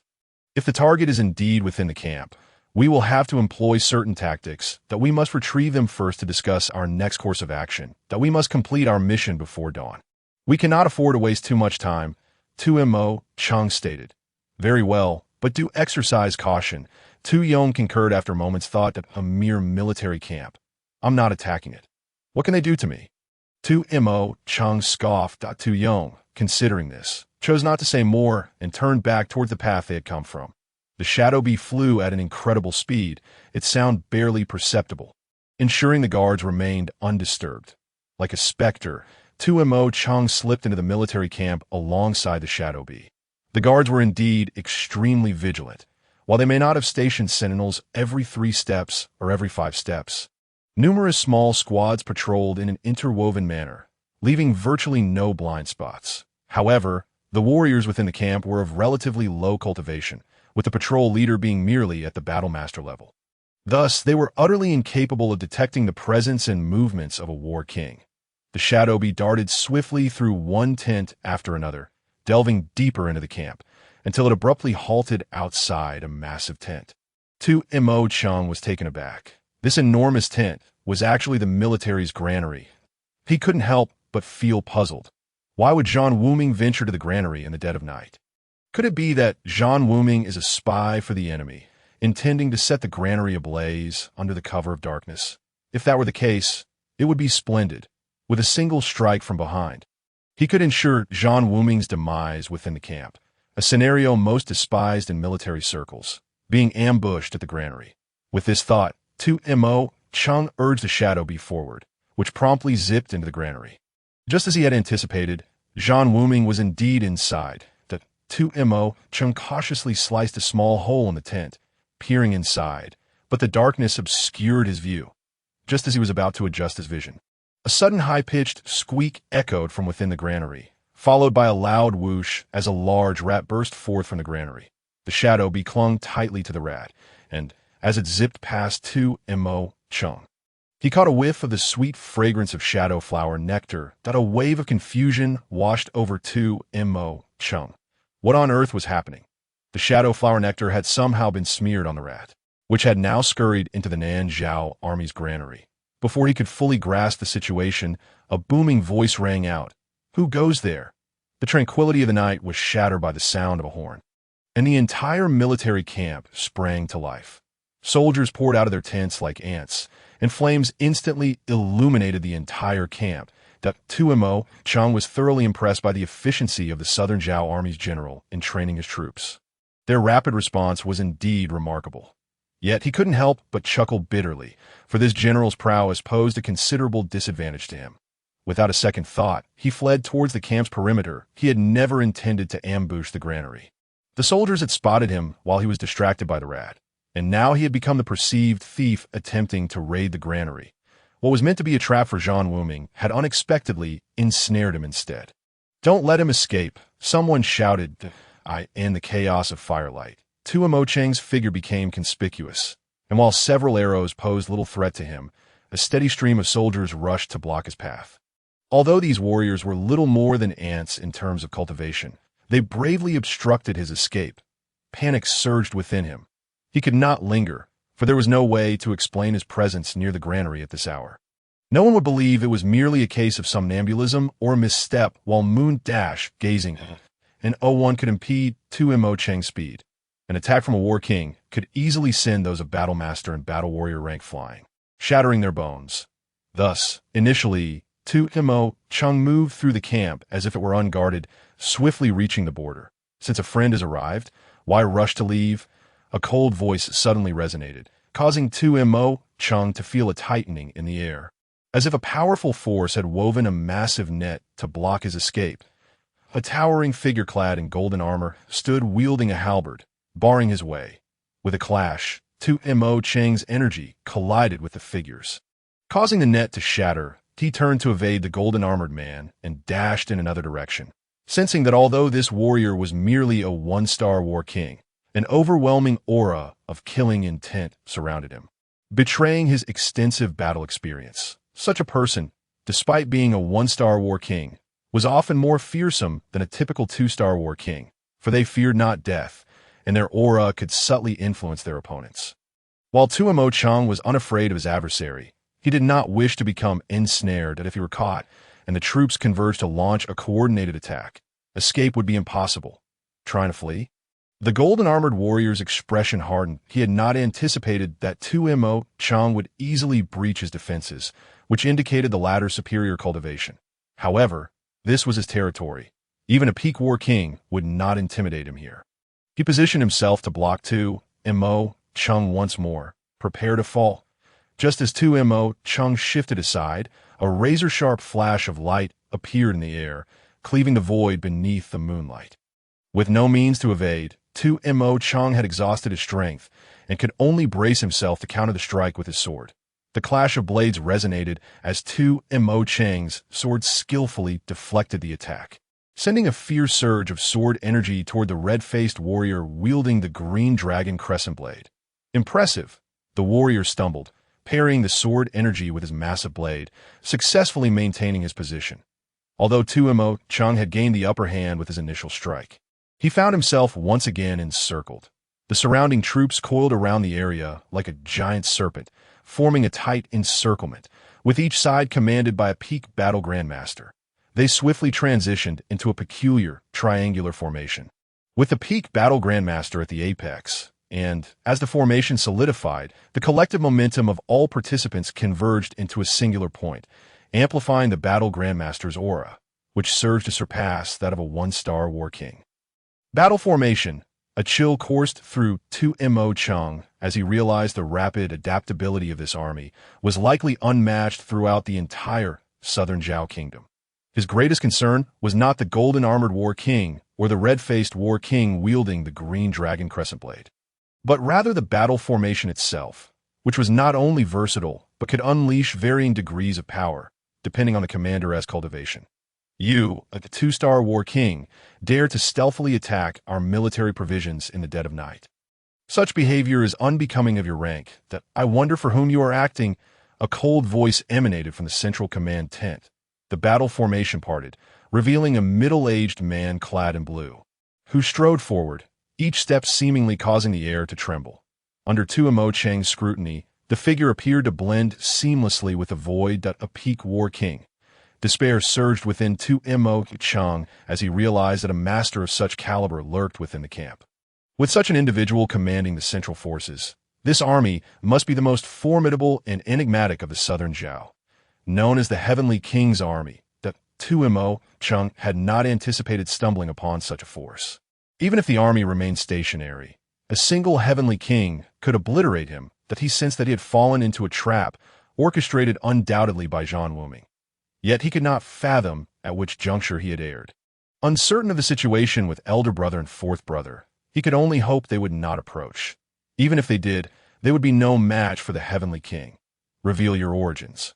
The Heavenly King's voice carried an undeniable authority. I merely stumbled into the military camp. I did not come to raid supplies. Tuimo Chung understood that resistance was futile. In the presence of the Heavenly King, he had no capacity to retaliate. The space around him was enveloped by a peculiar force that could, at any moment, drain the ambient spiritual energy, rendering him powerless. This was the domain of a peak war king. An intriguing defense, but I urge you to consider my question seriously. The Heavenly King's voice dripped with malice, revealing a waning patience. What I say is the truth that if I truly intended to raid your supplies, I would have ample time to turn your granary into a raging inferno. Tuimo Chung reiterated. Although he was aware that the likelihood of acceptance from the other party was slim, he felt compelled to strive for it. Otherwise, he would perish here. Perhaps you believe that after setting the fire, there was insufficient time to escape, which is why I find your explanation unsatisfactory. Who are you? Who is your master? As the Heavenly King spoke, he had already approached Tumasheng, now less than a yard away. Tumasheng felt that the figure before him was not a mere man, but an insurmountable mountain. Yet Tumasheng dared not reveal his identity. If he were to admit he was from the Tian kingdom and a subject of King Tian, it could provoke misunderstandings from the Nanzhao kingdom towards Tian. Even if he were to die, King Tian would not allow his family to live. Therefore, he chose silence. I have 1,000 ways to make you speak. The heavenly king, Nan Tianxing, suddenly chuckled. Tumasheng managed a bitter smile, realizing that any defense would be futile. His continued existence would only incite greater troubles. And thus he smiled, his body suddenly exploding. He actually self-destructed. The heavenly king extended his hand, forming a warm current in the void, encapsulating Tumasheng within it.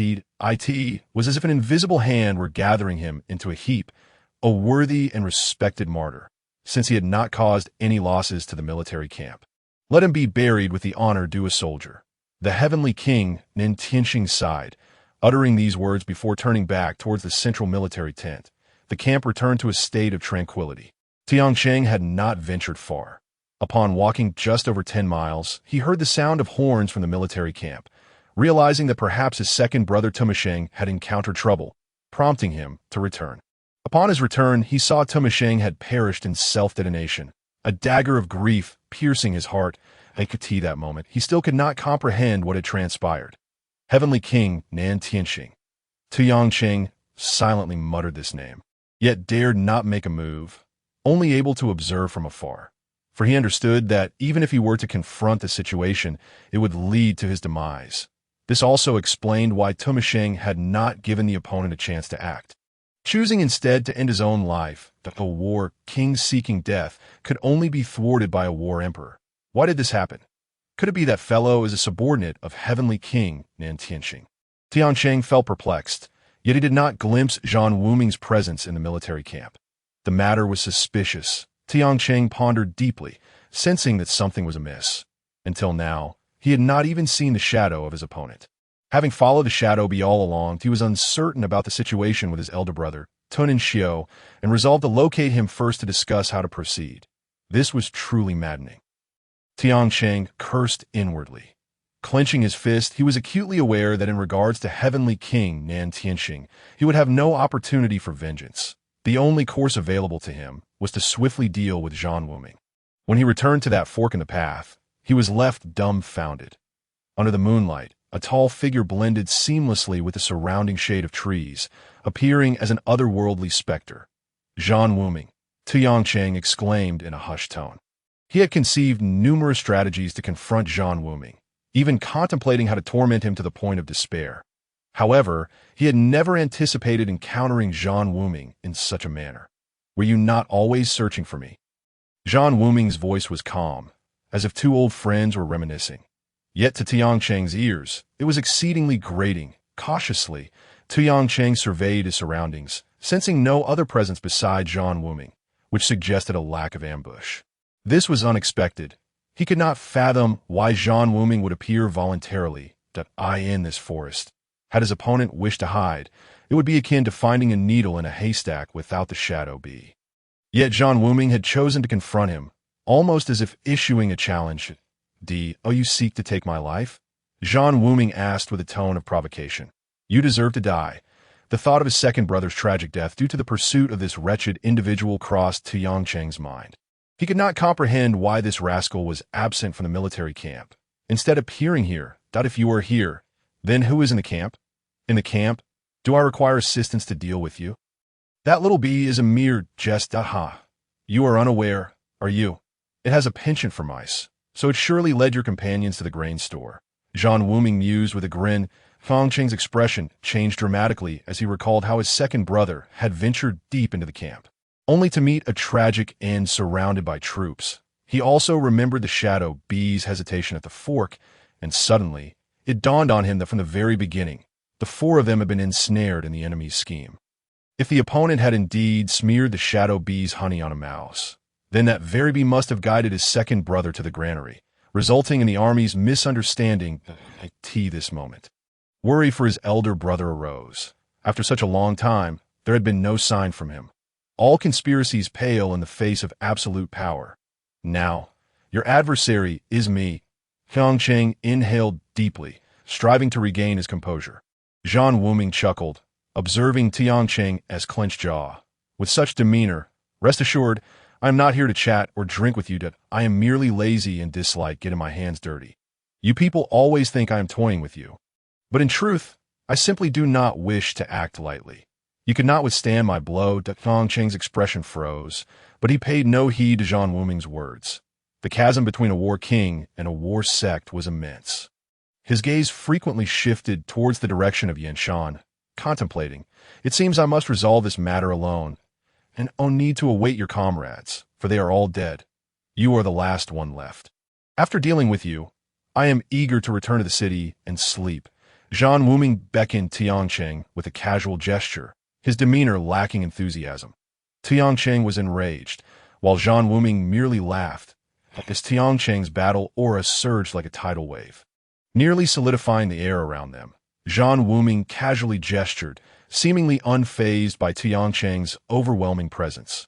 Tianqing refrained from launching an immediate attack, his face betraying an undeniable hesitation, regardless of how he amplified his power.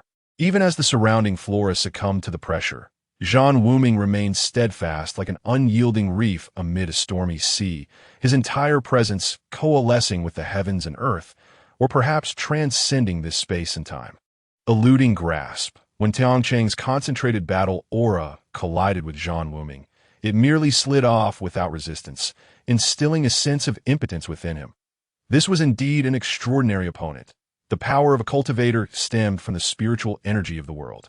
Yet, as he summoned his battle aura to strike, he could not discern the opponent's location within this battle aura-laden space, leaving him with the sensation of striking water, devoid of tangible force. The stronger his gathered power became, the more it accumulated, rendering Tianqing increasingly restless. Zhan Wuming shifted slightly, his foot extending a mere foot, a glint of mockery flickering in his eyes. With Zhan Wuming's movement, Tianqing found his battle aura uncontrollably drawn toward him. Yet he still could not lock onto his target. An overwhelming sense of terror engulfed him. If his previous feeling was surprise, now he felt an urge to flee. However, Zhan Wuming's casual step felt as if it had seized his tail, leaving him unable to escape. What kind of martial technique is this? Tianqing was incredulous. His opponent was merely a war sect, yet he had completely evaded the constraints of his aura. Tai Su Shanjing. Zhan Wuming murmured the name, and a surge akin to a ferocious beast awakening erupted from within him. The night sky darkened, as if the moonlight had vanished, with ominous clouds overshadowing them. Tianqing sensed a tremor originating from the depths of his being, causing his battle aura to freeze in an instant. As if scrutinized by a deity from the heavens, in the endless river of time, he felt like a tiny, fragile boat, insignificant and vulnerable. This was a profound psychological shock. The construction of the Nanjiao city, the tallest edifice within, also served as a forbidden zone. Legend had it that the ancestral figure of the Nanjiao kingdom, Nanyuanzong, resided there. Over a century ago, Nanyuanzong had already attained the cultivation of a war emperor. Some claim that he had reached the mid-stage of war emperor, a veritable anchor for the Nanjiao kingdom. Generally, such a figure would not be disturbed unless a significant event occurred within the Nanjiao kingdom. This time, the grand selection of the 8 major sects was of great importance and joy for the Nanjiao kingdom. Thus, Nanyuanzong personally presided over the city, safeguarding the rule established by the 8 sects that any war king who acted lightly would meet with death. At this moment, Nanyuanzong was not resting. He was engaged in a game of chess with a middle-aged man. Brother Yuanzong, indeed, Nanjiao Kingdom has produced a considerable number of talents in recent years. Among the top 100 in the selection, over 10 hail from Nanjiao. It seems this time, Nanjiao must reap significant rewards, the middle-aged man remarked with a smile as he placed his piece. "Ah, Elder Tai, you jest. Nanjiao is but a speck of land. Even if we produce a dozen talents, what does it amount to? Ultimately, they are merely talents nurtured by the sections. Such talents within the sects do not hold much weight." Nanyuanzong replied, "I imagine your Xianling sect is the foremost sect in the world, with external disciples numbering in the hundreds of thousands, each a remarkable genius. The Southern Zhao Kingdom fears that even after countless millennia, it could not possibly match the number of disciples belonging to your esteemed sect's outer circle," sighed Nanyuanzong with a bitter smile. The secular world and the sects are inherently different. The adversaries faced by the sects are not the same. Perhaps, when contending with a single nation or a single domain, the multitude of disciples within a sect may suffice. However, the sects must confront the formidable powers of the entire Broken Flame continent. Although the Eastern Spirit domain is vast, it remains comparatively lacking in strength against the other domains. Faced with the impending domain war, we lack complete confidence, the middle-aged man lamented. Upon hearing the mention of the domain war, Nan Yunzong's expression shifted slightly, and he sighed. In comparison, while our southern Zhao kingdom may be small in scale, it is relatively peaceful. For many years, countless old friends have failed to return. Let us not dwell on such troubling matters. Those are better left for the sect master to ponder.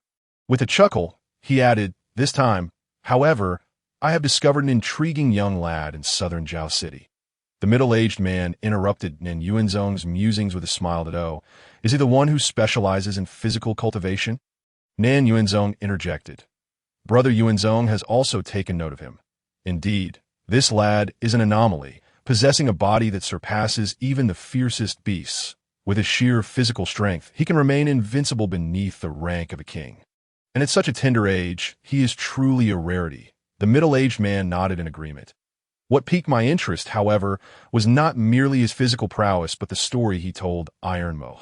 This lad is remarkable. His cunning and intellect are exceptional, conveying a tale that not only left his opponent defeated without any regrets, but also filled him with gratitude. With just a single story, he inspired Iron Mo to break through in the street, demonstrating an astonishing grasp of human nature and psychology.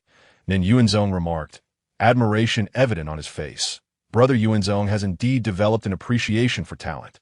Were it not for the lack of suitable texts for physical cultivation in my Xianling sect, I would have dearly wished to take him under my wing. The middle-aged man replied with a hint of helplessness.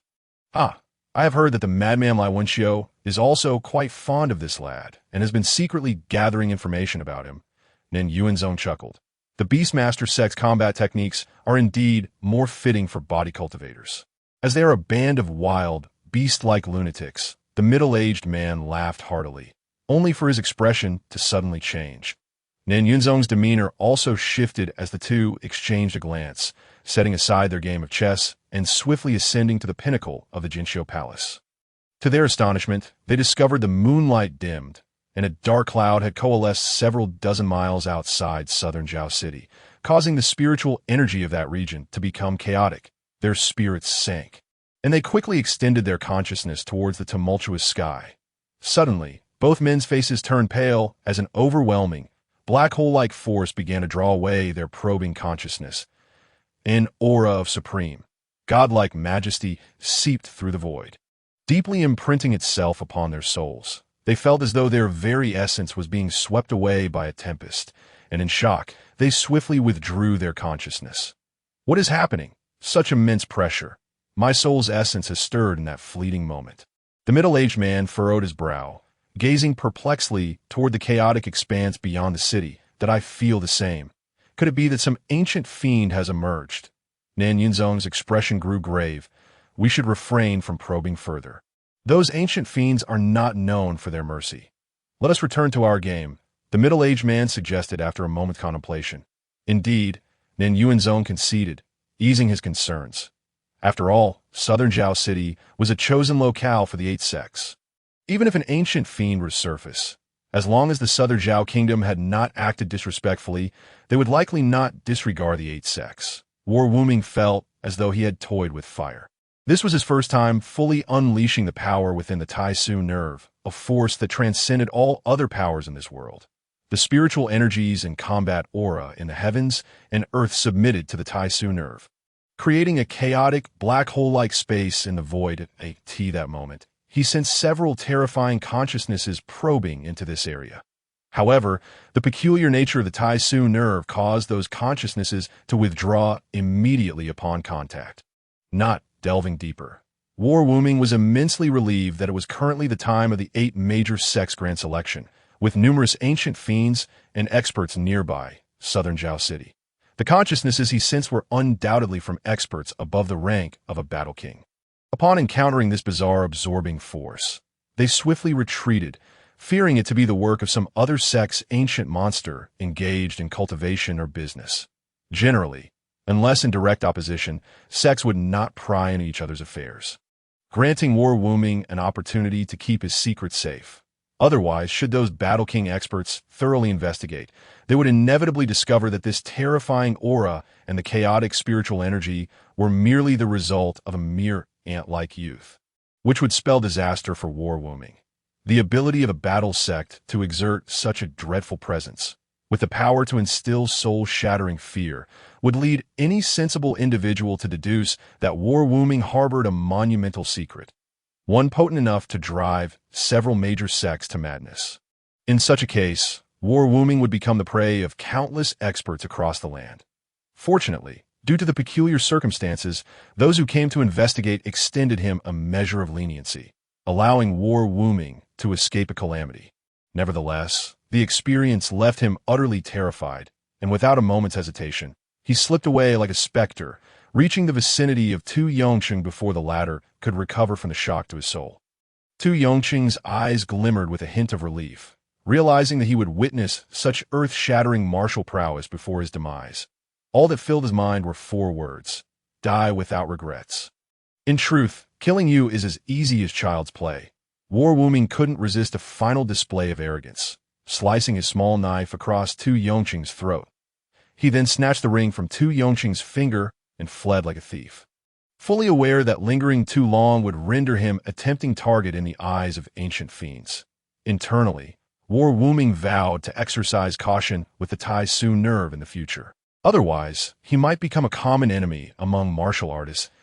As War Wuming departed, several figures rushed along the mountain path, having been stirred by the recent anomaly that had alarmed several major sections. Upon their arrival, however, they found nothing amiss, only a headless corpse. Consequently, they hurriedly dispersed, assuming it was merely an ancient fiend from another sect conducting business, and thus chose not to investigate further. Among the hasty visitors was a figure whose countenance was particularly grim: Tu Yinsheng. Tu Yinsheng had never doubted that Tu Yinsi and his comrades could effortlessly eliminate War Wuming. Thus, he had not initially intended to leave the city to investigate. However, he suddenly sensed that one of the 2 shadow bees he had painstakingly nurtured had perished, which filled him with both anger and confusion, prompting him to venture outside the city himself. Upon exiting, he did not encounter War Wuming. Instead, he stumbled upon Tu Yongqing's corpse. Shortly thereafter, he discovered the body of Tu Haha in an enormous pit, from which chaotic fire spiritual energy emanated. He understood that Tu Yinsi and his comrades were likely in grave peril. At this moment, he felt an unmistakable wariness toward War Wuming, but a mere ant, seemingly incapable of causing significant upheaval, had managed to slay 4 of his battle kings, which was an immense humiliation for him, but also indicated that this ant was far from ordinary. War Wuming, I shall personally eradicate you. Tu Yinsheng seethed, crushing a nearby sapling in fury, his murderous intent palpable. War Wuming had no intention of lingering outside the city, fully aware that Tu Yinsheng had emerged. Before leaving, War Wuming instructed Yin Yi to prepare everything and promptly return near the city gate to monitor whether Tu Yinsheng would exit. Just moments ago, Yin had flickered 5 glimmers of light. War Wuming understood that Tu Yinsheng was approaching. Although he had initially devised a plan to deal with this individual, he now realized that he could not recklessly utilize the Tai Su nerve. If things went awry, he might truly become the prey of an ancient fiend, which would spell disaster. Relying solely on his physical strength, he lacked the absolute confidence to defeat a 2-star battle king, especially considering the opponent was an inner disciple of the Spirit Sword sect, who would undoubtedly possess numerous life-saving techniques. War Wuming would not engage in endeavors without certainty, recognizing that actions with excessive risks were not worth the trouble. Thus, he opted to retreat back into the city, knowing that opportunities to eliminate this tail would arise in the future. However, War Wuming soon changed his mind upon encountering a person, Jia Qing. War Wuming's meeting with Jia Qing was due to the latter waiting along the road back to the city. Unaware of War Wuming's exact location outside the city, he had no means of searching for him. Yet, without finding War Wuming, he could not report back to the young lady. Thus, he waited along the road, Hoping for War Wuming's safe return to his relief, War Wuming did return unscathed, and he exhaled deeply. "What brings you here?" War Wuming inquired, puzzled. "The young lady sent me to find you, that I had no idea where you were.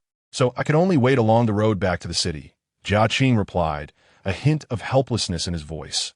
Thinking of Lu Wanru, warmth blossomed in War Wuming's heart, and he smiled. "Wanru truly cares for me." After a moment's pause, he added, "You arrived just in time. With you here, I have complete confidence in eliminating him." Jia Qing was taken aback, wondering whom War Wuming intended to kill. He had merely come to assist War Wuming on the young lady's behalf, and upon witnessing War Wuming's combative demeanor, he thought he resembled a troublemaker rather than someone with pressing matters. "Whom are you planning to kill?" Jia Qing asked, still seeking clarification. "Tu Yansheng." Zhan Wuming spoke with unyielding determination.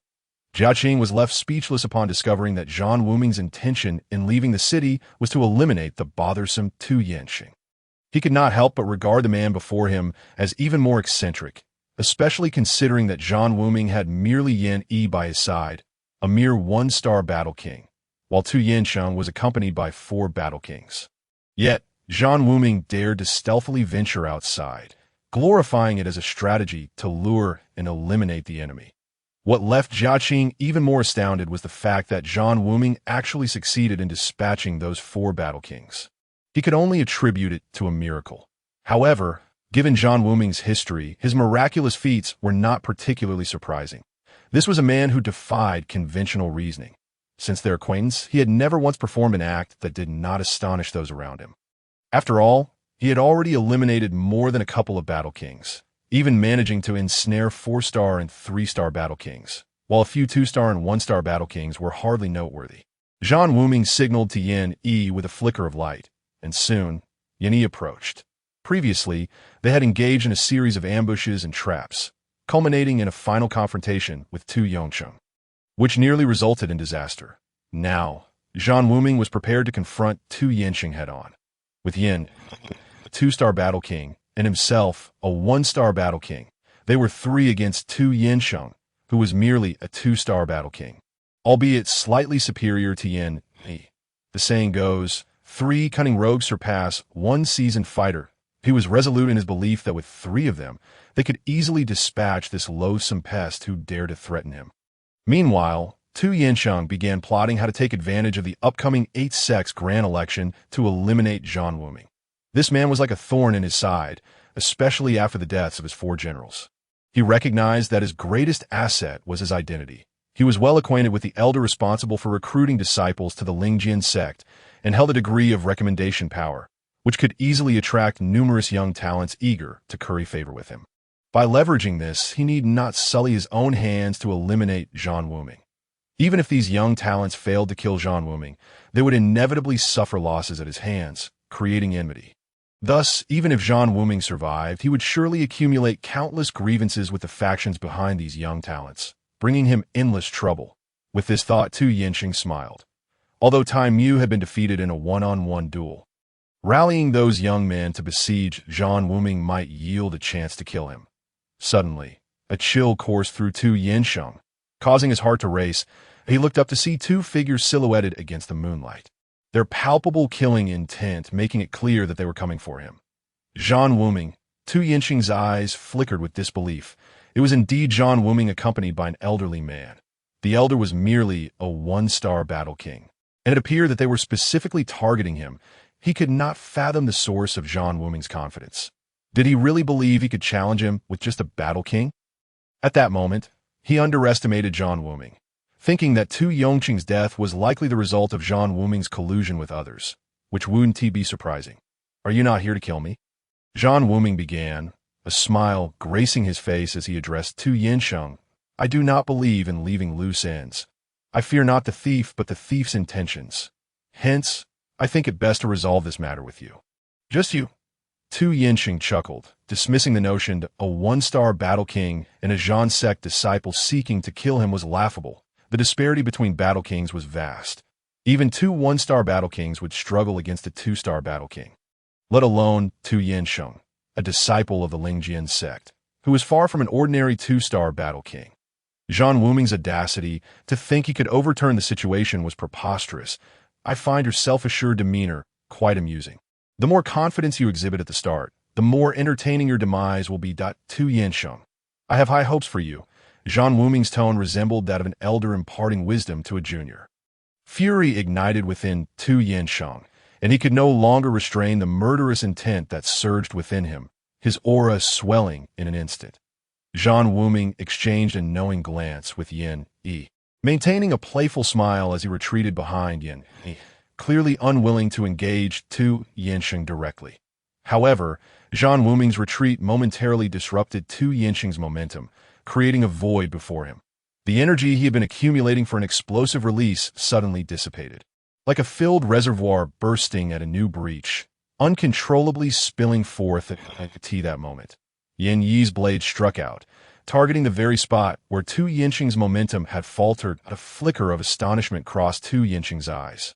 He had underestimated Zhan Wuming.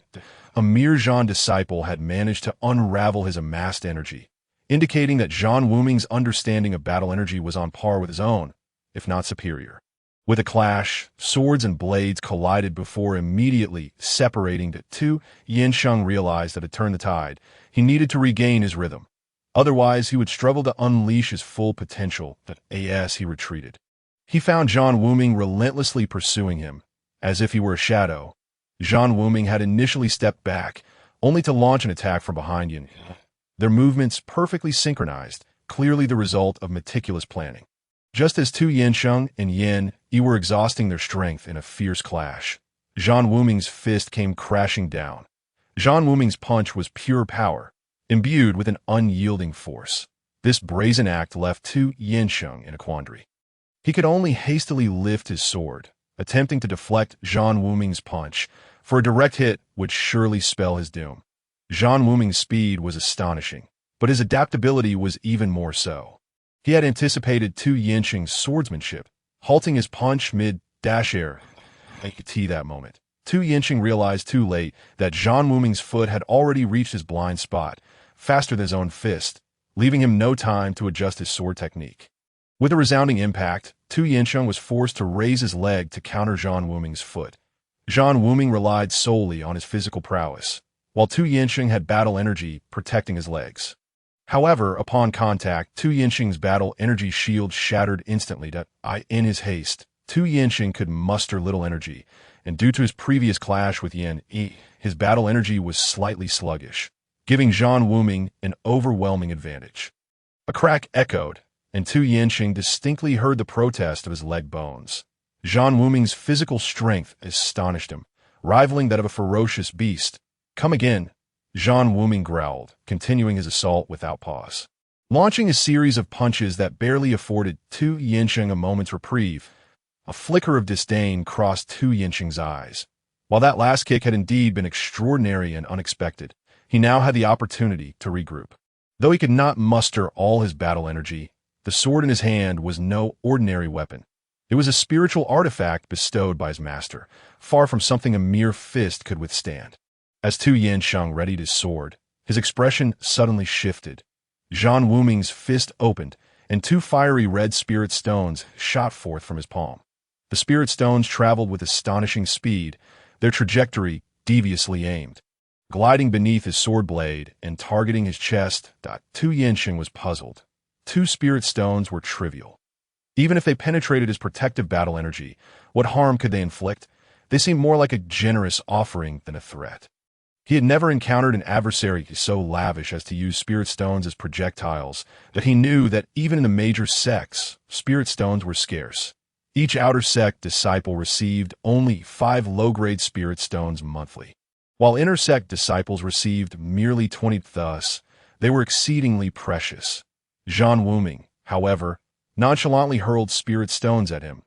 If other sect disciples learned of this, they would surely exclaim, "I would rather be crushed by spirit stones." Yet Tu Yansheng understood that Zhan Wuming was not the type to squander wealth frivolously. The ease with which he had dispatched Tu Yansheng's 4 generals signaled a cunning and resourceful nature. Therefore, he dared not let the spirit stones strike him. However, he could not evade them entirely, and had no choice but to gather his battle energy for protection against unforeseen consequences. Indeed, as the two spirit stones collided with his battle energy shield, they erupted with a deafening explosion, unleashing a violent torrent of fire energy that shattered his protective barrier into fragments. The immense force nearly forced a mouthful of blood from him, but fortunately, he still wore a protective spiritual armor gifted by his master. Otherwise, he would likely have suffered grievously.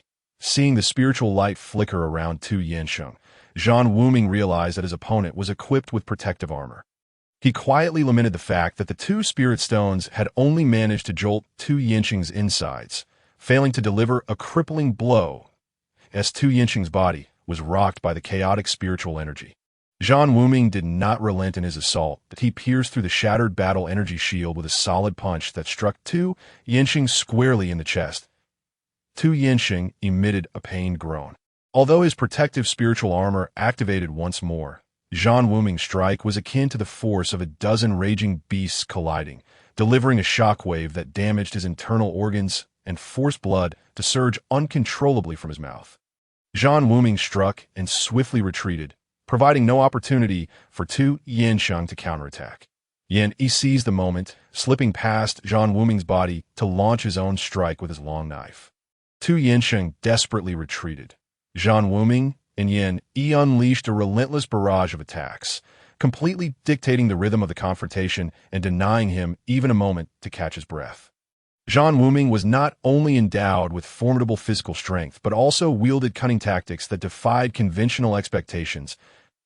As Yan Yi gathered momentum for a decisive strike, the blade's glimmer seemed poised to cleave the very space before him. Had Tu Yansheng been prepared, he would have dismissed this blow entirely. However, at this moment, his vital energy was in turmoil, his internal organs quaking, and his combat aura was yet to coalesce. Should he take this strike, he would undoubtedly sustain injury. He was weary of being so passively ensnared and puzzled as to why this night had unfolded so unfavorably. From the outset, he had lost the initiative, being led by the nose by Zhan Wuming, when it should have been he who commanded the rhythm, courtesy of his superior combat aura rank. Just as Tu Yansheng believed he could soon break free from Yan Yi's blade's influence.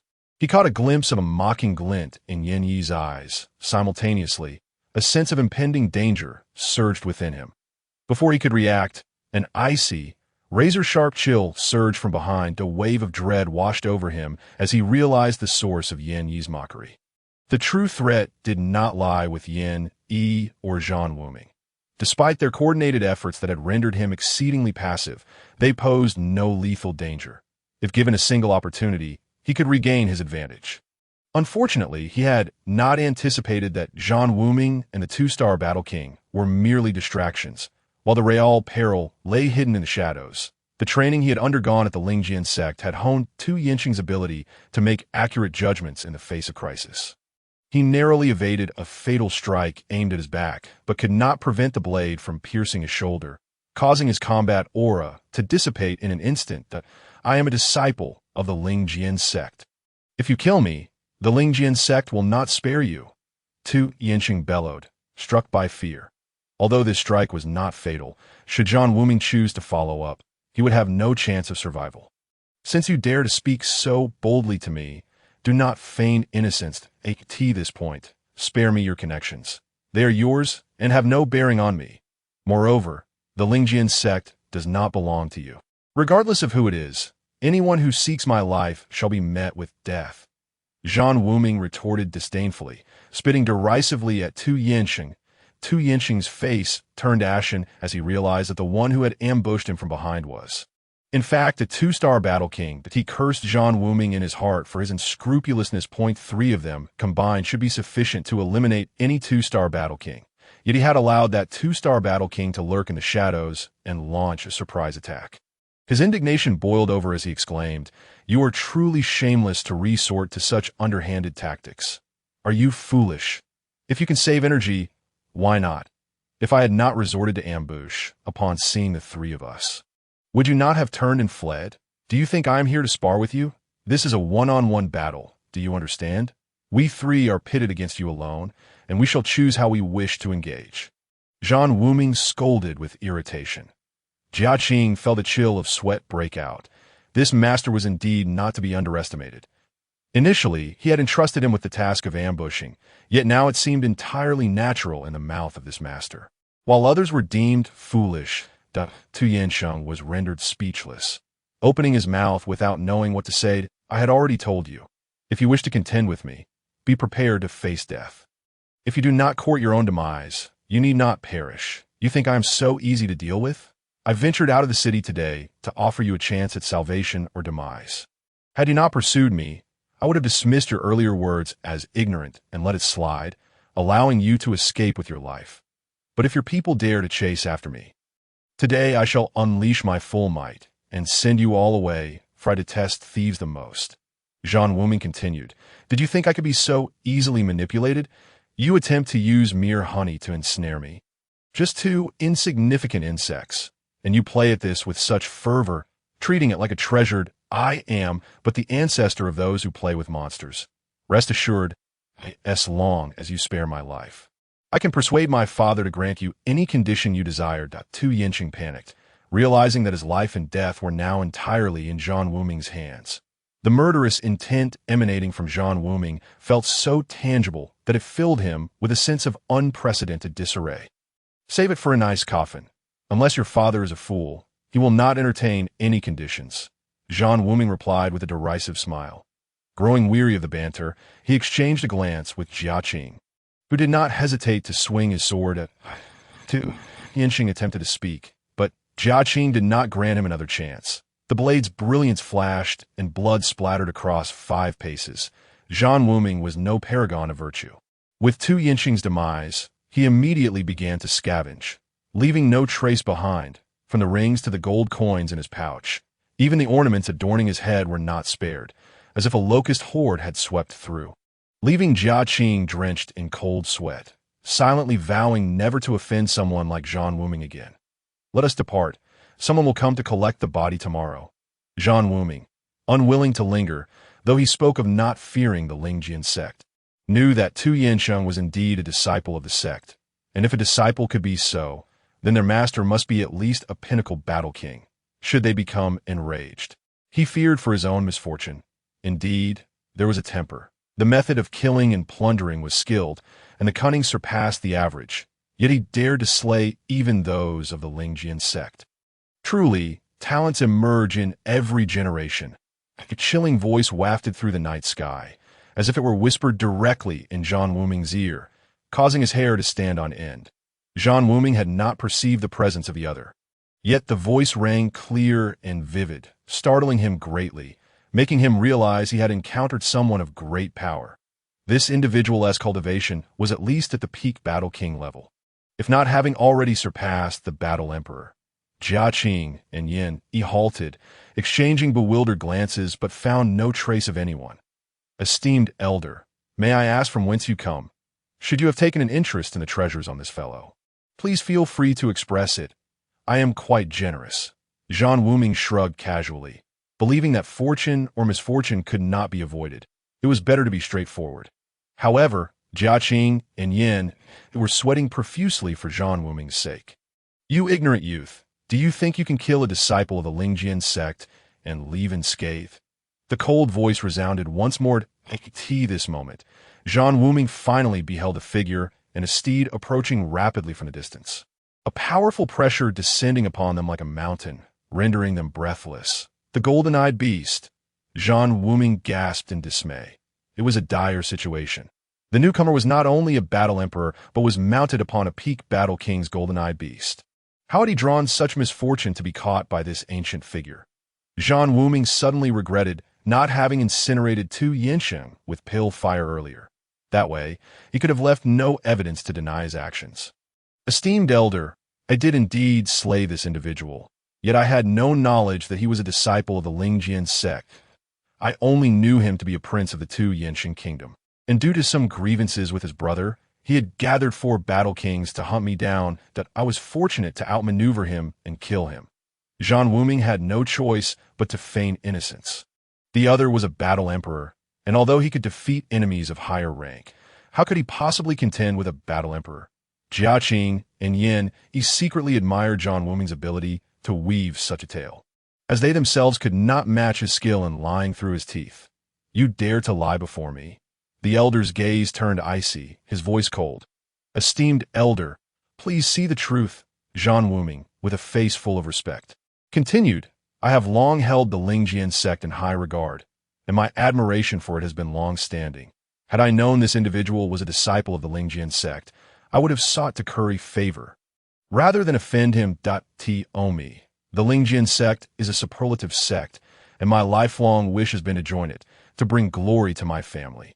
Esteemed elder, is he truly a disciple of the Lingjian sect? What shall we do now? Zhan Wuming's expression was one of innocence and anxiety, tinged with regret. Jia Qing and Yin Yi were similarly affected, almost convinced by Zhan Wuming's fabricated narrative, perceiving him as a child who had long venerated the Lingjian sect. Such a child could hardly be expected to harm one of its own. If he did, it would surely be due to ignorance of the other's affiliation. The performance was so masterful that Jia Qing and Yin Yi simultaneously exclaimed, Indeed, esteemed elder, we truly had no knowledge that he was a disciple of the Lingjian sect. We believed him to be a prince of a mundane dynasty, and we were merely retaliating in defense without any foreknowledge. Seeing Jia Qing and Yin Yi supporting his claim, Zhan Wuming silently praised their cunning. Indeed, age brings wisdom.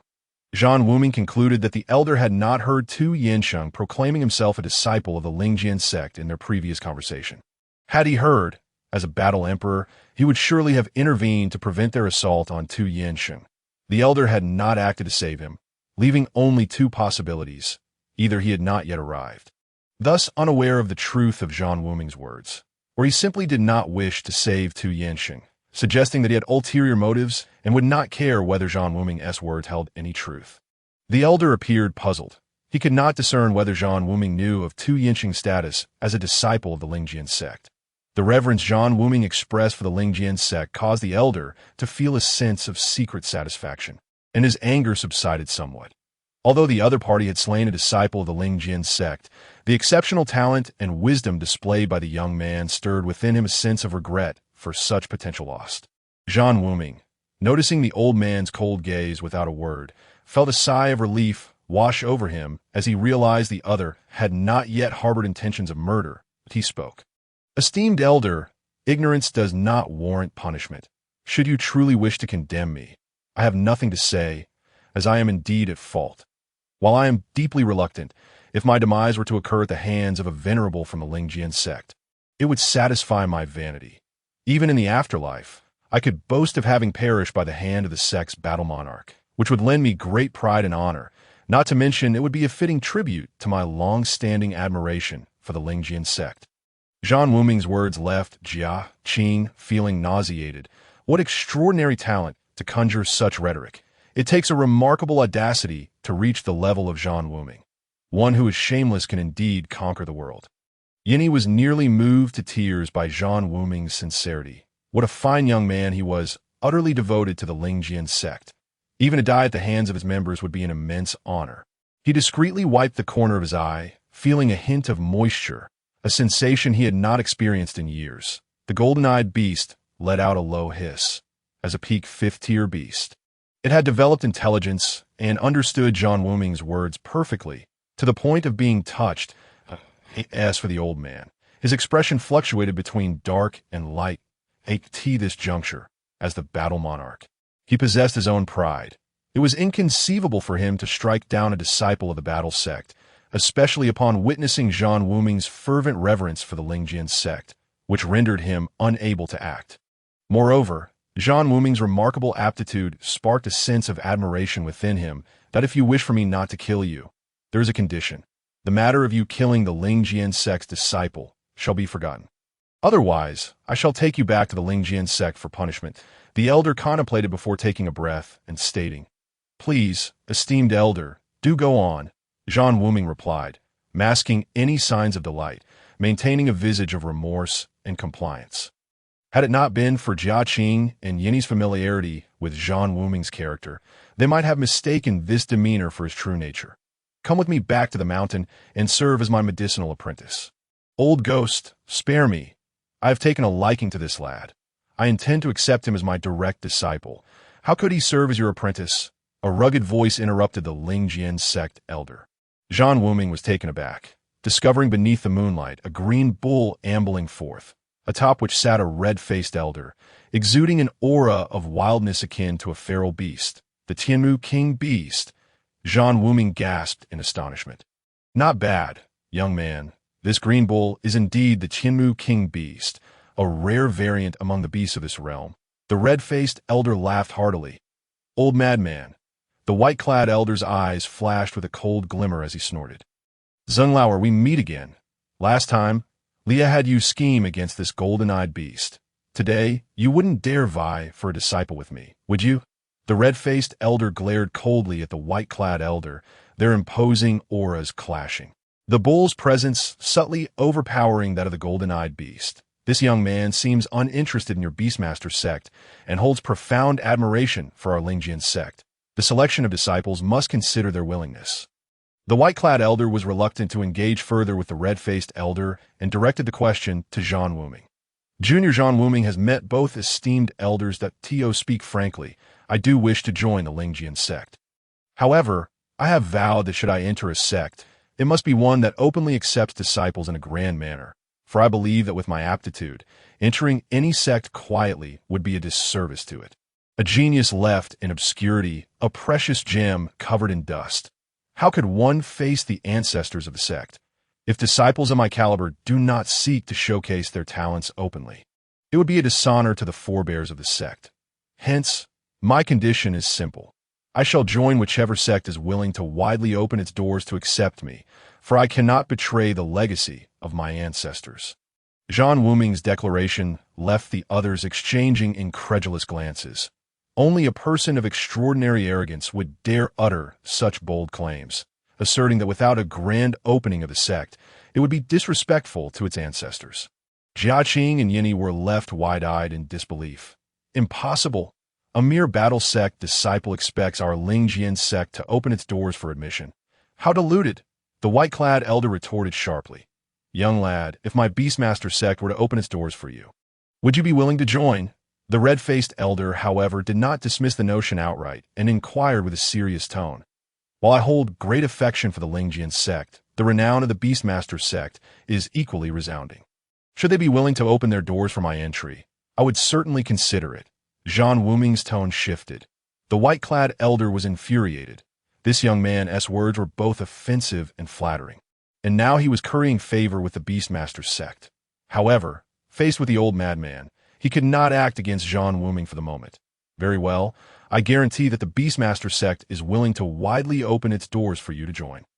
The red-faced elder decisively affirmed. The elder's prompt affirmation left the white-clad elder dumbfounded. He asked incredulously, Old madman, are you certain you haven't misspoken to open the doors for a mere battle sect disciple? Indeed, I, Lai Wenxiu, never beat around the bush. If it's acceptable, then it is, and if not, then it is not. Unlike you pretentious hypocrites who appear lofty and proud but engage in self-serving deeds behind closed doors. The red-faced elder retorted disdainfully, Oh. The white-clad elder was incensed, but he knew that the combat techniques practiced by Lai Wenxiu were exceedingly violent and his attack power formidable. Even back then, he had been slightly inferior to Lai Wenxiu. Now, he would surely fare no better. Aware of his lack of prospects for victory, Zheng Chu's expression shifted as he threatened. Even if you can protect them temporarily, can you guarantee their safety for a lifetime? At these words, Zhan Wuming's fury ignited, and he coldly gazed at Zheng Chu, saying, I previously addressed you as elder because I believed you possessed commendable qualities worthy of respect.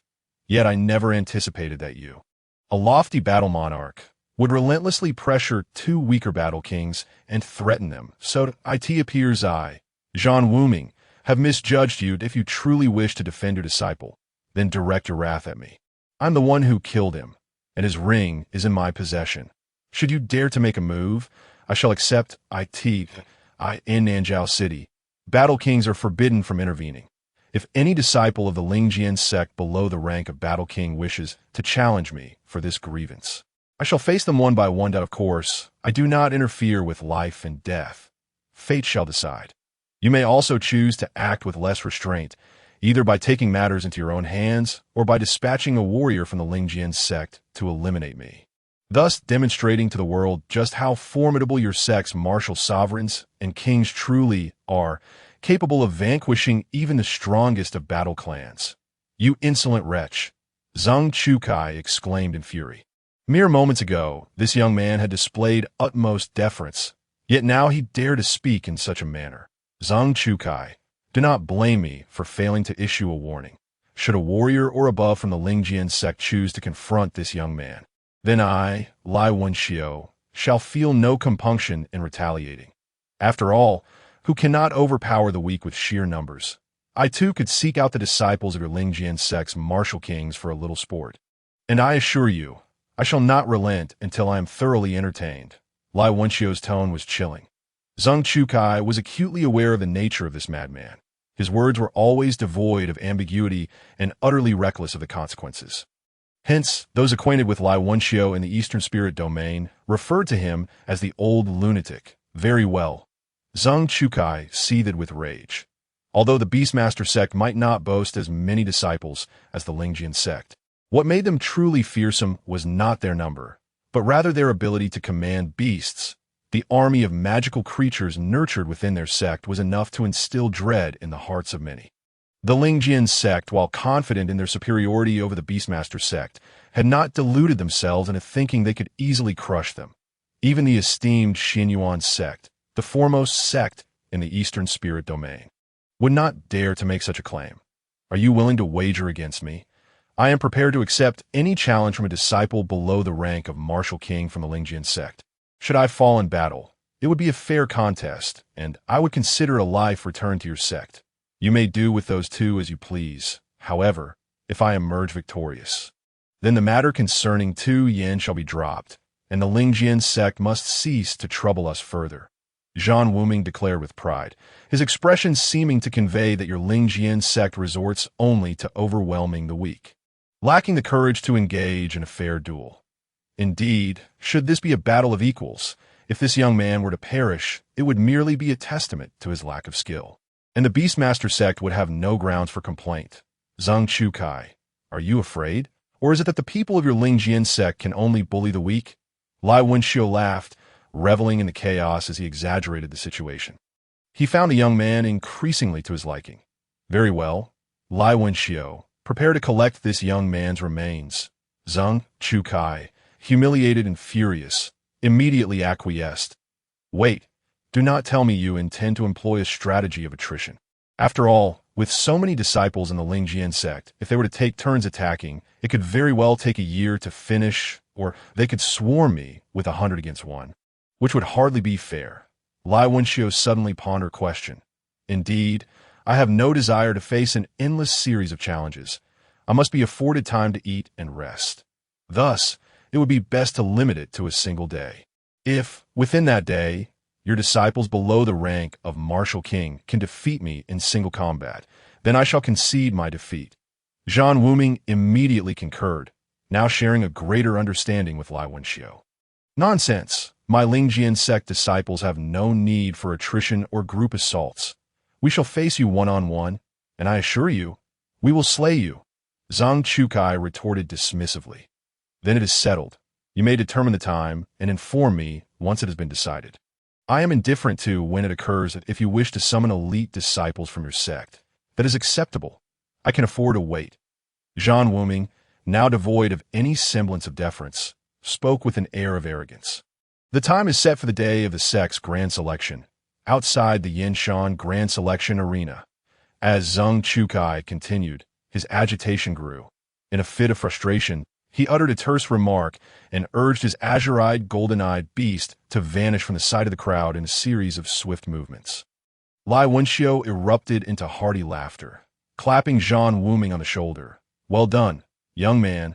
I have high hopes for you. On the day of the sect's grand selection, we shall throw open our gates and allow you to take a master. Thank you, Senior Lai. Zhan Wuming expressed heartfelt gratitude towards this rugged man, finding such a straightforward character worthy of respect. Very well. The grand selection is the day after tomorrow. Time is of the essence. So hurry back to the city and prepare yourself. Tomorrow, I shall have someone deliver to you the profiles of the top disciples from the Lingjian sect below the rank of Martial King, so you may familiarize yourself with their specialties. Lai Wenxiu declared solemnly, I am most grateful for your assistance, Senior. Zhan Wuming beamed with joy. Let us return to the city. I shall accompany you part of the way. Lai Wenxiu contemplated for a moment. He understood the nature of the Lingjian sect's people well. Outwardly they appeared virtuous, yet behind the scenes, they were exceedingly treacherous. In recent years, the Lingjian sect had been aggressively expanding, extending their reach even into the secular dynasties, which explained their influx of royal disciples into the sect. Many other sects harbored considerable grievances regarding this, yet none dared to offend the Lingjian sect. As long as their own interests were not at stake, they all chose to turn a blind eye. Thus, he genuinely feared that Zheng Chukai might return to eliminate Zhan Wuming and the others. The wager proposed by Zhan Wuming, whether it originated from the Beastmaster sect or the Lingjian sect, had set the entire South Zhao city abuzz. The news of the wager spread like wildfire, detailing how Zhan Wuming had bet against Elder Zheng Chukai of the Lingjian sect, claiming invincibility against any disciple below the Martial King rank. Elder Zheng Chukai, feeling affronted, thus established the wager, agreeing to duel on the day of the 8 sects grand selection at Yinshan. Zhan Wuming would face all disciples ranked below Martial King from the Lingjian sect, and the Beastmaster sect planned to officially accept Zhan Wuming as a disciple, prompting admiration from countless onlookers. Within a single day, the name Zhan Wuming became the most resounding in South Zhao City. Others recounted how Zhan Wuming had incapacitated Prince Tu Yanxi, and decisively defeated Tai Mu, igniting speculation that if this individual were to enter the grand selection, he might very well secure the top position. Zhan Wuming had become an object of admiration for many young prodigies. Who else would dare to be as audacious as Zhan Wuming, disregarding the threats posed by martial sovereigns and even the Lingjian sect? It is worth noting that the Lingjian sect boasts hundreds of thousands of disciples, with tens of thousands below the Martial King rank, and thousands within the 9-star battle sect alone. Those who catch the eye of the Lingjian sect are invariably exceptional talents. Zhan Wuming, merely a nameless wanderer without a sect, dared to utter such bold claims. With that kind of courage, he was already unparalleled in the world. Zhan Wuming was aware of these rumors, recognizing that they likely originated from the Beastmaster sect, as the Lingjian sect had no reason to engage in such fruitless endeavors. However, this was not a detriment to him. Let the world know. What harm could it bring? What does it matter if he was perceived as arrogant? At this moment, Zhan Wuming had no time to dwell on anything else. He was wholly focused on studying the profiles of the Lingjian sect's battle disciples provided by the Beastmaster sect. The disciples of the Lingjian sect were categorized into 3 tiers: outer disciples, inner disciples, and core disciples. Typically, outer disciples were of ranks below Martial King, while inner disciples were mostly lower-tier Martial Kings. And core disciples were predominantly those of mid-tier Martial Kings or above. Naturally, there were also battle sect members among the inner and core disciples, and these individuals were the ones truly worthy of attention. Such individuals either possessed extraordinary cultivation or exceptional talent. Otherwise, they could not possibly attain the status of inner or even core disciples with mere battle sect cultivation. The information provided by the Beastmaster sect predominantly centered on these individuals, and Zhan Wuming was astonished to find that there were dozens of them. Although the time for challenges was limited to just one day, it was precisely because of this constraint that the Lingjian sect would select their finest disciples to confront Zhan Wuming. Otherwise, the Lingjian sect's reputation would be irrevocably tarnished by Zhan Wuming, especially after the news of Zhan Wuming's challenge to all martial disciples below the rank of king spread. The Lingjian sect could not allow Zhan Wuming to survive this contest. They aimed to eliminate him, and they sought to do so openly and honorably. This was the perfect opportunity. Though the Lingjian sect's headquarters lay within the Tsunghan Empire, it was quite distant from South Zhao City. As the Tsunghan Empire was vast, encompassing nearly 100 royal domains. Among the disciples of the Lingjian sect, Zhan Wuming was particularly concerned with 3 individuals. Jian Lingzi, rumored to be a sword spirit incarnate, possessed unparalleled talent. At 6 years old, he infused battle energy into his body, officially becoming a warrior. By 8, he broke through to become a fighter. and by 10, he had gathered enough energy to become a master. At 13, he transcended to become a sect member, and now at merely 16 years of age, he had advanced from a 1-star to a 9-star rank in just 3 years, within the Lingjian sect. Few have witnessed this individual in action, yet it is said that his resolve is unyielding. When he draws his sword, it is to claim a life. More alarmingly, upon entering the sect, he managed to harmonize with the sect's revered divine sword, shocking the entire Lingjian sect and earning his status as a core disciple for cultivation. Legend suggests that when the divine sword of the Lingjian sect finds its rightful owner again, it will herald a great resurgence for the sect. There are even rumors that this divine sword is the key to unlocking the primordial realm, allowing its wielder to effortlessly transcend the barriers between realms and absorb primordial energy for their own use. There exists a long-standing legend on this continent, claiming that battle energy is merely the most rudimentary form of natural spiritual energy, and that even reaching the pinnacle of the battle god realm cannot elevate one beyond its limitations. They are merely mortals and practitioners, gods of the mundane world that truly transcend the ordinary. One must enter the primordial realm, absorbing primal energy from it, purifying and refining all combat energy into primal energy, thereby achieving a body of primordial spirit, thus genuinely stepping into the realm of cultivation. However, this continent has long been sealed off by powerful beings. Only by breaking through to the pinnacle of the war god can one shatter the void with primal power and enter the primordial realm. It is said that in the battlefield of foreign lands, there exists a place where primal energy seeps through from the primordial realm each year. This energy condenses into primal orbs, and when a sufficient number of these orbs gather, the area will be expanded by primal energy. Primal orbs are concentrated essences of the primordial realm, capable of assisting individuals in purifying their combat energy, transforming the mundane into the ethereal, and achieving a body of primordial spirit that transcends the war god. Unfortunately, the quantity of primal orbs there is exceedingly limited, requiring a century to accumulate a substantial amount. Consequently, fierce battles erupt every 100 years among the major domains of this continent, all vying for the ownership of the primal orbs. Legend has it that the progenitor of the Spirit Sword sect has reached the realm of primordial spirit.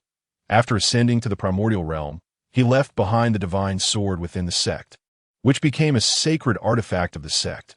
Apart from the progenitor, for over 10,000 years, only a few generations of sect leaders have gained the sword's recognition, and without exception, they all ascended to the primordial realm thereafter. Thus, when the sword spirit child resonated with the divine sword at the cultivation level of the war sect, he garnered the attention of the elders and the leader of the spirit sword sect. For this individual is highly likely to be the master of this generation's divine sword, an unparalleled genius destined to achieve primordial spirit.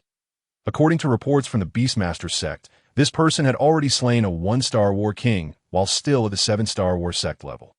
Therefore, he became one of the focal points of interest for Zhan Wuming. Not only does the Beastmaster sect remain unaware of this person's true name, but even the disciples of the Spirit Sword sect do not know his real identity. It is said that this person has never been defeated among his peers, which implies that it is difficult to find a defeat. Even the Sword Spirit Child has not bested him, and the match was reportedly a draw. However, this individual is considerably older than the Sword Spirit Child and possesses the strength of the 9-star war sect. According to Zhu Ping, this person has lived in the Spirit Sword sect since childhood, initially serving as a medicine boy for a disciple. Yet his exceptional talent allowed him to surpass his master merely by secretly learning sword techniques, and by the age of 12, he was accepted as an official disciple of the Spirit Sword sect, receiving systematic instruction. This individual is ruthless. He once killed his master due to past mistreatment, yet instead of being executed by the Spirit Sword sect, he was taken in as a core disciple.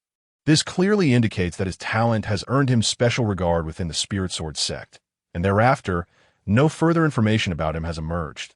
The Beastmaster sect only vaguely knows that he remains and has been reluctant to break through to the War King level, as he wishes to participate in the trials of the Shantian Secret Realm.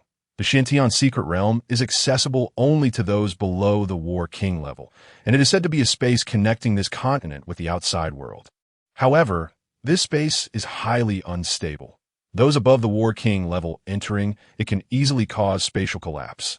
Thus, this realm is solely utilized for the trials of disciples below the War King level.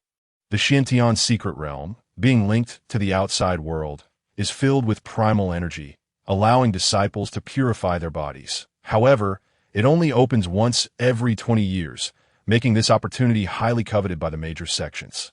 Due to the limitations of spatial stability, the number of entrants each time is exceedingly limited, leading to fierce competition among the sections. Zhan Wuming carefully scrutinized the description provided by the Beastmaster sect, which was remarkably detailed, demonstrating the effort they invested in understanding the talented disciples of various sections. On another note, this also indicates that the Beastmaster sect possesses profound insight into the circumstances of other sects and excels in intelligence gathering. In his previous life, Zhan Wuming had heard tales of a mouse-shaped magical beast raised by the Beastmaster sect, known for its high intelligence. To gather information, the Beastmaster sect would send out these magical mice.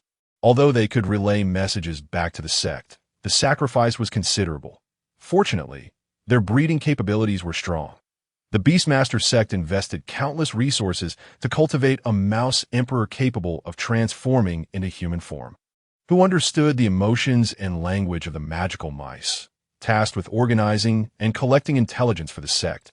This was merely a legend from his previous life, and during that time, he had not verified the existence of such a mouse emperor. Zhan Wuming closed the secret tome with a long sigh and opened the door, sensing someone outside who had refrained from entering to disturb him.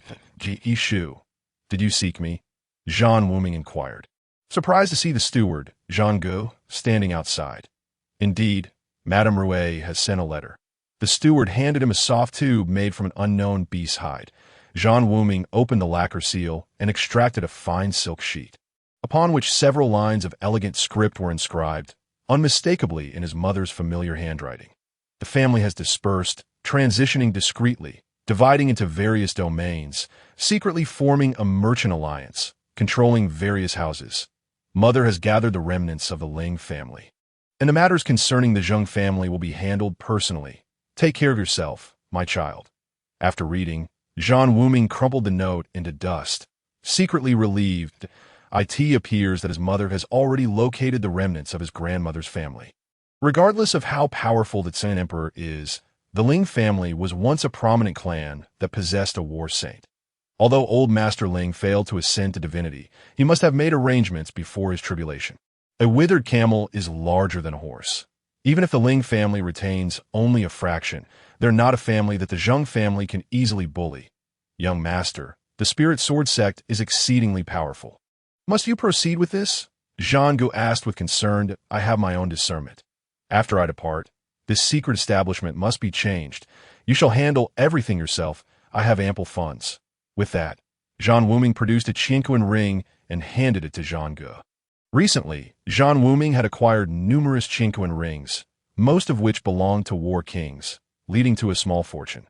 Notably, Tu Yin Sheng, the second prince of the Tu Yin kingdom and a disciple of the Spirit Sword sect, had a Qinquan ring containing several million in banknotes, hundreds of thousands in gold coins, and a vast sum of gold ingots, along with many materials and gemstones, including dozens of spirit stones. Zhan Wuming had taken 3 rings from Tu Yan's 4 generals, which also contained considerable treasures. Although the gold coins and spirit stones were somewhat diminished, they still held many precious herbs and materials, with nearly 1 million gold coins combined, totaling around 2 million across the 3 individuals. A valuation befitting a war king. Zhan Ji's expression shifted upon inspecting the contents, discovering 1 million gold coins and 1 million banknotes within the ring, an amount equivalent to the entirety of the Zhan family's business in the entire southern Zhao kingdom for over a year. I hope you can make good use of this money, engaging not solely in the Zhan family's business, but also pursuing other ventures. From now on, you shall be an independent merchant. Only my parents and I shall know of your ties to the Zhan family. You are only a member of the Zhan family when we need you. Do not trust anyone else. Zhan Wuming stated calmly. Zhan Gu understands. The steward nodded. He was aware of the Zhan family's transformation. They were no longer one of the 4 families of Mai, but a family that had vanished. Moreover, do not forget the information I tasked you with investigating, should you acquire any news regarding this person. Inform me immediately, Zhan Wuming added. Rest assured, young master, my people have been keeping a close watch. Zhan Wuming took a deep breath in the memories of his previous life. The person with the fate of 9 lives and 9 deaths first appeared in the southern Zhao kingdom, though he was uncertain of the exact location. Thus, he had to rely on Zhang Gu to leverage connections to find this individual to alter Lu Wanru's fate. He must seize this person's fortune of 9 lives and 9 deaths. This was also one of the reasons he had come to southern Zhao City. Contemplating the impending challenge on the morrow, Zhan Wuming felt no trepidation. He sensed an underlying tension between the Beastmaster sect and the Spirit Sword sect, indicating that the major sects were not as harmonious as they appeared for how he would perform tomorrow. The Beastmaster sect was entirely indifferent. As long as it could bring embarrassment to the Spirit Sword sect, they would be pleased. Thus, the Beastmaster sect had released information to provoke Zhan Wuming into slapping the Spirit Sword sect in front of all the talented individuals of the world, of course. The Beastmaster sect was also prepared to shoulder the risks on Zhan Wuming's behalf. Reflecting on Lai Wenxiu, Zhan Wuming smiled, inhaling deeply, and muttered to himself indifferently, since matters have reached this point, do not blame me for being ruthless. I will let the world know that Zhan Wuming is not to be trifled with, not even by you, Spirit Sword sect. Yinshan Lake, with its intricate waterways and numerous lakes, boasts breathtaking scenery. However, magical beasts have nearly vanished from the area. This is primarily due to its proximity to southern Zhao City, where nobles and royals frequently venture out for hunting. Consequently, the magical beasts of Yinshan Lake have been eradicated. The king of southern Zhao often releases small animals here, treating it as the royal garden. Yet, at this moment, Yinshan Lake has transformed into the venue for the 8 sects grand selection, attracting nearly all the young talents of the Zhongyan Empire, all aspiring to one day join the 8 major sects and become disciples, reaping great fortunes. In fact, many outstanding disciples from prominent families are not inferior to the ordinary disciples of the sections, however. Everyone on this continent knows that the path to transcend the war god realm lies in the hands of the major sects. Only they have the authority to open the Shintian secret realm and obtain primal orbs. Major families may possess a war saint or even a war god, but joining a sect allows for earlier access to the mysteries of primal power. For the disciples of their families, this is a tremendous boon, as it enables breakthroughs to the levels of war emperor, war sovereign, war saint, and even the war god, granting their families a chance to soar higher and farther. A solid foundation is essential for achieving greater accomplishments. Thus, the grand election of the 8 sects presents a remarkable opportunity for the esteemed families, and indeed, for every young soul across the realm. Consequently, today, the Yinshan Square is abuzz with excitement. Whether individuals come together in camaraderie or with animosity glaring at one another, one thing remains constant. The atmosphere is orderly as Zhan Wuming strides into Yinshan Square. A long queue is already formed before the selection points established by the 8 great sects, with the greatest throng gathered outside Xianying sect, Tianling sect, and Luoxia sect. After all, these 3 sects are the pinnacle of the continent, attracting more candidates than the other 5 sects combined. Unlike forces such as Dan Sect, Treasure Pavilion, and Doomsday City, which operate distinctly from sects, they cannot select disciples in such a manner. Each sect conducts its examinations differently. As long as one can navigate through the illusions set by the various sects unscathed, they earn the right to enter these prestigious establishments. Thus, the election is rather straightforward. Participants enter and exit the illusions in sequence, with those who emerge unscathed eagerly registering, while those expelled retreat in disappointment. Though a few may perish within the illusions, they are but a minority. Zhan Wuming heads directly for the Spirit Sword sect, for he has no intention of partaking in the illusion examination. Before he approaches, he loudly proclaims, "I come at the invitation of Senior Zheng Chu Kai of the Spirit Sword sect to accept the challenge from your disciples. If there are no objections, you may send forth any of your talented disciples to challenge me, with life and death left to fate." His voice reverberates throughout Yinshan Square, capturing the attention of all present. "Haha, good lad, you truly have arrived, and you do not disappoint me. Lai Wenxiu, I have high hopes for you." A hearty laugh emanates from the vicinity of the Beastmaster sect, as Lai Wenxiu swiftly rides over on his azure bull. his eyes gleaming with delight. Had Zhan Wuming not known that this elder had no inclination towards male companionship, he might have fled in terror. Zhan Wuming acknowledges Lai Wenxiu respectfully, and no need for such formalities. My friend, I have promised to open the gates for you and to accept disciples. The incense altar is prepared, awaiting your confirmation. I trust you will not let me down. Lai Wenxiu responds jovially. Who dares to be unruly outside my spirit sword sect? A cold voice, thick with murderous intent, emanates, enveloping Zhan Wuming like a tidal wave. Youngster, this is not your place to dictate. Lai Wenxiu rolls his eyes and waves his hand, dissipating the dense aura of hostility instantly. A muffled grunt echoes from within the Spirit Sword sect. Senior Lai, this is a matter concerning our Spirit Sword sect. Your intervention seems improper, the icy voice retorts. Laced with indignation, let Zheng Chukai come forth to meet me. This was our agreement. Do you intend to renege? Lai Wenxiu's anger flares in response. Old madman, this is the territory of the Spirit Sword sect, not your Beastmaster sect. Zheng Chukai's voice cuts through coldly. I am here to fulfill our pact. I wish to know which disciples of the Spirit Sword sect will challenge me.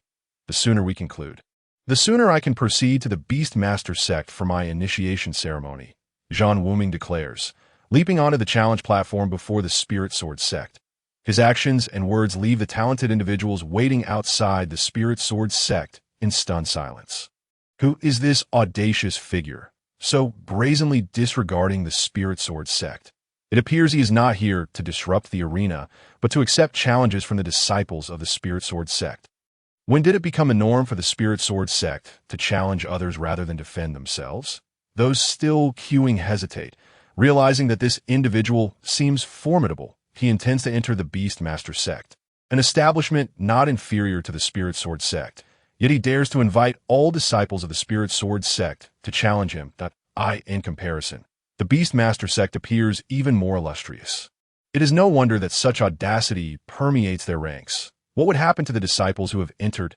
Many wavering talents swiftly find a new resolve and rush to join the line behind the Beastmaster sect, doubling the queue in front of their hall and leaving the other sects dumbfounded. What sorcery is this, that a single proclamation can yield such results? Zheng Chukai's expression darkens, as he had not anticipated such a turn of events. The Tsangyan Empire is the home ground of the Spirit Sword sect, traditionally the most successful in recruiting disciples among the prominent sections, yet they are now eclipsed by the Beastmaster sect, igniting a fierce desire for vengeance within him against Zhan Wuming. Master Uncle, I am willing to fight. A voice interrupts Zheng Chukai's discontent. He turns to see a disciple, hesitating for a moment before nodding in agreement. He is acutely aware of this disciple's capabilities. An inner-sect disciple and a standout among his peers, he is a 9-star battlemaster, perhaps capable of defeating Zhan Wuming. However, uncovering Zhan Wuming's true strength should not pose an insurmountable challenge. Initially, he had intended to dispatch his strongest disciple to deliver a swift blow, denying Zhan Wuming any chance, thereby restoring his sect's dignity and providing reassurance to the hesitant onlookers. Yet he now seeks to gauge this haughty young man's true capabilities. The young man strides confidently before Zhan Wuming and states evenly, I am Yin Jianzi, and you are the most reckless individual I have encountered, daring to act so boldly within my Spirit Sword sect. Boom, you despicable fiend. Before Yin Jianzi can finish his retort, Zhan Wuming's fist has already reached him. Without uttering a word, Zhan Wuming unleashes a flurry of strikes like a tempest. Poor Yin Jianzi, caught unprepared, fails to draw his sword before being battered into incoherence by Zhan Wuming's relentless barrage. In a mere moment, Zhan Wuming has closed the distance, and given his speed, Yin Jianzi has no opportunity to unsheath his weapon. Once Zhan Wuming is closed in, it is an unmitigated disaster for any practitioner of battle energy. Boom, boom. Zhan Wuming unleashes over 100 punches, devoid of any form or technique, relying solely on brute strength and speed. Yin Jianzi crumples under the blows, each strike contorting his body into grotesque shapes, accompanied by pitiful groans as the sound of bones cracking echoes like dough being pounded on a board. Zhan Wuming resembles a master noodle maker, skillfully delivering a symphony of punches, each one landing in a different spot, even targeting his feet. AT length. Zhan Wuming exhales deeply, calmly asserting, 81 punches completed. Time to wrap things up. With a sweeping motion, he brings his fists down from above in a gesture of finality, exuding an air of nonchalance. The entirety of Yinshan Square falls silent, save for the restless whinnies of the beast mounts and the heavy thud of Yin Jinzi's limp body hitting the ground. Lai Wenxiu stands dumbfounded. He had not anticipated Zhan Wuming's immediate assault, nor that Yin Jinzi would not even draw his sword, making the entire encounter akin to Zhan Wuming using a punching bag. What manner of circumstance is this? You shameless scoundrel! You struck from the shadows. You are despicable. The disciples of the Spirit Sword sect suddenly awaken to the reality of the situation, their rage igniting as they erupt in furious protest. Zheng Chukai's face pales in fury. Zhan Wuming's actions are utterly disgraceful. Such conduct is unconscionable. Zhan Wuming dismissively regards the agitated disciples of the Spirit Sword sect, scoffing, "We are already on the challenge platform. Why waste breath with idle chatter? I have made it abundantly clear that time is of the essence. The sooner we finish, the sooner we can conclude I am here to accept challenges, not to engage in pointless banter. If you encounter an enemy, will you stand there chatting while they draw their blade to slay you? Must they wait for you to finish your boast before engaging?" His words render the disciples of the Spirit Sword sect speechless, exchanging glances filled with indignation. Yet he speaks with such conviction that they are left without a counter-argument. It is indeed true. Zhan Wuming is here to confront them, not to engage in idle chatter. They can only blame Yin Jinzi for his foolishness, delivering an endless stream of words while standing so close to Zhan Wuming. Was he not inviting disaster upon himself? As the onlookers, both disciples of the Spirit Sword sect and spectators, glance at the challenge platform where Yin Jinzi lies, cold sweat breaks out upon their brows. This individual is merciless. 81 punches have rendered Yin Jinzi unrecognizable. Not only did he strike with ferocity, but he also counted each blow, exhibiting both arrogance and ruthlessness. Even a block of iron would be reduced to a pancake under such relentless assault. The sight of Yin Jinzi sprawled out like a puddle, devoid of any semblance of humanity, suggests that no bone remains unbroken, and not a single inch of flesh is unmarred. He has been utterly obliterated. Lai Wenxiu observed Zhan Wuming's calm demeanor, contrasting it with Zheng Chukai's ashen face. And a sense of satisfaction washes over him as he finally releases a pent-up frustration. I know that Yin Jinzi. He is a 9-star battle master, a prodigious intersect disciple who has previously vanquished a battle king. His reputation within the Spirit Sword sect is formidable. I also recall that year in the Monster Beast Forest, when he seized our crystal court. At that time, he was brimming with youthful vigor, exuding an air of pride and confidence. That I was utterly captivated by the magnificence of the Lingjian sect, never imagining that under the command of Zhan Wuming, I would be deprived of even the opportunity to draw my sword. It appears that the Lingjian sect is not as formidable as I once thought. That he was excessively violent, strikingly handsome, akin to a humanoid beast, so powerful and stylish. How splendid it would be to recruit him as a prince consort. A certain infatuated princess let out a moan-like scream to her companions. The sheer prowess displayed was overwhelming, leaving no room for any combat aura. Were the disciples of the beast-taming sect truly this formidable? If paired with a mighty magical beast, even a need to throw a punch would be rendered obsolete. So strong, so exhilarating. I am resolute in my desire to join the beast-taming sect.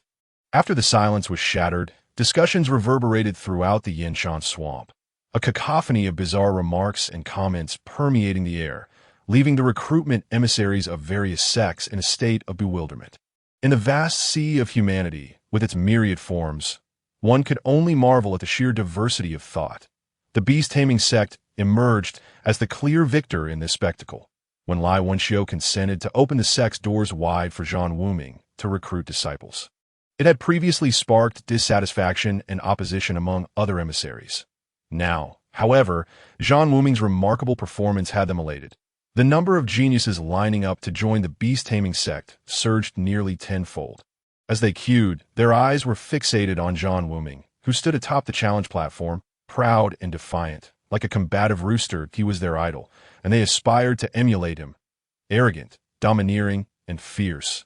Thoughts of how to approach Zhan Wuming upon joining the beast-taming sect began to fill their minds. Most women had initially considered joining the falling Sunset sect or the Xianling sect, and the ranks of the beast-taming sect were nearly devoid of female presence. After all, what girl would wish to associate daily with a pack of beasts, dealing with their filth and foul odors? Yet, with Zhan Wuming's arrival, some women found themselves irresistibly drawn to the line for the beast-taming sect, including the princess who hoped to recruit Zhan Wuming as her consort. The expressions of the Lingjian sect disciples were marred by a mix of indignation and shame. Zhan Wuming's actions had struck them hard, especially in front of the grand assembly of sects.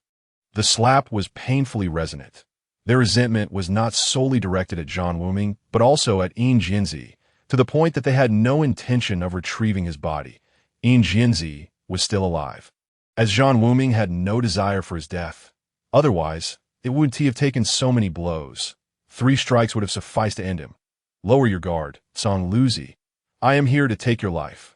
A tall, slender youth leaped forward, having learned from the past. Without waiting for Zhan Wuming's response, he drew his sword and attacked, unwilling to follow in Yin Jinzi's footsteps. He believed that Zhan Wuming could not have easily defeated Yin Jinzi without the latter being caught off guard. Thus, he thought that as long as he maintained his offensive, he had nothing to fear from Zhan Wuming's fists. Hold on, Zhan Wuming suddenly called out. The crowd was momentarily stunned, unsure of his intent. While Tsang Luzi's sword halted mid-air, your comrade remains on the platform. Though injured, he is not yet dead. As a disciple of the Lingjian sect, did you not consider first ensuring his safety to prevent further harm? Zhan Wuming pointed emphatically at the feeble Yin Jinzi. A wave of disapproval swept through the audience, deriding Tsang Luzi for his lack of camaraderie. His fellow disciple lay gasping for breath on the platform. Yet he was eager to fight instead of rescuing him. The impression of the Lingjian sect was further diminished. To be a disciple of such a sect, one might be left to fend for themselves in the face of injury. Akin to a neglected animal, Tsang Luzi's countenance shifted, realizing he had erred in moral judgment. He had been flustered by Zhan Wuming's audacity. With no other option, he sheathed his sword and approached Yin Jinzi, who wore a mask of despair, and felt a pang of sorrow within. For a warrior, being rendered incapable was a fate worse than death. However, Yin Jinzi's fate was not his to determine. He had to escort him off the platform for the elders of the sect to decide. As he lifted Yin Jinzi's limp form, preparing to deliver him to the edge of the challenge platform, he was suddenly alerted by a booming voice. Watch out! Before he could react, a fierce gust of wind surged toward the back of his head. Alarmed, he recognized it as Zhan Wuming's ambush. Taking advantage of the moment, he had released Yin Jinzi. The crowd erupted in a chorus of outrage, denouncing the despicable actions of the Lingjian sect disciples. As Tsang Luzi turned, he barely managed to draw his sword before a punch interrupted his movement. Sending his weapon back into its sheath, he attempted to evade, but Zhan Wuming was already upon him. Launching a relentless barrage of strikes, in mere moments, Tsang Luzi's defenses crumbled, leaving him in a pitiful and humiliated state. Zheng Chukai contemplated leaping onto the challenge platform to eliminate Zhan Wuming and rescue Tsang Luzi. But he was locked in by Lai Wenqiu's oppressive aura. Any movement on his part would invite a devastating counterattack. Thus, he could only watch, frustrated, as Tsang Luzi experienced the same fate as Yin Jinzi. Such shamelessness, such treachery. The audience once more voiced their disdain. Recognizing Zhan Wuming's underhanded tactics, he had summoned others to address the plight of their comrades, only to strike from behind. How utterly contemptible! Eliminate him. This shameless wretch. The disciples of the Lingjian sect were incensed. Even Lai Wenqiu felt the weight of embarrassment. What was happening? He had instructed them to manage their injured comrades, yet Zhan Wuming had launched a surprise attack during their efforts. Where was the sense in that? I demand an explanation. Zheng Chutsai's eyes burned with fury.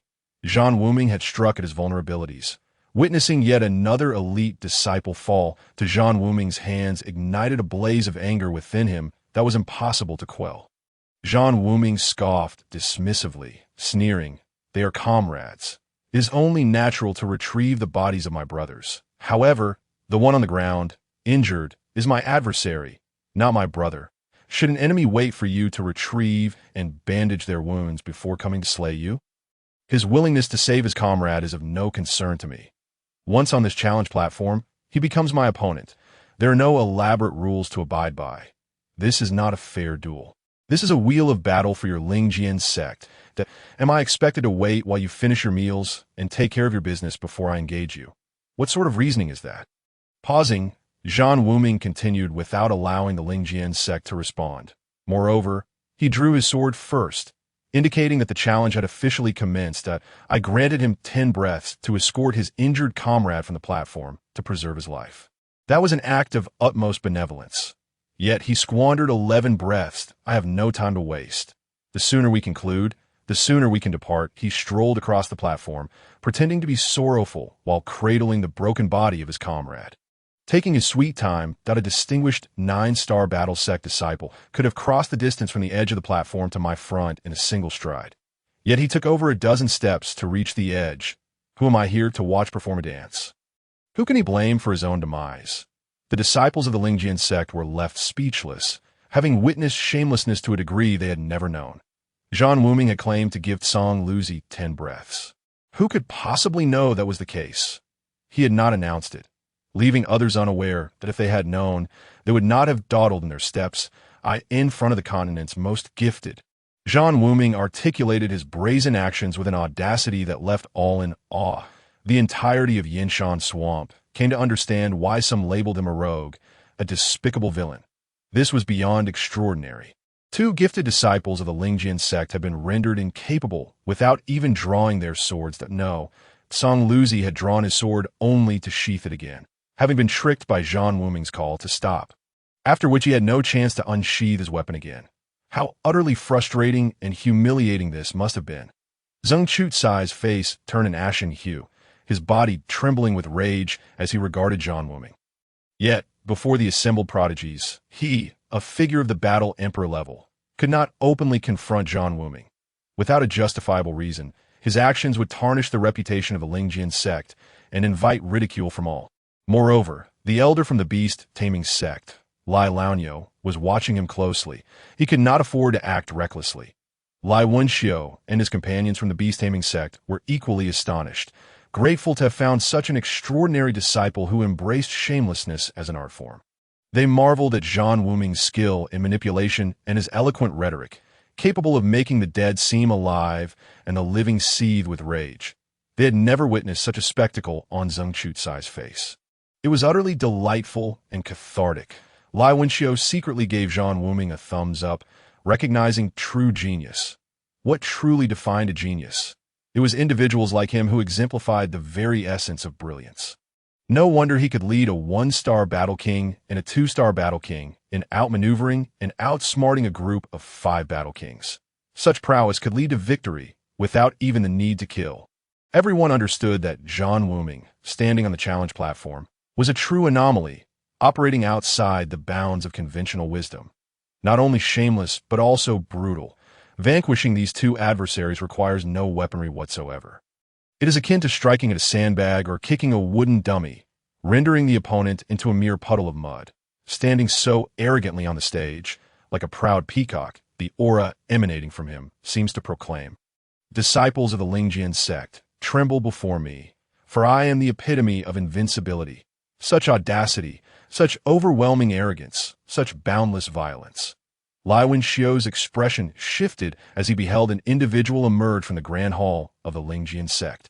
Ainen, he had not anticipated that Zheng Chukai would indeed summon Ainen, one of the 3 great shadows from the sect.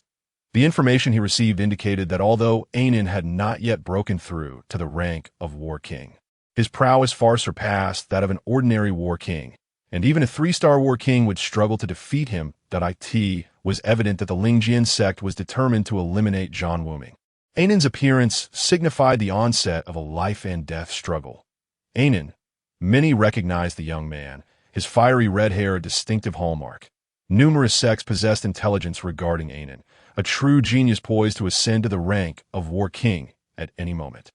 The reason for his delay in achieving this rank was simply to await the opening of the Xuani secret realm. Little did they expect the Lingjian sect would send Ainen to contend with the relatively unknown Zhan Wuming.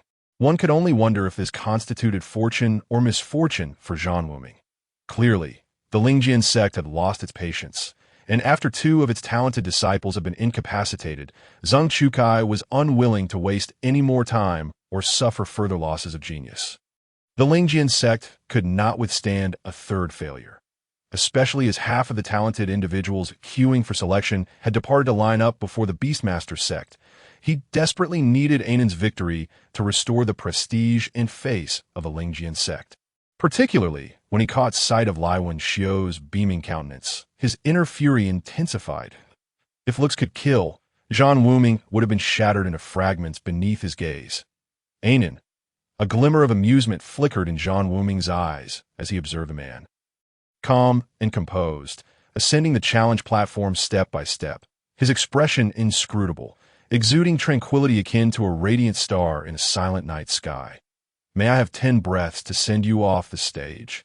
Ainan's tone was remarkably calm, devoid of any emotion, as if nothing could perturb his composure. Be my guest. Zhan Wuming gestured graciously, invitingly. Ainan turned to glance at Kangluzi, suddenly drawing his sword to owe the astonishment of the onlookers. The sword light swept across Kangluzi's neck, instantly extinguishing the faint aura of life within him. The brilliance of the sword did not cease there. It surged toward Zhan Wuming's face with such velocity that it seemed to traverse the air, leaving only a few afterimages in its wake that a flicker of surprise crossed Zhan Wuming's features. This individual's actions were indeed beyond his expectations, indicating that he was a decisive and formidable foe. Moreover, Zhan Wuming sensed no murderous intent emanating from that strike, as if the blade concealed all its sharpness within itself. Had he not witnessed it with his own eyes, he would have been utterly oblivious to the lethal threat concealed in that sword. It was precisely for this reason that Zhan Wuming felt astonished, as a sense of imminent doom surged within him. This was a cunning and immensely powerful adversary. Zhan Wuming quickly shed his underestimation. Retreating swiftly, his cultivation focused on his physical form, which could not contend with the spiritual weapon wielded by his opponent. However, his physical training had endowed him with remarkable reflexes. The sword light was singular, silent yet seemingly effortless, like the very fabric of heaven itself. Zhan Wuming felt that no matter which direction he dodged, that sword could transform in a myriad streaks of light, ensnaring him. Often, the most unassuming techniques are the most terrifying, as any alteration would come as no surprise. The essence of this sword had nearly reached the realm of returning to simplicity as Zhan Wuming retreated to the edge of the challenge platform. He found himself unable to retreat any further. Regardless of how far he moved back, he could not dispel the follow-up assault from the sword. Its variations would adapt to his movements. His only recourse was to shatter the finesse with brute force. Thus, he abruptly halted his retreat and unleashed a punch, unyielding and straightforward, devoid of any unnecessary embellishments. Yet, as his arm propelled forward, it resembled a dragon soaring against the current. One punch that appeared exceedingly slow, yet was, in fact, astonishingly swift. Many witnessed the formation of a layer of air currents around his fist, akin to a meteor plummeting from the heavens, fast enough to ignite the very atmosphere. Some recognized that Zhan Wuming had previously shattered the void with such a punch against Taimyu, and its resurgence now left onlookers in the crowd. A set of eyes suddenly brightened, seemingly lost in profound recollection. It was Taimyu. He understood the terror of that punch more than anyone else. At this moment, having broken through to the 9-Star War sect, Taimyu once again beheld this punch and felt that its invincible momentum could obliterate any illusion. Boom! The fist and sword collided. The latent energy concealed at the sword's tip erupted in an instant, unleashing a destructive force akin to a volcanic eruption that sent Zhan Wuming's body flying. Drops of blood rained from the sky, and a flicker of astonishment crossed Taimyu's gaze as he noticed the blood was trickling from Zhan Wuming's hand. This time, Zhan Wuming had failed to completely shatter Ainan's sword. In fact, under Ainan's blade, Zhan Wuming had sustained an injury, his body being jolted backward. He silently compared himself to Ainan and recognized a significant disparity between them. This was the gap between a genius supported by the vast resources of a sect and an ordinary genius from a humble lineage. Ainan appeared no better off. Time you clearly observed Ainan's complexion flush momentarily, only to pale again, reminiscent of a red-hot iron suddenly cooling, as his body staggered back 7 or 8 steps. Zhan Wuming's form did not fly off the challenge platform. Instead, he rebounded like a missile toward Ainan. Boom! Zhan Wuming collided with Ainan's body. Zheng Chutsai's expression darkened considerably. He had not anticipated that Ainan's strike would not claim Zhan Wuming's life. Instead, Zhan Wuming had suppressed him with sheer force, both collapsing to the ground. Throughout the ordeal, it appeared that Ainan had the upper hand. However, he had also endured the tremendous shockwave from Zhan Wuming's formidable physique. Deprived of the threat of the sword, Zhan Wuming's destructive potential was unparalleled. While Ainan resembled a tiger stripped of its claws, as they both tumbled down, the contest evolved into a battle of brute strength rather than swordplay, prompting Zheng Chutsai's expression to shift once more. Boom! Just as Ainan fell, Zhan Wuming landed a kick that sent him hurtling away. A short sword protruded from Zhan Wuming's body, blood gushing forth as he clumsily rose to his feet, dabbing at the wound to staunch the bleeding.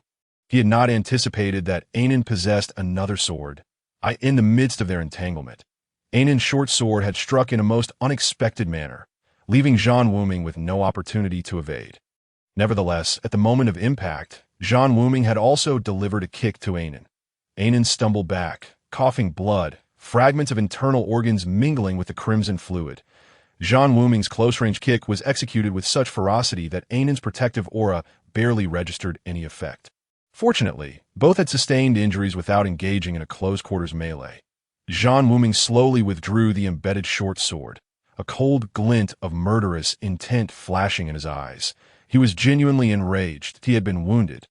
Realizing he had underestimated the world's heroes, many of whom possessed extraordinary talents and bizarre combat techniques that rendered them almost impossible to defend against, the silence of Yin Shan was palpable, as a suffocating aura awakened within Zhan Wuming's being, a bloodthirsty frenzy and murderous intent. Akin to a lurking demon hidden within a sea of blood and mountains of corpses, chilling to the bone.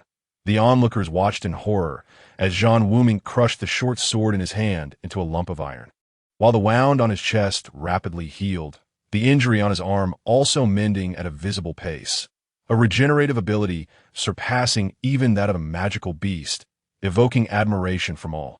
Indeed, formidable. Zhan Wuming licked the blood from the corner of his mouth, slowly advancing toward Ainan, resembling a colossal mountain, exuding an overwhelming aura that seemed to shake the entire challenge platform. Ainan's expression darkened significantly. Zhan Wuming's physical prowess exceeded his expectations. He had initially thought that strike would leave Zhan Wuming grievously wounded, if not dead. Yet to his dismay, Zhan Wuming was injured but still capable of action. While the force of Ainan's kick had left him internally battered, as Zhan Wuming pressed the attack once more, Ainan found himself at a loss for how to counter. He couldn't help but sigh inwardly, muttering to himself, "It seems I must resort to my final means. Otherwise, I fear I shall perish here today."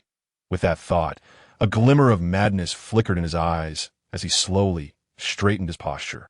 In an instant, the aura radiating from him clashed head-on with Zhan Wuming's, equally formidable. The fortune of a sect derives from the fortunes of each of its members.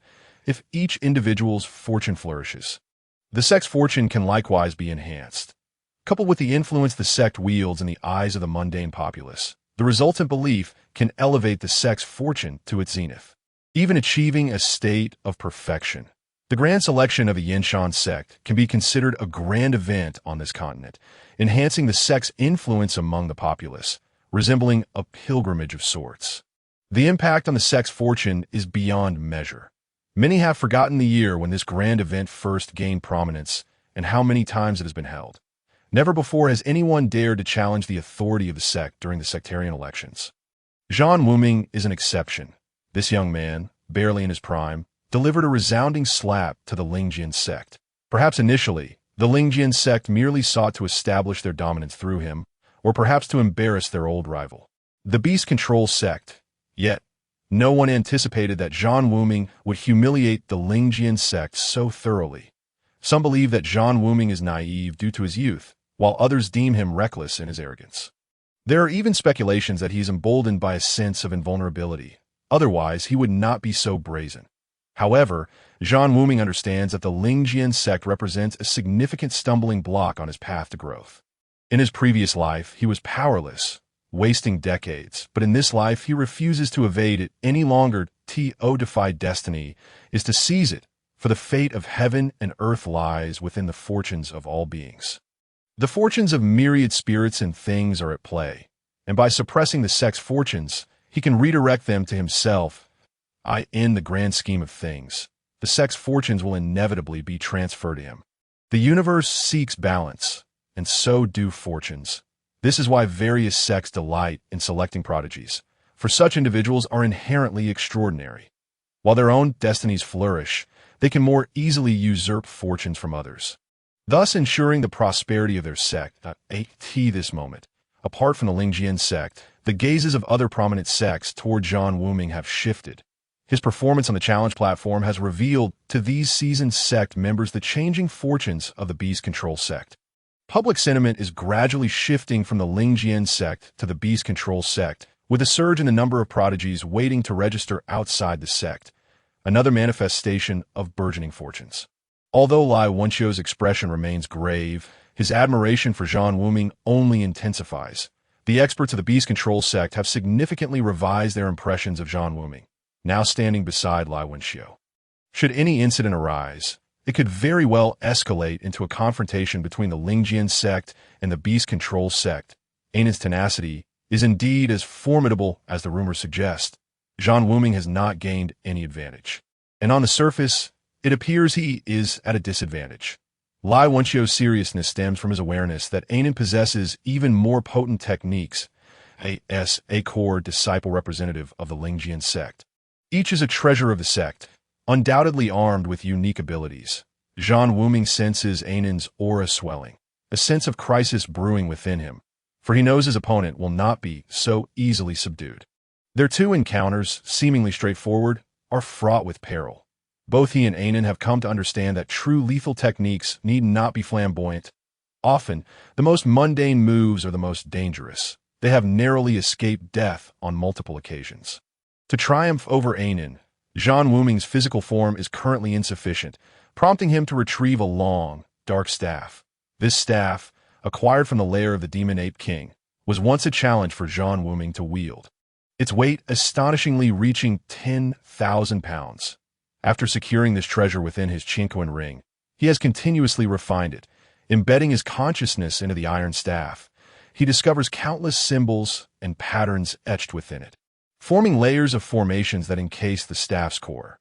With his current abilities, he cannot penetrate the deeper runes and formations to access the core and gain control over it. Fortunately, after numerous refinements, he has mastered the first formation.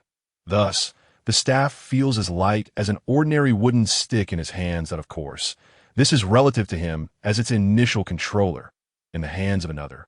Its weight would be an overwhelming 9,999 pounds and 9 ounces. The material of this staff is star iron essence. In his previous life, he sought this material in vain, as it is said to be the mother ore of iron within the core of the stars, formed under immense cosmic pressure. Even a piece the size of a fingernail weighs several hundred pounds. The staff in his hands utilizes a fist-sized piece of star iron essence, with other materials beyond his recognition. Hence, this Tianqian staff is certainly no ordinary spiritual weapon, its grade likely surpassing the level of weaponry in this realm. This staff is named Tianqian. Zhan Wuming holds the long staff at an angle, measuring 9 feet and 9 inches, thick as a cup's rim, its dark surface devoid of luster, reminiscent of a flagpole on the verge of rusting. Yet, no one dares to mock him, for when Zhan Wuming extends this staff, a fierce battle intent emanates from it, as if a ferocious beast awakens from within. You are the first opponent to compel me to use the Tianqian staff. Zhan Wuming chuckles softly, exuding an air of sovereign confidence. Ainan merely smirks faintly, his expression more ghastly than a cry. Zhan Wuming perceives this as a form of acknowledgement. In Ainan's eyes, he too is a formidable and respected adversary. I have one more move, one that I have never used. Ainan wipes the blood from the corner of his mouth, and with each step, his body expands. As Ainan takes his 7th step, he transforms into a half-ape form.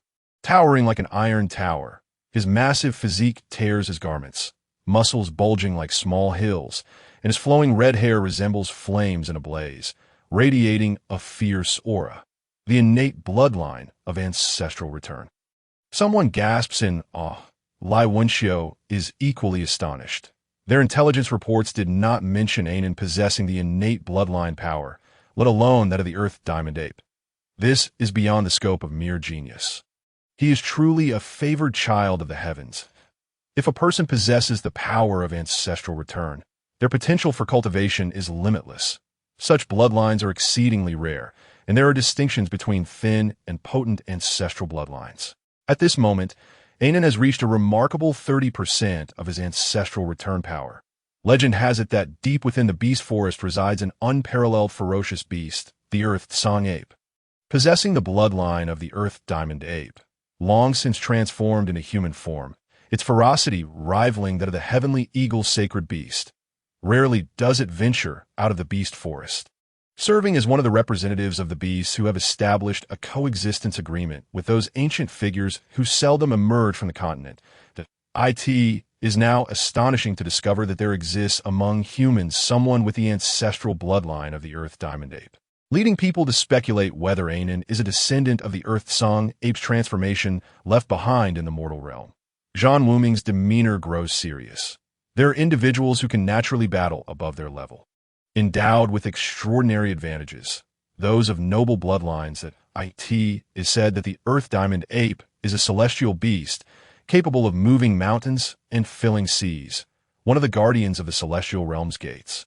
Some even claim that humans evolved from apes, and some who return to their ancestral roots may inherit simian traits. However, individuals like Anan, possessing the bloodline of the Earth Diamond Ape, are exceedingly rare.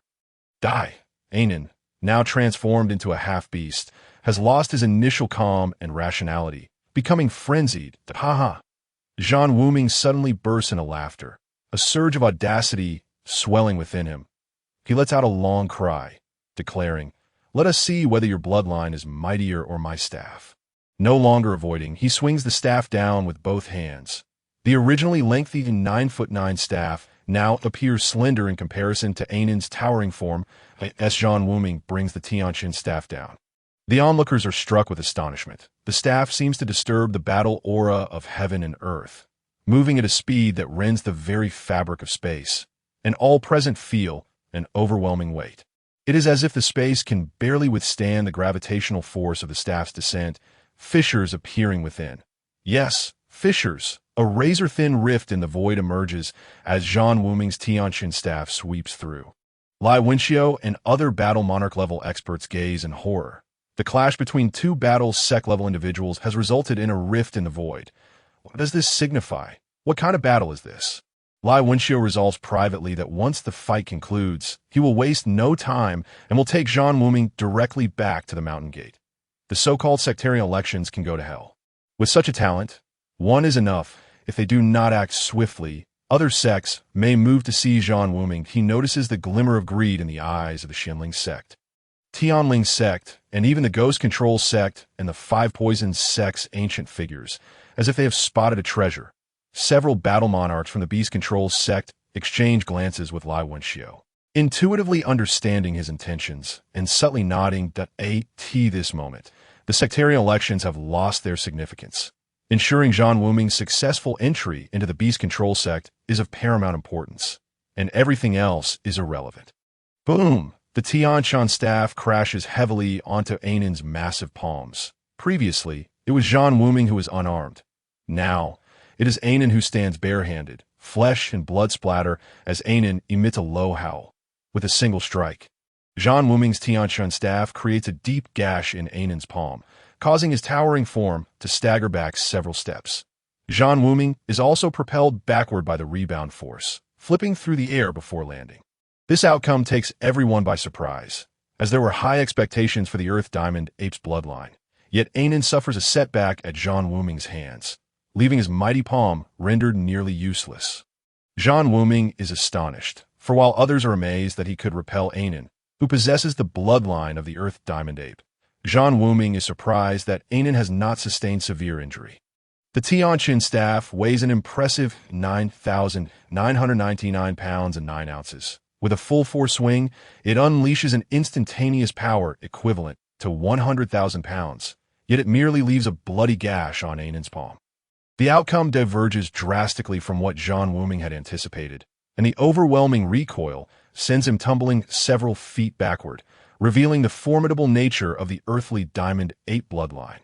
Ainan plops down on the challenge platform like a colossal boulder, causing cracks to spiderweb across the ground beneath him. The spectators gasp in astonishment, marveling at Zhan Wuming's divine strength, while some ponder that the earthly diamond ape bloodline may not be as extraordinary as it seems. With a fierce roar reminiscent of a wounded beast, Ainan quickly rises, shaking his injured hand. The searing pain ignites a glimmer of ferocity in his eyes, his flowing red hair swirling with renewed vigor as he glares menacingly at Zhan Wuming, refraining from launching an immediate attack. Although he has lost some of his previous composure in his transformed state, the recent encounter has made him acutely aware of his opponent's prowess. Zhan Wuming inhales deeply, his gaze toward Ainan brimming with excitement.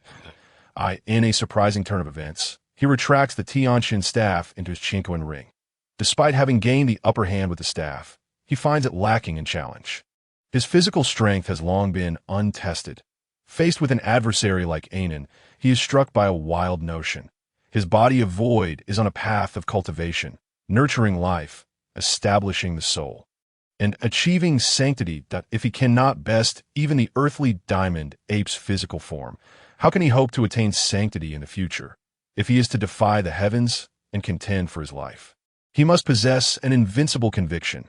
If the heavens cannot make him bow, what is a mere earthly diamond ape bloodline to him?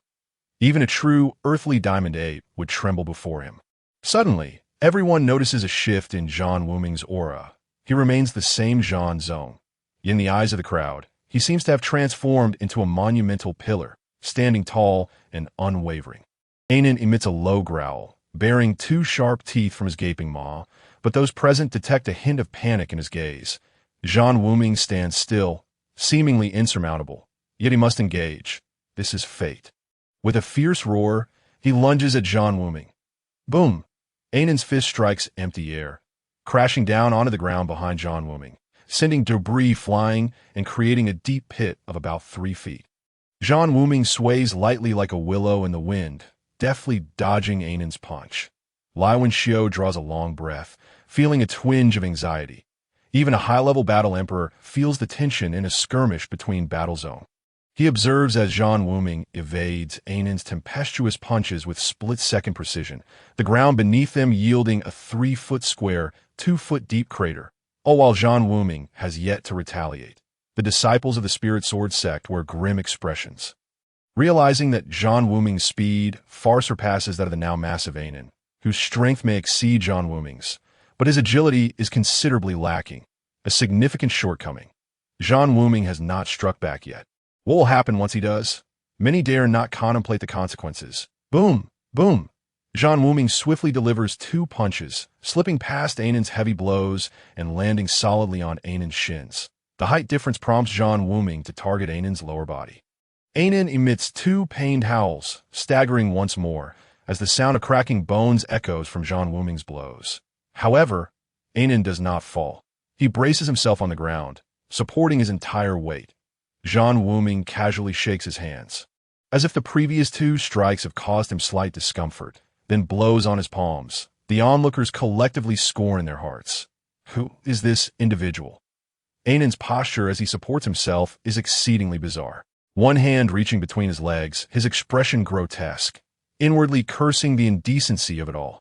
Zhan Wuming's face bears a hint of mockery as he glances at Ainan and then at the enraged elders of the Spirit Sword sect, loudly declaring, "Do you have any larger garments for him? This is quite unseemly." Lai Wenxiu, along with the disciples of the Beastmaster sect, is left dumbfounded. Such a statement is exceedingly malicious. Where can the Spirit Sword sect save face now? This upstart disciple has shown no regard for their dignity. Yet, it is undeniably amusing, and after a moment, Lai Wenxiu finally laughs. The crowd below joins in the laughter, reveling in the absurdity of this scoundrel who not only strikes low, but also possesses no decorum in his speech. Zhang Chukai laments internally, regretting not having dealt with Zhan Wuming directly in the depths of the forest the previous night, which would have spared them the current predicament. Even if he had not killed him, he would not have been entangled in this unwelcome situation, clashing with that old madman Lai Wenxiu, resulting in such a loss of face. The potential loss of Anin, one of their strongest core disciples, weighs heavily on his heart, each beat a reminder of his agony. Hearing Zhan Wuming's blatant humiliation, he can no longer contain himself. Old Zheng, this is a matter for the younger generation. We had an agreement. Lai Wenxiu interjects promptly. For a moment, Zhang Chukai hesitates, feeling the strange gazes of other sex battle emperors upon him, making it even harder to maintain his composure. After all, this is merely a battle at the battle zone level. If he intervenes, the outcome will only be more humiliating than losing the contest itself, as it would mean not only losing the match, but also losing face. Though Anin is consumed by fury, he retains some semblance of clarity and reasoning. However, faced with Zhan Wuming's relentless taunts, the last vestiges of his sanity blur, leaving only a singular thought in his mind: to fight, to kill this man before him. Thus, he roars again and charges at Zhan Wuming. A flicker of madness crosses Zhan Wuming's eyes as he too lets out a low growl, bending his legs slightly, standing firm as he unleashes a powerful punch, directly meeting Anin's massive fists. Even before their fists collide, the sheer force of their punches creates a thunderous sound that is as if two sharp currents of air are clashing in the void, generating arcs of electricity as if energy from another dimension is escaping. Boom! The ground of the challenge platform erupts violently upon impact, unable to withstand the colossal force of their clash, dust and debris flying everywhere. Amidst the chaos, Zhan Wuming is sent staggering back over 10 paces, landing heavily on the ground. As the crowd gasps in astonishment, Anin's massive form suddenly buckles, his legs giving way under the strain of the tremendous impact. The two punches Zhan Wuming had landed on his legs reverberate through his frame, and Anin can no longer maintain control over his shattered limbs. His mountainous body becomes the final straw that breaks the camel's back. Zhan Wuming struggles momentarily, swaying as he rises, bursting into hearty laughter. After a pause, as the dust settles, the pale-faced Zhan Wuming exclaims with delight, "What a thrill! Truly exhilarating!" Anin, now back in human form, finds himself utterly drained, unable to sustain his transformation any longer. His appearance is one of utter disarray, clearly suffering additional injuries, and he poses no threat to Zhan Wuming any longer. "You have won." Anin's expression returns to calmness as he utters coldly. Zhan Wuming has triumphed. This arrogant youth has defeated Anin, the Spirit Sword sect's strongest contender below the Battle King. Anin had previously fought against Jian Lingzi to a draw, but he had not transformed then. Today, however, Anin, after transforming, has been bested by Zhan Wuming in a straightforward display of brute strength. If earlier victories by Yin Jianzi and Kang Luozi were attributed to Zhan Wuming's cunning and unscrupulous methods, this battle with Anin has made it clear to all that Zhan Wuming is indeed the true king among geniuses, the foremost contender beneath the Battle King. Even if Spirit Sword sect's Jian Lingzi or Zhu Pinglang were to face him, the outcome would remain unchanged. Throughout his battle with Anin, Zhan Wuming has relied solely on his physical prowess, employing no weapons after the initial strike. It is as though he is proclaiming that. Thus far, even Anin does not merit his use of weaponry. This realization sends chills down the spines of so-called geniuses. If they were to encounter Zhan Wuming, would they even have a chance at survival? Zhan Wuming smiles lightly, remarking, "It is a pity you are in the Spirit Sword sect. Had you been in the Beastmaster sect, your bloodline would have been better awakened." His words send shockwaves through the members of the Spirit Sword sect. A blatant slap to their faces, compounded with scorn. Members of the Beastmaster sect beam with delight, openly deriding the Spirit Sword sect's champion. Only Zhan Wuming, a newcomer, would dare to say such things. Anyone else making such a statement might find themselves ground to dust. Today, Zhan Wuming's status is different. As a challenger to the Spirit Sword sect, he speaks with impunity, leaving them without recourse unless they can produce someone to defeat him. Besides Anin, The other two battle kings of the Spirit Sword sect are still far from arriving. Otherwise, Zhang Chukai would have certainly wished to pit 3 genius champions against Zhan Wuming in a relentless assault, hoping to wear down this arrogant and shameless scoundrel. However, with Jian Lingzi and Chuan Zhuping absent, the remaining participants on stage are likely to be swiftly dealt with by Zhan Wuming in just a few moves, rendering them ineffective and merely leading to the demise of many disciples. The war emperors from various sects silently took note, vowing to remind their disciples upon returning to avoid provoking Zhan Wuming, who is nothing short of a reckless fool, oblivious to fear and humility. Infuriating all to the point of exasperation. Just observing the vexation on Zhan Huang, Zhang Chutsai's face was testament to this. Were another such individual as Zhan Wuming to appear, not only would the war emperors be driven to despair, but even the war emperors would be infuriated to the brink of collapse. Zhan Wuming glanced towards the direction of the Lingjian sect and cleared his throat, saying, "My apologies, I found attain to be quite the talent. And I couldn't help myself. Elder Zhang, please forgive my indiscretion. Consider it the folly of youth." Blast it, someone in the audience couldn't help but mutter under their breath. Such folly of youth. Had he kept his mouth shut, they might have pretended not to hear him.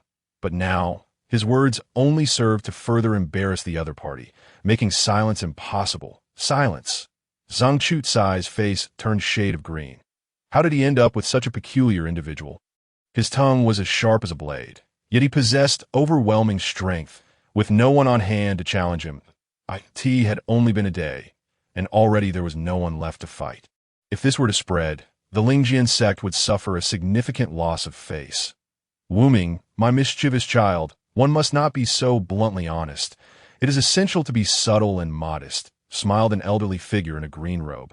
Li Wenxiu, as he addressed Zhan Wuming on stage.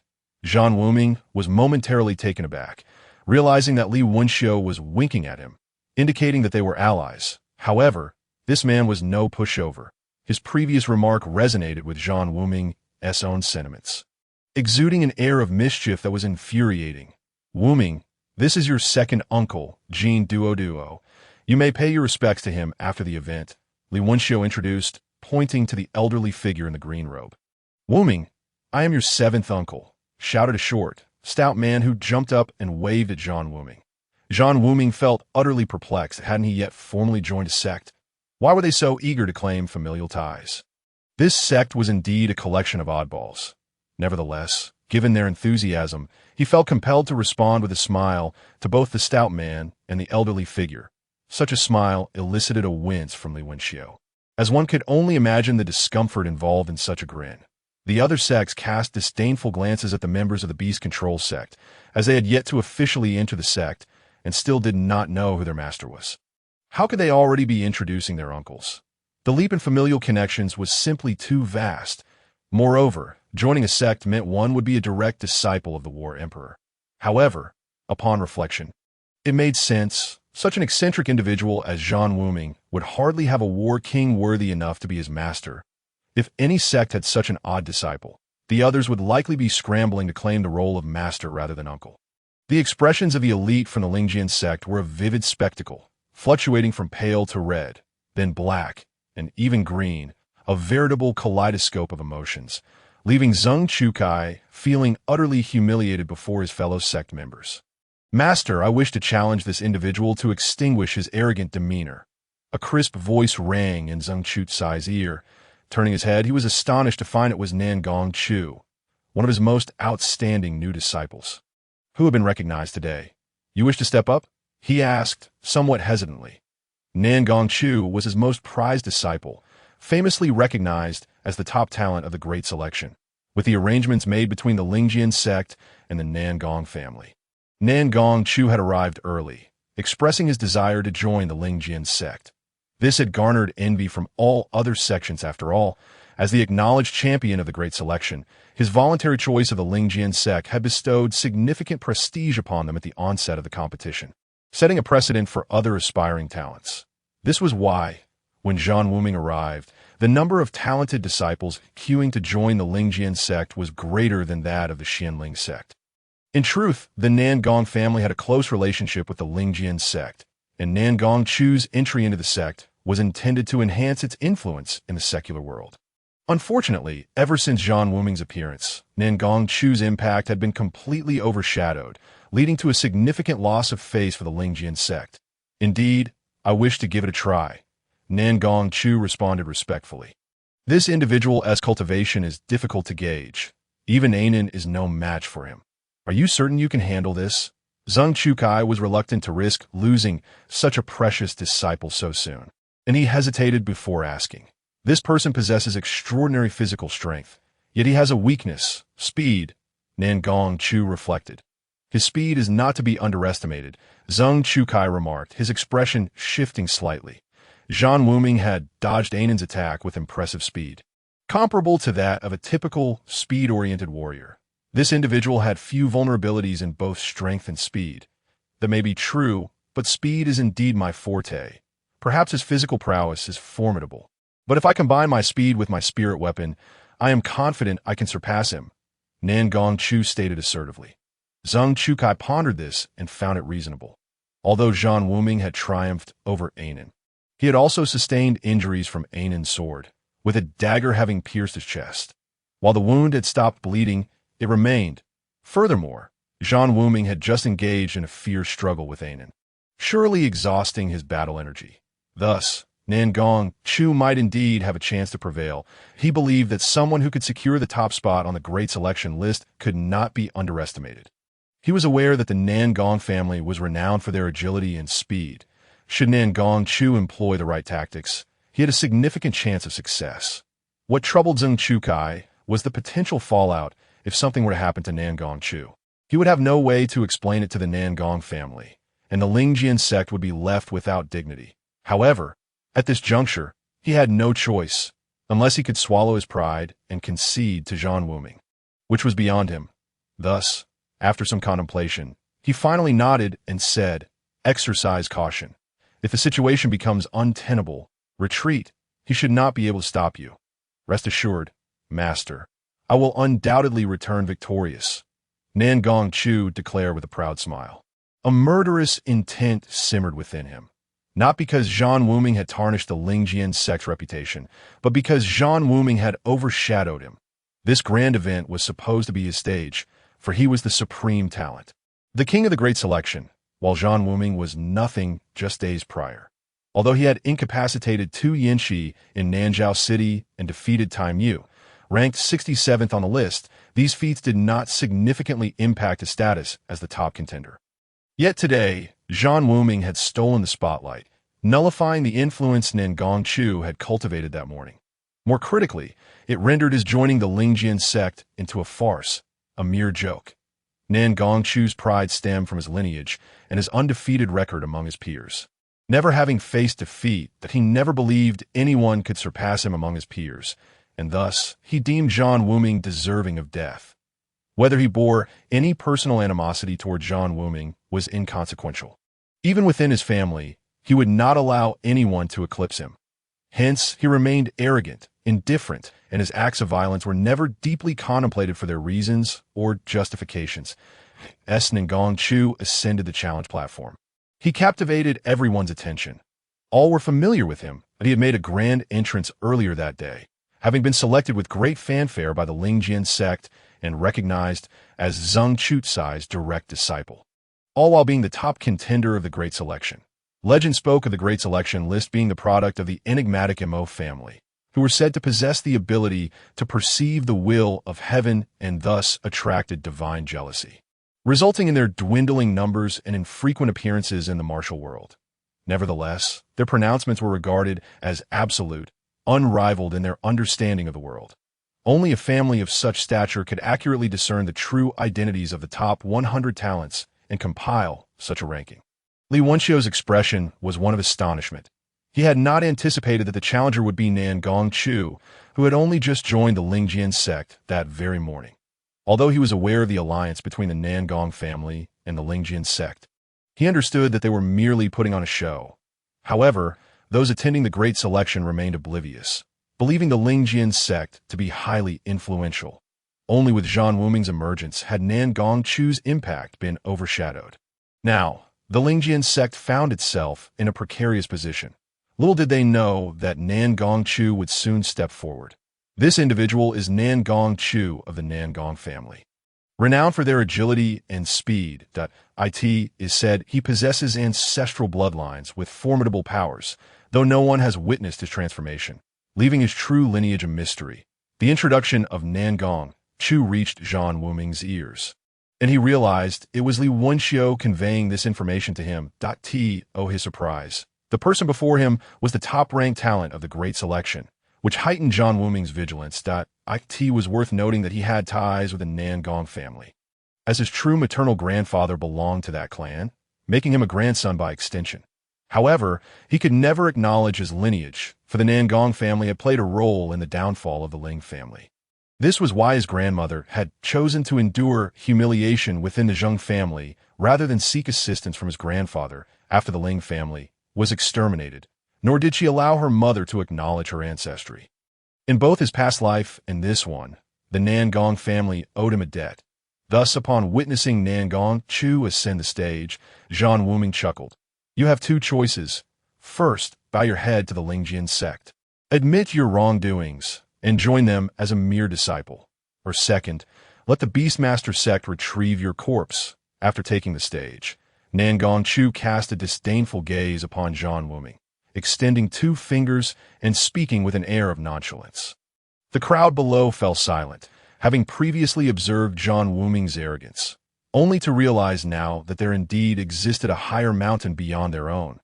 Nan Gongchu, the first genius on the selection list, spoke with a tone befitting his esteemed status. Upon hearing Nan Gongchu's words, laughter erupted from the crowd, particularly from Tai Mu, who, having broken through to the 9-star battle sect and possessing tenfold the strength he once had, now keenly sensed the true terror of Zhan Wuming. He could not be measured by mere sect ranks. Rather, his power seemed to emanate from a deep wellspring within his soul, as if an ancient divine beast slumbered within. Even a mere glance from such a creature could send shockwaves throughout the world. That he doubted his ability to best Nan Gongchu, yet he felt that Nan Gongchu had no right to speak such words to Zhan Wuming, even if the latter was currently injured. Nan Gongchu's remarks elicited a change in countenance among the members of the Beastmaster sect, stirring their anger. However, this was Zhan Wuming's battlefield, and they could not intervene. Just as Zheng Chukai had moments ago, with Nan Gongchu's notoriety, the stout member of the Beastmaster sect expressed concern. Third senior brother, perhaps we should let Wuming step down that we can handle whatever comes our way. He's injured now, which greatly affects his combat ability, and that seems quite unfair. Li Wenxiu shot a glare at the stout man, retorting, who voiced the loudest objections last night, saying things like, what kind of genius deserves to have the gates of the sect thrown open for them? Now you suddenly care? Isn't this a case of changing times? Can I admit I was wrong? Having such a remarkable talent as a disciple would be splendid. Just look at his performance today. Even our founder would be inclined to open the gates. The stout man, quite brazen, readily admitted his error. I believe our young disciple might not necessarily lose. The elder in the green robe remarked, after a moment's contemplation, that we cannot interfere in the matters atop the stage. It is an agreement between him and the Lingjian sect. However, as the second senior brother said, this lad has his tricks. He may not be at a disadvantage. Child, you have come to the wrong place. This is a fighting arena. Look at your pale face, so youthful and innocent. Speaking of death and corpses, how unbecoming. Go back and find a wet nurse to nourish you for a few more years before coming out to play. See, I have muscles, while you possess a frame like a bean sprout. You really need ample nourishment, Zhan Wuming proclaimed, rolling up his sleeves to showcase his biceps, entirely disregarding Nan Gongchu's provocation. As Zhan Wuming's words echoed, it seemed as if a chorus of dropped jaws resounded in Yanshan ditch. Truly, he was a master of verbal sparring, but if words could kill, none would doubt that he could insult everyone from the founding ancestors of the Lingjian sect to the maids and servants in a single day. Nan Gongchu, hailing from a prestigious family, had been revered since childhood. His skin as smooth as an infant's, he was indeed rather slender, reportedly due to the rigorous training of the Nan Gong clan, which possessed a set of heavenly combat techniques that refined their physiques to be exceptionally nimble. Yet at this moment, Zhan Wuming had turned that very asset into a glaring flaw, mocking him as a malnourished child in need of maternal care. Such blatant humiliation, delivered with a straight face, showcased Zhan Wuming's audacity to belittle the top-ranked genius of the selection. Nan Gongchu's fair complexion flushed a deep crimson, fueled by indignation. Zhan Wuming's remarks had transformed his pride into his greatest weakness. He realized that in the art of repartee, he was leagues behind Zhan Wuming, who appeared to be a rogue and scoundrel, far beyond the reach of scion and nobility like himself. "You seek death," Nan Gongchu spat vehemently. Zhan Wuming laughed, a smirk plastered on his face as he gazed at Nan Gongchu. "Little brother, you're blushing. Don't be so shy. You wouldn't want people to think you're not a boy, but a little rabbit. Although I'm quite the lecher, I have no interest in little rabbits. So it's best if you don't blush around me." Lai Wenxio's smile turned into a smirk, igniting a powder keg of tension as Nan Gongchu could no longer hold back. Erupting in anger, he had never witnessed such a lewd grin and expression. The gaze and smile felt as if he were staring a naked lamb, making him feel exposed and vulnerable in Zhan Wuming's eyes. This unbearable sensation drove him to the brink. The geniuses of Yinshan Ditch discovered that watching a verbal clash could be quite entertaining. Zhan Wuming's brashness, lewdness, shamelessness, and absurdity felt strangely endearing if one were to live freely. It should be like this. Just a few words had driven the top-ranked genius into a frenzy, prompting him to strike out in fury, already securing an advantage at Are you also a disciple of the Lingjian sect? Taking in little rabbit-like children, what a sin! Zhan Wuming sighed, his voice piercing the hearts of all Lingjian sect disciples as Nan Gongchu lunged forward. Zheng Chukai nearly spat out a mouthful of blood. While the lineup of geniuses regarded the disciples of the Lingjian sect with strange expressions, their hairs standing on end, they wished to defend Nan Gongchu, asserting that he was not a rabbit. But how could they voice such a claim? Thus, they felt equally aggrieved. Smack. As Zhan Wuming's words fell, Nan Gongchu had already struck him. In that instant, Zhan Wuming realized that Nan Gongchu's speed truly was like lightning, leaving him little time to respond effectively. The swiftness seemed to transcend the very fabric of time and space. Zhan Wuming staggered back a few steps, retaliating with over a dozen punches, yet only 3 truly landed. Nan Gongchu retreated during Zhan Wuming's counterattack, standing 3 zhang apart. Everything transpired in the blink of an eye, leaving the spectators in a whirl. Nan Gongchu stood as if he had never moved. While Zhan Wuming had retreated several steps, his face flushed. It was evident that Zhan Wuming had suffered a slight setback in this exchange, but it was not of great consequence. His speed is commendable, yet he lacks sufficient nourishment to pack a punch. Zhan Wuming exhaled, adding, "Undisciplined children deserve a spanking. Tell me your name, and let's see if you're worth me spanking that I hope you can laugh in the end. That lady who came with you seems quite lovely. If you perish, I shall ensure she is well taken care of," Nan Gongchu declared fiercely. As soon as he uttered those words, Zhan Wuming's playful grin vanished, replaced by an expression of cold indifference. "You have successfully enraged me," Zhan Wuming stated, his calm tone betraying an undercurrent of menace. "I delight in watching others seethe with rage, and I relish the sound of their screams. Incessantly screaming until their blood runs dry." Nan Gongchu licked his lips, savoring the taste of violence. "You shall hear the screams," Zhan Wuming declared, standing tall, his presence suddenly somber and profound, as if he had transformed into a withered tree. Silent yet deeply rooted, Lai Wenxio exhaled a long breath. Nan Gongchu's speed had indeed reached its zenith. Even he was uncertain if he could predict the trajectory of his opponent's strikes. The agility of the Nangong clan was truly unparalleled, and he began to worry about how Zhan Wuming would counter Nan Gongchu's extraordinary swiftness. This moment, Zhan Wuming suppressed his aura, adopting a stance of unwavering calm amidst chaos. While this approach was not without merit, it also meant relinquishing the initiative. Times, possessing the upper hand is crucial. Once lost, reclaiming it may require tenfold the effort. It was perplexing that Zhan Wuming would willingly forfeit his advantage. Yet a glimmer of appreciation flickered in Nan Gongchu's eyes. Nan Gongchu sprang into action, leaving behind a trail of afterimages, ensnaring Zhan Wuming within their midst. The disciples of various sects and prodigies below felt an oppressive weight, grappling with the overwhelming speed of the unfolding scene. From below, Zhan Wuming seemed ensnared within a forest of figures, immobile while the shadows around him multiplied, transforming 1 into 10, 10 into 100, and so on, until they swirled into a tempest.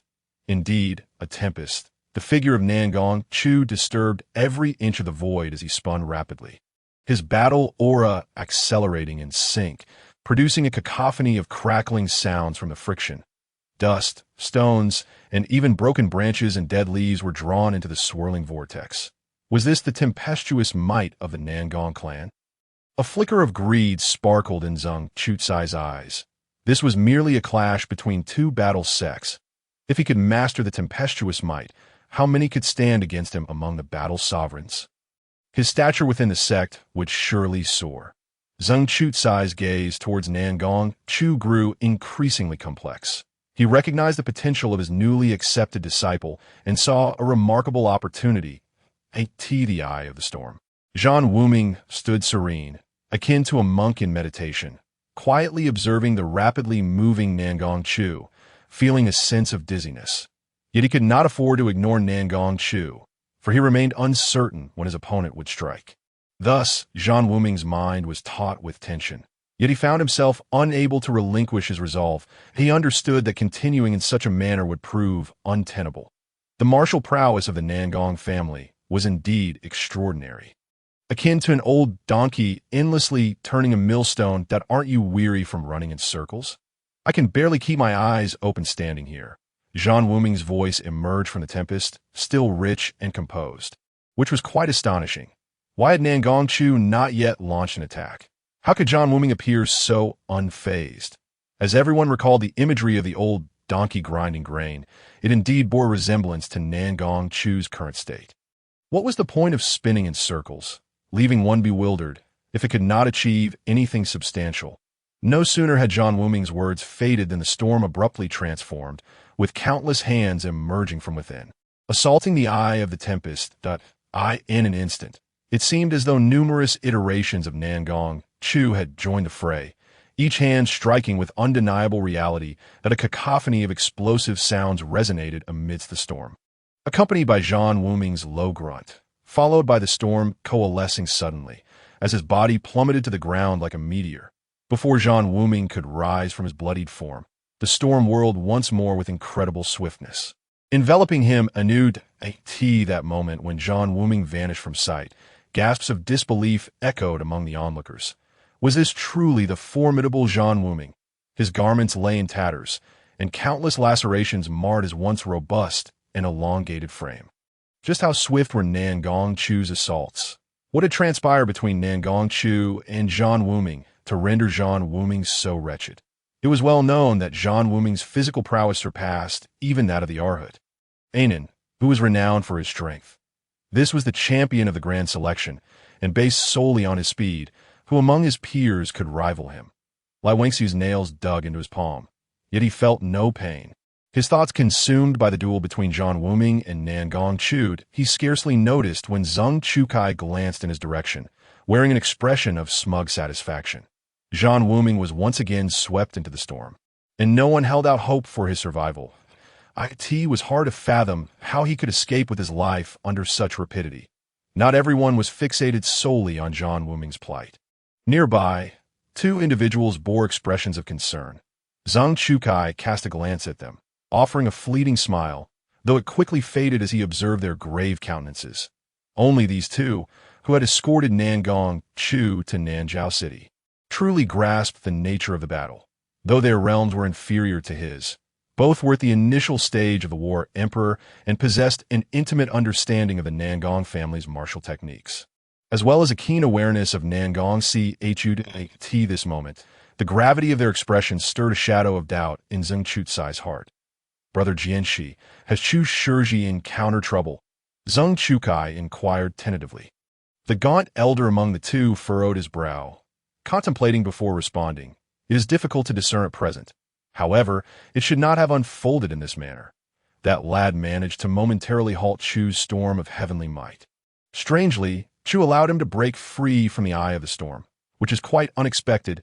This Nangong Jianxi, a senior of Nangong Chu, was well aware of the storm of Heavenly Might's formidable power. He found it astonishing that the tempest had paused during the exchange between Nangong Chu and Zhan Wuming. Even more surprising was that Zhan Wuming had emerged from the storm despite appearing grievously wounded. This alone attested to the combat prowess of the young man. Once more, a heavy sound reverberated from the arena, and suddenly, the rapidly spinning storm came to a standstill, dust and debris settling gradually. Zhang Chukai gasped, "This is not good." Amidst the haze, he beheld Nangong Chu in Zhan Wuming's grasp. Zhan Wuming stood tall and slender in the center of the arena, his grip firmly around Nangong Chu's throat. Yet Zhan Wuming's eyes remained tightly shut, as if he had sealed himself away from all worldly disturbances. Nangong Chu's countenance was ashen. He had never anticipated his defeat, having maintained a dominant stance throughout. He had always perceived himself as a cat toying with a mouse. He had torn Zhan Wuming's garments and flesh into tatters, desiring to witness Zhan Wuming die in despair, when Zhan Wuming had broken through a storm. He dismissed it as mere happenstance, swiftly drawing Zhan Wuming back into the tempest. What struck him as particularly tedious was that Zhan Wuming had closed his eyes amidst the relentless storm, seemingly resigned to his fate under Nangong Chu's onslaught. Thus, his attacks rained down unimpeded, with Zhan Wuming offering no defense, even relinquishing the notion of retaliation, becoming like a punching bag for his ferocious barrage. He had initially planned to dismantle Zhan Wuming piece by piece with his speed and the sharpness of his spiritual weapon, believing that no matter how resilient his opponent was, the outcome was inevitable. However, Zhan Wuming's refusal to evade or counter left him with no choice but to abandon the use of his spiritual weapon, opting instead to deliver a thorough beating, shattering Zhan Wuming's bones as it had done to Yin Jinzi and Song Wanzi, rendering him incapacitated, only to subsequently humiliate him. Nangong Chu's intentions were commendable. His flurry of punches truly forced Zhan Wuming to expel copious amounts of blood, reopening the sword wound on his chest. If this continued, mere blood loss could lead to Zhan Wuming's demise. That a flicker of pride welled within Nangong Chu, convincing him that Zhan Wuming was nothing extraordinary. After all, he was the champion, the first on the gold list. Who could rival him in the world, aside from a few of his exceptionally gifted brothers? Yet, in a fleeting moment of relaxation, as Nangong Chu's confidence wavered, Zhan Wuming, akin to a punching bag, suddenly sprang into action. As Nangong Chu's fist struck Zhan Wuming's waist, the impact briefly halted him, a barely perceptible pause that became a fatal opening in that instant. Nangong Chu truly felt the terror of Zhan Wuming. He was a man capable of being merciless not only to others but also to himself.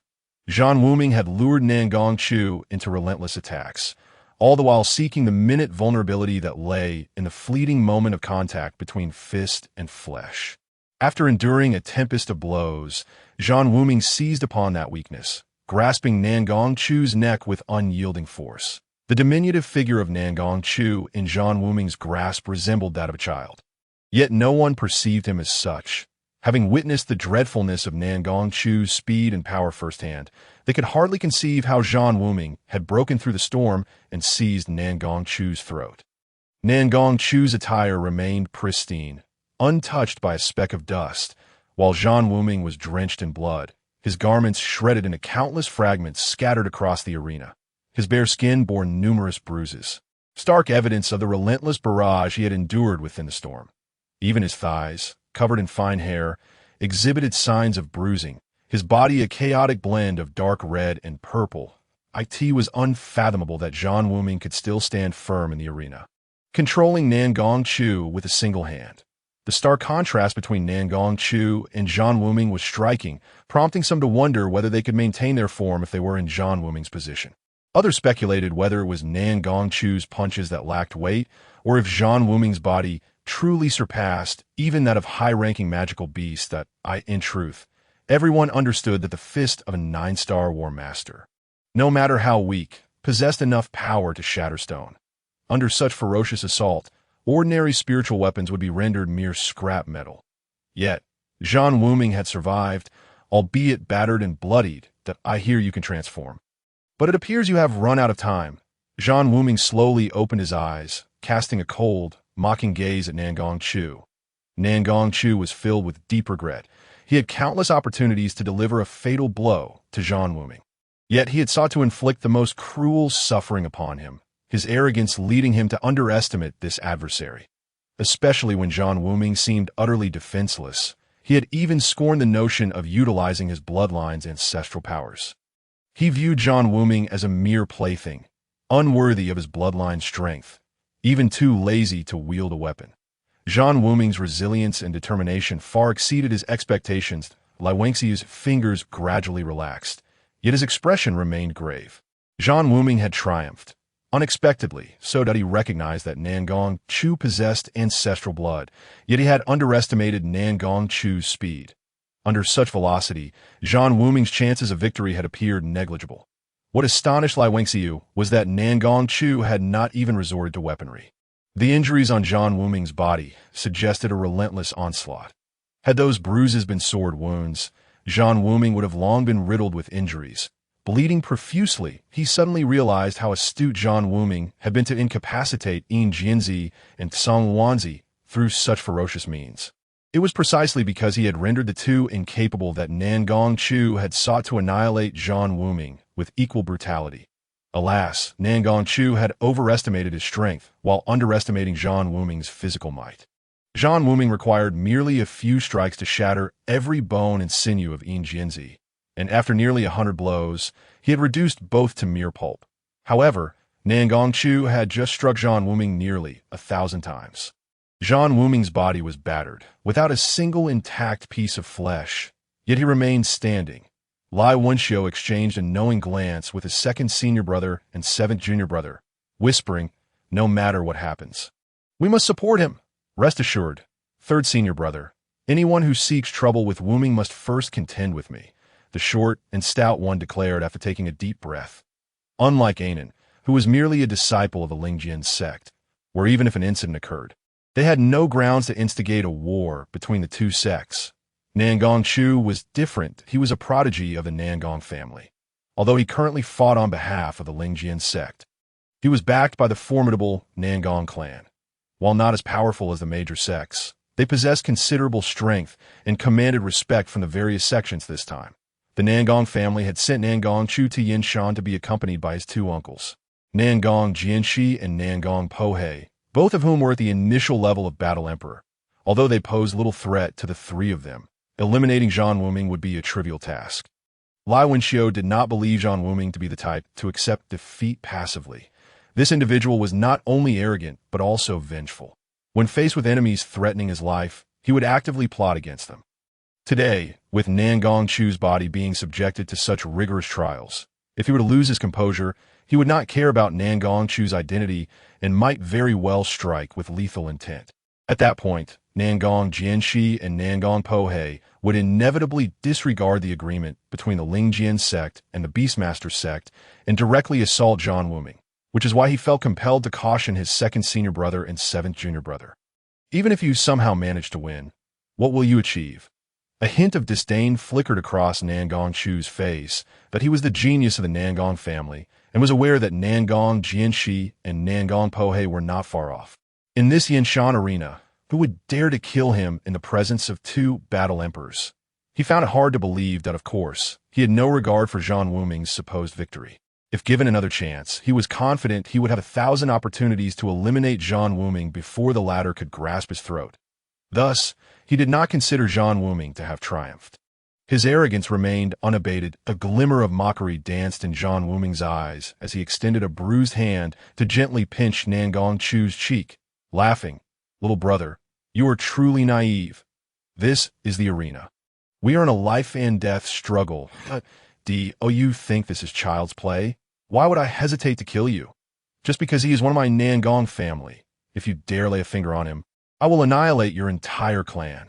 The cold voice of Nangong Pohei resonated. Both Nangong Jianxi and Nangong Pohei surged forward, but were halted mid-air by the overwhelming aura emanating from Lai Wenxiu.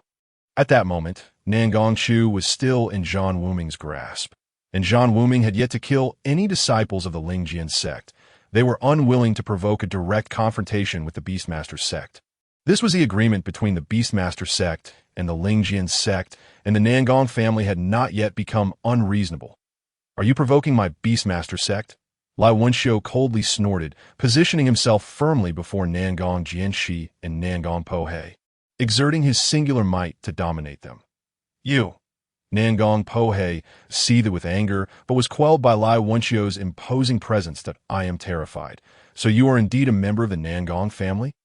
Zhan Wuming chuckled again, lifting Nangong Chu's chin with his pinky finger, displaying an air of playful mockery. Nangong Chu was furious, on the verge of madness. This was a blatant humiliation, faced with Zhan Wuming's derision. The proud Nangong Chu was nearly driven to the brink of death. Previously, Zhan Wuming had insulted him as a pretty boy and a rabbit. Now, he was publicly pinching his cheek, which was intolerable for someone who was ranked first on the golden list. Yet, Zhan Wuming's immense strength easily suppressed the battle energy within him, making struggle an impossibility, let alone resistance. Zhan Wuming's frivolous actions left the onlookers speechless. He stood there bare-chested, his body covered in bruises. While so casually pinching the fair-skinned Nangong Chu, most spectators felt a shiver run down their spines. The scene was undeniably reminiscent of something unsavory. Even after suffering such humiliation, Zhan Wuming had the audacity to mock his adversary. It was truly peculiar. "Kid, if you spare my young master, I may choose to overlook your transgression today, but if you dare to humiliate him further, do not blame me for not warning you. The Nangong family will annihilate your entire clan." Nangong Pohe's murderous intent surged. Zhan Wuming's insult to Nangong Chu was an affront to the entire Nangong family. However, constrained by the might of the Beastmaster sect, they dared not go too far. After all, Nangong Chu was still in Zhan Wuming's clutches, and this challenge was one he had willingly accepted. If they overstepped, it would invite ridicule upon the Nangong family for being unable to accept defeat. "Kid, if you're not considering your own well-being, at least think of your family in my city," Nangong Jianxi interjected, believing himself to be astute. He had recently learned of Zhan Wuming's identity from the Lingjian sect. A young heir from my city, who had been unable to cultivate battle energy since childhood, had somehow grown to be so formidable upon arriving in Nanzhao City. Tico the Nangong family. The Dian dynasty was merely a small fish. Moreover, a minor family from a small city within the Dian dynasty was not worthy of their attention. "Huh." Zhan Wuming suddenly burst into laughter, his face a mask of indifference. He had not anticipated that the Nangong family would exhibit such behavior. Using the My City family as leverage, this had truly struck a nerve. After laughing, he lightly shook his finger at Nangong Jianxi, saying blandly, "Do you know why I initially wanted to join the Lingjian sect? It was because I envied those disciples who could do as they pleased, unrestrained and defiant, perfectly aligning with my nature. Thus, from a young age, I aspired to join the Lingjian sect. Unfortunately, the night before last, I killed a disciple of the Lingjian sect, Tu Yin Sheng, the prince of Tuyin country, who, like you, claimed I wouldn't dare harm him because he was a disciple of the Lingjian sect." Pausing for effect, Zhan Wuming continued, "I pondered, why the hell would I want to be restrained by someone who embodies the very essence of being unrestrained and defiant? So, I severed his head that I end this life. One must act freely, without threats or hesitations. Otherwise, what is the point of living? A severed head is merely a scar the size of a bowl.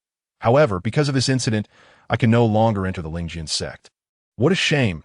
Not only did the Lingjian sect deny me entry, but they also sought to kill me and my friends. For this reason, I told the elder of the Lingjian sect that if he wished to kill me, it would be too easy for him, being a mid-level battle emperor. Even if he succeeded, I would not be willingly subdued, nor would he gain any face from it. Thus, I informed him that all disciples below the Battle King of the Lingjian sect are worthless trash. If the Battle Kings of the Lingjian sect do not intervene, the Lingjian sect is but a pile of dung. No one can kill me.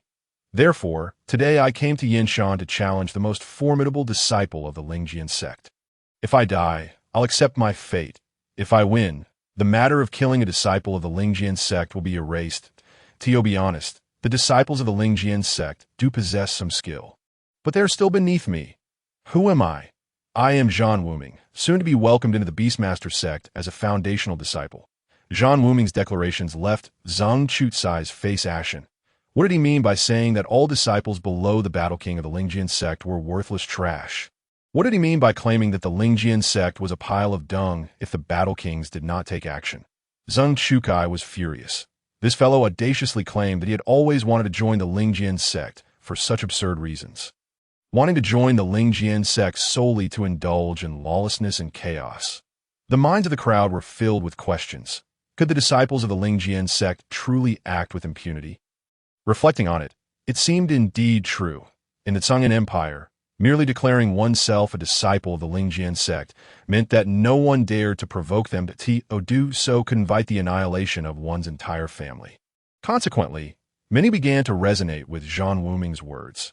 When people heard Zhan Wuming assert that all disciples below the Battle King of the Lingjian sect were mere trash, those who had originally planned to join the Lingjian sect were left bewildered. Was the Lingjian sect still worth joining? A single Zhan Wuming from the Beastmaster sect had rendered the Lingjian sect unable to hold their head high, causing significant embarrassment for the once mighty sect. It appeared that the Beastmaster sect held greater potential. The talented individuals began to reconsider their choices, contemplating other sects or even the Beastmaster sect. Old man, invoking my family from my city is a grave mistake.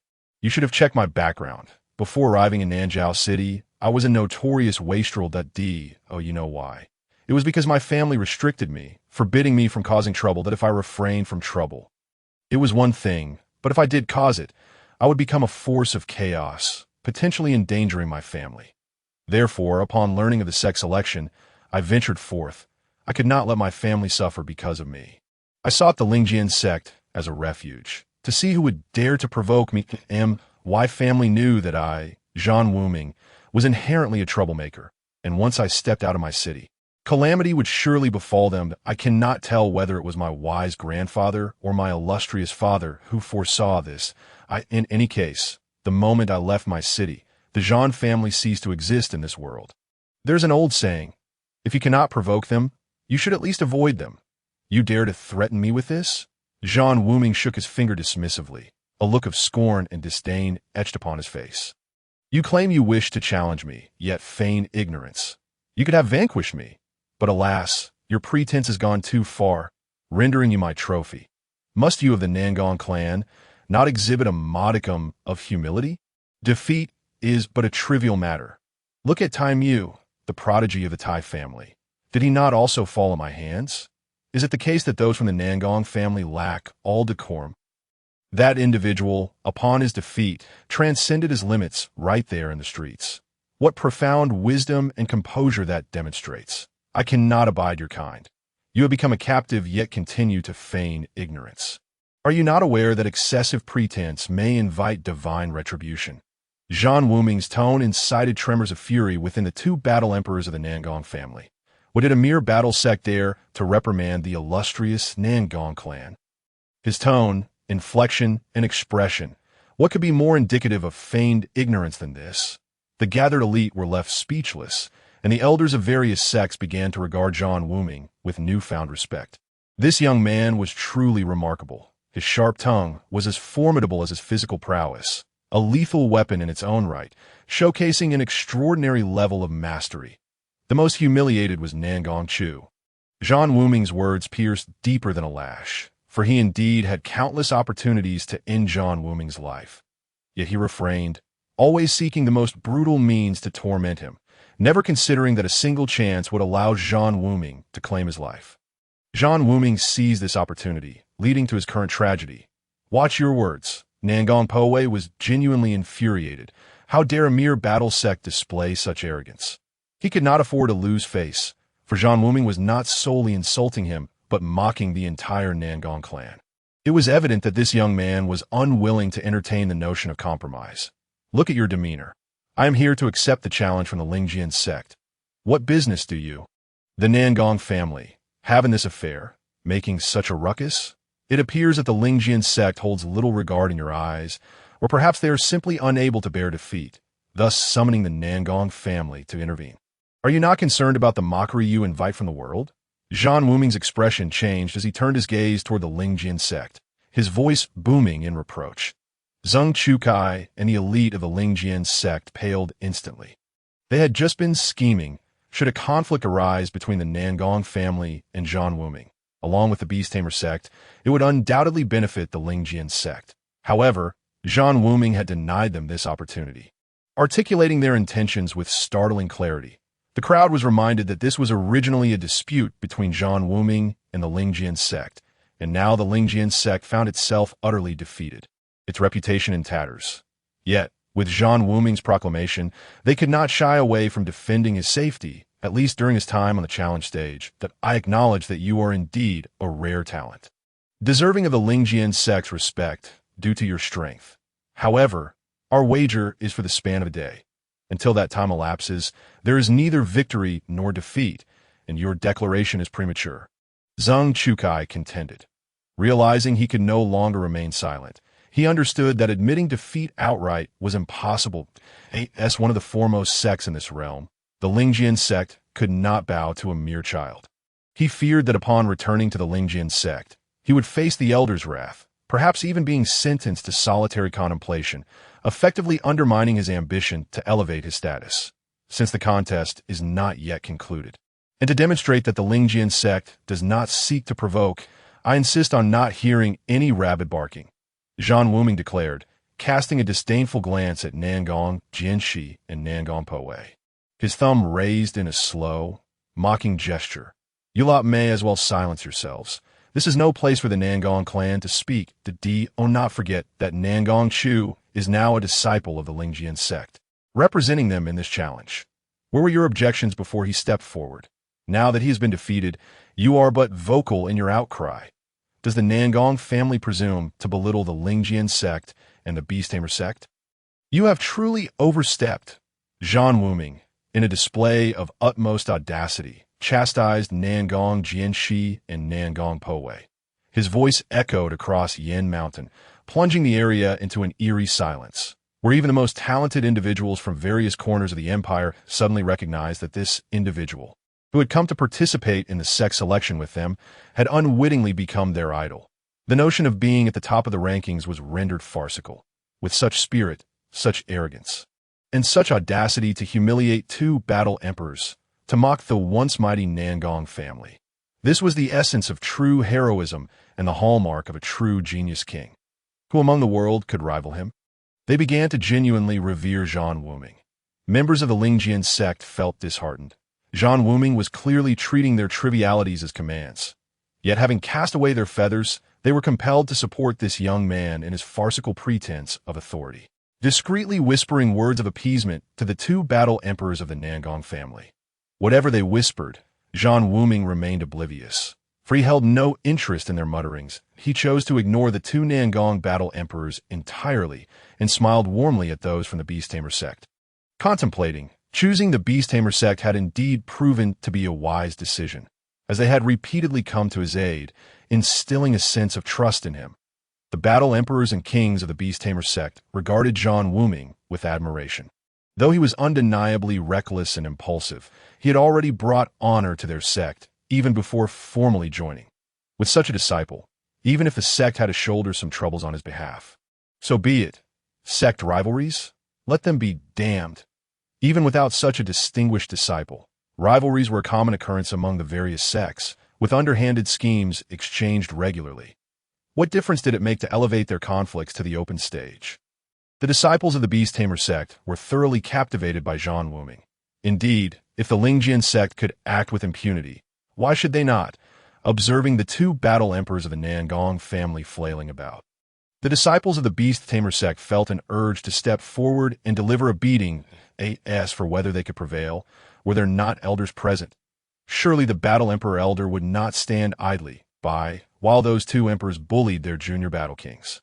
An old madman had encountered a young lunatic, and thus the world was destined for chaos. From within the crowd, a middle-aged man sighed softly, shaking his head with a bitter smile. Tianhe is correct. This young man is no less formidable than that old madman. Neither is to be underestimated. In our youth, we were far inferior to him. The speaker was none other than Nan Yuanzong, the ancestral figure of the southern Zhao kingdom, who had long resided in the Jinqiu Palace, and Tianhe was the middle-aged man with whom he had played chess that evening in recent years. The Lingjian sect had indeed overstepped. They had infiltrated many secular dynasties, shattering the initial agreements among the major sections. The stipulation of non-interference in worldly matters was long overdue for re-evaluation. The middle-aged man inhaled deeply, his brow furrowing as he spoke. As an elder of the world's foremost sect, the Xintian sect, his understanding of the affairs of the sect surpassed that of ordinary individuals. He had witnessed the Lingjian sect's rapid expansion and covertly devouring of various dynasties. Though their actions were shrouded in secrecy, the Xianling sect's influence among the major dynasties was significant, and thus they were well aware of the Lingjian sect's subtle maneuvers. Discontent had been brewing among the major sects, as the Lingjian sect had developed at a pace far exceeding that of its rivals, and it was subtly approaching the Xianling sect's stature. Tianhe remains sheltered within his sect, while my southern Zhao kingdom is on the verge of slipping from the grasp of my family due to this encroachment. In the eyes of the Lingjian sect, I am but a small dynasty, a mere fish in the sea. Incapable of stirring significant waves, I find myself pondering the path forward, Nan Yuanzong lamented. A flicker of surprise crossed Tianhe's face before morphing into anger. He had not anticipated that his old friend was also suffering under such duress as the ancestral figure of the southern Zhao kingdom. Despite wielding peak battle emperor strength, he was regarded as insignificant by the Lingjian sect. Were it not for the presence of battle emperors in each dynasty, the Lingjian sect would likely not have acted so discreetly. Though the Lingjian sect was unafraid of battle emperors, they were wary of causing a stir that might attract the attention of other sections. Upon my return to the sect, I shall report the truth to the sect master. It appears that some are unwilling to remain in obscurity. Perhaps this young man's commotion serves as a catalyst. Tianhe's eyes glimmered with a cold light, and no one could discern his thoughts. Zhan Wuming, you have won this battle. Now release Nangong Chu. Zheng Chukai called out loudly. So I have won this battle. Does that imply there are many more to come? Zhan Wuming retorted with indifference. We agreed upon a time frame of 1 day. As long as you do not suffer defeat within that period, the grievances between you and the Lingjian sect will be erased, Zheng Chukai defended. As Zheng Chutsai's words fell, a chorus of disdainful hisses erupted, with some muttering curses of shamelessness. Very well, Zhan Wuming grinned, his smile bearing a hint of wickedness. His gaze returned to Nangong Chu, and he spoke languidly. Are the members of the Nangong family truly so exalted? It is regrettable that my mercy is rarely extended beyond 3 chances. I've spared the first 3 challengers from the Lingjian sect their lives. Should you be the final challenger, you too may escape death. However, the Lingjian sect deems me excessively lenient. Thus, they intend to send their disciples for a wheel battle, leaving you to bear the brunt of the consequences. Alas, the genius of the Nangong clan, you cannot kill me. Nangong Chu was gripped by fear, acutely sensing the lethal intent emanating from Zhan Wuming. There is nothing in this world that I dare not do. In my eyes, the Nangong clan truly amounts to nothing. With that, Zhan Wuming granted Nangong Chu no further opportunity to speak. His fingers suddenly clenched, causing Nangong Chu's head to tilt to the side. Zhan Wuming spread his arms wide and took a deep breath, feeling a lingering resentment attach itself to his soul at the very moment of Nangong Chu's death. He closed his eyes in meditation and, in a moment of clarity, seemed to perceive threads of azure light swirling around him amidst the dissipating colors of the world. The gray resentment was gradually absorbed by the scanty power of the void within him. It transformed into a peculiar energy that nourished his body. In an instant, he comprehended the unparalleled speed of Nangong Chu. It was the wind, the essence of wind. Zhan Wuming felt the presence of the elemental force of wind. Realizing that with a little time, he could fully grasp the secret behind Nangong Chu's swiftness. Suddenly, Zhan Wuming understood the essence of seizing life from the heavens. Life consists of various elements drawn from the cosmos, and each person's fate and destiny are unique. The so-called life essence is the amalgamation of all elemental powers within one's life. A deficiency in life essence signifies an incomplete composition of life's elements. To seize life from the heavens is to attune one's spirit to the ethereal energies of the universe. thereby gaining a deeper understanding of the elemental forces and incorporating them to complete one's life essence. Achieving a state of balance. The universe is replete with various elements, and many individuals may spend their entire lives only able to sense or utilize a single elemental force, even upon attaining the pinnacle and achieving a divine position. One may master only a singular law, achieving a minor completeness of life. True completeness lies in mastering the powers of all elements in the universe, thus gaining dominion over the forces of nature, which opens the possibility of transcendence. Seizing life. A wild thought surged within Zhan Wuming. In the instant he killed Nangong Chu, he had unraveled the long-standing conundrum in his mind regarding the concept of life replenishing life. To contend with the heavens for life is to strive for mastery over one's life essence. Achieving completeness. If there is a deficiency in one's life essence, it can be drawn from others, which is what is meant by seizing life from others. Just as he had slain Nangong Chu and absorbed the elemental power of wind that Nangong Chu had commanded, in the moment he grasped the essence of wind. A layer of seal within his mind shattered, and the description of his fate by Mo Tianji unfolded like a flowing image within Zhan Wuming's consciousness, deepening his understanding of destiny and fate. Some previously vague memories crystallized into clarity. The power of the wind element dispelled his confusions regarding life essence. He finally realized that, in the grand scheme of things, he indeed shared intricate connections with the Beastmaster sect, which would become the crucible of his ascendance. His path to refining his life essence became all the more defined. From this moment forward, he could absorb the elemental wind from the universe at will, gradually perfecting the essence of wind within himself. The universe not only harbors various elements, but also possesses highly refined elemental forces within the myriad life forms and spiritual entities that inhabit it. Zhan Wuming felt an urge to shout to the heavens, as the puzzle that had long troubled him suddenly unraveled. He believed his state of mind could transcend the level of the battle sect and achieve the rank of Battle King. However, he was not prepared to do so, for the mysterious realm of Xiantian would soon open, and above the rank of Battle King, entry would be forbidden. He did not wish to miss such an opportunity. Zhan Wuming's thoughts flickered, yet his actions left the entire Yinshan Dang in a state of shock. He had actually killed Nangong Chu, unhesitatingly taking his life under the watchful gaze of two battle emperors from the Nangong clan and amidst the demands for his release from the Spirit Sword sect. He did so with the ease and indifference of crushing a mere chick. Astonishingly, after slaying Nangong Chu, the numerous dark bruises on his body visibly healed at an extraordinary rate, and the wound on his chest also rapidly closed.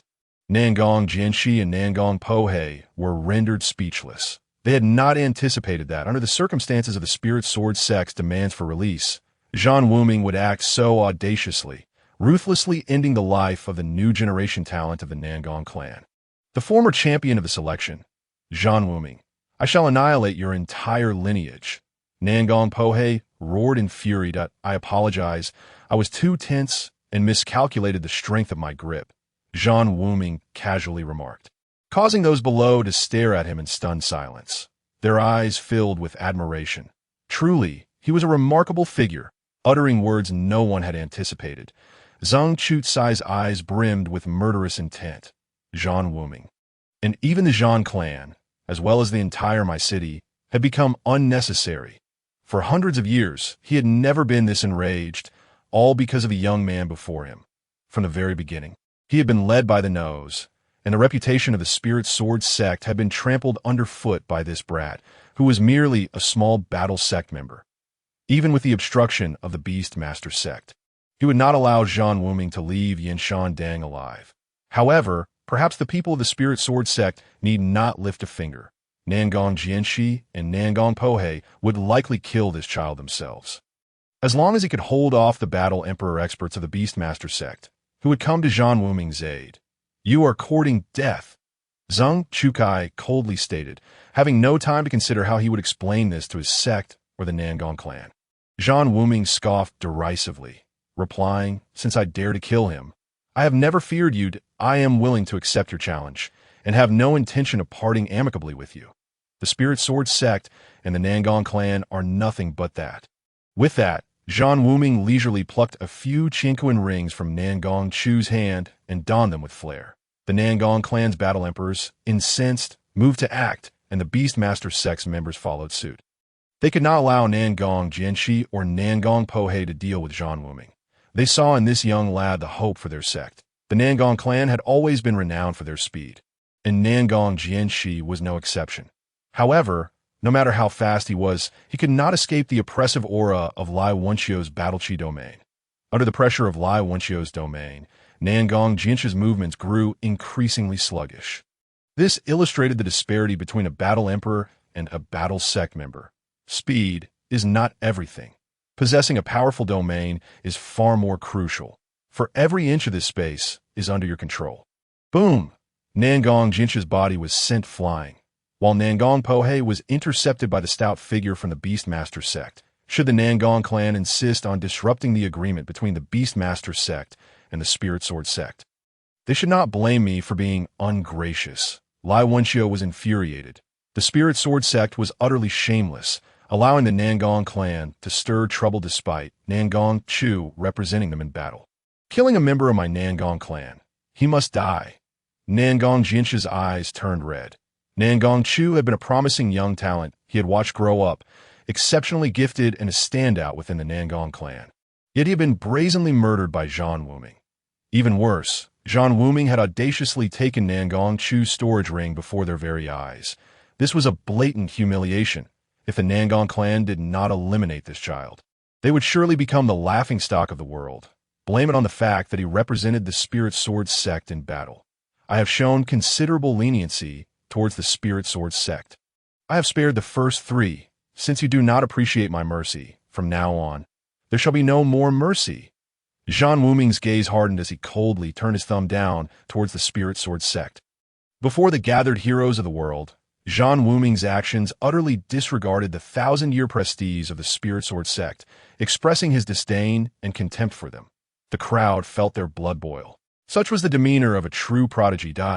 In contrast, many felt that being labeled a genius was nothing but a joke. Suddenly, they found themselves engulfed in confusion, joining a sect, becoming a vassal to a sect. All for that elusive future, traveling great distances to humbly beseech the sect for entry to cultivate. If they were fortunate enough to be accepted as ordinary disciples, they would be overjoyed. Yet this young man before them expressed his scorn and disdain for the colossal Spirit Sword sect with unparalleled arrogance. No fool could be called a genius. Their minds were inherently cleared at this moment. Upon hearing Zhan Wuming's words, they seemed to grasp a profound truth. To become invincible, one must possess an invincible heart. How can one be invincible if they harbor fear? A wondrous scene unfolded at Yinshan, with many prodigies sitting cross-legged as chaotic battle chi surged in the heavens. Astonishingly, hundreds of them felt a resonance at this moment, breaking through their ranks on the spot. The members of various sects were left dumbfounded. This was an unprecedented phenomenon. For centuries, prodigies participating in the sect selection had never simultaneously broken through, causing a tumult of battle chi in Yinshan. Yet these individuals remained completely unfazed. Zhan Wuming was momentarily taken aback, unsure of what had spurred these individuals to break through right there in Yinshan. The previous breakthrough of Tai Mu had already become a tale of admiration. But now, the simultaneous breakthrough of hundreds was truly astonishing and would surely become a legendary story. The geniuses hailing from various places. You are undoubtedly the chosen of the heavens. You shall become the illustrious tale of this continent. However, the path of the strong demands a heart of fortitude. The grand selection of the sect. What a ludicrous spectacle it is. We are the chosen of heaven. Not mere vegetables, we possess an indomitable spirit and pledge to tread the path of invincibility. The pride of geniuses does not permit us to beg like beggars for a mere hut from the sect, only to be contentedly trampled upon, shattering the proud bones of talent. I, Zhan Wuming, have never considered the geniuses within the sect to be any different from us. If there is any distinction, it is solely due to the varying efforts we each invest in our cultivation journeys. Thus, I, Zhan Wuming, demand that the Beastmaster sect open its gates wide to accept disciples. for I refuse to tolerate any act that belittles genius. That I am truly fortunate that the Beastmaster sect possesses the vision to recognize talent and has granted me the respect I deserve. This is a sect worthy of reverence and reliance. Yet, look at the Spirit Sword sect, how absurd. The top genius, Nangong Chu, challenged me as a disciple of the Spirit Sword sect, only to perish in battle. Yet, the Spirit Sword sect fell silent, perhaps unwilling to honor their commitments, even resorting to having the Nangong family speak on their behalf. What a ridiculous sect! Talented individuals of the world, do you wish to follow such a sect on your path to strength?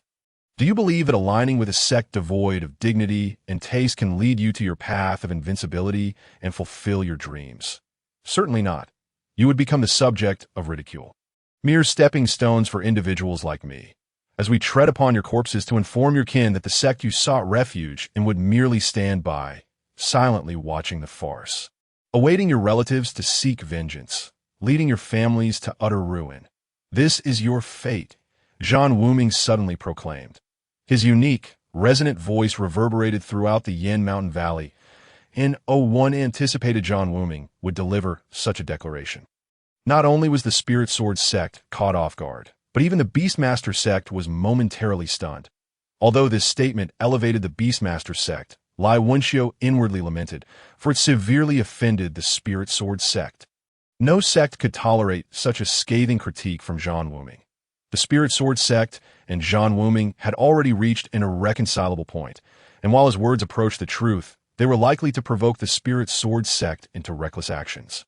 Should the situation spiral out of control, facing the two war emperors of the Spirit Sword sect and the Nangong family, the forces of the Beastmaster sect would be utterly incapable of adequately protecting Zhan Wuming. Thus, upon hearing Zhan Wuming's words, Lai Wenxiu immediately sensed impending disaster. Other sects were taken aback, realizing the repercussions of associating with the Spirit Sword sect. It was akin to being caught in the flames of a city gate fire. However, Zhan Wuming primarily targeted the Spirit Sword sect. From another perspective, Zhan Wuming's assertions held a degree of validity. Many of the talented individuals from various parts of the continent indeed possessed greater potential than the sect disciples. Especially those who broke through on the spot. Their spirit and comprehension astonished the major sections, therefore. Despite Zhan Wuming's remarks, they were not angered, but rather looked upon him with newfound respect. The members of the Spirit Sword sect displayed two expressions, one of rage and madness, exhibited by the elders and receptionists, while the other reflected shame and regret, seen on the faces of those who had just passed the Spirit Sword sect's test to gain their disciple qualifications. Zhan Wuming's words profoundly affected them. They had yet to develop a sense of belonging to the Spirit Sword sect and were deeply disappointed by its current performance. After Zhan Wuming's declaration, some individuals felt the stirrings of inner demons, their discontent with the Spirit Sword sect causing their mental states to become chaotic. Lai Wenxiu, did your Beastmaster sect teach him to say such things? We hope the Beastmaster sect will provide us with an explanation for such slander against the Spirit Sword sect. What do you truly mean? Zhang Chukai did not directly confront Zhan Wuming. For doing so would have made him appear to be acting out of shame. Zhang Chukai, being quite astute, found a reason in this situation, positioning himself before Lai Wenxiu, while the other two war emperors of the Spirit Sword sect blocked Lai Wenxiu's two fellow disciples. Everything seemed orchestrated in advance. The three war emperors of the Beastmaster sect were suddenly preoccupied. However, the Spirit Sword sect did not instigate a war between the two sects. They merely seized the opportunity to obstruct the three. Yet, their actions provided an opening for Nangong Jianxi and Nangong Poha to act. Without Lai Wenxiu's obstruction, Nangong Jianxi and Nangong Poha were unwilling to let Zhan Wuming escape, letting out a deep roar as they lunged toward him. Surrender your life. The Yin Mountain Valley was filled with a murderous intent. The Nangong family was truly enraged. Everyone witnessed the shamelessness of the Spirit Sword sect. Although the three war emperors of the Spirit Sword sect were slightly weaker than those of the Beastmaster sect, they merely prevented the three from rescuing Zhan Wuming, not intending to engage in a life-and-death struggle, thus making it rather effortless. You dare? Lai Wenxiu roared in fury, waving his hand as a torrent of battle energy surged toward Nangong Jianxi and Nangong Poha. Old madman, you haven't given me an explanation. Do not attempt to divert attention. Zhang Chukai also intervened, barely managing to block the battle energy unleashed by Lai Wenxiu. The clash of their energies erupted in a fierce gust of wind, forcing Zhang Chukai to take a step back. Indeed, Lai Wenxiu's battle prowess exceeded that of Zhang Chukai. Nangong Jianshi paused momentarily, but continued to strike, astonished that Lai Wenxiu could still impede him through Zhang Chukai. "You think it will be easy to kill me?" Zhan Wuming gazed coldly at the approaching Nangong Jianshi and Nangong Poha, a sinister smile creeping onto his face as he pulled several clay jars from his bosom and hurled them into the sky. The jars exploded mid-air, releasing a strange odor that spread throughout the Yin Mountain Valley. As the peculiar scent dissipated, Zhan Wuming leaped into the water of the Yin Mountain Valley with remarkable speed. Just as Nangong Jianshi and Nangong Poha were momentarily halted by Lai Wenxiu, he had already submerged. Simultaneously, low roars of magical beasts echoed from the valley. Nangong Jianshi's figure surged upward, only to be startled by the sudden attack of the blinding eye golden beast, which had been ridden by Zhang Chukai. Everything unfolded too swiftly. The blinding eye golden beast, a peak war king spirit beast, had been tamed by Zhang Chukai for quite some time, serving as his mount and closest ally. To the disciples of the Spirit Sword sect, the blinding eye golden beast was akin to a revered uncle. Nangong Jianshi had not anticipated that this beast would suddenly turn against him. Boom! Nangong Jianshi was sent flying. The greatest advantage of magical beasts lies in their formidable physical strength, and a peak war king blinding eye golden beast could easily intimidate even a novice war emperor. The sudden assault left Nangong Jianshi dazed, and in a moment of carelessness, he sustained serious injuries. As everyone stood dumbfounded, the blinding eye golden beast turned and charged towards the lake's surface, letting out a long howl. And a figure leaped onto its back. It was Zhan Wuming. The disciples of the Spirit Sword sect were left in shock, as were those of the Beastmaster sect. What was happening?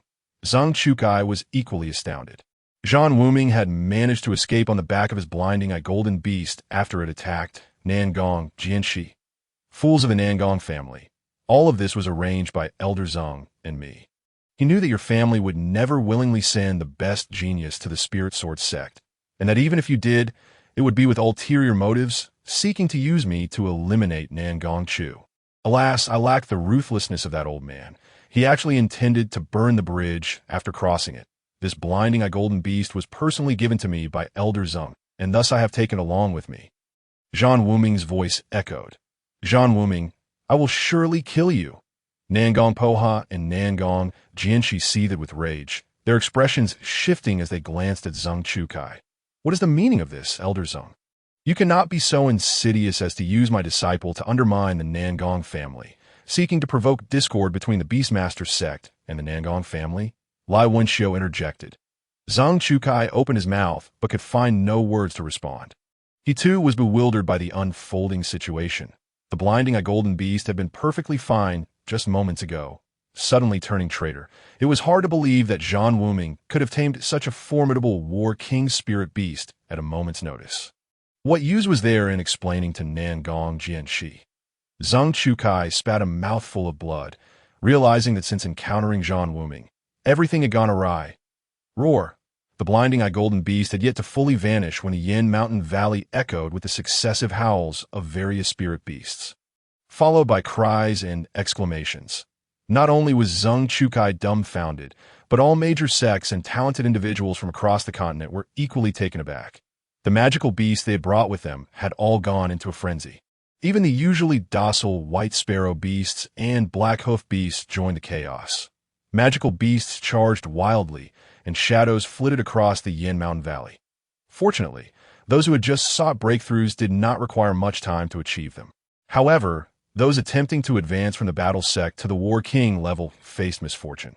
The lengthy process left them still in a meditative state, only to be trampled by their own magical beasts.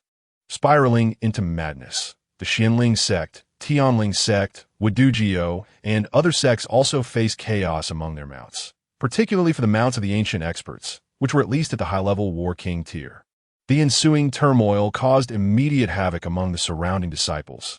The disciples of the Spirit Sword sect suffered the most, aside from the blinding eye golden beast that fled to aid Zhan Wuming. The mounts of the other two war emperors were also high-level war kings. The two esteemed elders of the Lingjian sect, both formidable battle emperors, found themselves locked in a tense standoff with the elders of the Beastmaster sect, leaving no opportunity to attend to their own magical beasts. Within mere moments, several promising young talents from the battle sect, as well as disciples brought by Zhang Chukai, had perished, 5 or 6 of them. To be precise, Nangong Jianshi and Nangong Pashai were in a state of urgency. Their mounts, also mid-tier battle kings, had been acquired with considerable effort and resources as the frenzied by Yan Jinjing beast charged forth. They attempted to mount their steeds in pursuit of Zhan Wuming, yet their mounts resisted vehemently, bucking and leaping uncontrollably. Fortunately, given their prowess, they easily subdued the mid-tier battle king beasts. However, this delay allowed Zhan Wuming to vanish without a trace. The Beastmaster sect appeared to be the most fortunate, as they were the true masters of magical beasts in this land. When Zhan Wuming hurled a jar into the sky that exploded, releasing an overwhelming aura, their expressions shifted dramatically. They were intimately familiar with the nature of magical beasts and well-versed in the substances that could disrupt their temperaments. The fact that Zhan Wuming possessed such an abundance of chaos essence was alarming. This substance could plunge magical beasts into a state of madness, reverting them to their primal instincts. Should their mounts catch a whiff of this scent, any beast below the 5th tier would instantaneously revert to savagery. The potential devastation this posed for today's Yanshan Plains was akin to a catastrophe, as most sect members had arrived mounted on magical beasts or at least traveling in beast-drawn carriages. Talents from all corners of the world, cherished by their respective families, could hardly resist the allure of riding magical beasts to the southern Zhao kingdom. If a multitude of beasts were to simultaneously go wild, chaos would undoubtedly ensue. Fortunately, the Beastmaster sect was adept in handling magical beasts. As soon as the aura reached them, they administered the antidote to their own beasts, preventing them from joining the fray. At this juncture, it became evident to all that Zhan Wuming's earlier maneuver had effectively undermined the Lingjian sect, causing utter disarray and leaving them without the time to impede the actions of the Beastmaster sect. Thus, the Beastmaster sect members were able to free themselves to assist him. Everyone was perplexed as to why the Bai Yin Jinjing beast had not gone berserk but had instead defected. What magic had Zhan Wuming employed? Even Zhang Chukai found himself at a loss. The Bai Yin Jinjing beast had only encountered Zhan Wuming once, that fateful night, and Zhang Chukai struggled to comprehend how one brief meeting could lead to such a betrayal, especially after the beast had severely injured Nangong Jianshi. Nangong Jianshi and Nangong Pashai were furious. They had never faced such a humiliating situation. Without hesitation, they struck down their disobedient mounts and dashed towards the direction Zhan Wuming had fled. The Nangong family was renowned for their speed, and while the Bai Yin Jinjing beast was fearsome, it was not particularly known for its swiftness, but rather for its formidable physique and strength. If they pursued with all their might, given their battle emperor status, they believed they could catch up to Zhan Wuming in no time, in a long-distance chase. However, humans could not match the endurance of magical beast mounts. Driven mad with rage, Nangong Jianshi and Nangong Pashai were willing to forsake their mounts to hunt down Zhan Wuming. Otherwise, the very thought of him would haunt them, and they could not achieve tranquility in their cultivation until he was dealt with. Lai Wenxiu was taken aback, intending to pursue, yet Zhang Chukai clung to him. Zhang Chukai's Bai Yin Jinjing beast had fled with him. Who could deny the involvement of the Beastmaster sect? He could not bring himself to believe that Zhan Wuming possessed such extraordinary skills in handling beasts that he was baffled. The Bai Yin Jinjing beast had been seized from him by Lai Wenxiu. And if Lai Wenxiu, with all his prowess, had failed to reclaim it, how could Zhan Wuming, a mere battle sect member, have managed it? At that moment, his hatred for Zhan Wuming surged like a torrential river, leaving no room for Lai Wenxiu to intervene. The Lingjian sect dispatched a battle emperor to quell the riot among the magical beasts, while the Beastmaster sect could only send short, stout figure to rescue Zhan Wuming. Unfortunately, his speed was far inferior to that of Nangong Jianshi and Nangong Pashai. Lai Wenxiu, however, breathed a sigh of relief. He let out a long howl towards the distance, which was soon met with a deep, resonant moo from afar, that the smile crept on Lai Wenxio's face as he regarded Zhang Chukai. He had no desire to engage in conflict with him and merely stood their ground. Confident that with his own Qing Niu and seventh disciple in pursuit, Zhan Wuming would likely be all right. Besides, Zhan Wuming had a Baiyin Jinjing beast of his own. Lai Wenxio was curious as to how Zhan Wuming had managed to bond with such a beast, especially one that had been tamed by Zhang Chukai. Even he could not compel the Baiyin Jinjing beast to defect. Otherwise, he would have long avenged the theft of this spirit beast by Zhang Chukai. He resolved to inquire further about Zhan Wuming's methods later, as his still undeveloped disciple had already provided him with numerous surprises. Zhan Wuming seemed to be a natural fit for the Beastmaster sect, having already demonstrated remarkable prowess with magical beasts without even formally entering the sect. Lai Wenxio felt a flush of pride. Despite not having taught him directly, Zhan Wuming was clearly a prodigy, one who had emerged as a talent beyond compare. The decision to open the sect's doors and accept disciples would surely earn him accolades from the ancestors. Lai Wenxio cast a thoughtful glance at Zhang Chukai, reveling in the moment. Zhan Wuming, however, was fully aware that evading the pursuit of the battle emperors would not be so easily accomplished. The Baiyin Jinjing beast, despite its noble bloodline and being a top-tier magical beast, was not known for its speed. Once tamed, magical beasts could generally be controlled to suppress their wild instincts, earning them the title of spirit beasts. The Baiyin Jinjing spirit beast held tremendous potential, said to possess the ability to transcend the 9th tier and attain divinity. Yet their numbers were exceedingly rare, which was why Zhan Wuming felt envious upon seeing Zhang Chukai with one. However, Zhang Chukai was a battle emperor, and the disparity in their ranks made it difficult to seize the beast from him. Nevertheless, Zhan Wuming was not easily deterred. In his previous life, Zhan Wuming had extensively studied the Baiyin Jinjing beast. Entrusting such a spirit beast to Zhang Chukai was an utter waste. Had it been in Zhan Wuming's possession, it would likely have already advanced from the 4th tier to the 5th. During his day in Nanzhao City, Zhan Wuming made no waste of time that he stumbled upon a rare Qing Lin Jiu Yi Chao at the Treasure Pavilion.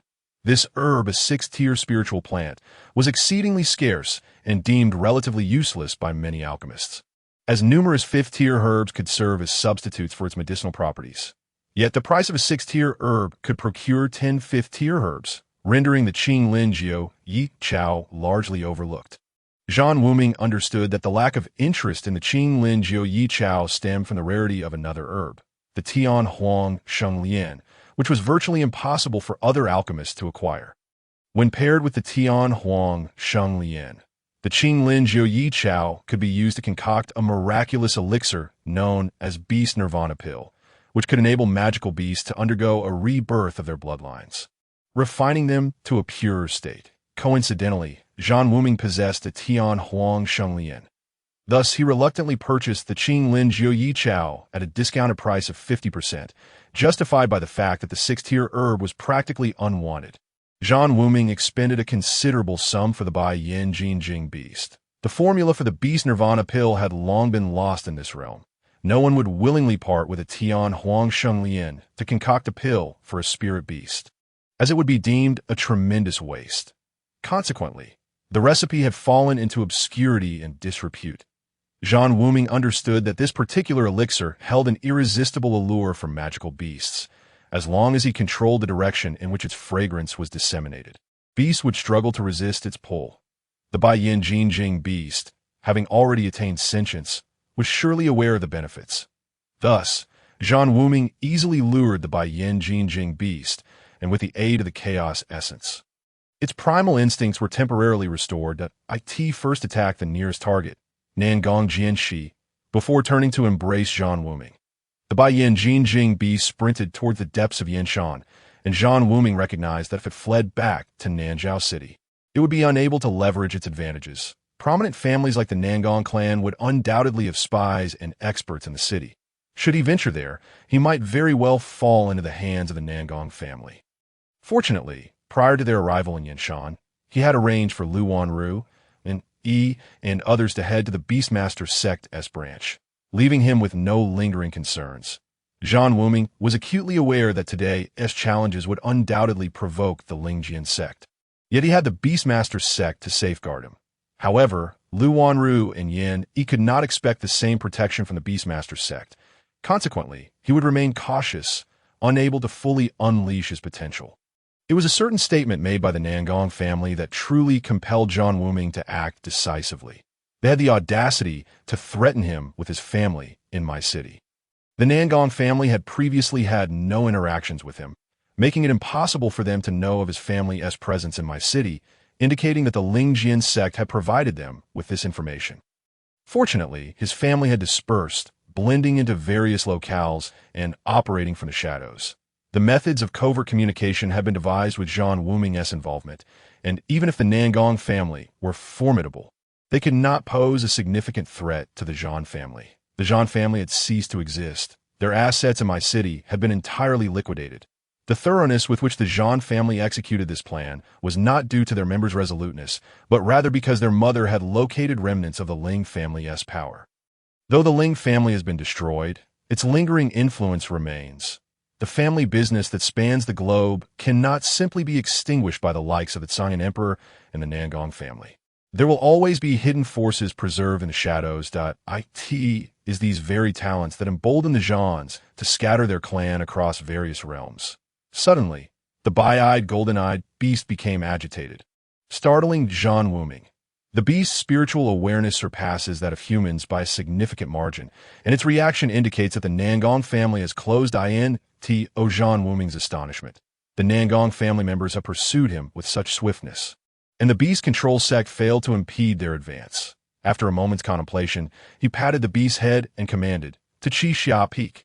Qixia Peak stands as the tallest mountain within a 1,000-mile radius of Yanshandang, albeit only in comparison to the surrounding hills. The peak is high and densely forested, making it a sparsely populated area of Yanshandang. When Zhan Wuming fled, Lai Wengxiu had communicated to him to head to Qixia Peak, where he would summon the Qingyo to assist him. The Qingyo, a spirit beast even more formidable than the bi-eyed golden-eyed beast, although it has yet to break through to the 5th tier, is a variant of the celestial I King beast. The celestial I King beast is a divine creature, and through unknown means, the beast control sect has infused the Qingyo with a potent bloodline of the celestial I King beast. Remarkably, this hybridization did not weaken it. Rather, it became an even more powerful variant than the pure celestial I King beast itself, by integrating its own wind attributes. The Qingyo surpasses the celestial I King beast in speed, while possessing the latter's strength and the Qingyo's robust defensive capabilities. Consequently, the Qingyo's combat prowess rivals that of some descendants of divine beasts, equivalent to an early-stage battle emperor. Thus, even if the 2 battle emperors from the Nangong family pursue him, Zhan Wuming is not without the means to fight back. As Zhan Wuming and his companions departed, Yanshandang descended into chaos. Fortunately, the effects of the chaotic divine fragrance do not last long. With proper management, its potency dissipates within a quarter of an hour, allowing spirit beasts to regain their clarity. However, this sudden event caught many talents off guard, resulting in some casualties. Following the turmoil, those who had intended to join the Spirit Sword sect scattered. The 3 battle emperors of the Spirit Sword sect did not confront the 2 battle emperors of the Beast Control sect for long, as neither sect had reached the point of open conflict. Zheng Chukai observed the stout figure pursuing Nangong Jianxi without concern, given the speed of the 2 battle emperors from the Nangong family. Few could match them at the same rank. The 7th elder of the Beast Control sect is not particularly known for his speed, and he feared that by the time he caught up to Nangong Zhan Wuming's body would already be cold. Should Zhan Wuming perish, Zheng Chukai had no desire to entangle himself with the Beast Control sect if Zhan Wuming were to die at the hands of the Nangong family. The Beast Control sect would have no grounds to object, especially since Zhan Wuming had not formally joined their ranks. He could only be regarded as a nominal member, and the Beast Control sect would be powerless against the Nangong family, who were not killing right under their noses. After calming their respective spirit beasts, the major sects cast resentful glances towards the Beast Control sect. Although it appeared that the chaos was instigated by Zhan Wuming, they all shared Zheng Chutsai's suspicion that this was a covert scheme orchestrated by the Beast Control sect. Otherwise, why had only their spirit beasts not gone into a frenzy? Fortunately, apart from the Spirit Sword sect, the other sects suffered little loss. Otherwise, the Beast Control sect would have had to provide an explanation. The sect selection at this juncture had long ceased to be a grand feast, resembling more of a battlefield cleanup. An interest had waned. With Zhan Wuming's disruption, the event was essentially rendered futile. The true geniuses turned their gazes towards the sects with a newfound caution. They no longer sought to join actively, but instead observed. Those who volunteered were mostly lacking in self-confidence, and thus the major sects regarded them with disdain, transforming what was meant to be a grand affair into a mere sideshow. The Beast Control sect announced loudly that the talent selected today will be formally welcomed into the sect during a grand ceremony in the future. Consequently, the observing talents swiftly gathered before the hall of the Beast Control sect. Talents are easy to discern. Those below 20 years of age, and at least 6th rank in battle cultivation, were considered extraordinary. However, this time, the Beast Control sect declared that all those below 18 and above 7th rank could join the sect as inner disciples, thereby seizing a significant portion of the elite. The remaining candidates had no choice but to line up patiently, hoping to enter the major sects, with the Beast Control sect, Xintian sect, and Tianling sect as their primary choices. For female cultivators, Luoxia sect remained the top preference. The once bustling Spirit Sword sect was now left with only a handful of participants, so quiet it could be mistaken for a place to celebrate the new year. Those who had already been selected wore somber expressions. Newly joined members lamented their decisions even before reaching the sect. Yet, they dared not seek out other sects for trials. Seeing the actions of the Beast Control sect, the other major sects had no recourse but to alter their regulations. They had no choice. The true geniuses had flocked to the Beast Control sect, leaving them unable to report satisfactory results to their elders and leaders. Thus, they were compelled to offer conditions similar to those of the Beast Control sect. The Spirit Sword sect, infuriated, was left with no option but to propose even better terms, claiming that those below 18 and 7th rank would become core disciples upon joining, offering conditions more favorable than those of the Beast Control sect and others. Yet this only earned them scorn and derision from other sects, with the true geniuses responding with cold laughter. The Spirit Sword sect's actions were seen as a farce, drawing attention to their predicament. The sect's selection had devolved into a mere formality, particularly for the Battle Emperor elders, whose thoughts had already strayed from the event. Such disciple recruitment matters could be left to the Battle King disciples to manage, as among them were several peak Battle Kings capable of maintaining order. Should any significant issues arise, the old monsters could be called upon to intervene. Lai Wenxiu could no longer endure the situation. His thoughts were consumed by Zhan Wuming, a disciple he had yet to formally mentor. He would gladly relinquish all the talents of the day without regret. Thus, as soon as he extricated himself from Zhongchu Kai, he hastened towards Xixia Peak. Boy, if you manage to escape my grasp, I shall no longer bear the surname Nangong. The voice of Nangong echoed ominously, filled with murderous intent. He was resolute in his desire to eliminate Zhan Wuming and obliterate his entire lineage. Wherever Zhan Wuming fled, Nangong would pursue him relentlessly. Even if Zhan Wuming sought refuge at the branch of the Beast Control sect in Nanzhao Kingdom, it would not halt Nangong's advance. Of course, he still needed to maintain a certain level of respect for the Beast Control sect. While the Nangong family was formidable, they were not on par with the super sections. Fortunately, Zhan Wuming's escape route did not lead to the branch of the Beast Control sect, which offered him a slight reprieve. Had he indeed sought refuge there, the situation could have become quite complicated. While Nangong would strive to avoid harming the members of the Beast Control sect, they would certainly not let the matter rest easily. Zhan Wuming headed straight for Xixia Peak, which suited Nangong's intentions, as the area was dense with forest and sparsely populated. Even if he were to kill Zhan Wuming, the Beast Control sect would have no eyewitnesses, allowing him to deny any involvement. After today, whether Zhan Wuming remained or not was inconsequential. What did it matter if he bore the surname Nangong? As Zhan Wuming sat atop the bi-eyed golden-eyed beast, he used his feeble void spirit power to mend his wounds while responding. Even if I cannot flee quickly, I have no other choice. The speed of the bi-eyed golden-eyed beast is limited. The members of the Nangong family are monstrous. They're short-distance speed rivals that of flying magical beasts. With Nangong drawing ever closer, Zhan Wuming felt a surge of anxiety. Had he known the Nangong family's members were this swift, he would have ridden the Qingniu from the start. The Qingyo, a wind attribute magical beast renowned for its speed, might not have outpaced the Nangong family over short distances, but it would certainly not have been caught so quickly. Moreover, magical beasts possess remarkable stamina, allowing them to run for extended periods. After covering a distance of about 1,000 miles, the Nangong family members would surely slow down, potentially granting him the opportunity to escape and reunite with Lai Wengzi. He cursed himself for being overly greedy, wishing to take the bi-eyed, golden-eyed beast with him. Boy, you speak boastfully. Soon, you shall learn the taste of the 10 punishments of the Nangong family.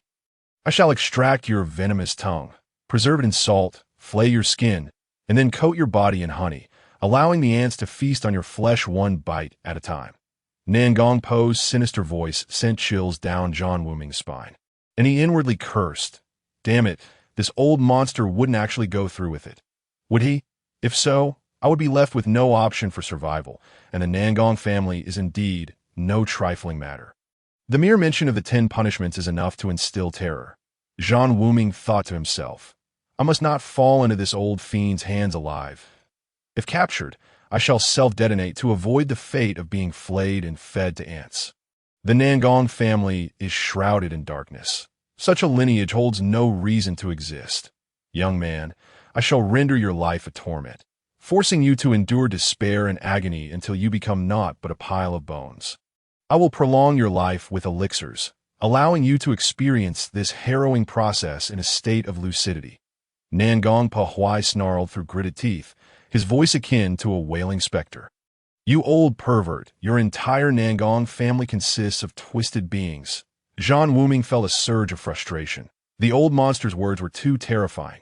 Young man, I can sense your fear. Tremble before me. I shall not allow you to die so easily. Nangong Pahuai's voice drew nearer, his speed transforming him into a mere phantom within the woods. That I may tremble, but your entire Nangong ancestry is uncertain of who shall perish. I have triumphed over the likes of Nangong Chu, that wild offspring, and I shall not necessarily fall to you, you old pervert. Your Nangong clan is utterly shameless. You call yourselves a family, yet might as well be known as the Nangong Street Harlots.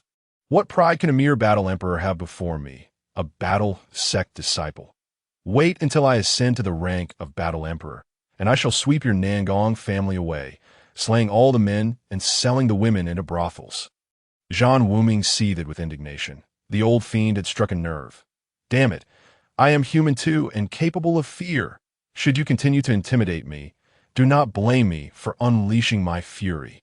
Nangong Pahuai laughed in anger. This boy is on the brink of death, yet still boasts with such venomous words, resembling a raucous scold. It baffled him.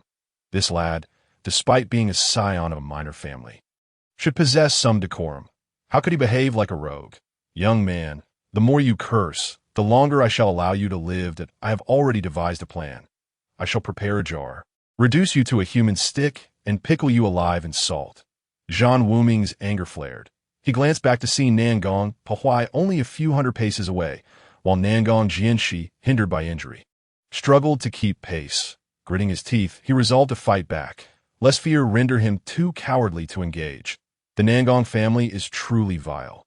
Their penchant for murder is merely a matter of convenience, and their threats alone could intimidate one to death. However, even if I must fight, I cannot confront him head-on.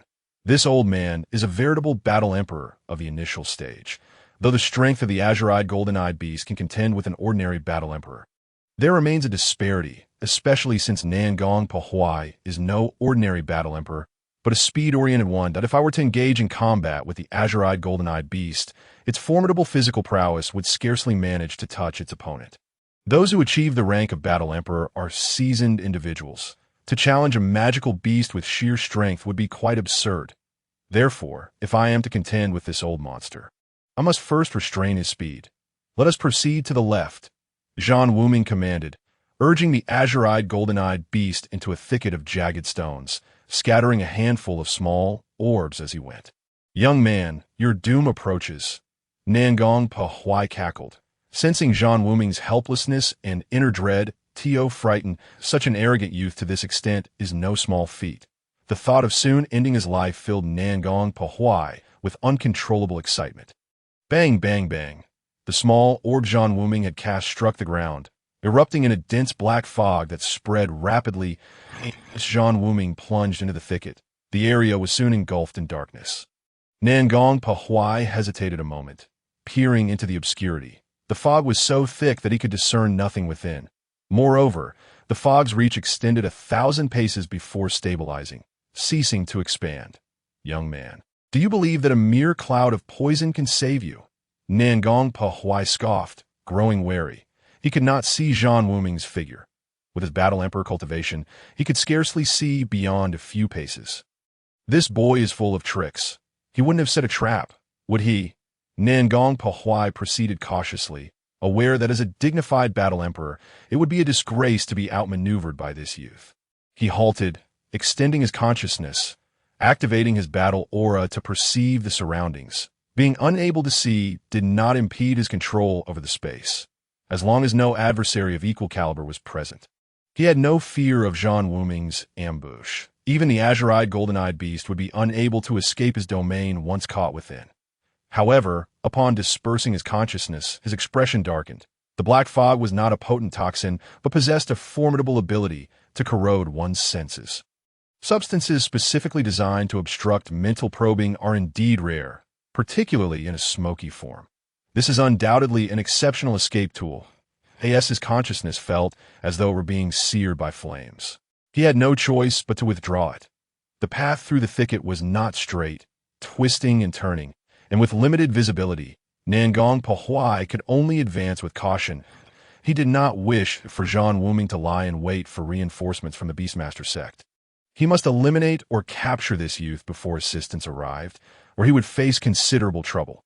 Within 1,000 paces, visibility extended only a few paces ahead, making it exceedingly difficult to locate anyone. Concerned about potential ambushes, Nangong Pahuai dared not increase his speed to search, fearful of being attacked. Once Zhan Wuming had entered the thicket, he seemed to vanish entirely, silent as the grave. Nangong Pahuai grew anxious. This was no viable strategy that if he did not dispel the black fog, Zhan Wuming could easily play hide-and-seek within it, prolonging the encounter indefinitely. He also feared that Zhan Wuming might seize the opportunity to escape while he searched through the fog. He resolved to cease searching, shouting, "Young man, do you think this trivial trick can thwart me?" As he spoke, a surge of battle aura emanated from his body, drawing the surrounding spiritual energy into a whirlpool that intensified in speed. The Nangong family's legendary battle technique, Storm's Wrath, gradually tore apart the black fog, creating a widening rift. The fog within 1,000 paces was swiftly drawn away by the tempest. At that moment, Nangong Pahuai was astonished. He beheld a sight so shocking that it left him utterly stunned. "Elder brother!" he cried out in horror, his eyes widening at the sight before him. As the black fog dissipated, he discovered not far ahead a towering crucifix, upon which was nailed a wretched, naked figure. From a distance, beneath the faint, lingering black mist, the blurred figure was none other than his elder brother, Nangong Jian's. That moment, Nangong Jianshi was drenched in blood, his body marred with wounds, hair disheveled, and his face twisted in agony. Nangong Pahuai could scarcely fathom how Nangong Jianshi had become a captive in such a short span of time. A presence emanating from Nangong Jianshi sent shivers through his very soul, as if he were being scrutinized by a deity from the heavens. That it was a pressure originating from the essence of life itself, and the spiritual energy in the sky became tumultuous. Nangong Pahuai felt an inexplicable fear arise within him. He had never imagined such a peculiar pressure could exist. He felt like a prostrate mortal gazing up at a colossal deity, trembling and reverent, with no thought of sacrilege or defiance. After a fleeting moment of astonishment, he suddenly jolted back to reality, realizing the peril he was in. But when he regained his senses, he was met with the sight of a massive head descending upon him. Boom! Nangong Pahuai had scarcely a moment to react. His body struck as if by a meteor from the heavens. He thought he heard the sound of bones cracking, and from the corner of his eye, he saw the figure nailed to the crucifix, Nangong Jianshi, violently expelling a mouthful of blood, slipping from the cross. In that fall, his frail body suddenly rose above the crucifix. Nangong Pahuai felt a profound buzzing in his head, and an overwhelming wave of sorrow and regret surged within him. He spat out 3 words: Zhan Wuming. Indeed, the figure upon the crucifix was not Nangong Jianshi, but rather Zhan Wuming himself. Zhan Wuming had managed to disguise himself as Nangong Jianshi in a remarkably short time, altering his form to match that of his elder brother's frail physique. As for the myriad wounds and bloodstains, Zhan Wuming required no elaborate disguise. His own body was already marred with scars and blood. Everything unfolded just as Zhan Wuming had envisioned. Upon witnessing the tragic state of what he believed to be Nangong Jianshi, Nangong Pahuai lost his composure. At that moment, Zhan Wuming unleashed the life-shattering force of the true void qi, the essence of life exuding a pressure that disoriented Nangong Pahuai. Although he was a battle emperor, the disparity in strength between them was vast, had Nangong Pahuai not initially been caught off guard. The true void qi's life-shattering force likely would not have affected him. Even so, Nangong Pahuai's spiritual backlash inflicted injury upon Zhan Wuming's psyche. With his senses battered, Zhan Wuming could no longer control his form and reverted to his true self. Zhan Wuming smiled, for he had succeeded. The azure-eyed, golden-eyed beast's ambush had nearly left Nangong Pahuai in ruins, and the beast's own strength was not inferior to that of an ordinary battle emperor. In that moment, under the unblemished ferocity of the azure-eyed, golden-eyed beast, Nangong Pahuai had no chance of escape. That azure-eyed, finish him. Zhan Wuming let out a low growl. Nangong Pahuai, having swallowed a mouthful of fresh blood, took flight, no longer concerned with saving face. To remain would be to await death. The Baiyin Jinjing beast roared, having been chased across the mountains by that old man, feeling utterly humiliated. Now that an opportunity had presented itself, how could it allow this old man to escape? The tide of battle had suddenly turned. The old fiend's speed was astonishing, and the Baiyin Jinjing beast's previous strike was deftly calculated. While it severely wounded Nangong Pahuai, it had not forgotten to lash out his legs. The beast's tail could cleave mountains and shatter stones, and in the moment when Nangong Pahuai was utterly defenseless, it shattered his leg bones into several pieces. To escape, one must first have legs to flee with. Swift resolution. Zhan Wuming commanded. It was crucial to remember that it was not only Nangong Pahuai who had pursued. There was also Nangong Jianshi, who had already sustained injuries in Yanshan. Due to his grievous wounds, Nangong Jianshi lagged far behind Nangong Pahuai and had yet to arrive, should he reach the scene. It would not be so simple to eliminate Nangong Pahuai. The indignation of Nangong Pahuai was palpable. How could a dignified battle emperor be outmaneuvered by a mere battle sect member? Now he was being urged to finish swiftly, as if he were merely a dish on a platter.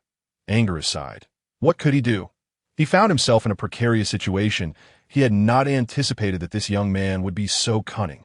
He had originally been wary of potential ambushes, exercising extreme caution amidst the thick black fog, allowing Zhan Wuming ample time to prepare his disguise, convincing himself that formidable opponents might lie in wait. Thus, upon seeing the pitiful figure of Nangong Jianshi on the cross, he believed it without question that To grasp the enemy's psychology so accurately is indeed a remarkable ability. Therefore, although he loathed Zhan Wuming, he could not deny the young man's exceptional talent. His sole desire now was to flee and regroup with his elder brother, Nangong Jianshi. In Zhan Wuming, he saw a power that could stir the entire Nangong clan. That mysterious force which sent shivers down the spine held the potential to alter the very fabric of the world. Thus, he sacrificed his pride to escape, wishing to relay this vital information. Explode! Zhan Wuming shouted, just as Nangong Pahuai navigated a pile of rubble to evade the Baiyin Jinjing beast attack. A cluster of stones beside him suddenly detonated, unleashing a tempestuous burst of fire elemental energy that struck him. Nangong Pahuai grunted. The explosion, while powerful, posed no threat to a battle emperor. However, the force of the blast propelled his body uncontrollably, and he found himself face to face with a colossal claw. Boom! Nangong Pahuai felt darkness envelop him. The world exploded with a resounding hum, and he subsequently lost consciousness. The explosion of the spirit stones was merely Zhan Wuming's casual ploy, yet fortuitously collided with the unfortunate Nangong Pahuai. In a severely injured state, Nangong Pohei had already lost his initial agility. The suddenness of the event, combined with his previous evasion of the Bai Yin Jin Jing beast attack, left him with no strength to react, and he was hurled back into the presence of the beast. Though the Bai Yin Jin Jing beast was not particularly swift, it seized the opportunity with remarkable precision, its paw landing squarely upon Nangong Pohei's head. Even with his status as a battle emperor, his skull was not fortified to the level of a supreme spiritual weapon. The impact, akin to hammering a tin can fill with half a jar of tofu pudding, resulted in a catastrophic outcome. Even if the can remained intact, its contents were reduced to a pulp. Zhan Wuming finally exhaled in relief, his injuries no longer causing him pain. What a thrilling victory this was. Surely, a battle emperor would possess valuable treasures. Particularly since the Nangong clan was wealthy, there was no swifter way to acquire fortune than through plunder. Observing Zhan Wuming hastily gathering Nangong Pohei's rings and possessions, the Bai Yin Jin Jing beast yawned, dismissing the dead man's wealth. However, it was greatly intrigued by Nangong Pohei's corpse. After all, to magical beasts, it represented energy, sustenance for ascension. "The corpse is yours," Zhan Wuming generously declared. Having thoroughly cleared Nangong Pohei's belongings, he had absorbed the wind elements that wafted from the corpse, augmenting the wind energy within himself, making his body feel increasingly buoyant. The wind elements within Nangong Pohei surpassed those of Nangong Chu significantly, for he was indeed a battle emperor. Zhan Wuming felt his body brimming with the power of wind, and through the transformation of the void power, all of Nangong Pohei's life essence was converted into his own. He gradually dispersed this power, channeling it into his meridians. Zhan Wuming's physique was utterly unique. His energy resembled a swirling vortex of chaos, where any incoming force would be flung into his meridians. His battle energy did not circulate through the energy sea, but flowed within the meridians themselves, requiring tenfold the battle energy of an ordinary person for his breakthroughs. Although absorbing the essence of a battle emperor was immensely beneficial, Zhan Wuming preferred not to break through at this moment, opting instead to cultivate a solid foundation and plan for the Shantian secret realm that a long, mournful bellow of a cow echoed, followed by a sorrowful growl that snapped Zhan Wuming back to attention. Turning, he was astonished to see Nangong Jianxi approaching. However, he quickly felt reassured, for accompanying Nangong Jianxi was the formidable blue bull. This celestial beast had entangled Nangong Jianxi, leaving him in a dire predicament. Zhan Wuming now understood why Nangong Jianxi had been delayed. He had been ensnared by the blue bull and unable to break free. Neither side had gained the upper hand, although Nangong Jianxi was stronger than an ordinary battle emperor. His injuries had severely diminished his speed and combat prowess. Meanwhile, the blue bull boasted the formidable strength of a celestial beast combined with an agile wind attribute, making it a match for Nangong Jianxi in both speed and power. Nangong Jianxi was aware that his brother Nangong Pohei was just ahead. Thus, he felt emboldened, believing that with the might of a battle emperor, it would be trivial to dispatch a mere battle sect member in an under 5-tier beast. Once Nangong Pohei dealt with Zhan Wuming, they would reunite, and it would mark the end for the insufferable blue bull. However, Nangong Jianxi was unprepared for the sight that greeted him upon arrival. The Bai Yin Jin Jing beast had already seized Nangong Pohei's corpse and was preparing to consume it. Zhan Wuming chuckled. To see a pair of battle emperors reduced to such a state brought him amusement. A sense of pride welled within him. He, the brother of the great, had outsmarted 2 battle emperors using merely 2 under 5-tier magical beasts. It was a triumph to behold. Bai Yin, there's more for you. Zhan Wuming pointed at the now frenzied Nangong Jianxi, excitement lacing his voice. The Bai Yin Jin Jing beast, still gnawing on its current meal, glanced at the leaping and thrashing Nangong Jianxi, letting out a low growl. Nangong Jianxi was on the brink of madness. How could this be? He could hardly believe his eyes. He knew his brother's strength all too well. How could a mere battle sect member and a 4-tier beast bring about his brother's demise? Rage boiled within him, but the damned blue bull clung to him like a stubborn gum, unyielding and resilient. Even after delivering a heavy blow, it would come charging back as though unscathed. What could he say? The beast was indeed a bull. At times, it even stood upright on its hind legs to fight. His spiritual weapon was powerful, yet the bull's hooves were among the toughest substances, second only to its horns. Despite his utmost efforts to wield his weapon, he could only leave a faint mark on its hide, failing to inflict any real damage. The sharpness of the blue bull's horns was such that even a mere graze could lead to grievous injury. "Don't let that old fool escape." Zhan Wuming pulled a handful of his own concocted healing pills from his robe, tossing them into his mouth like candy, chewing audibly as he gestured toward Nangong Jianxi and commanded the Bai Yin Jing beast. He had no intention of joining the fray. Could two pinnacle four-tier spirit beasts not handle an injured battle emperor? He would merely watch the spectacle unfold. The Bai Yin Jing beast showed no signs of resistance to Zhan Wuming's command. It was far better off with its new master, having already feasted on a battle emperor's corpse on its first day. Such a bountiful feast was unprecedented. Battling alongside its new master was exhilarating.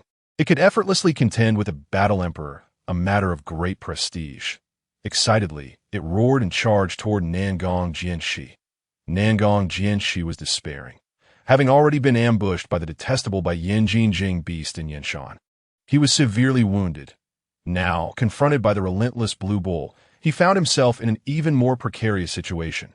The Blue Bull was not only swift as the wind but also fearless, and he regretted being injured first. His battle energy was in disarray, and he could not muster the speed to outmaneuver the beast. If only he could circle behind the Blue Bull to strike its rear, but he found it impossible. No matter how he attempted to maneuver, the Blue Bull swiftly adjusted its position, facing him head-on, leaving him no choice but to engage in direct confrontation. Now, the Bai Yin Jing beast had joined the fray. A ferocious beast that had just consumed his brother. Should I perish beneath the claws of this ferocious beast, my remains would be rendered into mere fodder, leaving nothing behind. Zhan Wuming hummed a tune as he extracted a bit of clear water from his ring to cleanse the bloodstains from his body. Though he found himself in the desolate wilderness, this young master is, after all, a renowned genius across the realm. Maintaining his image is still imperative. The one who most desires to eliminate him is Nangong Jianxi. And now, witnessing Zhan Wuming's nonchalant demeanor as he observes him struggling against two magical beasts, he feels utterly powerless, a tinge of sorrow bubbling within him. Fate has played a cruel joke on him, despite his unwillingness to accept it. What can he do?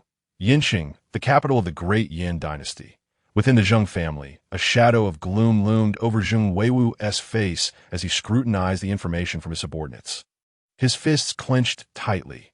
Since the death of his son Zheng Yufu, followed by the demise of his second son Zheng Yongfu, the Zheng family seemed to be shrouded in ominous clouds.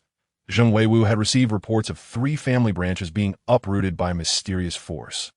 Their entire funds stripped away, leaving them without a single clue. This infuriated him greatly. As the national advisor of the great Yin dynasty, he wielded absolute power in this land, yet such events unfolded one after another, leaving his heart in turmoil. Zheng Weiwu was acutely aware that those bold enough to target the Zheng family were not to be underestimated. At the very least, they were unafraid of retaliation. Thus, the Zheng family could not afford to let their guard down. What news has returned from my city? Zheng Weiwu remained preoccupied with the Maizhan family, for if he could obtain the Han Emperor's decree, perhaps their ancestor might have a chance to break through to the saint level. This was of utmost importance to the Zheng family, with both of his sons lost to the monster forest. He could not shake the feeling of a connection to the Maizhan family. Reporting back to the family head, it appears that the Maizhan family has been exceedingly low-key, according to the information received. The Zhan family has recently been liquidating their assets, though the motives behind this remain unclear. Their business dealings outside of my city have suddenly gone silent, leaving his subordinates bewildered. Perhaps the Zhan family is facing a crisis unknown to them. However, from the intelligence gathered, it seems that nothing poses a threat to the Zhan family. Thus, it remains uncertain whether this is a deliberate smokescreen or the result of other circumstances. Our people are closely monitoring every move of the Zhan family. A flicker of barely perceptible astonishment crossed Zheng Weiwu's eyes. Clearly, he too found the Zhan family's actions puzzling. Although he had ordered a crackdown on their businesses, it was inconceivable that the Zhan family could be bankrupted in such a short period, let alone compelled to sell off their ancestral heritage.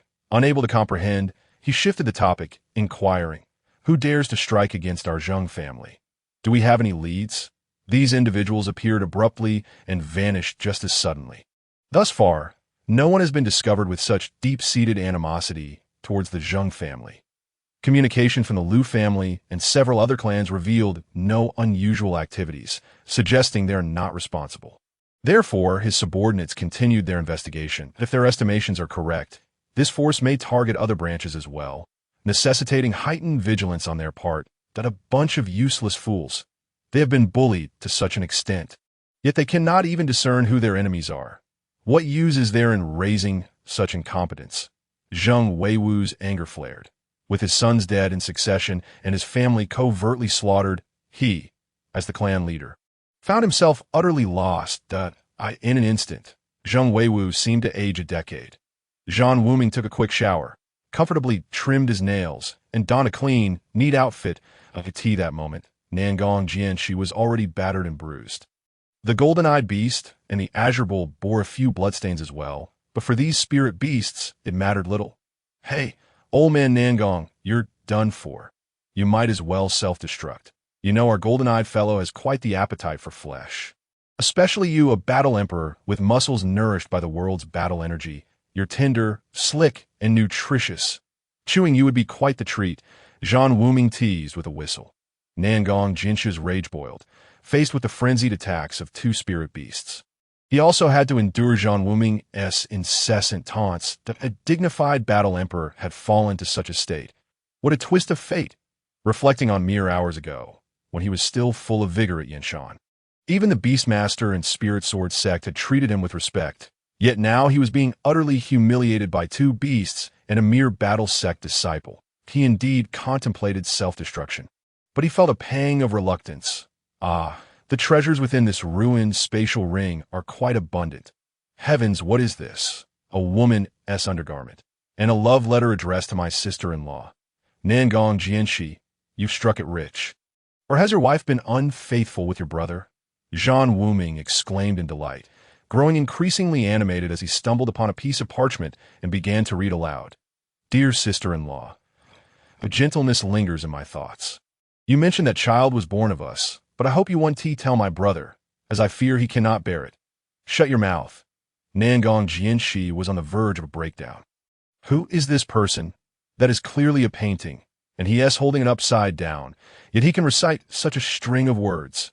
Zhan Wuming gleefully recited those nauseating phrases, causing Nangong Jianshi's hair to stand on end. If he continued, he feared he would die from sheer rage before the two magical beasts could finish him off. Wow, sister-in-law, I still remember that night when we circled around. Your posture was so graceful. Your cries, so melodious. Zhan Wuming's voice rang out dramatically, holding a silk painting with an overly serious expression, throwing Nangong Jianshi's mind into disarray. Boom! The azure bull's horn plunged heavily into the back of Nangong Jianshi's heart, the agonizing pain jolting him into awareness, only to be met by the massive paw of the golden-eyed beast crashing down upon his face.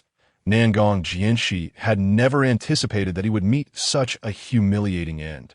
He had encountered shameless individuals before, but he never expected to encounter someone as shameless and utterly tedious as Zhan Wuming. He had to concede that, despite being merely a battle sect disciple, this young man was incredibly formidable. He understood his opponent's psyche better than anyone else. Nangong Jianshi had never imagined that he would be so thoroughly unsettled by a fabricated letter. Yet, none of this could be reversed. Encountering Zhan Wuming, he could only resign himself to a disgraceful demise. Wow! Another windfall. Zhan Wuming was elated. He had just acquired another battle emperor, which not only enriched his wealth, but also enhanced the wind element within him.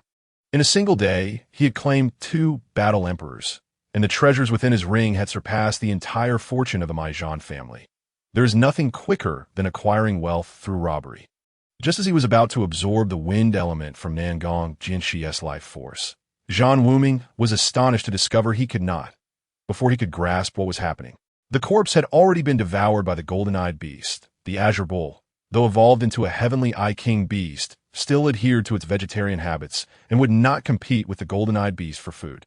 This azure bull is extraordinarily difficult to nurture. It consumes only spiritual herbs and medicines, dismissing ordinary food entirely. Only a grand sect like the Beastmaster could afford to raise it. Little junior nephew. I am coming.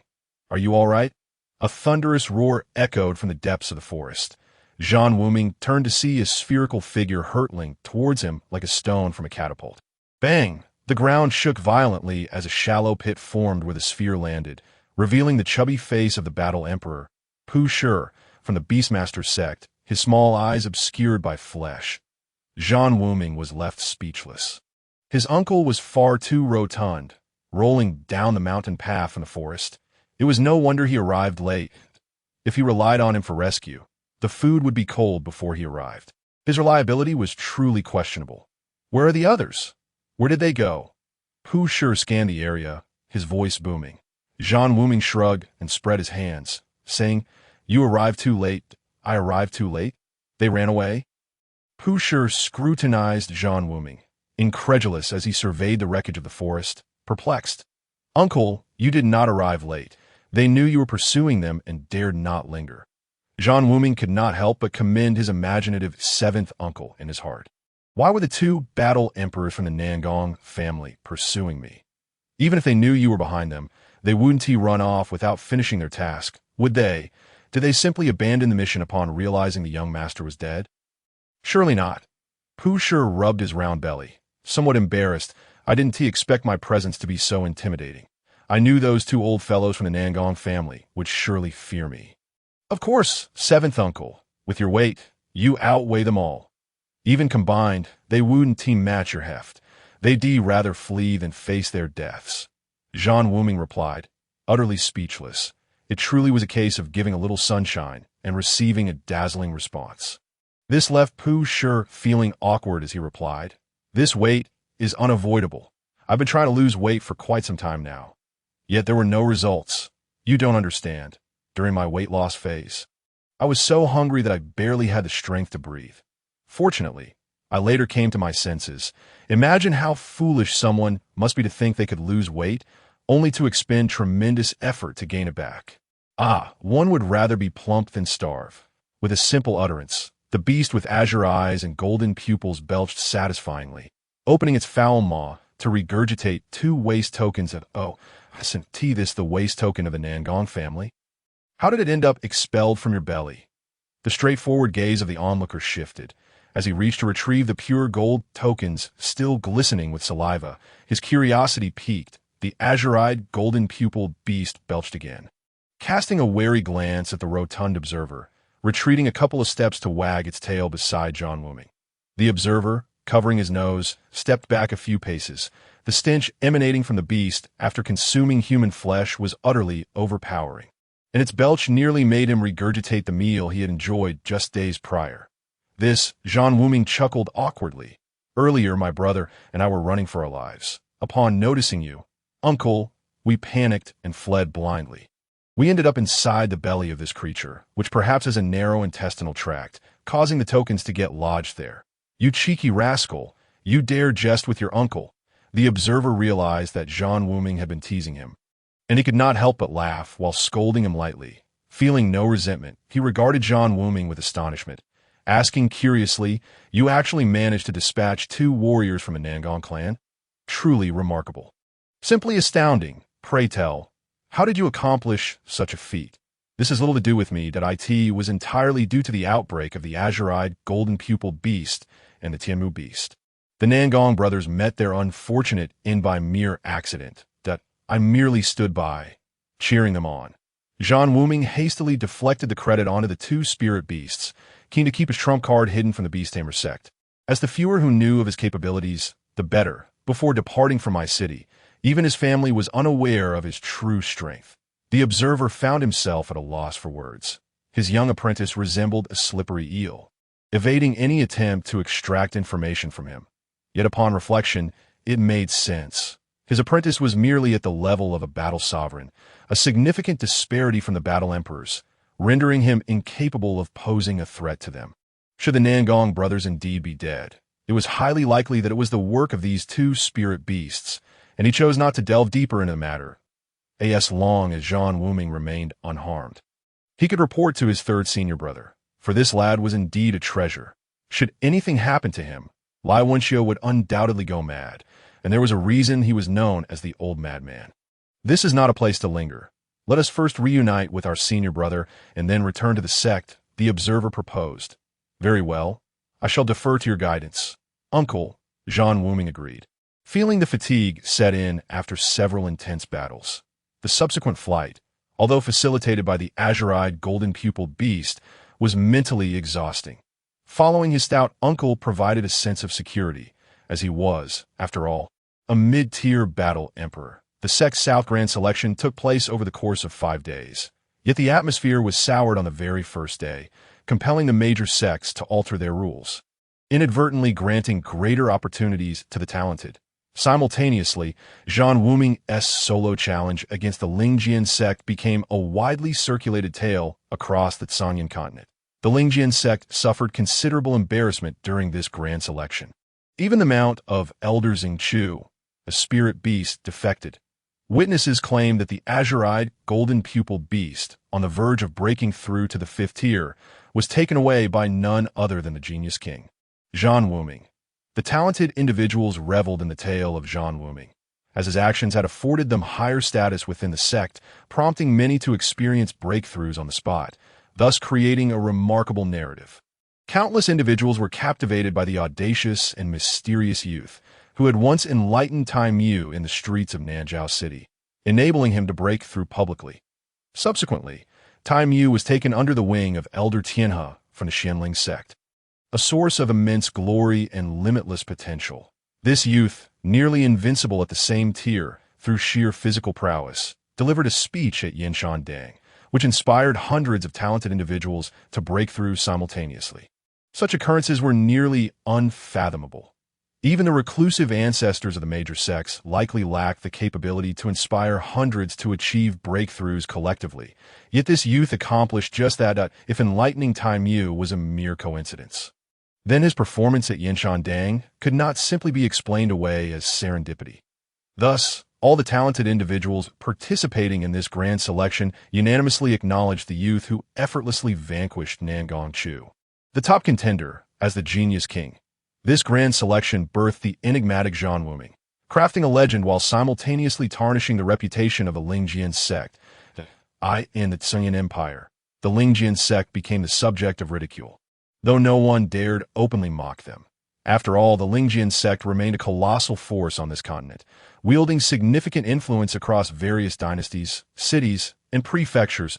As for whether Zhan Wuming ultimately evaded the pursuit of the Nangong clan, numerous rumors proliferated.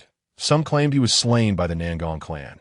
Others contended that the clan failed to catch him, leading him to join the Beast Tamer sect. Yet there were whispers that the 2 battle emperors dispatched by the Nangong clan were slain by Zhan Wuming, showcasing the nascent invincibility of the genius king. Naturally, many scoffed at this last assertion, believing it preposterous for a mere battle sovereign to pose a threat to 2 battle emperors, let alone defeat them. The grand selection, indeed, left many in suspense, as Zhan Wuming diminished the Lingjian sect's prestige, becoming a thorn in their side and a target for the Nangong clan. The path ahead for Zhan Wuming would surely be fraught with challenges, for the Beast Tamer sect could not provide him with lifelong protection. In the aftermath of the sect's grand selection, a significant event transpired within the Dian dynasty. The city of Mai was razed to the ground by the Lingjian sect and the Nangong clan. It was said that this city, situated near the monster beast forest, was the birthplace of the genius king Zhan Wuming, and several small families within Mai were utterly obliterated during this calamity. The violent tactics and brazen actions of the Lingjian sect and the Nangong clan rendered the entire Dian dynasty speechless. Even the Dian dynasty itself dared not oppose a sect as formidable as the Lingjian sect, nor could it afford to provoke the Nangong clan.